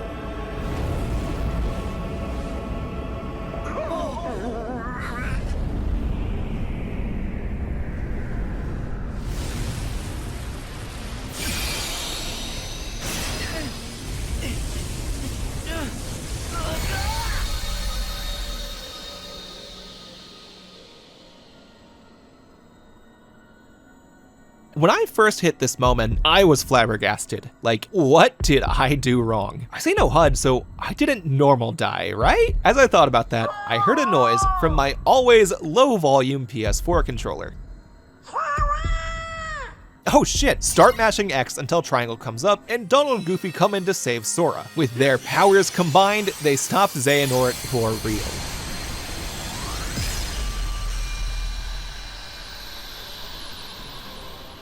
Despite defeating Xehanort, the Mad Master claims that his plan has already progressed to the point where they can't prevent Kingdom Hearts from devouring the world in darkness. Here, the game starts adding a layer of moral nuance to Xehanort that sort of never really showed in the plain text until now. Xehanort's true motivation for spreading the world with darkness comes from his earlier isolation on Destiny Islands. He grew up there with seemingly no one his age to confide in. Sure, Sora and Riku grew up on the same island, but even once they grew that itch to see other worlds, their happy memories with each other and Kairi grounded them to Destiny Islands. Xehanort saw it as a prison, and in KH1, Riku seemed to believe the same. However, by the time when Ansem forced Riku to say as such in KH1, I think Riku had actually grown past that belief. Any prison surrounding Riku was of his own making, which Sora took him out of, a person Riku associates with Destiny Islands. Now, as we see from his reports in Birth by Sleep, Xehanort never had a person like that. He did not find any camaraderie until he escaped his island to Scala Ed Kylum, where he met Ericus. Finding friends outside of his island and studying text about the age of fairy tales only led him to resent it further. Xehanort wants to reconnect the worlds, but he only knows how to do this by first enveloping it all in darkness. The longer Xehanort fell to darkness, the more it turned into a lust for power. A real leader knows that destiny is beyond his control and accepts that. You make me think of an old friend. Look! Oh. Everyone comes by to prove Xehanort wrong, because the rest of the Guardians of Light stopped Kingdom Hearts on the other side. See that in the DLC, putting Xehanort's plot to rest for real. Additionally, and man, people did not like this part, Ericus pops out of Terra's heart to show that he had actually hid himself there upon his defeat in Birth by Sleep. Now, the scene itself poses it more like Ericus won by having a plan better than Xehanort's, but I think we need to also place it back into the context of everything leading up to this point to get what works here. Xehanort has planned his dark evil plan for years, has put it in place with every possibility in mind, while Ericus, ever the warrior of light, has placed his hopes in his ideology that light overcomes darkness. No matter what Xehanort does, Ericus knows that a source of light will stop him. No matter how strong evil becomes, the people, the friends, the force of good prevails, only accentuated by showing a pathetic Xehanort. Again, something people had issue with. I guess a lot of players wanted a big dumb explosion like Xemnas and Ansem received. And yeah, I think this ending sorely lacks a giant monster face Square has grown known for, thank you XIII, but that's not the point. We need to remember that powerful evil is still human. You can defeat it. Xehanort even reaches the point when he knows that he lost. Sora, Donald, and Goofy, the most common people of this group, never had a predetermined fate to save the worlds or receive proper training by anyone, defeated Xehanort. It's clear Xehanort feels even more pathetic from this. With that, Ericus and Xehanort ascend to the afterlife, while Sora uses the Keyblade and the power of friendship to reseal Kingdom Hearts.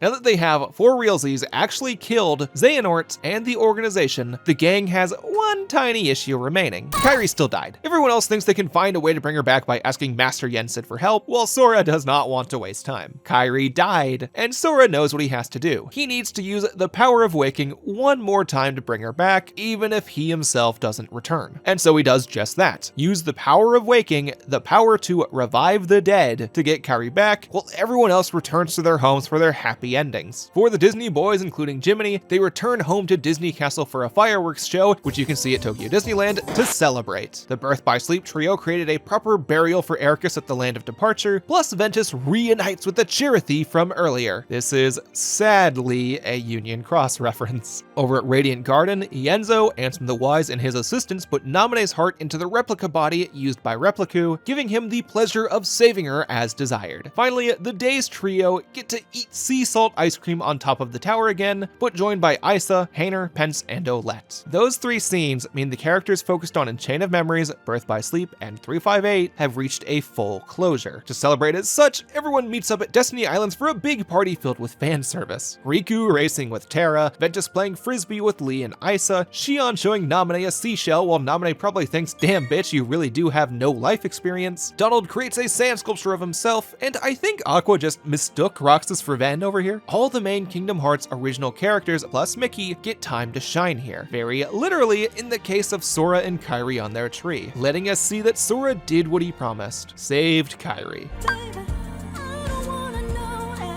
See you in Kingdom Hearts 4, everybody. This is the final shot you see before the credits. Sora does not live through the ending. We see every character, including the Disney ones during the credits, have a happy ending, while Sora, just as young Xehanort and Chirithy warned, disappeared from his world due to his abuse of the power of waking. This left me absolutely stunned. I did not expect a nice, perfectly wrapped bow by the end of Kingdom Hearts 3. I read Nomura's interviews, and that curbed any thought of such. But Sora dying?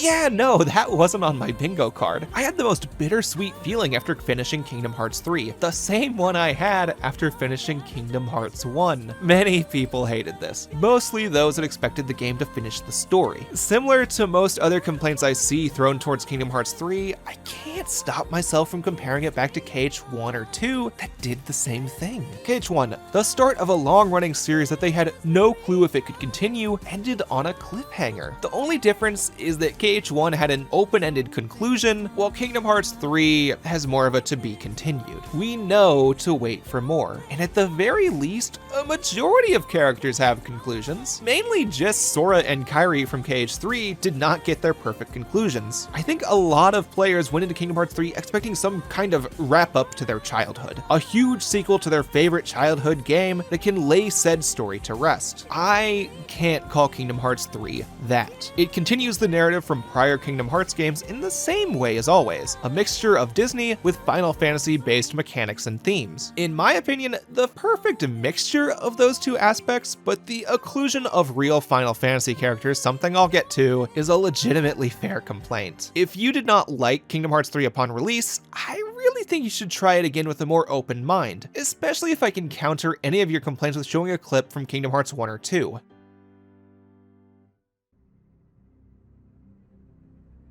However, most of y'all know Kingdom Hearts 3 does not end with Xehanort's defeat. We have two secret endings that not even the reviewers saw until release. Nomura, the madman, hid these behind the Day 1 update. Returning to the Keyblade graveyard, a hooded man picks up Xehanort's Keyblade just for all of the foretellers from Key, Sans Ava, to appear out of a portal. Is that you, Lucio? You look different.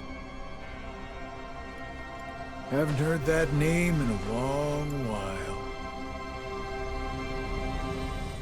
Holy fuck. This absolutely stunned me. Every game up until now, Xigbar has given the impression he knows more than he has let on, calling the Keyblade masters of old better than Sora, seeing Ventus in place of Xion, calling himself not just any old dude, tons of hints for his reveal. After Birth by Sleep, most people assumed that he knew more because Xehanort teamed up with Braig before anyone else. Not the case. Rather than simply passing the Master's Keyblade down to his line of successors, Lucio has jumped into new bodies whenever his old one weakens. To clarify, Luxu already had Braig's body well before we met him in Birth by Sleep. Crazily enough, not a single hint he gave from before directly refers to Birth by Sleep any more than it does to Union Cross, yes, sadly, even this one. Now, I do not believe that the writers planned for his character to go this route from the very beginning, but the ability to wrap every word he has said together with literally zero real holes is commendable. Nomura has called Xigbar one of his favorites, so I'm sure he at least always planned something big for the character. It makes returning to any game featuring him before so much more wild. Also, Luxu does have the black box again, so we get one little look at Maleficent and Pete getting cucked on the corner. There was like 3 or 4 other scenes I never mentioned of them searching for the box because it added that little. Main villain for most of the first game, everybody. Then for the second post-credit scene, this definitely fits the mold of a usual Kingdom Hearts post-credit scene. No dialogue, intense music, and direction to show perhaps more of an idea than a solid foundation for the next journey. In Kingdom Hearts 3's case, Sora wakes up confused in a real-ass Shibuya-looking city, letting players know that he at least did not die, just fell to another world. Additionally, we see 3 other characters here. Riku has found his way to the city, likely in search of Sora, which means he should have a more central role in the next game. The Master of Masters standing atop this building, letting us see that he still has a role in the series in addition to his apprentices, and most confusingly, Yozora. Not a toy, not a game cover, straight up Yozora from the Virum Rex game within game, featuring about 6 or 7 piano notes sounding similar to Somnus, the main theme of Final Fantasy XV, originally written for Versus 13 that slowly morphs into Dearly Beloved.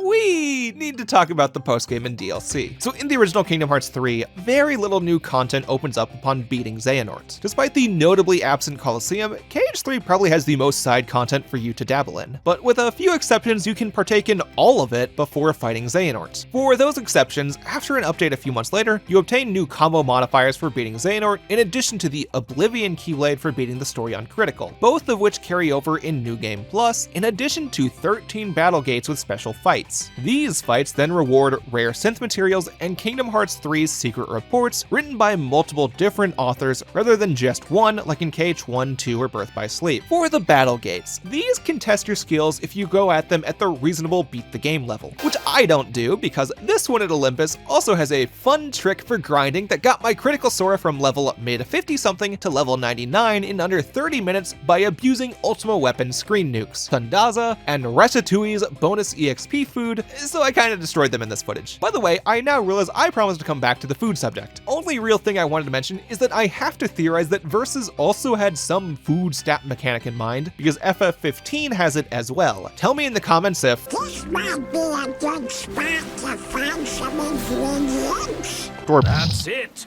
What's up, Iggy? I've come up with a new recipe.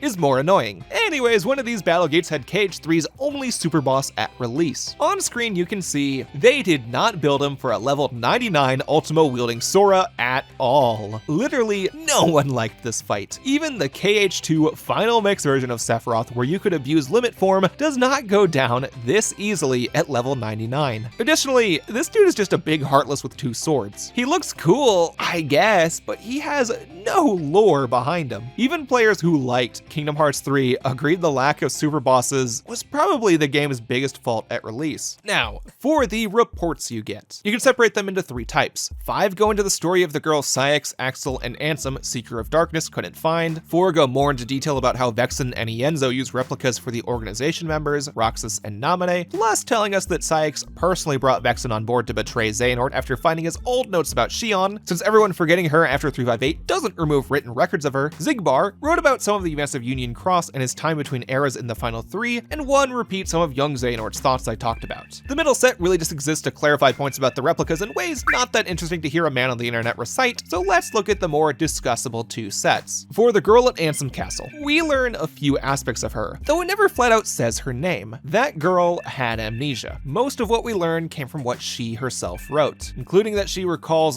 the Keyblade for friends and the phrase, "May my heart be my guiding key, cluing us in that she comes from the time of the Key series, which itself explains why a man with an eye patch took her away. We can guess that if her memories returned, she must know something that could harm Lushu's plans. Xehanort, amnesiac himself at the time, wrote that he figured she must have come from a different era due to her odd arrival in the middle of town, mention of what I said before, in phrases Xehanort says, evoke a bygone era, whatever that could mean. Maybe most interestingly, Xehanort's research on darkness in the heart seemed to have sped up due to her arrival at the castle. Xehanort wanted to see if he could cure his own amnesia by testing on her first, seeing himself in her. Now, does this add anything to Xehanort or even Ansem Seeker of Darkness? Honestly, not really in my opinion. He ends his portion of the journals by declaring he'll conduct the experiments upon himself after her disappearance. Go back to his motivations in Kingdom Hearts 1, and none of them during the main story or in his reports particularly stem from this girl. Sayex's writings on the girl paints a more sympathetic picture of the human Isa, one who respected Ansem the Wise as a ruler, but still had a desire to save the girl he met inside of his castle. It reflects his later appearances where he respects Xemnas while still having his own plans at all times. Now for her identity, everything in the reports point towards her as either Ava or Scold. I feel more inclined to believe Scold due to the line, she departed her home world with others. A line which references a development that happens in Union Cross a few months after Kingdom Hearts 3's final update. Which also kinda cool that this single line tells us about a plot development that hadn't happened yet. Speaking of Union Cross, Lushu's shit. Lushu's reports do not in any way pretend as if they belong to Kingdom Hearts 3. These are 100% Union Cross reports. Lushu writes about the start of Union Cross as in the adventures of the characters within right after the Keyblade War, the end of Union Cross with hints as to what happens to the Union Cross cast in his second report, and finally, he writes about how after changing to new bodies over and over, he sees his master's Keyblade make its way to a boy who he believes could cause a new Keyblade War, which seems to have been needed to reunite the Foretellers. Most importantly, it confirms that Lushu has followed Xehanort ever since he left his island to study the Keyblade. More on that in Dark Road. If you can't tell by now, besides the reports about the replicas, these exist to have players theorize about the upcoming Kingdom Hearts plotline, the Lost Masters arc, a story arc where our main heroes from the Dark Seeker saga come into contact with the Foretellers from Union Cross. I'll talk about that more at the very end, but first I think I should get to the final chapter of Kingdom Hearts 3 for today.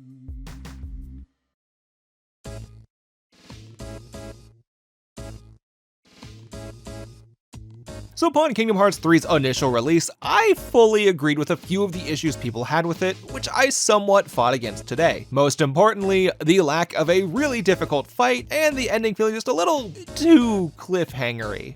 Every KH story ends with a cliffhanger, but Sora just going felt a little weird. So come a few months later, they added in a few minor changes, some bugs, prettied up some cutscenes, new abilities, but mainly quality of life additions to ease the process of 100%ing Jiminy's smartphone and critical mode, which as I have mentioned, can kick your fucking ass. Though midway through 2019, Square Enix announced a very large update, Kingdom Hearts 3 Remind, a DLC package that essentially acted as the replacement for the final mixed releases because you don't need to completely re-release the game on PS4 just because you have some updates. Hey, why is Persona 5 footage on screen? Remind added a photo diorama mode, extra story content, cheat options to make the game either extremely difficult or extremely easy, plus the keyblades and abilities mentioned earlier, with more minor changes not worth mentioning. Now, while Remind initially costs $30 and it does go on sale very often, they give every player all of the updates which affect the main campaign for free, which I'd call a fair trade-off. Think of it like if your NTSC copy of KH2 on PS2 suddenly had limit form and aerial dive but no data organization, meaning that if two people play KH3 from a fresh save file today, then whether or not they have Remind or not causes no additional changes to their main experience. KH fans had a lot of hope for Remind. After KH3, the Union Cross story picked up substantially, so everyone wondered if Remind might connect the two stories together. And a little more, but looking at it all in retrospect, I think KH3 and the secret reports connected Darkseeker to Key more than I had noticed last time I played the whole campaign. So technically, Remind separates the new story content into 3 parts. Remind, the part with real story development, Limit Cut, which adds in the new data organization fights, and Secret Episode, which is a fucking secret, stop asking about it. Remind follows Sora as he uses the power of waking to save Kairi after he defeated Xehanort. But if you thought KH3 started with a strange string of cutscenes before the narrative proper, then you better buckle up, buddy. If you include both the pre-title screen credits with reused footage, the intro credits with new CG cutscenes, the dive into the heart, and only count the game as started when you can first open the menu, it takes 30 minutes during KH3's main campaign. For the beginning of a game with KH3's magnitude, a little excessive, but not that wild. Remind, which you can only play with a completed save file, takes the same amount of time to reach the part when you can first control Sora, including 6 almost entirely unrelated cutscenes taking place at different locations in time and space. They're kinda cool though, so let's talk. First one picks up after the final scene in Olympus, the one where Xigbar starts saying, "May your heart..." before getting cut off. Now we see his full sentence. "May your heart be your guiding key." Never would have guessed. As Lucio watches Maleficent and Pete to make sure they never find the black box, Luxord warps to Olympus to ask a question to Lucio. Why did Xemnas ask him to search for a black box if it has nothing to do with their goal of summoning Kingdom Hearts? And I just want to show this scene real quick. It's unlikely he would hold such an interest in this mysterious box. Which means the order was issued by Xemnas, or the one who informed me of my task, you. As if. It must have been Xemnas. My inquiries suggested otherwise. Oh man, you asked him. Yeah, you dumb fucking idiot. They got nothing better to do on those pillars. Luxord figures out that Xigbar has something to hide and kinda hints that Luxord knows more than what we believe. Essentially, a confirmation that Luxord's story will continue in Kingdom Hearts 4 because he fucks off from here on out. Now, we get to catch back up with Sora. Just a simple recreation of the post-war scene before we continue on from there. Yeah. It wards off darkness. Why are you here? Okay, so real quick, we jump back to 70 some odd years in the past to Xehanort dicking around at the Keyblade graveyard. After feeling curious for the past while, he started traversing through the realm of darkness thanks to a nice little gift by his new best friend. Oh, I've never heard that one before. A Keyblade wielder willing to side with the darkness? Why are you here? New fun implication. It seems as though the Master of Masters gave Xehanort that last little push he needed to accept the darkness. Not only did he give him the black coat which wards off darkness, he then told him he should ditch the cloak because accepting darkness is like really badass. I don't think this needs to go here. It mainly exists to promote the nearly announced Dark Road, which takes place partially before and partially after this. Now, technically, everything the Master of Master goaded Xehanort into believing, Xehanort already had an idea about before now. It just still slightly diminishes Xehanort's own ambition by implying that the new big new villain led him into his old master's plan. I said that I liked how his end painted him as pathetic. Sometimes the true evil in life comes from misguided old men stuck in their ways that have allowed hatred to consume them. I guess you could say that these old men learned bad lessons from the older men before them. Just as Sora, the Guardian of Light, has darkness inside him, Xehanort, the Guardian of Darkness, has a light that dimmed. And that does humanize Xehanort right before a game he needs to lead. I just kinda think that they should have kept the story in Dark Road, because besides fighting him, the rest of Remind doesn't focus on Xehanort. Okay, one more scene with a minute. A boring little exchange of Xehanort, Xigbar, and Syx plotting about how to go about obtaining the 13 Darknesses. It has more reason to exist than the last one in that it explains some plot points about replicas and time travel a little more concisely than the main campaign ever did, except the main audience buying this DLC probably mainly consists of turbo-obsessed weirdos that already picked apart the main story, including the secret reports. Really, these just give me the same vibes of those final mix-only scenes from KH2 that also broke the pace. Thankfully, now Sora's story actually continues.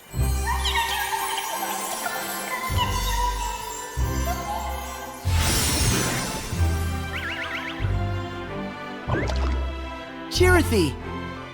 Back so soon?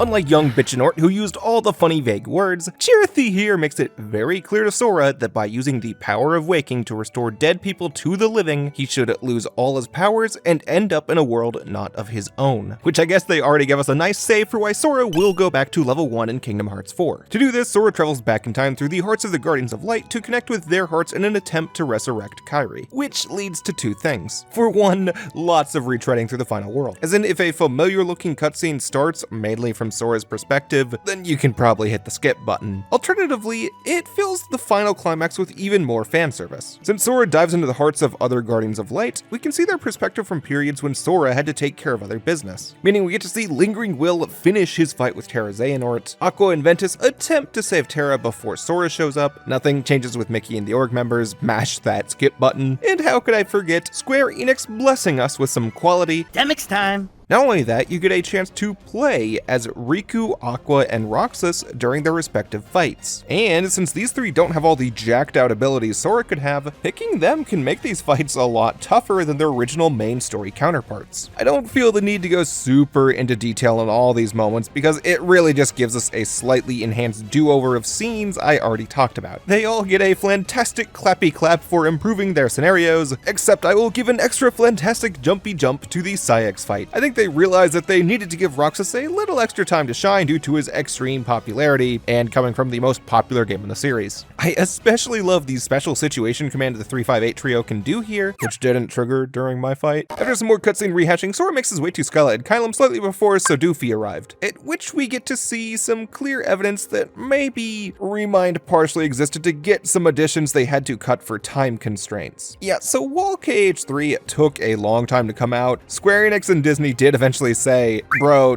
you got a deadline, hit it or quit it. And that led to a few cuts, most evidently at Skyla and Kylum. Before release, Nomura hyped up the big city that they put in early trailers, and those flashbacks with Ericus and Xehanort build mystery for the location. Then when we arrive here in base KH3, we hear the hottest fucking banger of the series, only to immediately jump into a boss fight with an entirely different, not as epic theme. We ignore a fairly large, fully 3D modeled map with multiple songs in the main campaign. No way did they plan for that letdown. So Remind remedies that wrong by putting a scavenger hunt in Skyla and Kylum, solve puzzles, fight enemies, and run around to find the pieces of Kairi's heart to restore her to life. Skyla and Kylum does not span the distance of any other KH3 world, though it fights that a little by packing everything tightly. A design choice probably for the better. We also get to see more interactable stage mechanics. Not the deepest in the world, but hopefully this can mean that KH4 might bring that aspect back a little more when only KH1 had it in a large fashion. That's 5. How many more? There are 2 more. Huh? Oh. After finding 5 pieces of Kairi, Sora just can't seem to find the final 2. Though Xehanort, noticing that this Sora comes from somewhere else, brings it to him that he has to give up because the Sora from before has caught up to him. Since Sora can't find any more in Skyla, he comes up with the idea to jump through Guardian Hearts again, letting us see what the rest of the cast faced while Sora fought Xehanort, letting us play a QTE fight as every single Keyblade wielder against the 12 Xehanort clones. I have some mixed feelings on it. Seeing everyone work together goes hard. Even more than before, we have pure fan service with obvious pairings like Aqua, Xion, and Mickey using their magic to shield everyone, Terra and Riku crossing Keyblades with a celebratory blade bump, Aqua and Axel pulling off an ice and fire magic combination, Xion and Ventus tennis balling a Xehanort clone towards Roxas for him to use his limit break from 358, loads of fan service. I considered this the best part when I played it upon release. Maybe not so for my recent playthrough though, because I died here 3 times and it loses some luster when you have no way to speed it up. Just don't fuck it up and you'll love it. Hype factor alone makes it a peak moment.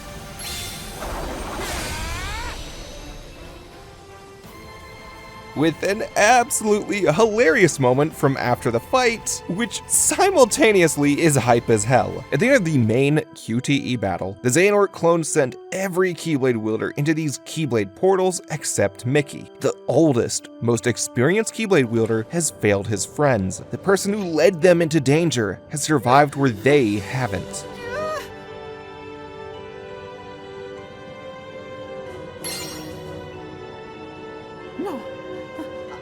I can't give up! As all seems lost, Mickey fucking Mouse gets up with his last ounce of strength to defeat the enemies, limping along in a way we've never seen of him in the series so far. Actually, not just the Kingdom Hearts series, but Disney overall. We seldom see Mickey Mouse this weak in serious scenarios. A physical representation of happy childhood memories struggles in a straight up MGS4 microwave type scenario. I love this moment. I feel like I should find it silly, yet the music, the enemies, the struggle makes me emotional.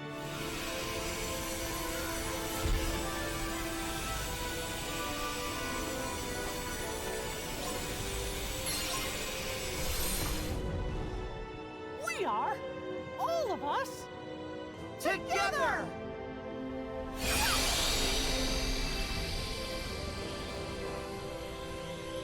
Mickey slashes through the Xehanort clones with a giant beam of light, defeating the clones and helping Sora complete a connection with the king to complete Kairi's heart. Sora then takes his 7 pieces of Kairi's heart to begin connecting every Guardians together, in a short minigame that takes the connections between hearts to its most logical extreme. Sora uses the Keyblade to connect a countless amount of keyholes, which I interpreted as meaning the hearts of every person he has ever connected with. It gives us one of my favorite visuals in the series. It feels as if Sora has stopped to fully look back, connecting every journey, every person he met together to save Kairi, the friend that initially inspired him to leave his island. Kingdom Hearts 3 made Sora think back on his adventures. Think about how much he has grown. Sora finally has the chance to use his power, a power which, even at his lowest, Riku still believed Sora could use, the power to reconnect this Kingdom of Hearts.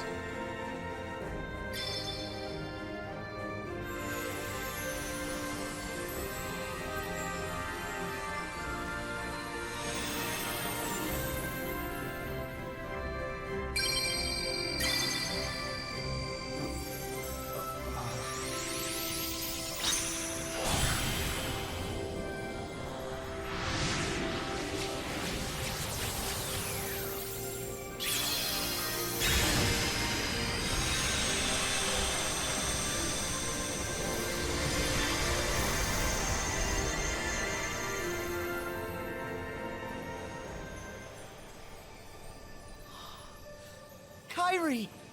Sora!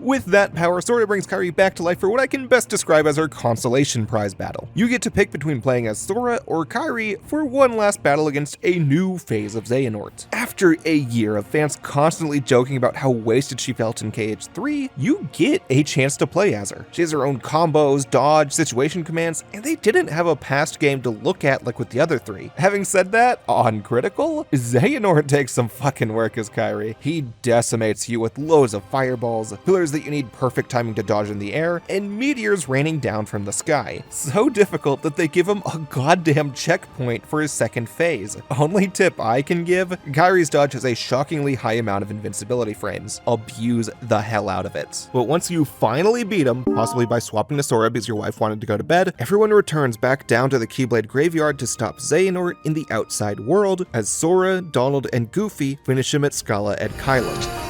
My friends are my power!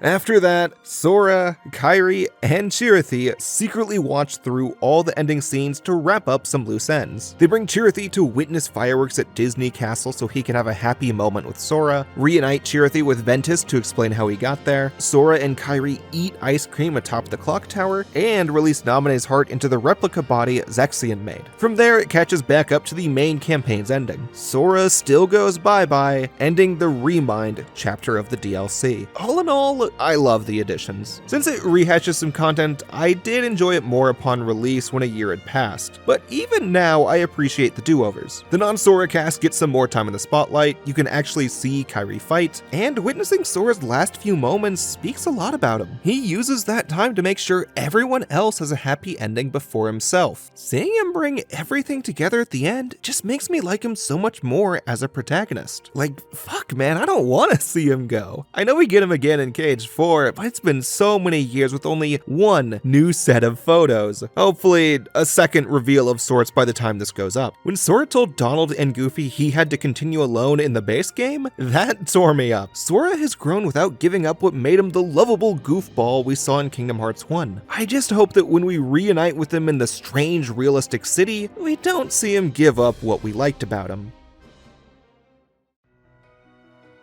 Everyone else apparently wants to reunite with Sora as well. In the second part of the Remind DLC, we have Limit Cut, a boss rush mode where we fight against data recreations of every real Organization 13 member. Though unlike KH2's Superbosses, Limit Cut has some story to contextualize the fights. Limit Cut picks up some short time after Sora disappeared. We follow Riku as he stops by the Land of Departure to talk to Terra. Riku expects to learn something from the person that inspired his journeys, while Terra simply wants to congratulate Riku for becoming a master. You expected more? Yes. Riku gives a quick goodbye to the Birth by Sleep trio as they enter the Realm of Darkness to hunt for Sora. Then cut to 1 year later, where Riku meets up with Squall, Sid, Aerith, and the Yuffie Station 5 saleswoman to discuss what everyone has tried. The FF gang here has searched for information by combing through all of the data about Sora's past journeys in their journals. In addition to Ansem the Wise's data, Mickey, Donald, and Goofy have revisited every world Sora once visited to find clues. The Twilight Town gang have studied all of Roxas and Shion's memories. Of course, we already saw the Birth by Sleep gang went to the Realm of Darkness. It really sucks for Kairi here. After finally getting one playable fight, she had Ansem and his apprentices put her to sleep for the past whole year to try studying her heart for a connection to Sora. Like, at least with the Birth by Sleep trio, we can maybe assume they exit the Realm of Darkness to take breaks like Riku and Mickey did. After all, they gotta feed Chirithy. With Kairi, they straight up say she has slept soundly for a whole year. No fucking winning for her.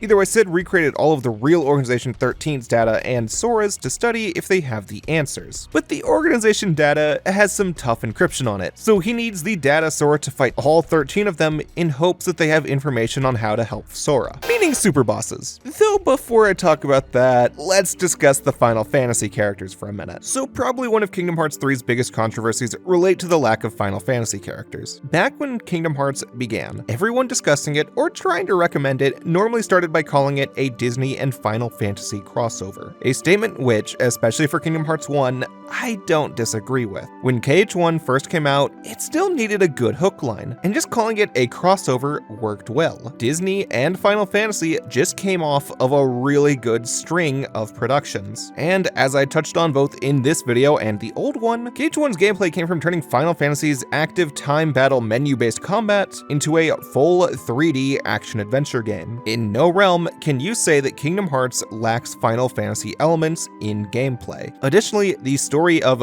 Warriors of Light finding out how to defeat the forces of evil, while not strictly Final Fantasy, is very integral to Final Fantasy. By the time KH3 came out, 8 of the 15 mainline FFs had that story if you squint your eyes a little. Same goes for balancing the powers of light with darkness. Cecil, Riku, Terra, Leon FF2, Clive, and if you mean metaphorically, Kain, Cloud, and Squall all struggle with their own internal darkness as they try to atone. No, scratch that. Did Leon from 2 ever atone?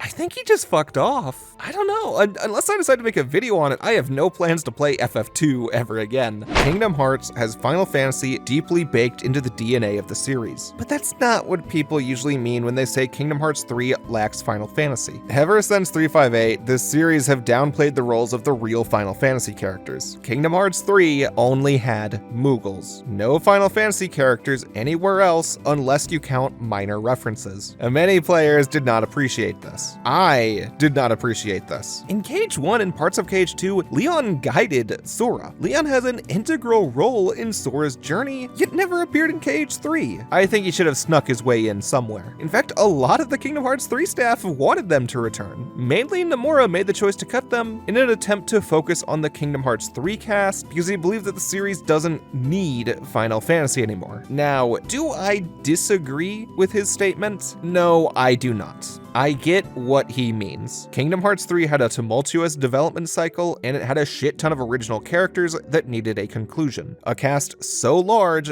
that they did not need to throw in anyone else. KH doesn't truly need Final Fantasy characters to function. Square Enix originally used them as a crutch to have more characters quickly. However, I do think the fan outcry was correct on this one, because while Kingdom Hearts does not need Final Fantasy characters, these guys have appeared in the series since inception. Everyone remembers gaining guidance from Leon, seeing them come together for the Battle of 1,000 Heartless, and getting fucked in the ass by Sephiroth. Fans enjoy seeing them in Kingdom Hearts, and that fan outcry makes it way more likely that they may come back in Kingdom Hearts 4. Hell, I don't think they would have put them in the Rebind DLC if fans didn't complain. Tons of players looked forward to seeing what happened to Cloud and Sephiroth after their fight in KH2, and 3 doesn't follow up on that. For that one in particular, personally, I got over it, but almost entirely because of the 7 remake trilogy. I fucking love Rebirth, but I'm a-okay with having a little less Cloud elsewhere. To make my thoughts more concise, I do not care too much that the Final Fantasy characters did not have appearances in KH3, so long as Kingdom Hearts 4 does not ignore them.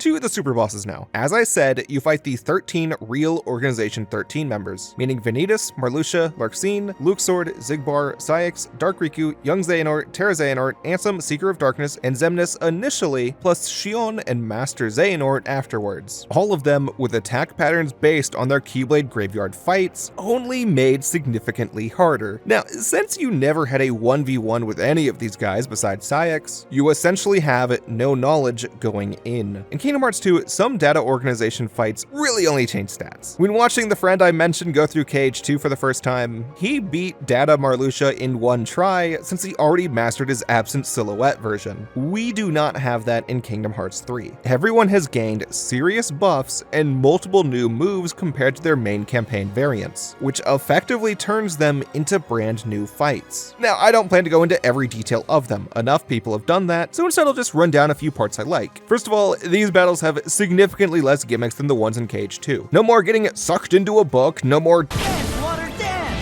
attack power bullshit. Besides Luxord, who still has a bunch of playing cards, every fight makes a more proper use of Sora's innate moveset. No matter how you play, you need to become a master at dodging, blocking, countering, and probably start learning the ins and outs of air stepping and the situation gauge numbers to beat these bosses. Let me use Marluxia as a first example. At the start, you need to avoid his scythe slashes up until he does his weird scythe transformation bullshit. During most of these attacks, you can guard his hits, with the exception of anything where he glows red. These require a dodge. If you try to block it, he hits you and you lose the chance to hit back. Though even at the chance to hit back, you need to make sure that you can close distance quickly, meaning either dodge the correct direction or immediately go for the air step. Hopefully this fight can give you an idea that if an enemy looks to pause even slightly, start readying the air step. Actually, I recommend prepping the air step during the period when they ready their last move of a combo, because then your invincibility frames end right as their vulnerability opens up. This strategy gets you pretty far from any of the bosses, so now you just gotta know when they open up. For Marluxia, he has lots of armored phases, including ones where he calls forth the floor hazards that protect him, and another where he casts Doom on Sora. Not the Cage Doom that only goes down when he hits you, Final Fantasy Doom that goes down over time. So you can't just constantly guard until he opens up. You have to fight aggressively, making pattern recognition and memorization very important. Quite a few bosses, including Master Xehanort, always perform the same attacks so long as you perform the same attacks. Meaning to win, you gotta do the one thing gamers fucking hate: basic counting. For Superbosses, I kinda love all of this. Kinda just randomly saying why these fuck hard. One of my favorite parts of these comes from the Flash. Kingdom Hearts 2 put a lot of the flashiest parts of a fight behind a QTE, while Base Cage 3 made the flashier parts into environmental attacks. Goopy here turns the whole land arena into goop, Xehanort sends multiple different fireballs at the player, and Wolfie hounds Sora with tiny wolves. It plays into Cage 3's focus on movement abilities and spectacle, but downplays the snappy hack-and-slash elements people enjoyed from Cage 2. Remind's fights find a great balance. Almost every Remind fight has insane set-piece moments, especially during desperation moves, that Sora has complete control over. Now, these can look extremely scary, so it's important to stay as calm as possible to ensure safety. Like, a lot of people consider Xemnas one of the best fights here, and I get why. Xemnas in Cage 3 mixes together some aspects from 2, like the funny thorns with his mirrors from Dream Drop that he barely used in Cage 2, but changes them in cool ways where the thorns just push you back to the floor, while the mirrors hurt you unless you take them down as quickly as possible with a well-timed thunder, or if you don't have any MP, attack after an air step. Back in Cage 2's data.org, you just had to deal with some shit, or you only had one way to deal with it. I feel like Cage 3 has less of that one real option bullshit from Cage 2, like Wisdom Fire to beat Demyx's Water Bros. In my runs of these bosses, I abused the hell out of air step, while my friend who played the DLC after me never used it. You have lots of options here. Once Xemnas reaches his desperation move, he redoes the big dumb 1000 lasers move he used in Cage 2. However, since Cage 3 has a few mid-fight cinematics, you need to manually block all the red lasers and dodge the blue lasers. Thankfully, Remind changed Cage 3 blocking so Sora has an automatic 360, which he lacked in the main campaign. Additionally, Xemnas performs the same order of lasers every time, so even if you have the most extreme color blindness, you can still get out of this with trial and error. Not to say it completely rips away the fast reaction time focused aspect from Cage 2. If you have fast eyes, you can figure out desperation moves on your first try, and outside of those, bosses can still swap between a few different moves, or at the very least, the memorization becomes next to impossible near the end. I ended up fully memorizing pretty much every desperation move for the harder bosses. Even changed my Keyblade a few times to have resistances to status effects because I didn't 100% the main campaign on this save file. Especially for Xion, because holy shit, she can fuck you up. Xion has both some moves that stun Sora and moves that cut down your max HP temporarily. You can actually only protect from stun by having the Nano Gear Keyblade equipped, so I ended up adding that into my setup. Use Ultima Weapon for more damage, swap to Nano Gear during her DM where she has the highest chance to stun me, and stock the Form Transformation for later because transformations restore the max health, and Nano Gear's form-ending attack drains her armor bar pretty well without wasting something I want to save for her real health bar. And you don't need to fight her this way. Honestly, on my last few attempts, I started guarding her stun-causing moves pretty damn consistently, so I probably could have dropped Nano Gear if I wanted to. I just felt a lot safer having it on me. Or, you can just abuse the summons, I guess. Either way, I fucking dig the Kingdom Hearts 3 data organization. I think maybe Cage 2's has better peaks with Roxas or Xemnas, but as a whole 13, I like Cage 3's more. Maybe it's another case where I've just played Cage 2's data organization enough times and the meta for Cage 2 has optimized shit so heavily that most people know the tricks, but even if that is the case, I still found Cage 3's data organization loads of fun, and I'm glad I redid it on Critical. I had only fought them on Proud before now, and my opinion of each fight has changed pretty substantially. For anyone curious, here's my tier list for them based on difficulty, and here's another one based on how much I like them.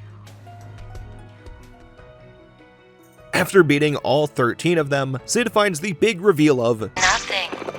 Honestly, I don't know what I expected. After their disappointment, the Fairy Godmother, a character who I never mentioned gave you the summons back in Cage 1, drops in to ask Riku a big question. Riku has been having these strange dreams lately. Dreams about looking for Sora in a big city while someone stared at him from the rooftops. Clearly referring to the post-credits teaser. Yen, Sid, and Fairy Godmother believe that looking inside of Riku's dreams could lead them to Sora, a plot point picked up on in Melody of Memory, where Fairy Godmother looks through the dreams of Riku and Kairi. Truly, if you can't beat the data.org, then you don't miss much. Just one little scene that playing the next game explains. And since we have reached the tail end of Remind, I guess I can pose the next question. Do you need to play Remind to say that you completed Kingdom Hearts 3? Maybe a weird topic to move into, but it's something I was thinking about. Now, my gut instinct is yes. Every release after the initial one has Remind included, but just saying that wasn't good enough for me. Kingdom Hearts 3 has an ending, the Remind DLC ends in the same spot, and everything we see afterwards does not narratively continue Kingdom Hearts 3's Dark Seeker saga, which ended with 3. It sets up the next one. When I put some reasons down on paper, I want to say you don't need to play it for a complete Kingdom Hearts 3 experience. It doesn't really complete KH3's narrative, but it does fix some of the issues it had. Kairi and Roxas get playable fights, it shows how Kairi comes back, we explore Scala ad Kylum, the Superbosses. It has a lot going on here to entice those on the fence with Kingdom Hearts 3. For a comparison, tons of Sonic fans yelled about how anyone who hated Sonic Frontiers should replay it after all the updates. And I get the frustration, but Final Horizons and the other DLC still has the same core issues as the base game. Sega made it to appeal to the majority of Sonic fans that liked Frontiers rather than the minority that didn't. But Remind, it has a little reward to every type of Kingdom Hearts fan. Fans who love these side casts get to play as them. Those that love Sora's personal journey see him put his oversized foot down. Anyone begging for harder bosses got the new data org, and they lay down some more setup for Kingdom Hearts 4. I guess if you value a post-game challenge or plan to keep following Kingdom Hearts, you need to play Remind. If not, then you can stop after the main ending. Just know that it leaves a few threads feeling a bit less satisfying. Speaking of setting up for Kingdom Hearts 4, we still have the third part of Remind, where we take part in potentially the most insane thing Kingdom Hearts has ever done. Never mentioned this, load screens in KH3 normally have these fake Instagram posts with text, hashtags, and whatnot. It adds a little extra flavor to the minds of our cast, mainly the primary trio, Riku, Mickey, and Pence. I bring this up now, mainly because I forgot earlier, but also because Secret Episode begins with an ominous Gumstergam post, a dark version of the Tekken stage where KH3 began with no username and text reading, "I'll save you no matter what." #oath. Someone coming here right after Limit Cut may assume Riku might post this, yet we have seen Riku post before. It should have his profile picture, leaving players in mystery. Afterwards, we have a chance to alter our equipment, not a good sign, and then see Sora again. The first time seeing him after the main campaign. Obviously confused, Sora shouts out for someone else. Hey! Is anyone out there? Hey. Huh?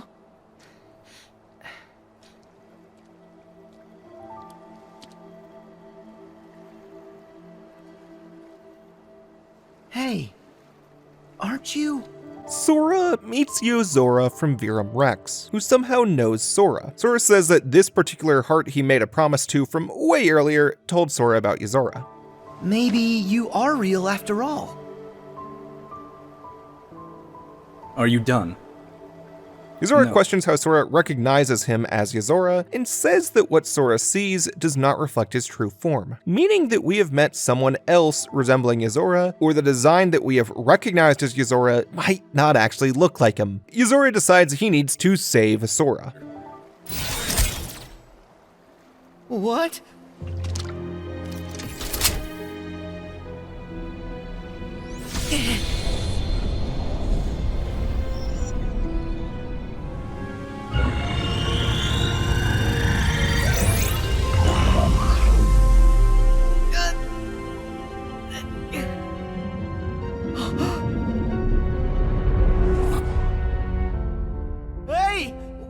His idea of saving abides by E102 Gamma's definition. Yozora morphs the floor into the mural representing Sora's heart, then the surroundings change into the version of Shibuya seen in the secret ending for the hardest boss fight in all of Kingdom Hearts. And for me, a heavy contender for the hardest boss in a Square Enix game. And I've played most of Square Enix's bigger action games, none of them gave me the difficulty Yozora did. Yozora has so many moves requiring split-second reactions that tell us much about a character who doesn't exist. His swords, he doesn't just slash at you, he can also manifest them to follow you in mid-air, kinda reminding me of that wireframe boss from X2. His lasers also come in tons of flavors. Some stick by him, others manifest next to you, and occasionally they come in a blue variant that, like Xemnas, you have to dodge rather than block. And that doesn't include his gun. His gun has an absorbing attachment that actively removes HP, MP, and items, including the Moogle coin, an auto-revive item Sora can have one of during all of KH3, and his Keyblade. If he takes the Keyblade, you can't do shit besides run. Because he doesn't just take the items, he can use them too. So if he takes the Kupo coin, Yozora comes back with full health if you finally beat him. Unless you master dodging his item stealing, which I guess you have to do anyways, it may prove worthwhile to just not bring a Kupo coin. And the triangles.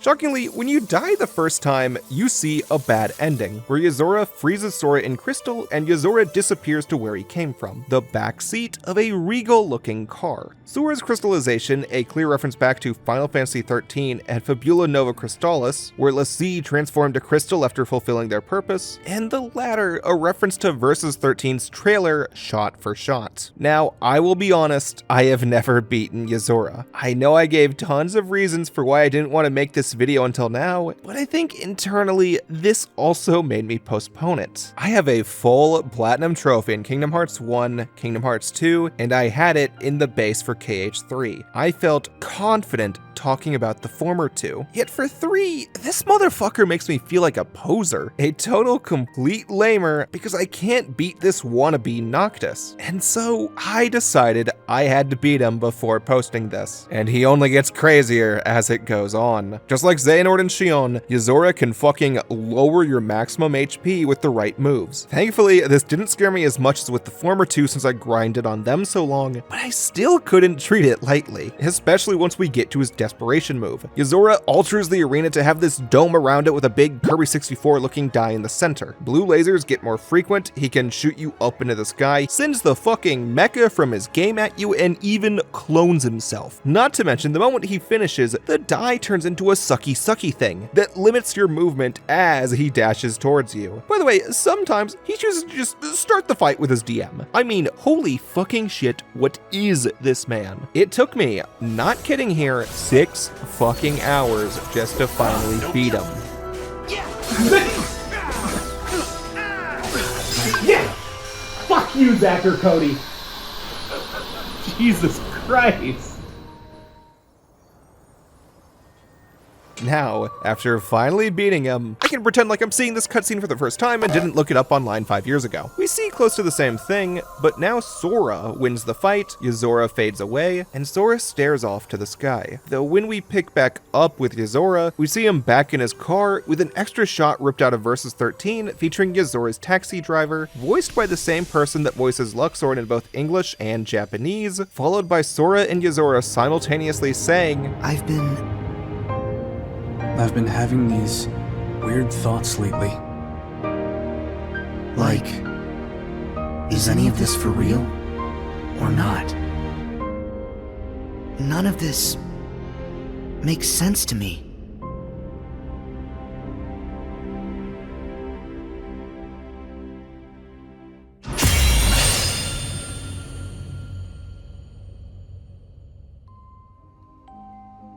Jesus Christ, what a boss. I mean, what a DLC. Or actually, that's the end of KH3, so what a game, really. After writing about KH3 this long, it's a little weird getting to the end. So let me talk about KH3 as a whole again, and then my own little theories about the future. It's funny looking back on KH3 today. When it came out, many people gave it shit for not living up to their expectations, which I guess I get the argument for from some people. KH3 had to follow up on the gameplay and story from multiple titles originally released on 5 or 7 different systems, depending on how you want to count it. That spread the fanbase location super thin. You know, like, very fucking few Crash Bandicoot fans started somewhere other than the PS1 or maybe PS2. Besides a few Twin Sanity truthers on their Xboxes, any company pretending like they might make a new Crash Bandicoot knows they gotta prioritize getting that game on PC and PlayStation before anything else. Or even Final Fantasy, FF went multi-platform years ago. All 3 13 titles and 15 had simultaneous releases on PlayStation and Xbox Xbox, and pretty soon you'll have the ability to play every mainline game except 11, 14, 15, and the 13 trilogy on all 3 major platforms. And with the Switch 2's seemingly immediate popularity, I can see that changing to just 11 and 16 missing pretty soon. But still, most people planning to play Final Fantasy get it on PlayStation or PC. But KH, I got so many comments on the old video about people who started with Days or Dream Drop because they owned those consoles and never had a PS2, or of course the people who played on PS2 and never played another until KH3. Kingdom Hearts 3 had a lot of people to appeal to. Even if they played the collection later on, they had their ideas of what constitutes Kingdom Hearts from their first exposure to it. Not just one type of fan didn't see the appeal in 3, a broad range of them didn't. Now, at least for me, someone who grew up with a majority of the series, someone who has beaten every entry once or more by the time of KH3's launch, re-experienced the entire story right before it came out, I absolutely loved Kingdom Hearts 3. Joining Sora, Donald, and Goofy's journey together in the same way I remembered kept a smile on my face. Reuniting with every character cursed by circumstance in their own game rewarded me, and seeing Sora go from his emotional weakest after failing in Dream Drop to a Keyblade wielder that's realized his unique power completed something in me that the game then ripped away. In a way, KH3 did the same thing as KH1's ending and KH2's secret ending, a type of satisfaction mixed with emptiness that very few games can achieve. Maybe as a coping mechanism, I even wrote out a characters without resolution.txt file. I'll put it on screen for funsies, but half of it consists of Union Cross characters and Winnie the Pooh, who I never talked about in any of these videos. I know at this point people might think KH3 is my favorite game in the series, but it's still KH2. I just have a lot to say about KH3 because it's an interesting subject. A subject that I also love immensely. Like I said way earlier, you don't need to pick a game and never play the other one. You don't need to treat a video game like a sports team, especially not games in the same series. Maybe what I said makes it sound like I enjoyed Kingdom Hearts 3 due to the nostalgia I had for the original games, and if that's what you want to think, then sure. I'd prefer to like it for my own emotions rather than for an arbitrary reason that you deem makes a game worthy of enjoyment. But I don't just enjoy KH3 due to my nostalgia for the originals. I also cherish the time I initially played it during that snowy week in a shitty college town. Texting friends about it as we progressed, theorizing with them afterwards and during the hype for Remind, getting my brother to play it the following year, making videos about the series the year after that. I gained nothing from those videos while making them, maybe 1,000 views each. But KH3 lit something in me that had me wanting to share this series with others in a way that I hadn't really seen. And for as many personal issues that I have with my old videos, I still love hearing people comment about how it helped them reconnect with a childhood favorite, or even got them to start the series. Really, that's why I make a lot of these videos, just to share what I love and see if I can connect it with others.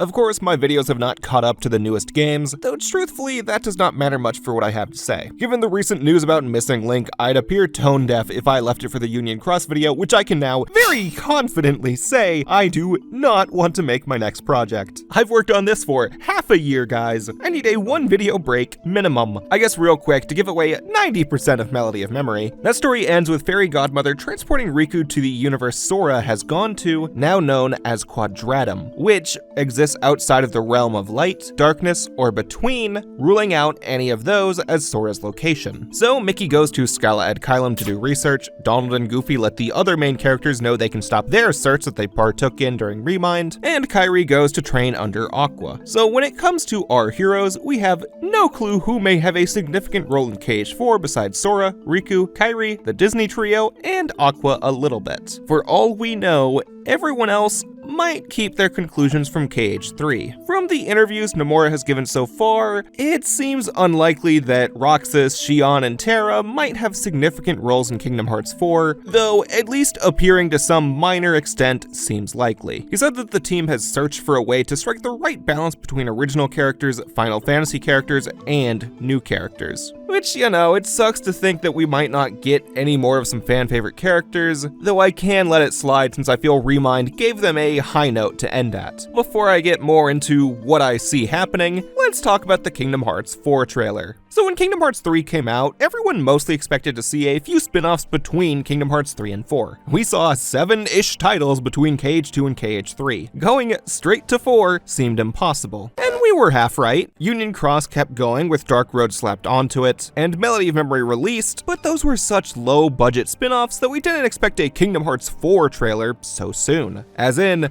Melody of Memory came out a few months before my Kingdom Hearts 1 video, and Kingdom Hearts 4 had a trailer a few days before I released the Dream Drop video. In the trailer, Sora wakes up in a Tokyo-esque apartment with a brand new, realistic art style to find Strelitzia, a character from Union Cross who died shortly before the Keyblade War. She only appeared afterwards in flashbacks during the Union Cross section, hence why I didn't bring her up today. In this city, Sora sees a heavily redesigned dark side wreak havoc on a significant number of citizens, prompting him to fight back with flow motion, a grapple hook that seems to replace air stepping, and a drill!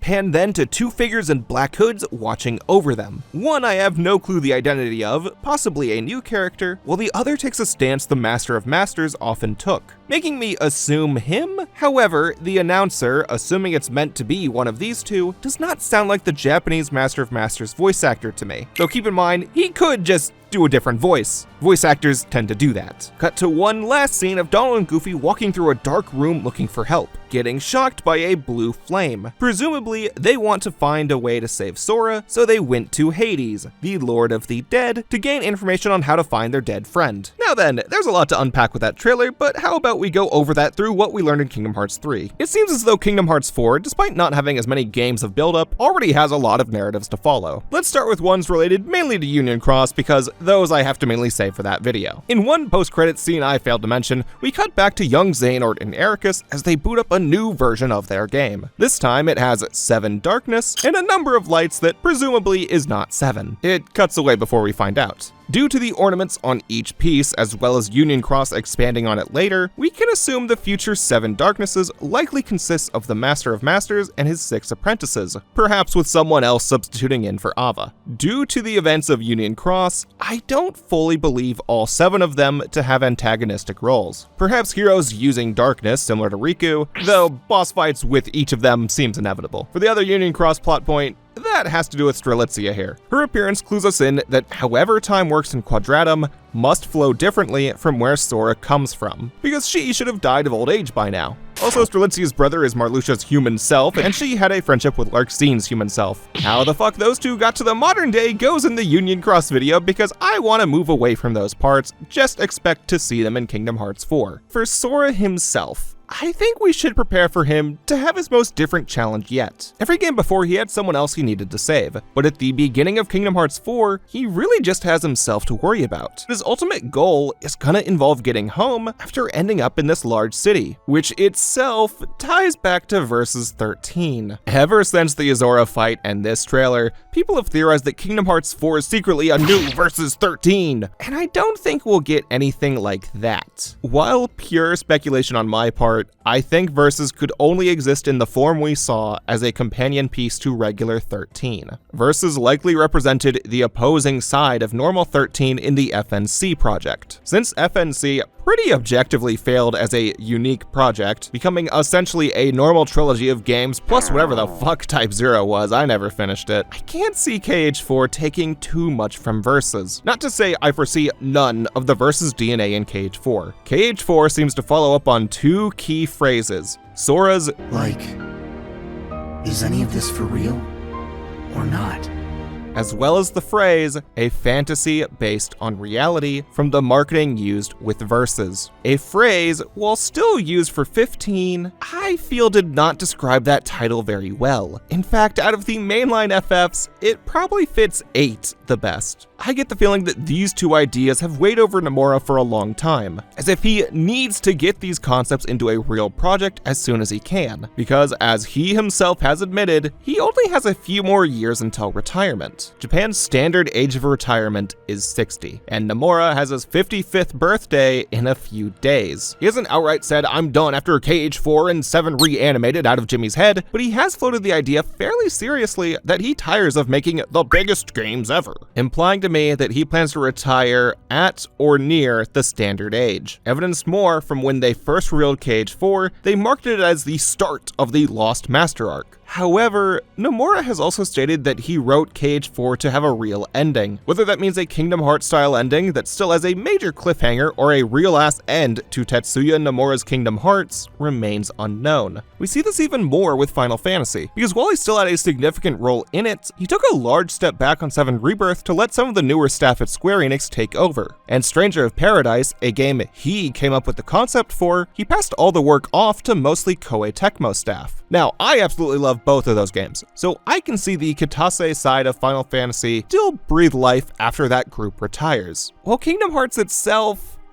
he has tested the waters with stepping back with lesser success. Of course, Kingdom Hearts is not an indie game. Lots of people work together to make it happen. Nojima wrote those first 3, which likely help with properly representing his Final Fantasy characters. Tomoko Kanamaki, the writer of the KH novels, wrote 358, which likely gave it the emotional character introspection not seen elsewhere in the series. And Tai Yasue, the co-director of all the Osaka Team games in the series, has handled a majority of the day-to-day decisions in the series, especially those relating to gameplay. I know writers of game and film analysis always point towards the key frontman to blame or praise for a production success to the point of ignoring the collaboration, but with Kingdom Hearts balancing the multiple interweaving plot points made by unconnecting teams, Nomura has played a very key role in keeping them together. Kingdom Hearts 3's gameplay and storyline clearly spun more off from Birth by Sleep and Dream Drop's development than the other spin-offs, so Nomura and the few people from those other titles probably did some heavy lifting to push elements from those other games in, mainly the Key series, which, to my knowledge, Nomura tried to step back a lot from when other projects took focus. He also always stressed about how Dark Road was the Union Cross team's project, making it seem as if that and the follow-up title, Missing Link, might test if he could pass the series off to others. However, Dark Road stayed on mobile phones and suffered from extreme COVID delays, while Missing Link suffered a complete cancellation, a development I personally don't mind. While further discussion can wait for an appropriate video, Union Cross had an ending I kinda liked and has entered a strange limbo due to the nature of mobile games, so I think Missing Link risked landing in the same boat a few years down the line, especially as Square Enix has seemingly noticed how badly their gacha mobile games perform outside of Asia. I expect that Missing Our Link probably has delayed Kingdom Hearts 4 for longer, but I am okay with that if it means we receive a more accessible story. It just still also leaves the viability of Kingdom Hearts without Nomura up for speculation. I can only hope that when Nomura retires, which keep in mind could still happen at more like 61 or 62 to give us a KH5, it occurs after he finishes Sora and Riku's story. And as for that, I do not ever try to pass myself off as a theory or speculation type channel. I did that once with 7 Remake and I got proven kinda wrong with Rebirth, hence why I refuse to make videos on those again until they finish. But for KH4, I do need to throw my hat in the ring a little. It has to balance a lot of stories. The Master of Masters from Key, a story of life beyond death, Yazora, reality versus unreality, the girl,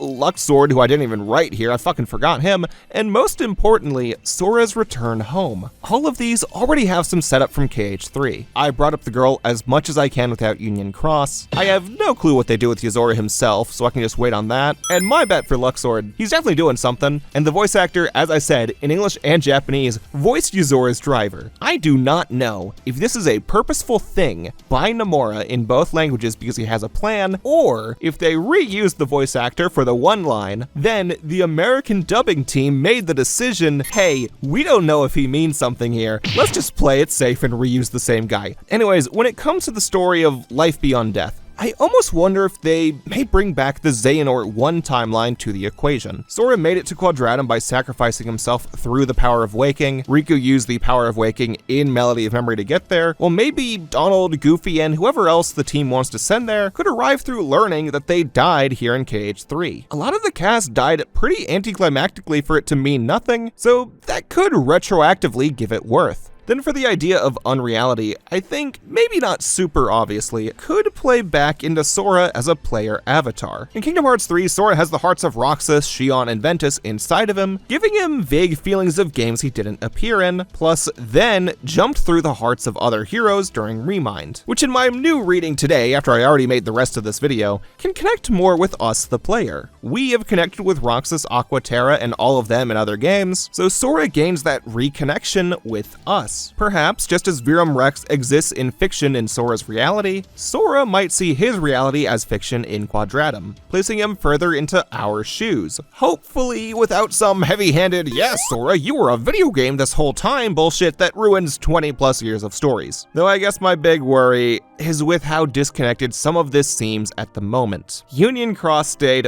fairly separate from the Dark Seeker saga besides a few of the scenes in KH3, and the Virum Rex story appeals to my interests a lot more than Mom's plotline, but I guess we can only theorize about how they could connect. If all goes to plan, this video should go online at the time of a few Japanese gaming events, where hopefully we can see more of Kingdom Hearts 4. Either way, thanks for making it to the end, and hopefully we can see Sora, Donald, Goofy, and the rest of the gang real soon.